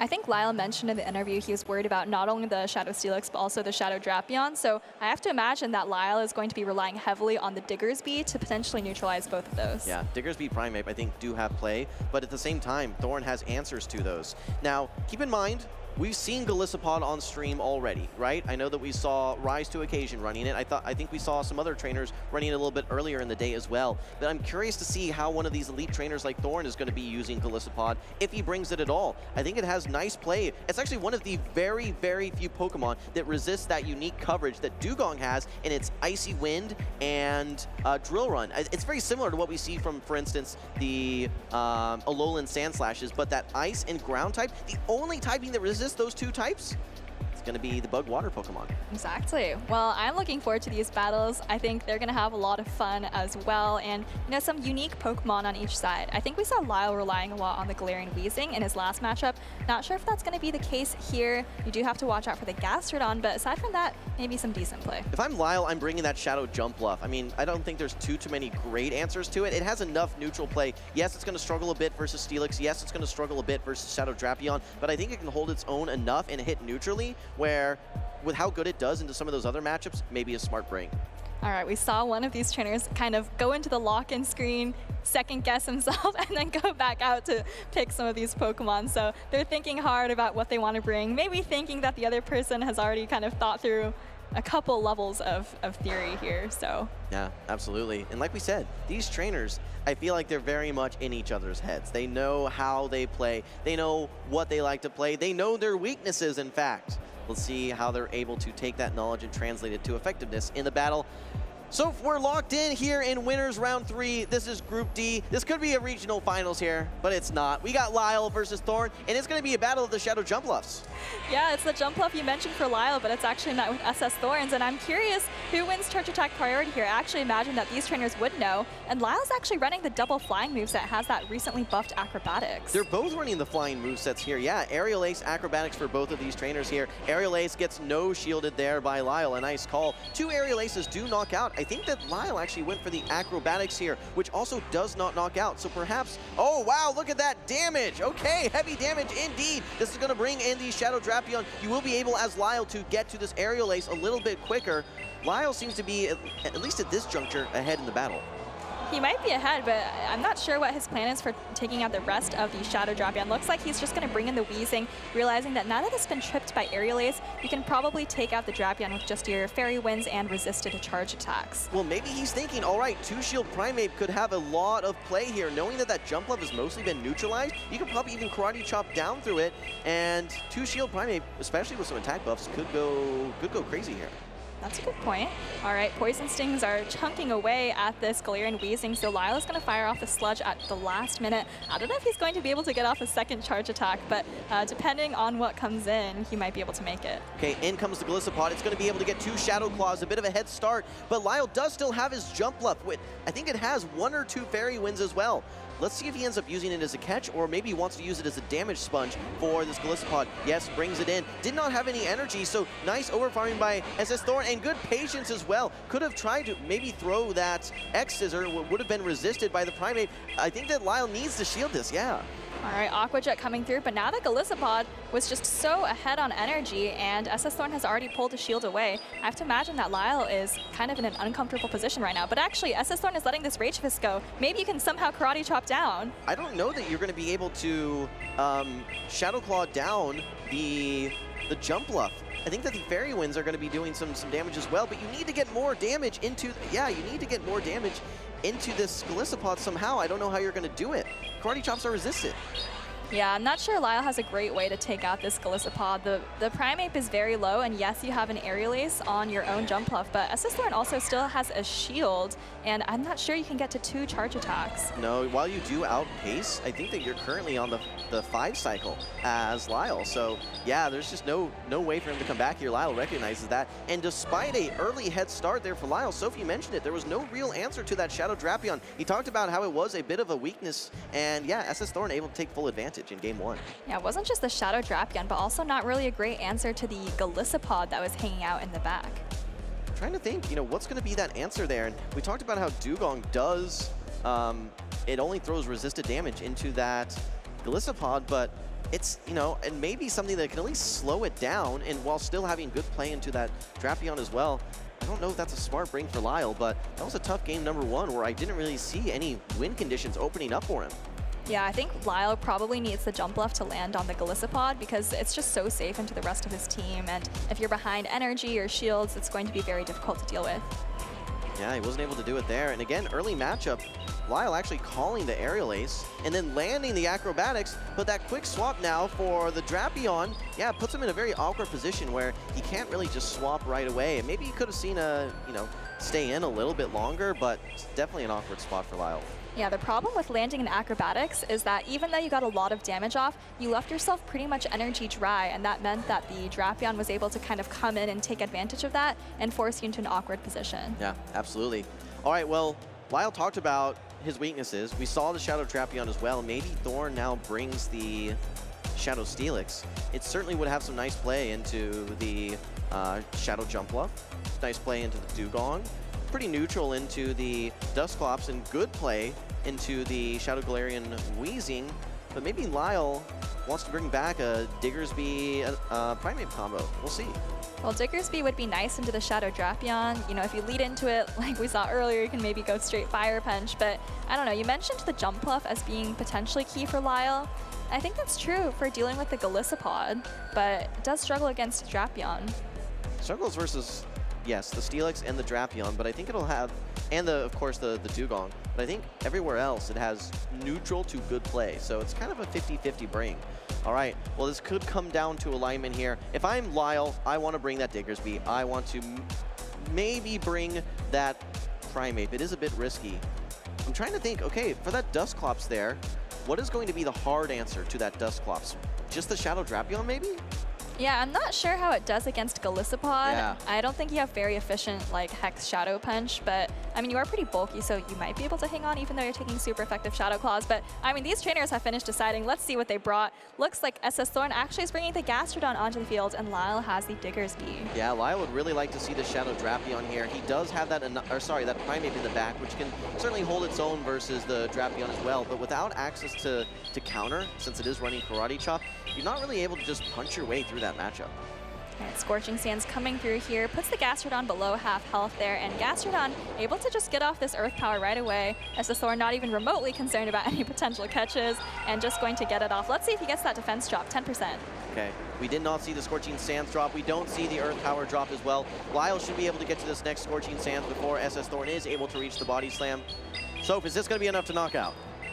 I'm not sure. We did just see the Scorching Sands land earlier, but the Gastrodon is able to barely hang on. SSThorne is going to preserve that energy and quickly bring in the Shadow Drapion, realizing that the Diggersby was relatively energy dry, so I like that a lot, and throwing just as Lyall reaches the Scorching Sands. We talked about how Lyall was in an awkward spot in game number 1. This is an equally awkward spot in game number 2. You don't want to bring your Primate in behind energy into a Shadow Drapion. You can't bring in your Dusclops versus Shadow Drapion. You have to shield now your Diggersby. I like the bait recognition though by Lyall, actually recognizing that, hey, I can get a Protect Shield here. He knows that this Diggersby is my answer to his Drapion. Yeah, he needs every inch he can get versus the Drapion. Is going to let the Aqua Tail go, not a very hard-hitting charge attack, especially without that same type attack bonus. So going to be one of the very few charge attacks that Primate is able to take. And this is actually close combat coming through. SSThorne respects it and successfully shields it up. Yeah, no, this is a huge shield for SSThorne on charge attack priority. The Aqua Tail did get loaded, just like we said. Lyall may want to try and okay, actually just lets this go, and an undercharge from SSThorne, I think with the close combat debuff, is still going to be knocking out. Now, Lyall pretty much has to bring back in the Diggersby, but keep an eye on Switch Clocks. He did not wait his Switch Clock now, and he is locked in versus this Dugong, cannot get out. He has to throw the Scorching Sands to stall out that timer, and Scorching Sands is going to come through, but now you've kind of lost your main mechanism for taking out the Drapion. Yeah, you do have access to Ice Punch, which is able to hit for neutral, but this is not a Shadow Dusclops here. I don't even know that one Ice Punch is going to knock out. Meanwhile, you're just going to get debuff, debuff, debuff. At some point, you're going to have to reset that debuff. So I do like that Lyall was able to keep his Diggersby on the field, right? So it can at least be a debuff clear, but things are looking grim for Lyall right now. Yeah, I think the best possible case for Lyall would be if he's able to catch a charge attack onto the Diggersby, so not only would you absorb energy, but you'd also clear the debuff. Yeah, it's going to be a 2-for-1 there. Look, Lyall has pulled off miracles before, so don't put it past the realm of possibility here. Switch Clocks are coming up, but you still need 2 Shadow Punches to knock out this Dugong. Here comes the first Shadow Punch. Lyall close to 100 energy here as well. Let's see what he's able to do. All right, first Shadow Punch coming through here. SSThorne able to hang on with the Dugong, just one fast attack away from the Icy One. Tries to come into with the Dugong, and Lyall also swaps into the Diggersby, but it just gets farmed down. Yeah, I don't know that Ice Punch even KOs here. And yeah, okay, but actually is able to get the Ice Punch off first. So if this somehow knocks out, this could be really interesting, but I just don't think it's enough. It's not enough. Drapion is able to hang on, even gets to the super effective crunch, and Lyall still has a shield up. He has some energy, and I don't remember if the Dugong has energy. That's the question. Does Dugong have a move? Does it have a charge attack ready to go? A little bit of has. Oh, it did have a move! But I think it does lose charge attack priority to the Dusclops. Yeah, you can see Lyall looked a little surprised there.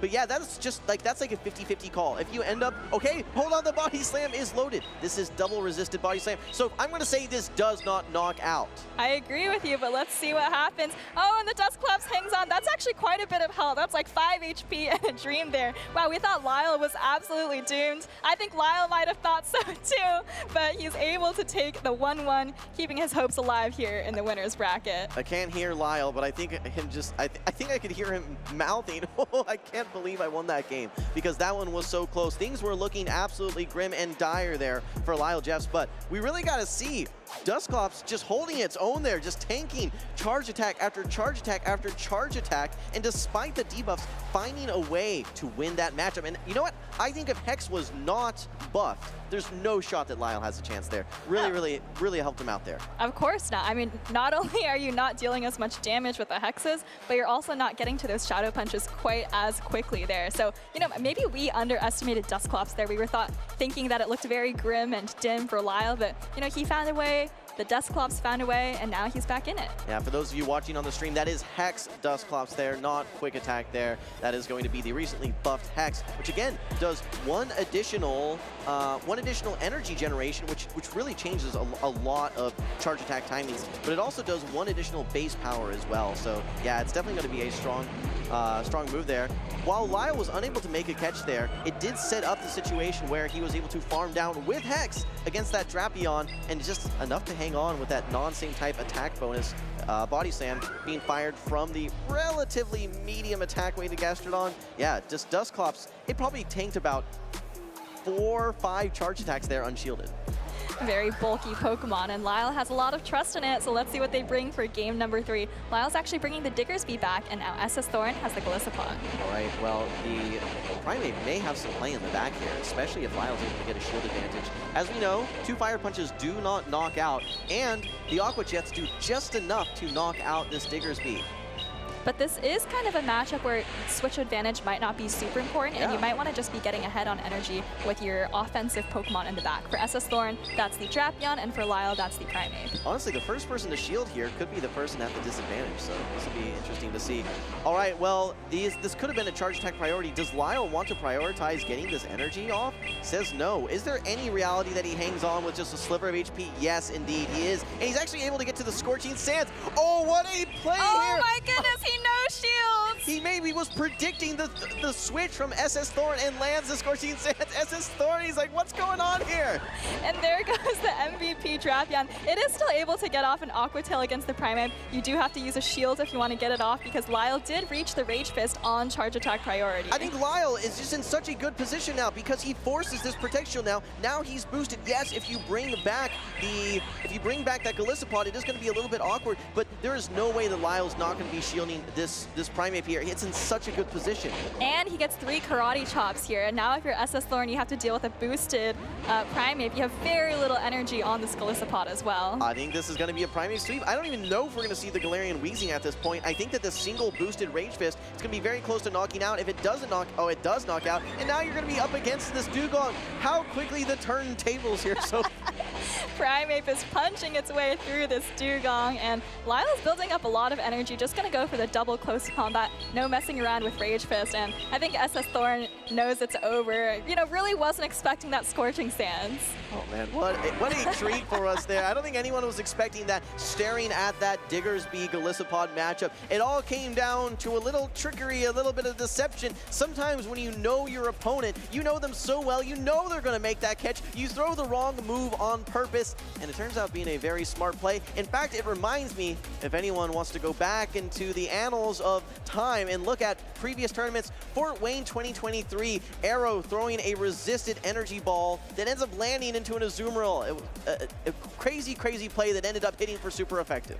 Yeah, I think Lyall also got a little bit lucky there because he didn't really have to face any fast attack pressure from either the Drapion or the Golisopod, and that's kind of what let him get to that, you know, very critical Scorching Sands. Yeah, and I love just, you know, normally you're in a position as the Primate where you're getting outpaced by the Drapion. It gets to its Aqua Tail before you get to your close combat. But after that Scorching Sands, you're now in the driver's seat because all you have to throw is Rage Fist. Thorn has to shield it. You get energy and you're outpacing everything. And at the end of that matchup, that Primate probably could have just karate chopped down that Dugong. That was insane. Yeah, absolutely. Primate was, you know, maybe the MVP, but I think the Scorching Sands was kind of the fate that sealed the game there for SSThorne. All right, well, what a matchup that we just saw there. Absolutely a treat for everyone watching there. And yeah, Lyall just seems unstoppable here. Have we ever seen a repeat champion? So back-to-back in the, you know, from one season to the next, winning the same regional? I don't know that we have. I don't think so. I think the closest we've had was actually Doonebug winning multiple Texas That's right. tournaments. But anyways, we're actually going to toss to a quick break, take a look back at some of the highlights from today, including some of the treats we just saw.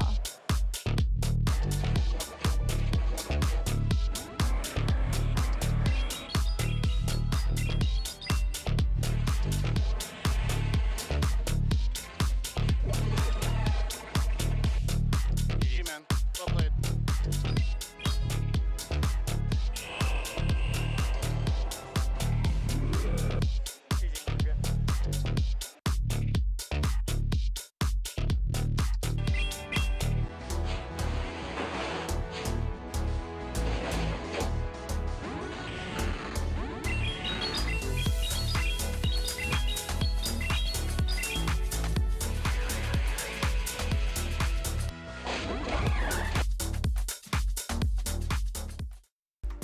What's up, Pokemon fans? I'm here with Stephanie, one of our commentators from Pokemon Go, to talk a little bit about what's happening in the game right now. Now, Stephanie, we've got a couple of really fun events coming up, so what can you tell us about? Well, one event that's happening right now is Might and Mastery season has kicked off with its first big event, Powerful Potential, and it features 2 Pokemon specifically.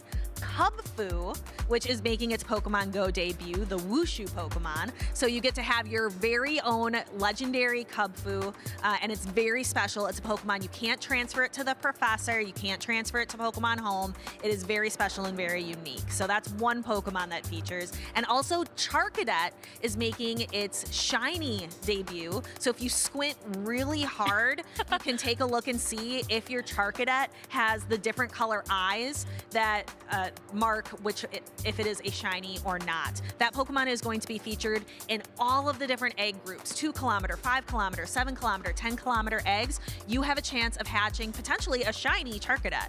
That sounds so much easier in theory, just walking around, than actually trying to look at it in the overworld for Scarlet and Violet and trying to get your hands on a shiny Charcadet. That's why I was giggling, because we have these Pokemon that we're very familiar with in the video game, but boy, is it hard to see sometimes that shiny difference. And it's going to be even easier to get Charcadet because this event features half hatch distance. So the eggs that you put in incubators, half hatch is phenomenal. So your 2 kilometer eggs will only hatch in 1 kilometer.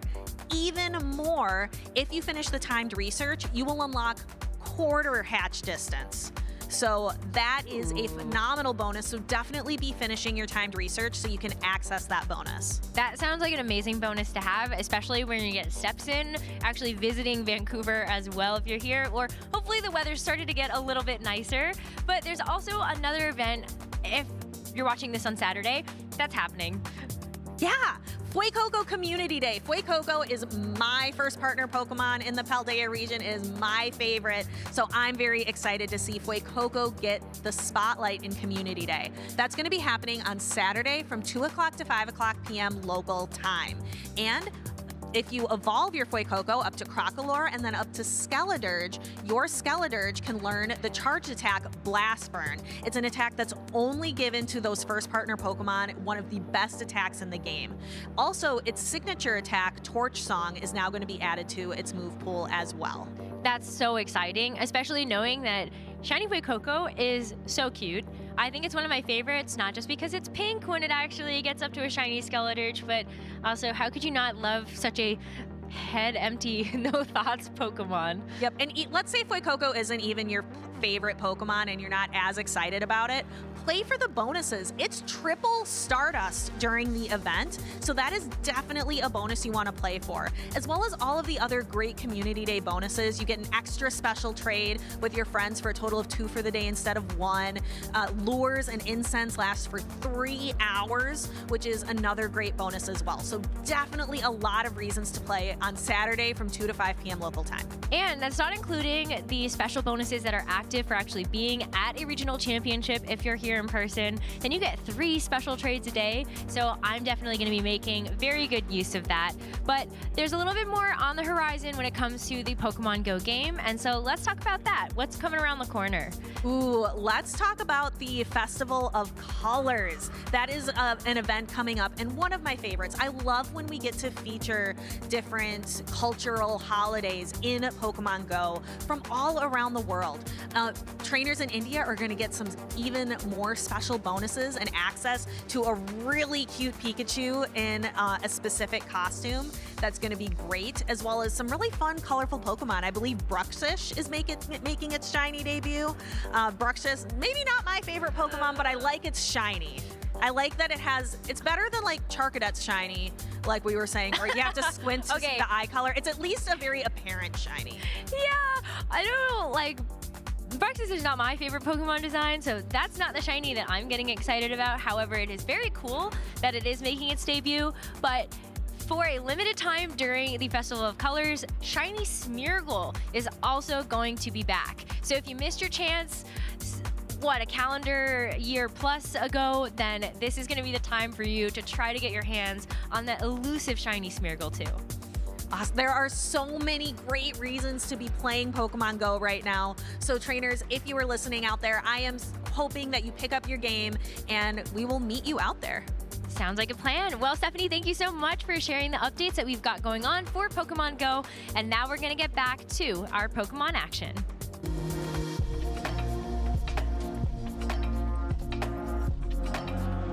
Well, it's great to hear about all of the new upcoming events there. I'm AlphaPhoebe, joined by Stephanie Christine, who just teleported back over from the lounge where she was talking with Rosemary Kelly, or Nekra, one of our VG casters. Also I guess I did an outfit change as well. Very impressive. Very impressive, you know, traveling through time and space. Speaking of space, MeteorFolan is actually going to be one of our next trainers who is going to be featured on the stream. We saw him earlier. And MeteorFolan is a trainer that we've seen kind of grow and adapt in his gameplay. The season of Might and Mastery is all about like growing and honing your skills. And we've actually seen MeteorFolan leave his signature Pokemon behind, the Bastiodon, the Shadow Victory Bell, in lieu of a more balanced team. And he's going to be in the winner semis, looking to win here, win one more match to make it to day 2. And speaking of day 2, we have a bit of a prediction from us casters as to who we think will be the most likely to make it into day 2. And MeteorFolan's opponent, Adonis, is actually my pick to be making day 2. Back in 2024, he was able to top cut, made it into top 8, and is looking to repeat that performance today. Yeah, we saw Lyall doing quite well just now against SSThorne. That was a lot of people were saying in chat, like, this is the match of the century. Like, this is what we want to see, Lyall versus SSThorne. So that was so exciting. So lots of trainers doing really well today, like we predicted. And you know what you don't want to see? What don't we want to see? You don't want to catch a ground type move onto a poison type. Now, it's not good. Not good. But we got our trainers ready up on stage. We have HonisActual versus MeteorFolan. Pretty balanced teams from both sides. Really interested in seeing some more Shadow Sableye play from MeteorFolan. And then, of course, Dusclops on the opposite side does not want to see that matchup, but what does is his Drapion or Azumarill. Chargebug, really interesting neutral play into everything besides the Kanto Marowak. But here we go. Game number 1. Pretty neutral leads from both sides. MeteorFolan's Shadow Sableye, access to Power Gem, though, will deal super effective damage against the Dugong. I talked about Dugong earlier today and how with Dugong, the longer a matchup stays, the longer Dugong can stay on the field, the more prolonged a matchup is, the better it is for Dugong because it can just continually debuff the opponent. So we see Adonis throw one additional Ice Shard before throwing that first Icy Wind to begin to chip away at this Shadow Sableye's attack. And I might have preferred to see a bait for MeteorFolan there, given that it's highly likely that Adonis is going to shield up that first charge attack. Now, Adonis has the option, do I need to shield up this Power Gem, or will my Dugong be Dugong?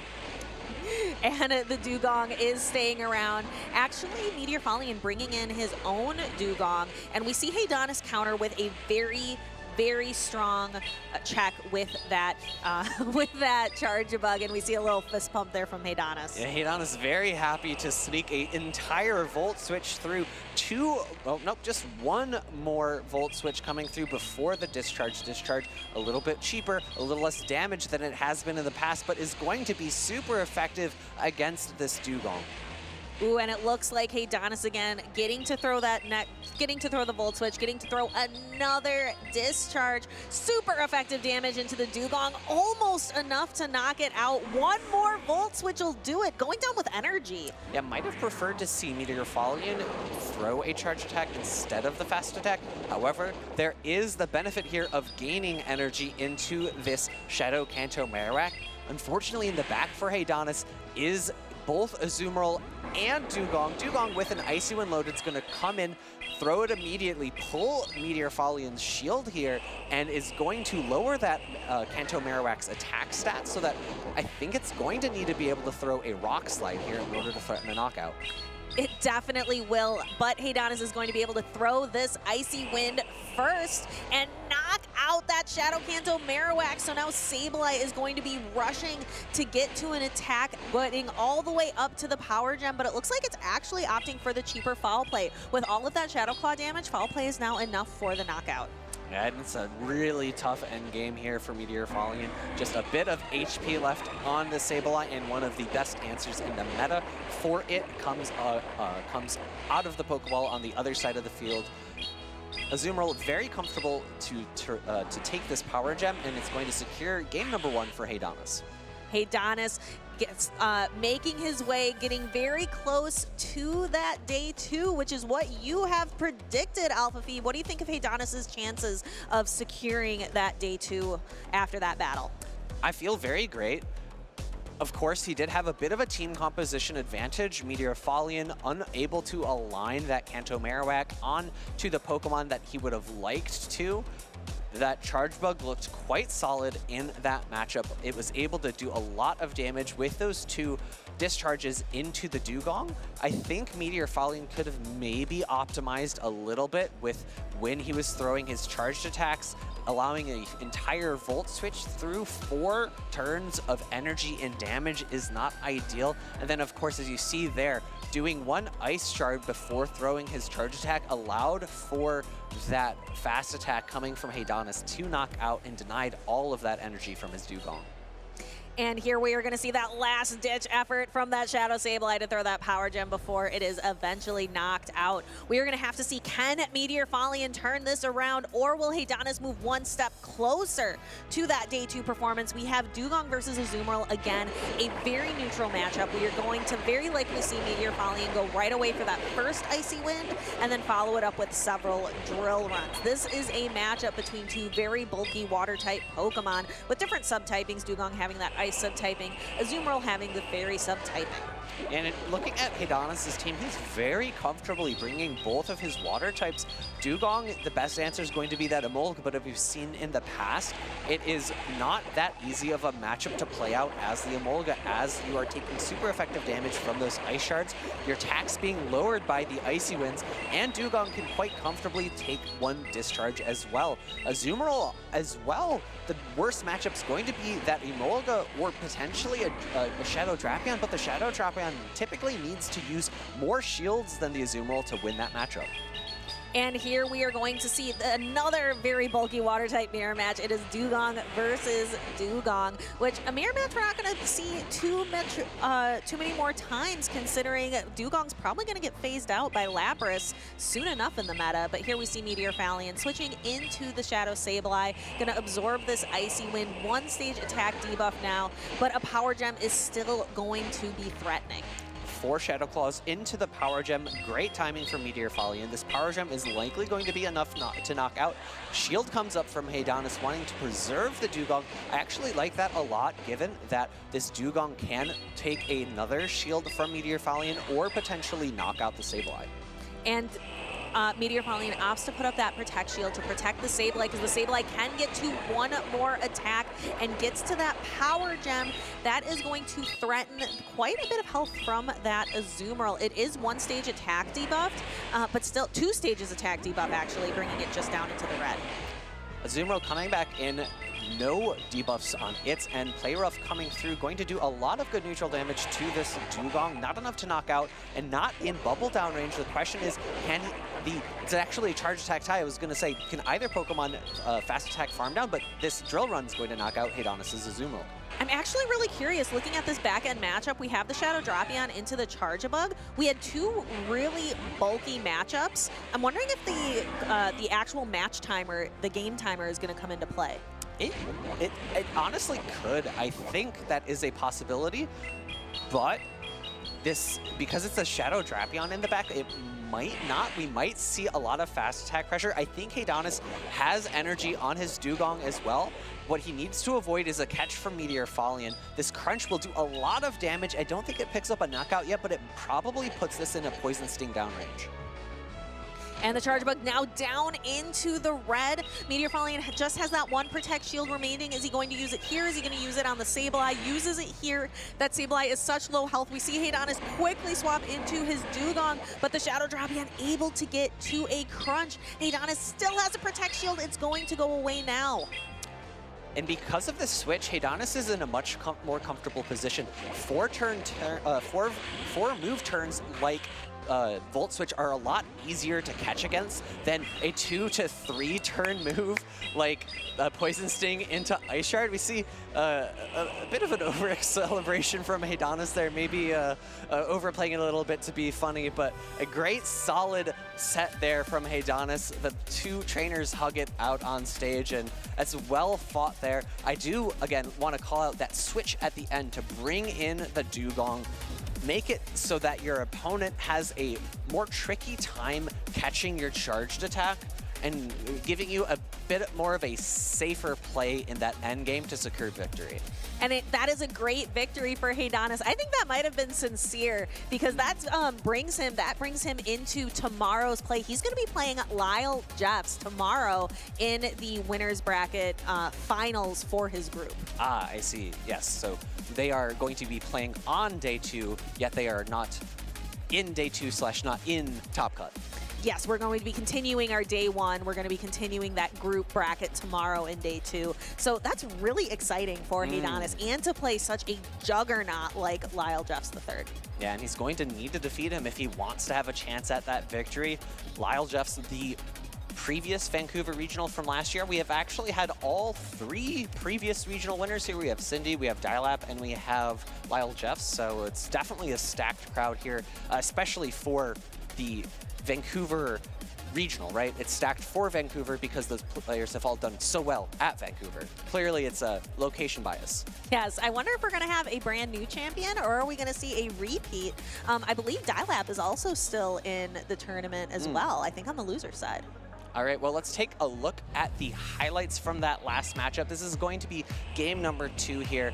The Icy Wind from the Dugong, lowering the attack from the Shadow Sableye, and then pivoting out into the Azumarill, getting that fast attack damage through with those bubbles, allowing the drill run, not really caring that much about the switch because the Charjabug was in a safe spot. In that endgame. And there we have it. Just, again, a lot of excitement on the side of Hedonis and he's on the winner side of the bracket, so that's comfortable. Let's say he can't end up not being able to defeat Lyall. He can still continue to go on to win the tournament. Yes. Starting day 2 on the winner side is very, very important for having a easier path to victory. We've said it many times. It's much more of a slog through the loser side of the bracket, and I don't actually know the stats, but I'd be curious to see how many tournament winners are coming from the winner side versus the loser side. I think it's kind of even. Like, I remember the stats maybe a year ago was like maybe 55-45%, but I don't know them as of this year. We'll have to get back to big maths with Big Phoebe later on because now we have Soph ready with Hedonis. Your pick to be most likely to make day 2. Take it away, Soph. Wow, congratulations on picking someone who actually did make day 2. I'm here with Hedonis. You looked pretty pumped after your win there. How do you feel? I'm feeling so pumped. If you asked anybody how many regionals I've been to this season, they probably can't even tell you because I've never really made stream. And I've always lost round 1, so yeah. Well, if you lose off stream, then no one knows, so it's all fine, right? Tell us about the Charjabug. I feel like we've seen it on a couple of teams, including yours. How are you liking it? I really like it. It lost me 1 game earlier, but it won me both these games, so it's at a positive win ratio right now.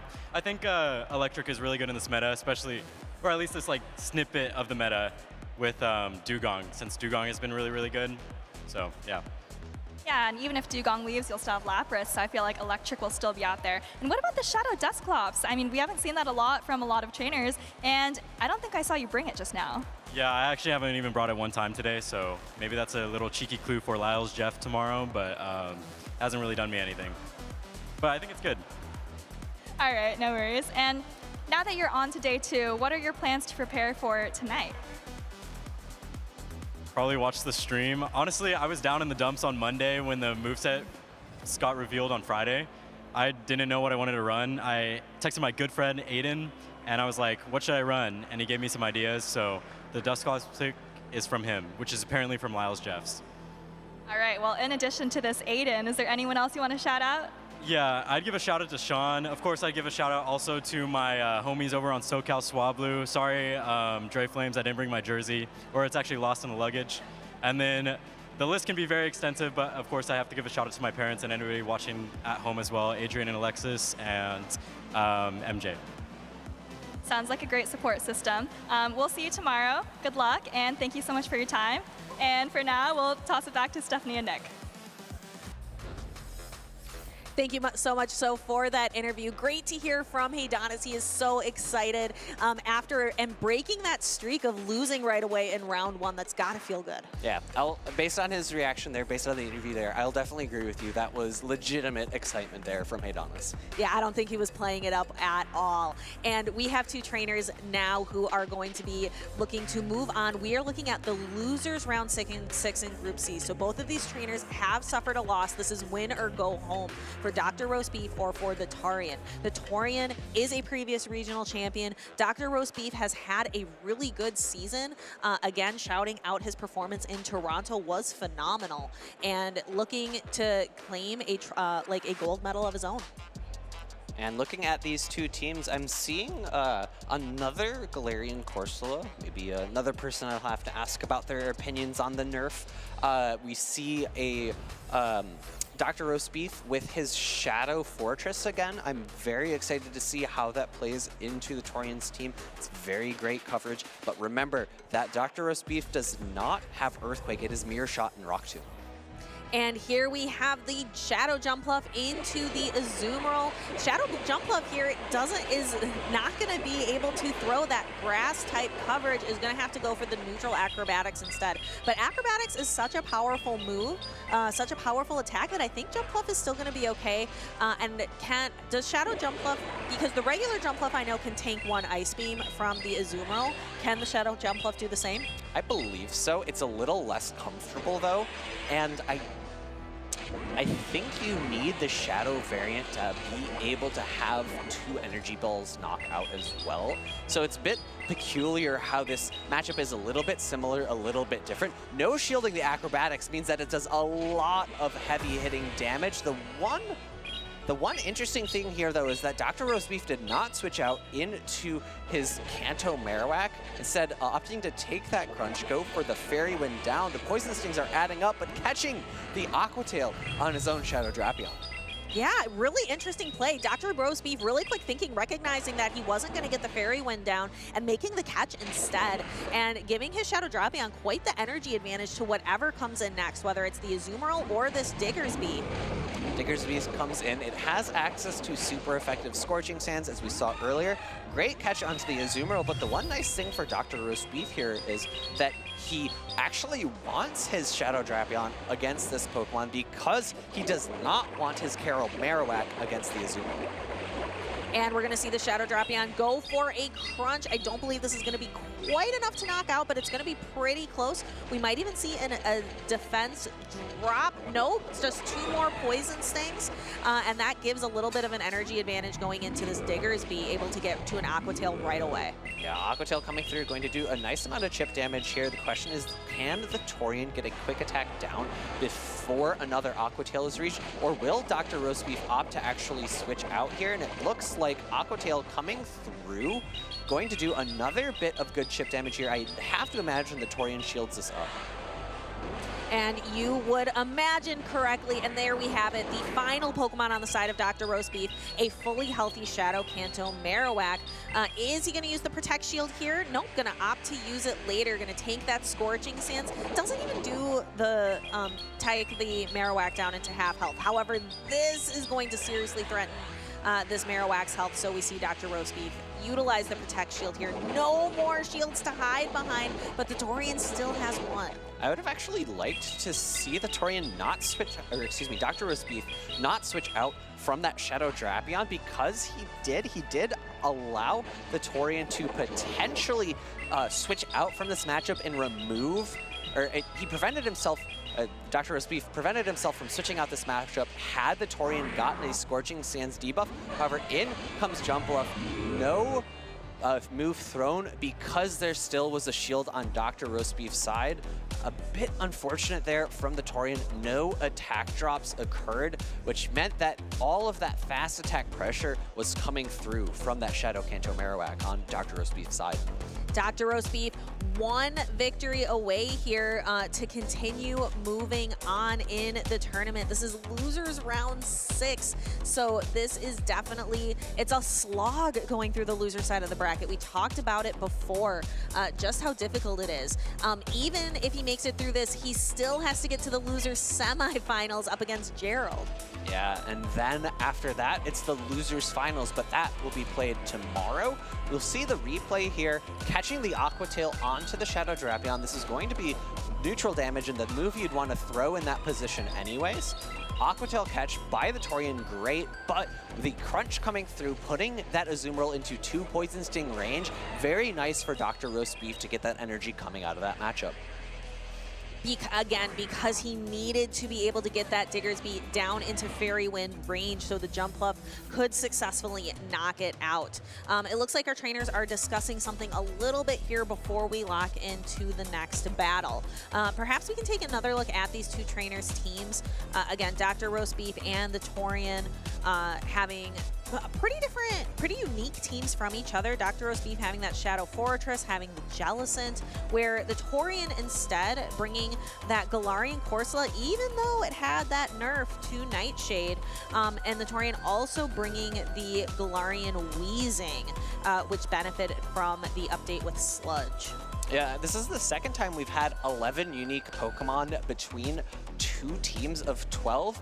I don't need to do the math this time because I did the math earlier, so I'm going to get it right, I promise. The only common Pokemon between these 2 teams is that Shadow Drapion, which is so versatile, or has so much play, is so versatile, and is so dominant in terms of its usage in the meta. It's that Pokemon and Azumarill, which have been the top 2 Pokemon in the meta for such a long time, basically for the latter 2/3 of the last season and going into this season. I think they're still both going to be quite strong. We'll see maybe Azumarill get eked out a little bit by Lapras coming in, but Lapras is not eligible to use Psywave this tournament, so it is not going to be all that popular as of yet. Just to update everybody who is in the venue and also at home, the Torian wants to review the missed quick attack on Diggersby. First, to make sure that the quick attack was indeed missed, and second, and also was it impactful to the end, to the outcome of the match. Yeah, I think that occurred when the Diggersby came into that Shadow Drapion. The Shadow Drapion did actually survive with 1 HP, or about 1 HP, and it was switched out at the very end. That was what I was calling out, where I actually wish that DrRoastBeef didn't do that, because he could have saved his switch clock for removing any potential debuffs that occurred from Diggersby's Scorching Sands. None of those actually occurred, so it didn't matter in the end, but being able to reset that debuff is really, really crucial for a Pokemon like Shadow Kanto Marowak that does so much of its damage through its fast attack pressure. Yes, every single Mud Slap, we see it against the Shadow Drapions all the time, just how much a singular Mud Slap does on top of the Bone Club damage with the charge attack pressure, being able to get to Bone Club so quickly. Kanto Marowak really, really needs to have all of it, like full attack. It can't have any debuffs to be able to really shine. Where a bulky Pokemon, like think like Dusclops, like it's okay if it has like a debuff on it. It's not really there to do damage, it's there to take damage. One funny thing though about Dusclops is it has access to Poltergeist, and Poltergeist, even on a Pokemon like Dusclops, does a lot of damage. It does. However, why don't we see that often in play? Like when we take a look at the Pokemon that, when we take a look at the Dusclops that have been used here today, we're seeing a lot of those really quick to get to attacks, like the Ice Punch, like the Shadow Punch. So there's a couple of reasons. The first is that it's often more beneficial when shields are in play to have lower energy charged attacks. That's why we see bait moves be so impactful for bringing Pokemon in and out of the meta. If there's a Pokemon that has only hard-hitting nukes, it typically isn't as good. You know, Registeel, that's one of the things it struggles with. It only has Focus Blast and Zap Cannon, and it doesn't have fast attack pressure. Azumarill also like is a little bit slow to its charge attacks. Frankly, it needs to have that hindrance, otherwise it would be way too powerful, but it is one of the drawbacks of something like a Azumarill. Quagsire had that problem for a really long time. Yes. Really only being able to utilize attacks like Stone Edge and Earthquake. When it got access to attacks like Aqua Tail and Mud Bomb, it brought it into the meta. And it's really powerful. We've seen trainers like Out of Pocket be able to pilot it to great success. That's a really great example. The other aspect of it is that with the lower time switch clock, throwing charge attacks, that animation cycle of zooming into your Pokemon, swiping all those bubbles, zooming out, that takes 10 seconds off of the clock. So if it's a 50-second timer and you're throwing 3 or 4 charged attacks in your extremely bulky Pokemon, you've eaten up that entire switch clock, and that means that you are able to pivot out again and maybe get into a better matchup at the end of that. It looks like on our stream that the judges have decided that that missed quick attack does warrant a rematch. So we are back down 0-0. Take that last match out of your mind. It doesn't count. The only thing that these trainers benefit from that last match is knowledge about your opponent. That's the one thing we can't erase. We don't have any like movie magic to go back in time and erase that. But the win has been removed. We are down 0-0, and these trainers still have to win 2 matches each in order to move on in the losers bracket. As I was mentioning earlier, this is losers round 6. The winner of this match is going to go ahead and play Gerald, and then there's still the losers finals after that that will be played tomorrow. And however, so the loser of this, they're done. They're going home. It's the end of their tournament run here today in Vancouver. Thankfully, though, there's still a lot of matches to be played. There's a lot of regionals. We still have NAIC left. Lots of opportunities left to get championship points and all those local tournaments as well. Of course, make sure that you're going out and supporting the local scene. It is a great way to get those BFLs, those best finish limits, towards getting those championship points to qualifying for Worlds. Let's get back into the action here. It's going to be a very interesting matchup. It's a grass type versus a ground type. The grass type has no grass type charged attacks, and the ground type can frequently win this matchup because it has access to Fire Punch. Yeah, I'm wondering how I love the acrobatics animation. I'm sorry, that took me out of it for a moment. Jumpluff just going and zooming right in there. But yeah, I think this really kind of hurts Jumpluff to not have access to its super effective attack. We're actually seeing DrRoastBeef stay in this matchup and taking a lot of Poison Sting damage on his Shadow Jumpluff, maybe getting a little bit of chip damage before switching into his own. Yeah, I have to imagine that's the plan. The issue? Actually, no. I take that back. I was going to say the issue being that I think it's still outside of Aqua Tail range, but with the Poison Sting damage, you know, you're saying, huh, it's resisted Poison Sting damage. Poison Sting is better at generating energy than it is at doing damage. But because they're both Shadow types, or because there's both Shadow variants, the Poison Sting is adding up. Aqua Tail does look like it might be just enough. No! 1 or 2 more Poison Stings, another Aqua Tail loaded from the Torian. DrRoastBeef has an option. He can shield or no shield us. I think he's going to maintain switch advantage either way. Yes, so absorbing that, kind of taking the Diggersby into, or taking his Shadow Drapion into really low health. So when the next Pokemon comes in, it's not going to get a ton of farm off of the Pokemon. We're going to see Shadow Drapion go for an Aqua Tail, recognizing not going to make it to a crunch. So just kind of throwing the Aqua Tail, getting a lot of nice neutral damage, and then bringing the Jumpluff comes in to Aerial Ace. DrRoastBeef doesn't really have a great answer. Yeah, this is a great team composition read from the Torian. Bringing in this Pokemon has super effective damage against the Jumpluff, and also has super effective damage against the Jellicent in the back for DrRoastBeef. We're seeing an Aerial Ace come through. The Torian going to now switch out and pivot back into the Diggersby, able to reach a Fire Punch before another Aerial Ace is loaded. Actually going for a charge attack tie. He grimaces a little bit, maybe thinking it's an acrobatics, but don't worry, it's just an Aerial Ace. This won't do all that much damage to the Diggersby. Nah, Diggersby is a bulky bunny. It can handle one of those just fine. However, this Jumpluff cannot take a Fire Punch. The Torian actually going for a bit of an undercharge, but I don't think it's going to matter. I think it's going to knock out. Yeah, picks up the knockout. In comes Jellicent with Hex. It's not doing all that much fast attack damage to this Diggersby, but Scorching Sand coming through can potentially pull the attack drop here, and I think DrRoastBeef still barely has a a Shadow Drapion in the back, so had it happened, he still would be able to switch out. Yeah, that's a really good benefit of holding onto a Pokemon with low HP in the back. Jellicent being able to use same type attack bonus, Surf to be able to come close to knocking out. However, because this Jellicent is on Hex and not Bubble, is not going to be able to fast attack down. He has to throw another charge attack. Scorching Sands coming through, an immediate pivot. Now the attack drop does occur. Shadow Ball coming through. This is going to do a lot of neutral damage to the Galarian Weezing. It is a poison and fairy type, therefore it takes neutral damage. Trying to catch the charge attack. Will a Brutal Swing knock out? Oh, instead accidentally hits he hits a Fairy Wind and gets knocked out. Yeah, Torian, you can see that was not what he wanted to do, throwing the fast attack instead. That was the Torian's game to lose.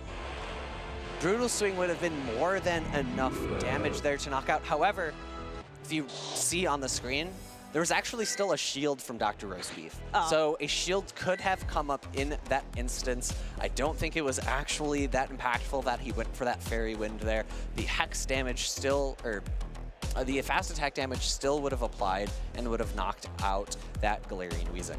We both thought it was a lot closer than it was. DrRoastBeef remaining a lot calmer than we were behind the desk. Frankly, it was because we were both so interested in what was happening. We were leaned into the screens and the shields were out of our peripheral view. Surely. Thoroughly. So now DrRoastBeef has to have a strategy. We are back up 1-0 in favor of DrRoastBeef. He only needs that one more win to continue on. Here we're going to see that Aqua Tail take that Shadow Drapion down to really, really low health. I liked this team read from the Torian to bring the Galarian Weezing. I just don't think the Torian was able to quite get as much use out of it as he wanted.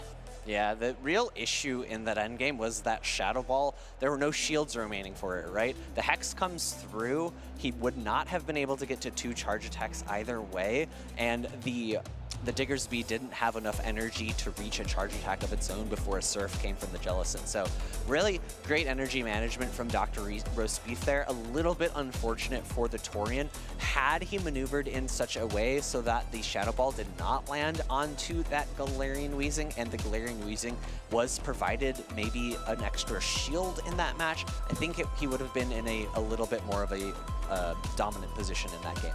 Our trainers are locked in. DrRoastBeef needs one more win to continue his journey here in Vancouver. The Torian, if he loses again, he's out. So we have Jumpluff into the Galarian Corsola. Galarian Corsola suffering a nerf from Nightshade. Nightshade not going to be as powerful against this Jumpluff. Acrobatics coming through. Once again, DrRoastBeef does not win a bulky Pokemon, is on the far end of the field, does a little bit more than 50%. Power Gem coming through now. This is the same strength Corsola as before, you know, AshtonAsh was not changed. Power Gem was not changed. In comes the Shadow Drapion, a very safe switch outside of this Kanto Marowak. And Kanto Marowak can safely take one Aqua Tail, especially because Shadow Drapion does not have any fast attack pressure when it comes to the Marowak. The Poison Sting's barely chipping away compared to the massive fast attack pressure coming from this Kanto Marowak. DrRoastBeef can comfortably use a Protect Shield here, knowing he can apply a lot more pressure to this Drapion. Yeah, DrRoastBeef able to get the farm down. 2 more Bone Clubs loaded with energy, 2 Bone Clubs loaded with energy. Bone Club number 1 coming through. He might be able to reach a 3rd against this Diggersby if the Torian opts for a fast attack down.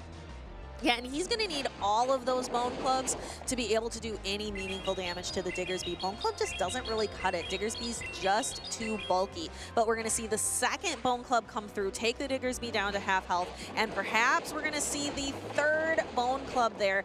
Now it's some meaningful damage. Now the Torian has to make a decision. Do I protect the health on this Diggersby, or do I let this Bone Club go? Decides to let it go. This is a really tough spot for the Torian because in the back is Dewgong, which does super effective damage to this Diggersby, and it can lower the attack of the Torian's Galarian Corsola. I have to imagine he switches out here to preserve that Diggersby so that later on he could potentially switch out, reset the attack drops from these Icy Winds, going actually for the Nightshade here. hoping that it's going to be enough. He needs to shield up all of the remaining charge attacks from DrRoastBeef. He has very little health remaining on his Pokemon. DrRoastBeef has to make a call. Is this the Power Gem or is the Torian going for the Nightshades? Actually uses the last Protect Shield here, but DrRoastBeef can also potentially make a catch onto that Shadow Jumpluff. Depending. He's going to throw another Icy Wind. This is going to bring down the attack even more of the Corsola. Torian has no choice but to shield. And there it is! There is the catch I brought up! It will, but DrRoastBeef had an Aerial Ace loaded, so the catch now could potentially happen from the Torian if he's actually, wait, no, he's able to outpace. The Power Gem comes one fast attack before the Dewgong reaches it, so now the Torian, because of that catch, because of the loss of that charged attack, is going to be able to win this game. Yeah, walk me through that decision making, because I thought like, oh, the Jumpluff could potentially absorb some damage. I didn't realize that the Jumpluff had an attack left on it. Yeah, maybe DrRoastBeef forgot because that Jumpluff had switched out way at the beginning of the game. It was all the way because it was his lead Pokemon, right?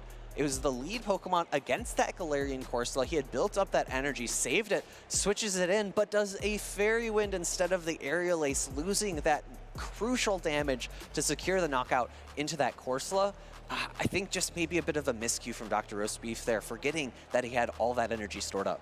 Yeah, and that it is so unfortunate to go down with a move stored. Kind of walk me through here. Here's where the Galarian Corsola kind of comes into play in this game number 2. Yeah, getting that fast attack down, Bone Club, I think it was 3 or maybe 4, I forget. There was just so many of them thrown into that Diggersby. And here we see it, the catch, the energy loaded on the Shadow Jumpluff, but not thrown and able to barely reach this final knockout with the Power Gem right before the energy was reached from DrRoastBeef's Dewgong. So what could DrRoastBeef have done differently? Because it seemed like it was DrRoastBeef's game to win there. Absolutely.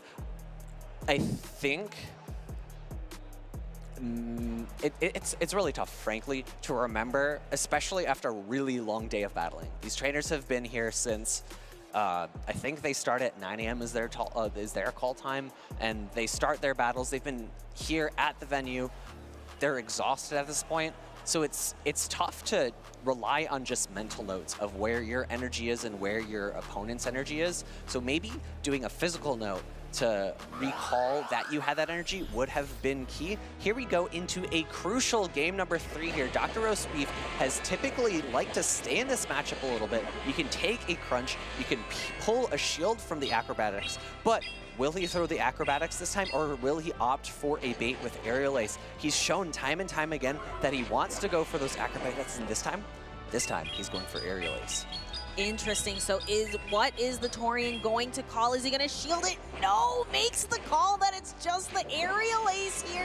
Jumpluff gets to another one. The Torian opts to go for more Poison Sting damage instead of throwing the attack right away.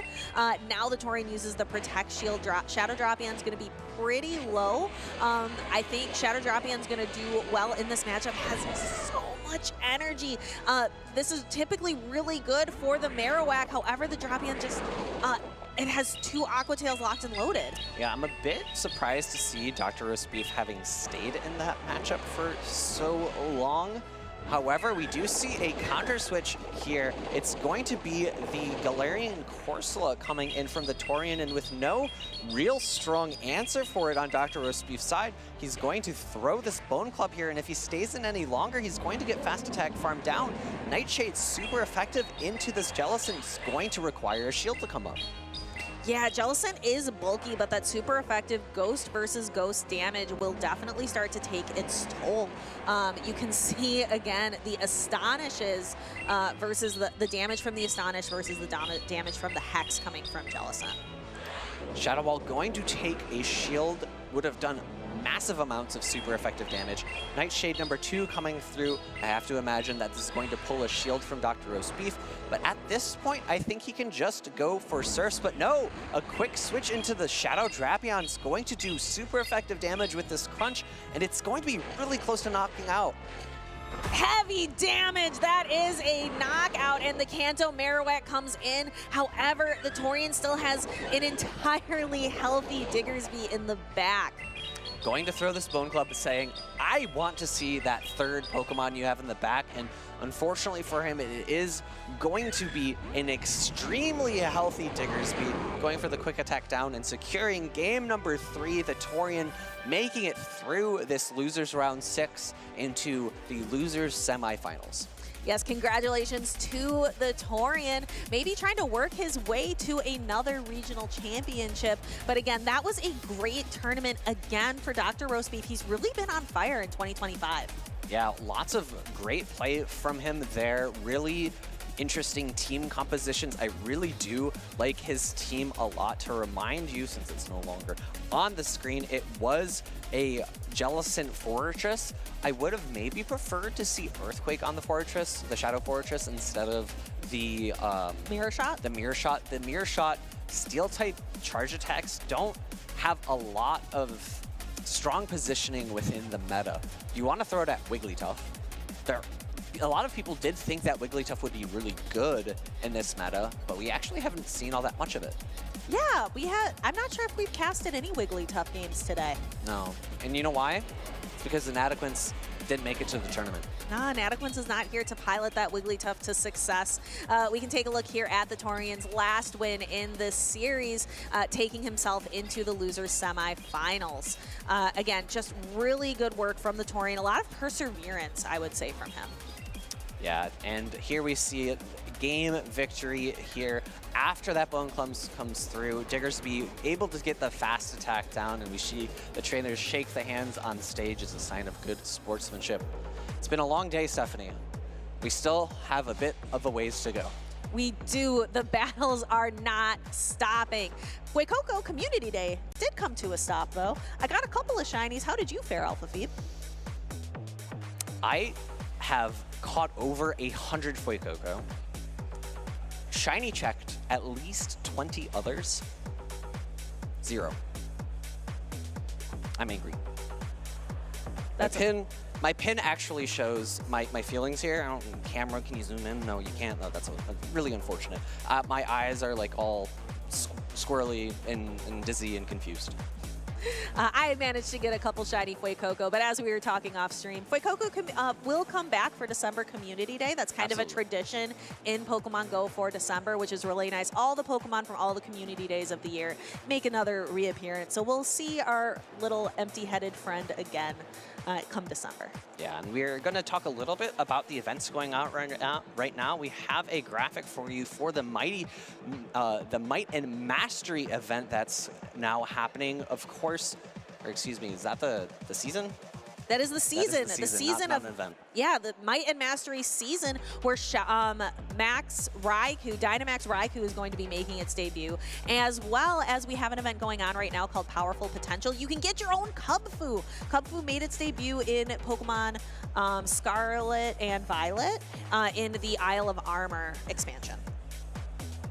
Or no, it was a Sword and Shield. Sword and Shield. Mm-hmm. We got there. And of course, that is, I believe, Gigantamax Machamp with its forearms pulsating with lava? Question mark? I don't know. That's that.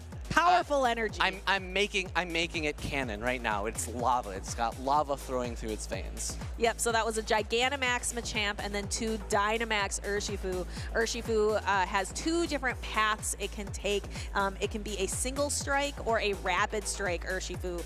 Rapid strike kind of going more for like the quick jabs, like lots of smaller attacks. Where single strike, it is going for the one-hit knockout right away. Yeah, and I'm curious a little bit to see what its implementation of its special moves. It gets Surging Strikes and it gets Wicked Blow. Surging Strikes for the water form, Wicked Blow for the dark form. In the video game, those go through Protect. Will they do the same in Pokemon Go? I'm not sure. We'll have to find out. and we will, but not right now. Right now, we've got 2 battlers up on the stage. We have my pick to make day 2, which is SSThorne, up against AshtonAsh. AshtonAsh has also had a really good season. We saw him, he was the runner-up, the finalist from NAIC, and has done really, really well throughout the season as well. I believe also in Merida had a really good performance, as well as in LAIC. And on these teams, we're seeing a bit of a difference between the two. AshtonAsh maybe a little more of a old style last season team with the addition of Chargebug, but we saw a little bit of Chargebug on teams last season. However, for SSThorne, he's running that Thunderfang, Steelix, Golisopod, and I guess the rest of the team, the other 4 Pokemon, have been around in the meta before the Mighty Max season. So 2 out of 6, 1 out of 3. Seems pretty good. But let's go ahead and get into our first of potentially 3 battles here. It's going to be a Shadow Jumpluff into Shadow Drapion. We'll see SSThorne stick it out. He is opting for the double flying moveset again. Aerial Ace and Acrobatics. Crunch coming through, not threading a knockout, but will he opt for an Acrobatics or will he go for the Aerial Ace bait? That is up for SSThorne to decide and for AshtonAsh to call. SSThorne went up to like a lot of energy, and AshtonAsh does decide to shield the Aerial Ace. So there was a bait on the side of SSThorne. So now, because he built up all that energy, is able to throw an Aerial Ace that will land on the Shadow Drapion. Yeah, the one nice thing for AshtonAsh here is that because SSThorne threw immediately, he knows that it was just an Aerial Ace. He can throw an Aqua Tail here, which even though resisted will threaten a knockout. No shield from SSThorne. He's going to take shield advantage into this next matchup. In comes his Gastrodon. A quick switch from AshtonAsh, recognizing, hey, I think that my Azumarill is very safe into the rest of your team. I feel very comfortable giving up switch advantage that I earned with my shield, saving that Shadow Drapion for a later matchup. I'm looking at kind of the end game, a potential end game matchup against the Golisopod versus the Dewgong. Golisopod is really unique in that it resists all of Dewgong's charge attacks and its fast attack. Play rough coming through, doing good neutral damage. A bit unfortunate there from AshtonAsh. The Earth Power did come through to lower the Azumarill's defense. I would have maybe preferred to see him throw Ice Beam first, but because typically on neutral energy, Ice Beam is the move you want to throw as Azumarill against Gastrodon, but Gastrodon did have an energy advantage, so throwing that move, I guess, makes a little bit of sense. In comes the Shadow Drapion. Crunch going to pull the first shield from SSThorne. Yeah, that Golisopod has so much energy, though. Going for the Aqua Jet right away, wants to get the Shadow Drapion out of here, so the Golisopod can start to do work against the Dewgong and the Azumarill that is still in the back. Azumarill down with really low health, and then the Dewgong, which it doesn't really want to see this Golisopod. Yeah. Dewgong is going to have to come in because the Azumarill would just be more energy for the Golisopod, needing to save it in the back for a catch.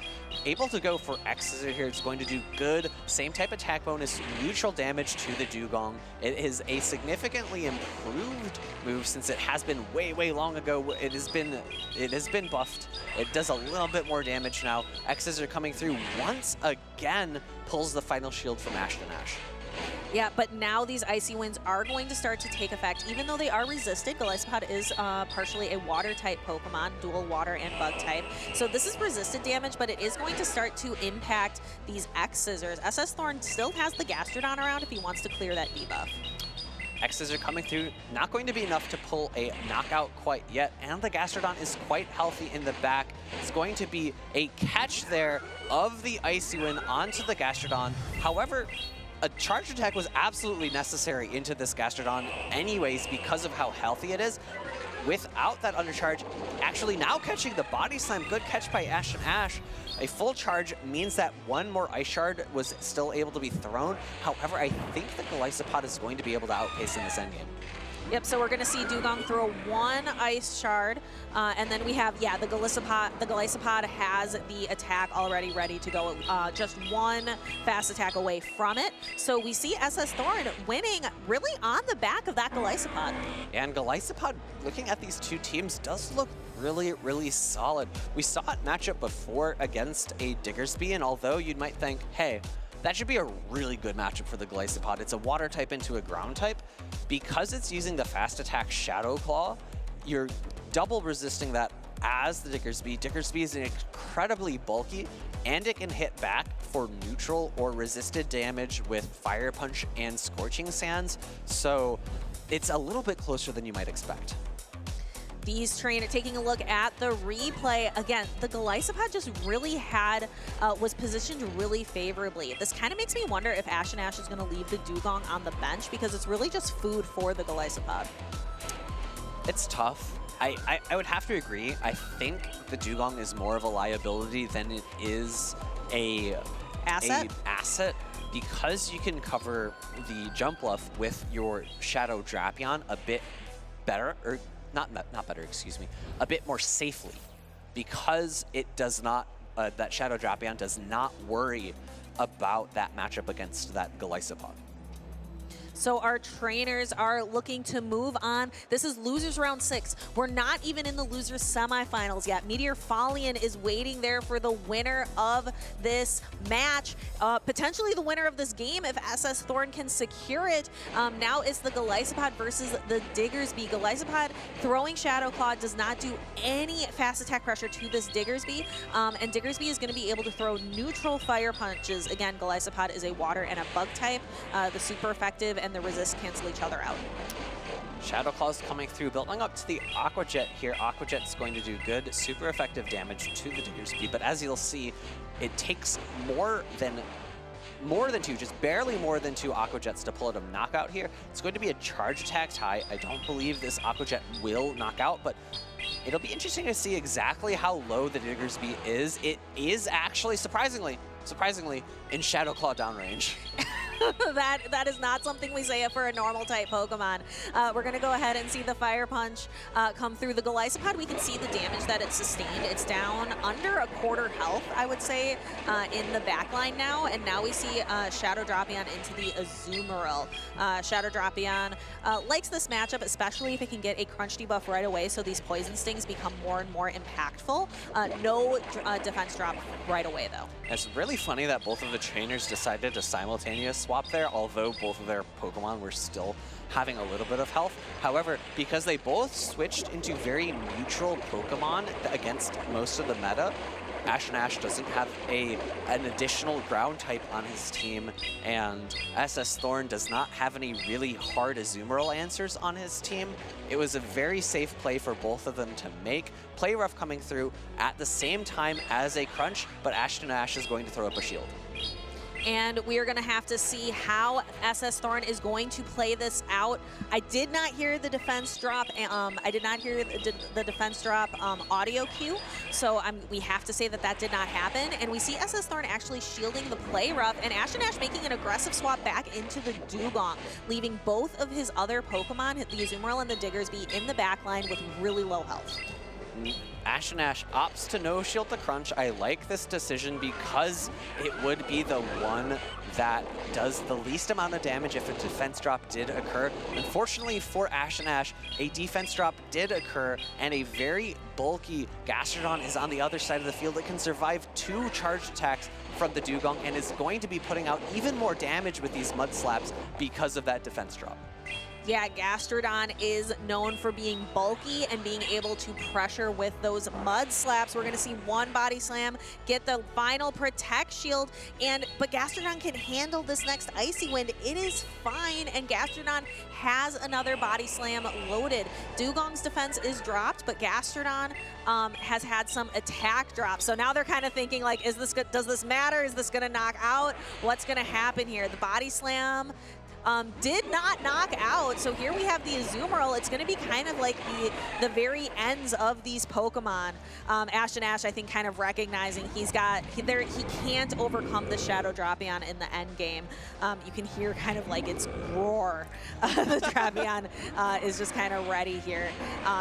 Even though AshtonAsh had all of his Pokemon available to him, none of them had the health needed. None of them had an attack loaded to be able to deal with that Shadow Drapion. So SSThorne is the victor here. Has not yet secured day 2, but is able to continue on in this tournament. This is the end of the tournament run for AshtonAsh, but I still say AshtonAsh has been on fire in 2025. Still has had a lot of really great tournament performances, and I would count this towards them. Absolutely. He's definitely been on a run. Look out for him at Worlds this year. I'm sure he's going to be attending. But congratulations to you on having your pick continue on through the rest of the tournament. But as I said, he hasn't secured day 2 yet. That was losers round 6. SSThorne still has to defeat MeteorFolan in the losers semifinals for this group. Yeah, and a little bit of a quirk happened at the end of the game that I want to call out. And I want to call out a piece of good sportsmanship from AshtonAsh. What happened there was a multi-charge attack tie. 3 charge attacks happened on the same turn, technically. There were the 2 from SSThorne as well as the 1 from AshtonAsh. However, I could read AshtonAsh's lips. He said, "Oh, it doesn't matter. Oh, it doesn't matter." SSThorne had so much health on the Gastrodon, and still a good amount of health on the Golisopod as well. There's really no win conditions for him at the end of the game based on the defense drop from that from the crunch that time, excuse me, and how much damage the Mud Slaps are doing from the Golisopod, from the Gastrodon. These Pokemon that start with the same letters are really tripping me up today. I had Jellicent and Jumpluff earlier, and now I have Golisopod and Gastrodon. Well, we certainly know that your PhD is not in English. It's in the science and the maths. But that was, again, really good. Congratulations to SSThorne for continuing to move on. And thank you for calling out that bit of sportsmanship. That's something that I really like from our game. I think we have a really strong, tight-knit community with trainers that have a lot of respect for each other. Yeah, and we've had some really wonderful battles on this stream. I think we're going to throw it over to our co-casters, Sophia and Jim. But watch these highlights and stick around because we are not done with the battles yet.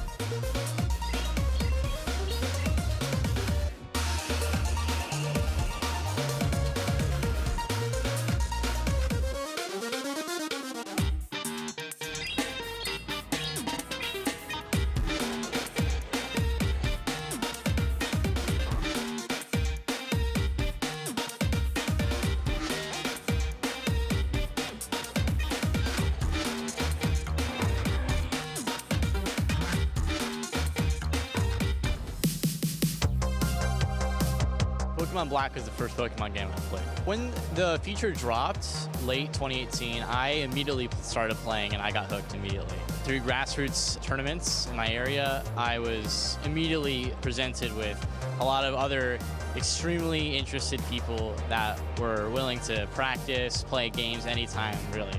And due to that, it just converted into me playing more and more and more and getting better and better.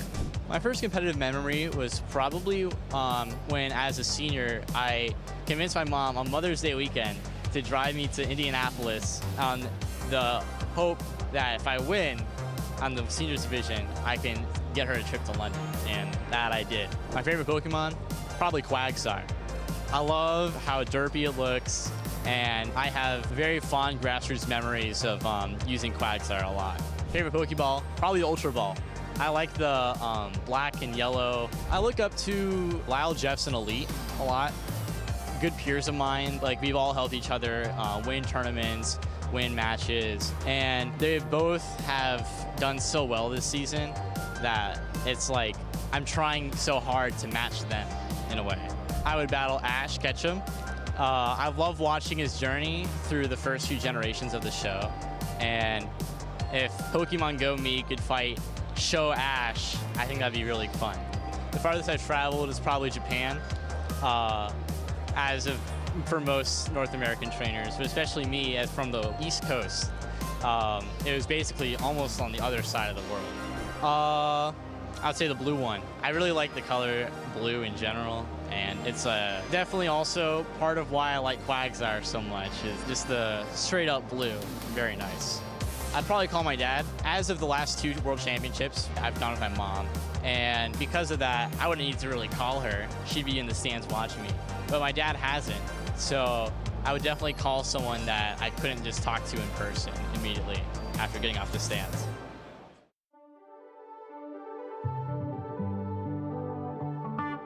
How did we get here? So far from home, on the untread path. But we're not alone, we got each other. So we got a lot, and now the moment's come to finally take our shot. Oh, look how far we've come, look how far we've come. We're so much closer now, through the battles we've won. Oh, look how far we've come, look how far we've come. There's still a ways to go, but look how far we've come.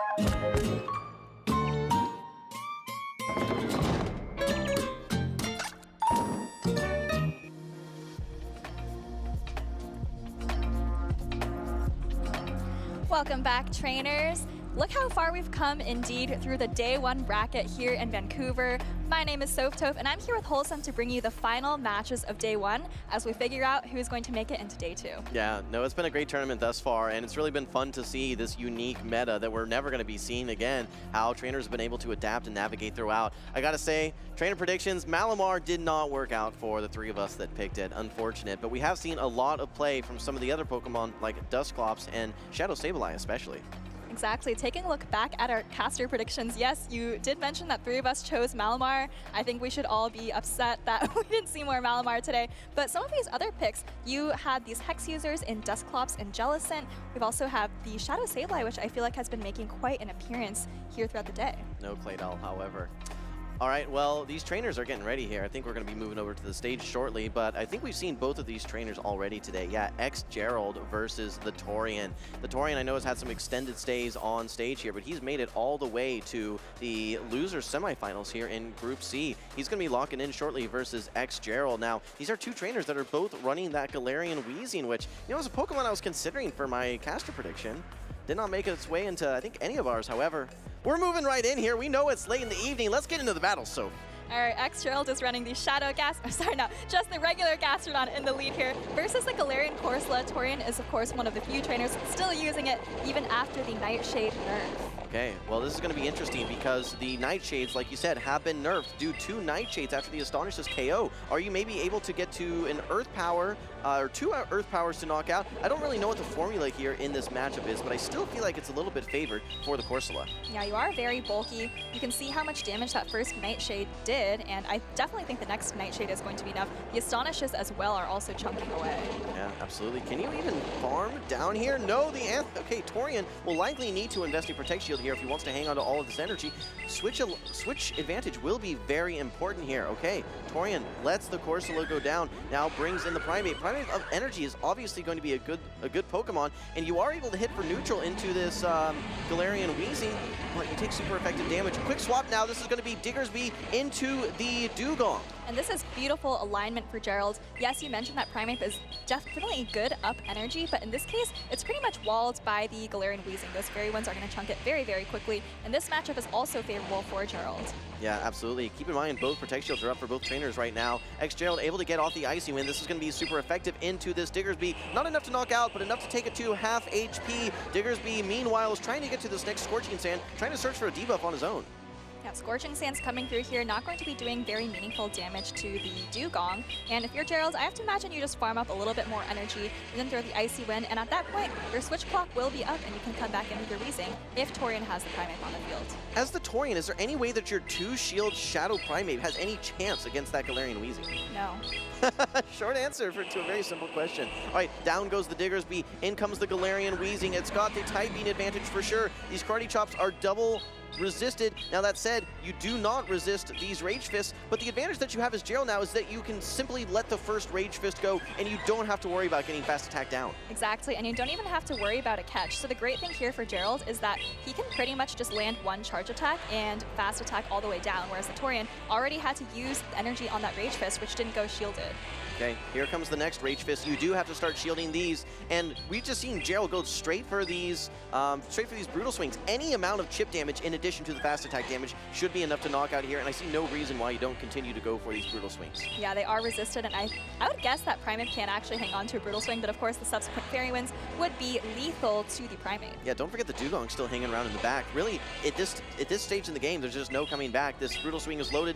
Even if you somehow hang on versus this Brutal Swing, I don't think you're going to be able to get through the remaining 2 Pokemon. And yes, the Primeape does go down. Game number 1, clean victory there for Gerald. Really came down to alignment, and I think we could have maybe seen the Torian throwing that second Nightshade. He was trying to go for that farm down, though, and did not want to go down Protect Shields, and yeah, it ended up biting him. Yeah, it felt like a very straightforward game for Gerald there once the lead matchup was over. You see that Gastrodon in the top left, and we've been seeing other Mudslappers like Kanto Marowak kind of take the spotlight. But if you look at Torian's team, the Gastrodon is actually really, really safe. So Gerald might have just been thinking that if he can force alignment with Gastrodon versus any lead from the Torian, he's in a really good spot. And that's exactly what we saw in that first game. In the wise words of SJ, make sure you bring a Mudslap resist. And yeah, he did not bring a Mudslap resist here from the Torian. So it does make that Gastrodon very strong, just like you said. Now, I do think that Torian could have actually taken that switch alignment, but perhaps he was worried about a farm down with one of those other Pokemon getting ahead in energy. I think also when you have a Shadow Primeape in the back, you definitely tend to want to just put 2 shields onto that. Yep. And shielding a low health Galarian Corsola is not really like a natural play, even though, like you said, it might have been very impactful in that particular game. But I think if you're Gerald, you recognize that, and you know that you have to bring one of your Pokemon that's going to be strong into it. And you have a lot. There's the Azumarill, there's the Weezing, your 2 Fairy types. You also have the Charge Bug that's going to resist those Karate Chops as well. So I think you're always going to be bringing some sort of resist to that Primeape. Let's not wait around, though, so if we're moving into game number 2 for the Torian, this is win or go home. All right, what a fantastic lead for Gerald. So he could be on his way to a 2-0 victory if all goes well for him. Torian with a quick swap into Drapion, but Gerald actually fires off his Aqua Tail first. Yeah, nice recognition to throw this right away and not have any overfarm whatsoever. You want to take advantage of that 1-turn swap. In comes the Aqua Tail. Gerald lands that and then immediately goes into his Gastrodon. Maybe we could have seen a swap right away, but I think Gerald just wanted to pretty safely get that first charge attack off and now know that he can simply just farm all the way down before this Drapion is able to reach this next crunch. That's right, the Drapion barely doesn't get off that crunch. If it had survived that third Mudslap, I think it would have, but gonna come right back in with the Corsola, trying to absorb some of this energy and hope that, you know, the Diggersby can do a lot of work in the back. Well, this soft farm down now actually may set up this Corsola to land 2 Power Gems into that Drapion, which I don't think is enough to knock out, but it is certainly enough to threaten a lot of HP. This is going to be a double resisted non-stab body slam. I think even missing a couple bubbles there was Gerald.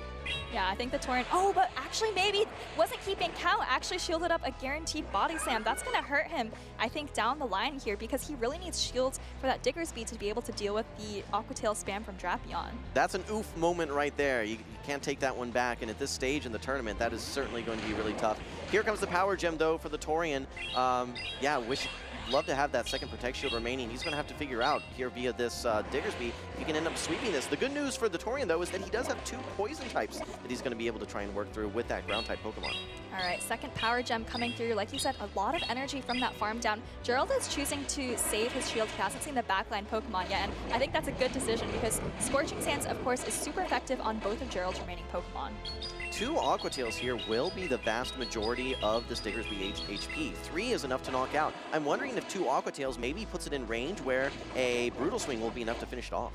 All right, well, I'm wondering whether this Drapion has the health it needs to get to a third Aqua Tail. I saw the quick attack come through there, and I think Gerald is that 2 or 3? Oh, actually was 3 stings away and barely makes it with just a sliver of health. Okay, but the question is, how much does the Scorching Sands do into this Galarian Weezing? Keep in mind, this is not Lyall's Shadow Galarian Weezing. This is the non-Shadow variant, so it's going to have a bit more bulk. In comes the Galarian Weezing. Here is the Scorching Sands. Maybe with an attack debuff, you might be able to hang on versus this Brutal Swing. Oh wow, that Scorching Sands doesn't do nearly enough here. If you're the Torian, you still need to land 2 more charge attacks, 1 to take the shield and 1 to actually land and deal some damage. Second Scorching Sands coming through here, and I think Torian is hoping for the debuff, just like you said. Okay, immediately brings in the Galarian Corsola. It has no energy whatsoever. I think Gerald just needs to build to 2 Brutal Swings. He's 1 away from the next one. Diggersby does not have any energy remaining whatsoever. This Brutal Swing should be enough to knock out the Galarian Corsola, and then you simply need to get to 1 more Brutal Swing. Will the Brutal Swing be enough to knock out the Diggersby? Shields are down. This is when you want to have that Protect Shield that you used earlier for the Torian. All right, well, that's a clean 2-0 victory for Gerald on the back of his Gastrodon, which I think was a very powerful Pokemon in both of those games. You know, maybe a little bit of an unfortunate for a mistake for Torian there. I know he's going to be, going back home upset about that shield usage, but if I'm being honest, it's been a pretty long day. Torian in particular, we've seen in these very extended matchups on stream, so I don't blame him for putting up the shield there. I think if you look at total minutes on stage, probably no one had more than the Torian here this tournament. I know that's been the case for several tournaments. He's had a lot of lengthy stays on stream and just lengthy days when it comes to some of the disputes that he's had to go through there. So all that does wear on your mental, without a doubt. So I think you're, like you said, more prone to mistakes towards the end of the day. So kudos to Gerald. He's going to be moving on to the losers finals, but that is the end of the road for the Torian. That's right. So we'll get to see Gerald tomorrow, I think taking up slot number 11 out of 12 that we have lined up for you on day 2. But I think Gerald, was really just kind of in command throughout this second game. He had that fantastic lead of Drapion into Corsola, and I think Torian kind of mistakenly putting up the shield on the body slam was really kind of sealing the deal. That was the difference maker for me. I think 2 shield Diggersby clears that matchup, ties up the series 1-1, but instead down a shield, I think there was just enough juice left in the tank from that Drapion to get to that 3rd Aqua Tail, and yeah, that was the difference maker there. I do want to call out that early alignment though, the Drapion into Drapion with the 1-turn switch advantage for Gerald. Landing that Aqua Tail put that Drapion in perfect farm down range where the Torian was only able to get to 1 crunch, not even able to get to that 2nd Aqua Tail there. So yeah, he was in the driver's seat from start to finish, but I do think there was some play there for the Torian. I think so as well, but I think it was also a pretty comfortable matchup on Gerald's side as well. Like, you had the very safe Gastrodon, which I already talked about, but also the Galarian Weezing. I don't think there was a really clear answer on the other side, right? There was the Diggersby, maybe, but we saw at the end of the game there when the Diggersby was really low health, all the Weezing had to do was just spam out 1 more Brutal Swing, and that takes like 4 seconds. So. Yeah, and realistically with the non-Shadow variant as well, I mean, we saw just how easily it was able to tank that Scorching Sands from Diggersby, so there was really nothing that threatened to one-shot it whatsoever or in a position to really fast attack down. I think that non-Shadow variant worked really, really nicely there. Exactly, yeah. If you only need to deal a little bit of damage, then the extra bulk is really only helping you. Absolutely. Well, I think we have 1 more match for the night here, so thank you everyone for sticking around with us. It's been a great tournament so far, and like we said, a unique transitional meta as we wrap up Dual Destiny and move into Might and Mastery. What a great time it's been. We have 1 more match. It's going to be MeteorFolan versus SSThorne. We saw SSThorne most recently versus Lyall Jeffs, where one of the most entertaining matches that we've seen in a long time, certainly at this tournament here. Lyall, I actually got to speak with him, and I asked him, okay, Lyall, tell me, Scorching Sands, you're throwing it into the Golisopod there. What was your thought pattern? He said, okay, well, look, Fire Punch, I know, probably does roughly the same damage as a Scorching Sands. I'm only going to get 1 off. Maybe he goes for a swap and I land some super effective or neutral damage, but it's the utility for that debuff chance that is what he was going for there, and worked out very nicely for him with that reverse sweep. Yeah, exactly. And he had a pretty bulky Diggersby, it looks like, that wasn't really afraid of getting Shadow Claw down. So he felt pretty comfortable just committing to that Scorching Sands, even though he already had the Fire Punch when SSThorne loaded up that 2nd Aqua Jet. Yeah. Well, these trainers are getting ready on stage. Like we said, it's going to be SSThorne versus MeteorFolan, and at this stage in the game, this is loser semi. So again, it is win or go home. Everything on the line. It could come down to who's going to be making fewer mistakes. We talk about that concept with Lyall all the time, just minimalizing mistakes. But here, late in the tournament, you've gone through so many battles already. How can you maintain your mental, maintain your focus, avoid those mistakes, and punch your ticket today too? All All right, well, this is going to be an interesting matchup. We actually have a couple of Pokemon that are unique to these different trainers. We only have the Drapion and Dugong in common. For SSThorne, we have the Golisopod that we already mentioned, you know, playing such a pivotal role earlier in his matchup with Lyall. Also the Steelix, and on MeteorFolan's side, we have the Emolga that we've seen throughout the day, as well as the Shadow Sableye. I want to see some Emolga action. I think it actually has a lot of play versus SSThorne's team. I think that there are some weaknesses that he may be able to exploit. These trainers are still locking in, though, and I think that we saw a lot of play from MeteorFolan's Shadow Sableye. So it would not shock me if he brings that as well. Trying to look at what's going to be the answer to that Sableye. Maybe the Drapion, but you're going to be resisting those Poison Stings, so it's all going to come down to charge attacks at that point. Yeah, I think the Shadow Drapion as well as the Shadow Jumpluff would probably be SSThorne's best answers to the Shadow Sableye, but I agree, the Sableye actually looks relatively safe again. I'm wondering, though, that's a Shadow Jumpluff. If you land one of those Power Gems, are you in a position where you can just 2-shield farm through? Maybe. You might be. I've seen a Power Gem land on a Dugong, and it does quite a bit of damage. I think Jumpluff is a little bit bulkier when it's not in its Shadow farm, but this one, of course, going to be taking 20% more damage. We were talking about how safe Azumarill has looked for MeteorFolan in the past, but we haven't seen him bringing it a ton necessarily, so it'll be interesting to see if he does bring it this time around. All right, trainers are locked in. This is our final matchup of the day. Let's get some excitement in the chat and here in the crowd. Game number 1 of the loser semis Group D. We have MeteorFolan with his Emolga into the Steelix from SSThorne. And I think this is Emolga's worst nightmare. MeteorFolan forced to go into the Azumarill. Yes, you are dealing super effective bubbles, but you're also locked in, and that gives SSThorne the opportunity to fire off this debuffing Psychic Fangs. You could even just stay in here. I mean, the Emolga does take, you know, super effective damage from the Dugong, but no, SSThorne opting to just bring in the Dugong instead and just solidify that very, very one-sided matchup, having the Steelix still on that Emolga. It's going to be resisting all of the fast and charge attacks. Play rough coming through here. This doesn't do much damage at all, and especially not when the Azumarill has already been... Oh, sorry, it actually just has a defense fall, not the attack fall. But Drill Run coming through here. SSThorne not opting to go for the attack debuff with the Icy Wind. You know, I'm curious, after these Thunder Fangs, as well as the debuff from the Psychic Fangs, plus the damage itself, can you just Ice Shard all the way down for this Azumarill now? I believe Azumarill is going to be on the 6th cycle for the Play Rough, and there's no way that an Ice Beam is going to be KOing. No, you do have to swap out. Okay, here comes the Emolga, but you don't want to take one of these super effective Icy Winds. Maybe just kind of sacrificing this Pokemon. Yeah, maybe recognizing that the Emolga wouldn't have that much utility against the Steelix anyways, but I feel like SSThorne has always kind of been in the driver's seat in this game. He's been able to debuff these Pokemon on MeteorFolan's side, which have just been kind of locked in, and I think if you're MeteorFolan, yeah, you just let this Emolga go, hope that your Shadow Sableye can do something in the back. Yeah, this has been the Dugong show, honestly, this entire tournament. Dugong has been so safe and so impactful, not only with its utility, but just with its coverage that it has between Ice and Ground type. We have seen some Golisopods, but it hasn't really been an answer to it necessarily. All right, MeteorFolan does get 2 Shadow Claws on his Shadow Sableye. He's going to have an energy head start versus anything that comes in. But I mean, these Thunder Fangs are chipping away without a doubt, and you still have a full HP Golisopod hanging out in the back as well.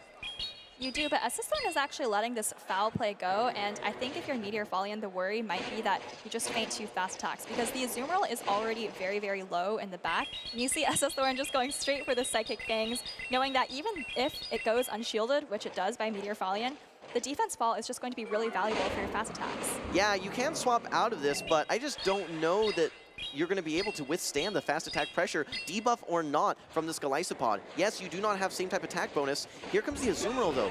Will you be able to get to a play rough? Does SSThorne still know the counts here? I think that he may have been counting and knows that, yes, this is just an Ice Beam. That's right. So great counting by SSThorne, maybe realizing that it's still possible that the Sableye will get to a charge attack, and that would do much more damage than a play rough, even if it were reached. But luckily for him, it was not. Do you even go? Okay, yeah, SSThorne does go for the charge attacks here. I think he is going to be able to reach 3 Aqua Jets here. And even if he doesn't, I think he's going to do enough fast attack pressure with this Golisopod that the Steelix may be able to finish things off. Yeah, SSThorne does still have a shield, so I'm guessing that he is going to reach double Aqua Jet before he's able to fast attack down the Sableye. But you know, this is what we talked about earlier, right? Having multiple win conditions, whether that's landing a charge attack at the end of the game or just going for fast attacks, which actually, you know, Thorn is deciding that the fast attacks would be faster. Don't have to wait out those 10 seconds. Yeah, absolutely. Game number 1 will be going to SSThorne. I think that early on he's unsure, okay, can I fast attack this down? When you're in that lower HP situation, it's a lot easier to gauge, will you actually be able to farm all the way down with fast attacks? So good heads up play there by SSThorne, speeding up the matchup a little bit for us as well, so. Yeah, saving us a couple crucial seconds, right? Doing 5 Shadow Claws, or maybe it was 4 Shadow Claws, instead of 10 seconds of a charge attack animation. I think that kind of separates, good trainers from great trainers as well, is that recognition for when you simply can just go for a farm down. Not necessarily always in late game situations, but when you're recognizing, all right, I've landed a charge attack, and shields or not, I have the fast attack pressure to force alignment or farm all the way down, and certainly SSThorne was able to take advantage in that game number 1. We saw the Emolga though for MeteorFolan. Like we said, it seems really good into a lot of Pokemon, but it saw its worst nightmare there in the Steelix, and MeteorFolan was not able to come back. Yeah, everything besides the Steelix looks like a neutral or favorable matchup, so pretty unfortunate that the Emolga had to see the Steelix there. But, maybe SSThorne was kind of anticipating that. Or maybe just leading a Psychic Fangs user that can debuff the lead means that if you get a good lead, you can maintain it pretty easily. And what was really interesting here is actually seeing how much value this Dugong was able to provide. With these Thunder Shocks, they don't really provide a lot of fast attack pressure despite being super effective. Yeah, SSThorne was able to reach 2 Icy Winds versus that Emolga on his Dugong, and not only was he able to neutralize 1 Pokemon with his Dugong, he was able to take out 2. That's right, and of course the end game, like we said, just fast attacking down. Great recognition from SSThorne here, but they're actually already in their 2nd game here, and this is probably the most classic matchup that has defined the last couple of months, Azumarill versus Drapion. Okay, relatively neutral matchup here. Maybe in the Zero Shield situation you give a bit of an advantage to the Azumarill, but look at these backlines. SSThorne with that Gastrodon may have a great play into the Drapion, especially if he's able to even the Dugong can still do very nicely into the Drapion as well. All right, well, that was a fantastic catch by SSThorne. Such a classic play by Drapion players against Azumarill. 10 Poison Stings and Swap. He did get the Ice Beam catch as well, not even the play rough. So now he's in a very good position. Still has a ton of energy banked on the Drapion and a little bit ahead on energy here versus Sableye. Yeah, he really just completely devalued all of that energy from that Azumarill. Double resisted, non-same type attack bonus into a tanky Pokemon. That puts the Drapion in such a good position now where that energy can get relocated elsewhere and have so many destinations.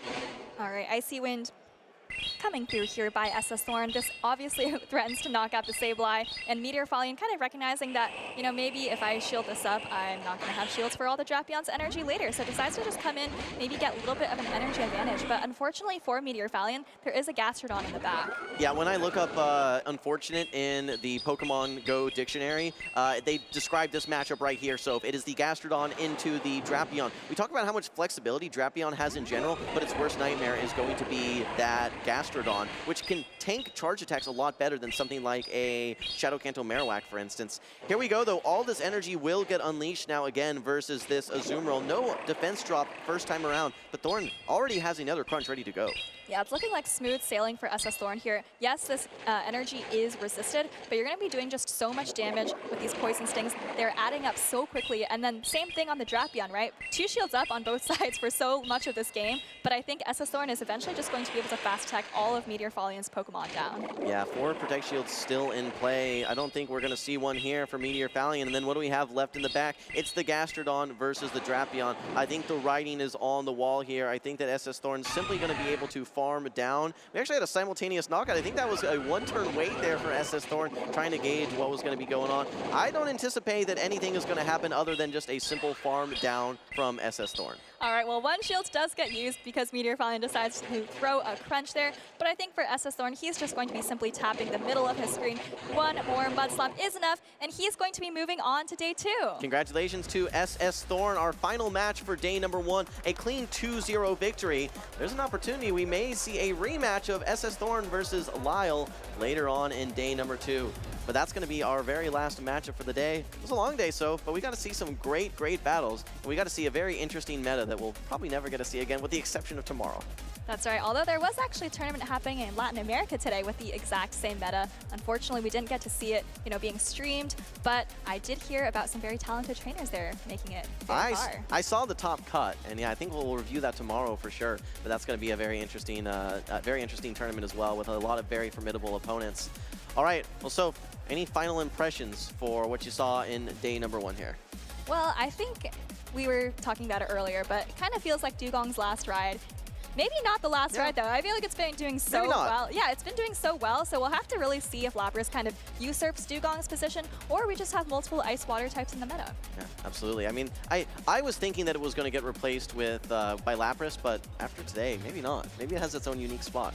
The other thing for me is I think Shadow Sableye is a strong pick. I've seen it up against even bad answers or bad counters like Azumarill. It seems to be holding its own, and it's one of those few Pokemon that has 2-turn fast attack pressure. I mean, realistically, it's like Shadow Claw and Counter are going to be the vast majority of those 2-turn fast attack pressure Pokemon. I think it's had a lot of great play. Yeah, I'm really excited about Shadow Sableye. Maybe not the highest usage here, but maybe we'll see it more into the season, especially as trainers realize how great it is, maybe try to get those XL candy to power up those Shadow Sableye. But for now, we're going to toss to a quick break where you can learn more about XL Pokemon, and we'll be right back.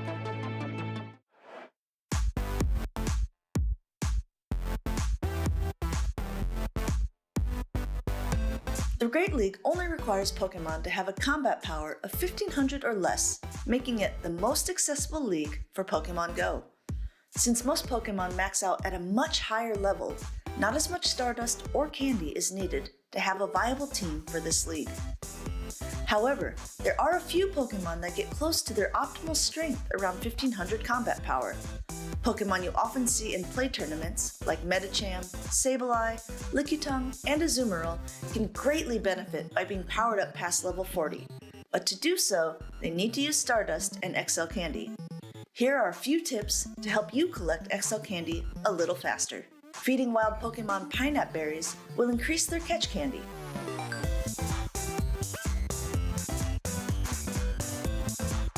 When you delete Pokemon from your storage, you will also get a minimum of 1 regular candy and, if you're lucky, an XL candy.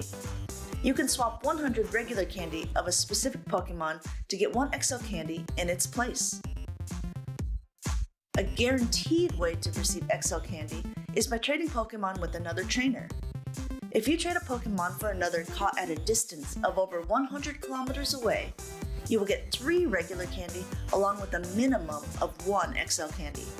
So if you find you're a few XL candies short, make sure to hold on to those extra desired Pokemon to trade with a friend. Another way to gain XL candy is by walking a Pokemon as your buddy. If Pokemon are over level 35, you have a much greater chance of receiving XL candy when you reach the Pokemon's walking progress requirement.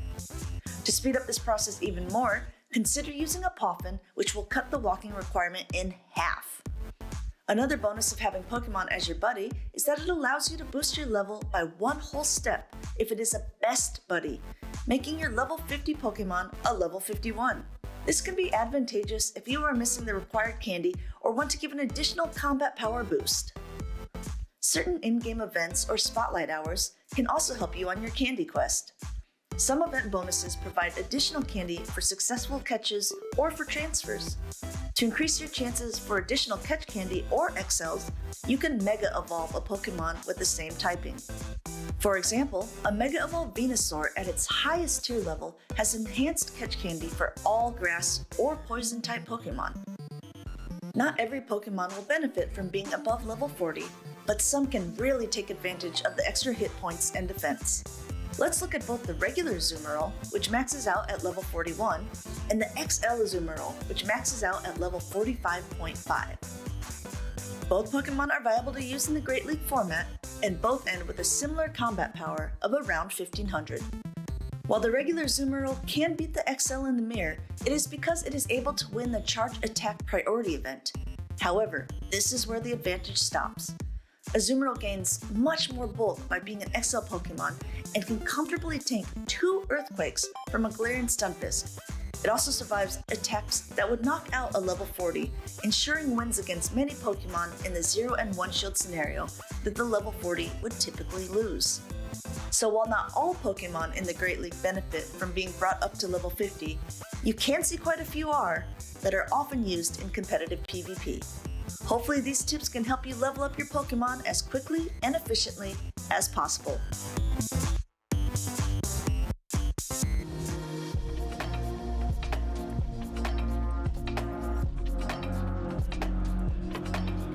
And we are here in Vancouver to wrap up this regional championship for day number 1. We have had some incredible battles. Nick, what stood out to you?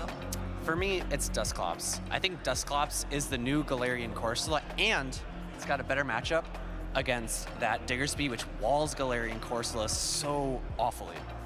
How about you, Soph? What stood out to you for this day 1 of battles? I have to say I've been really pleasantly surprised by Golisopod. I think we all thought Foul Play was going to be the most exciting 40 energy, 70 damage move, but I think Aqua Jet has actually really been a great addition for Golisopod. And Jim, what stood out to you? Yeah, thanks, Stephanie. I mean, realistically, you guys are talking about all these Pokemon that have been updated. I think for me, the surprise was Dugong. I mean, we've seen it do well before, but I think most people were sleeping on it for this particular tournament. No changes, no updates, but it's made an impact here in Vancouver. And we are excited to see how these Pokemon are going to make an impact tomorrow. So be sure that you are tuned into the stream. It starts at 10:45 a.m. Pacific Standard Time. Be sure that you are tuned in. We have lots of great trainers still left in the tournament. And of course, you can't forget that those winners and losers finals from the groups are still going to be played tomorrow. So we have a little more action than you might think happening tomorrow morning.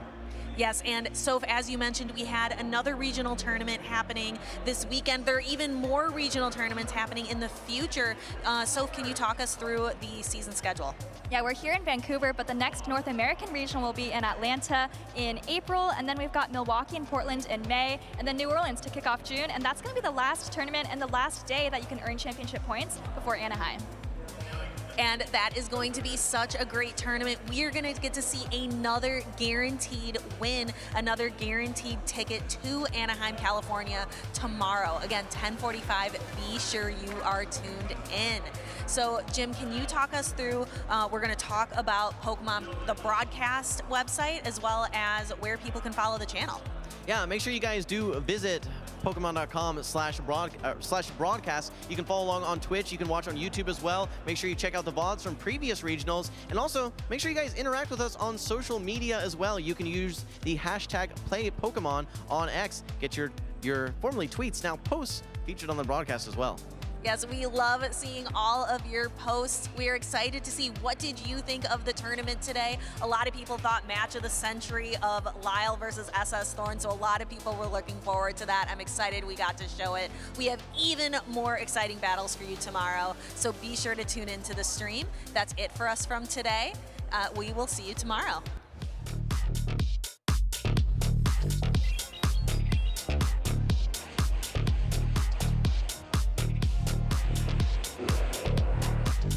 Good games. Good games. Oh!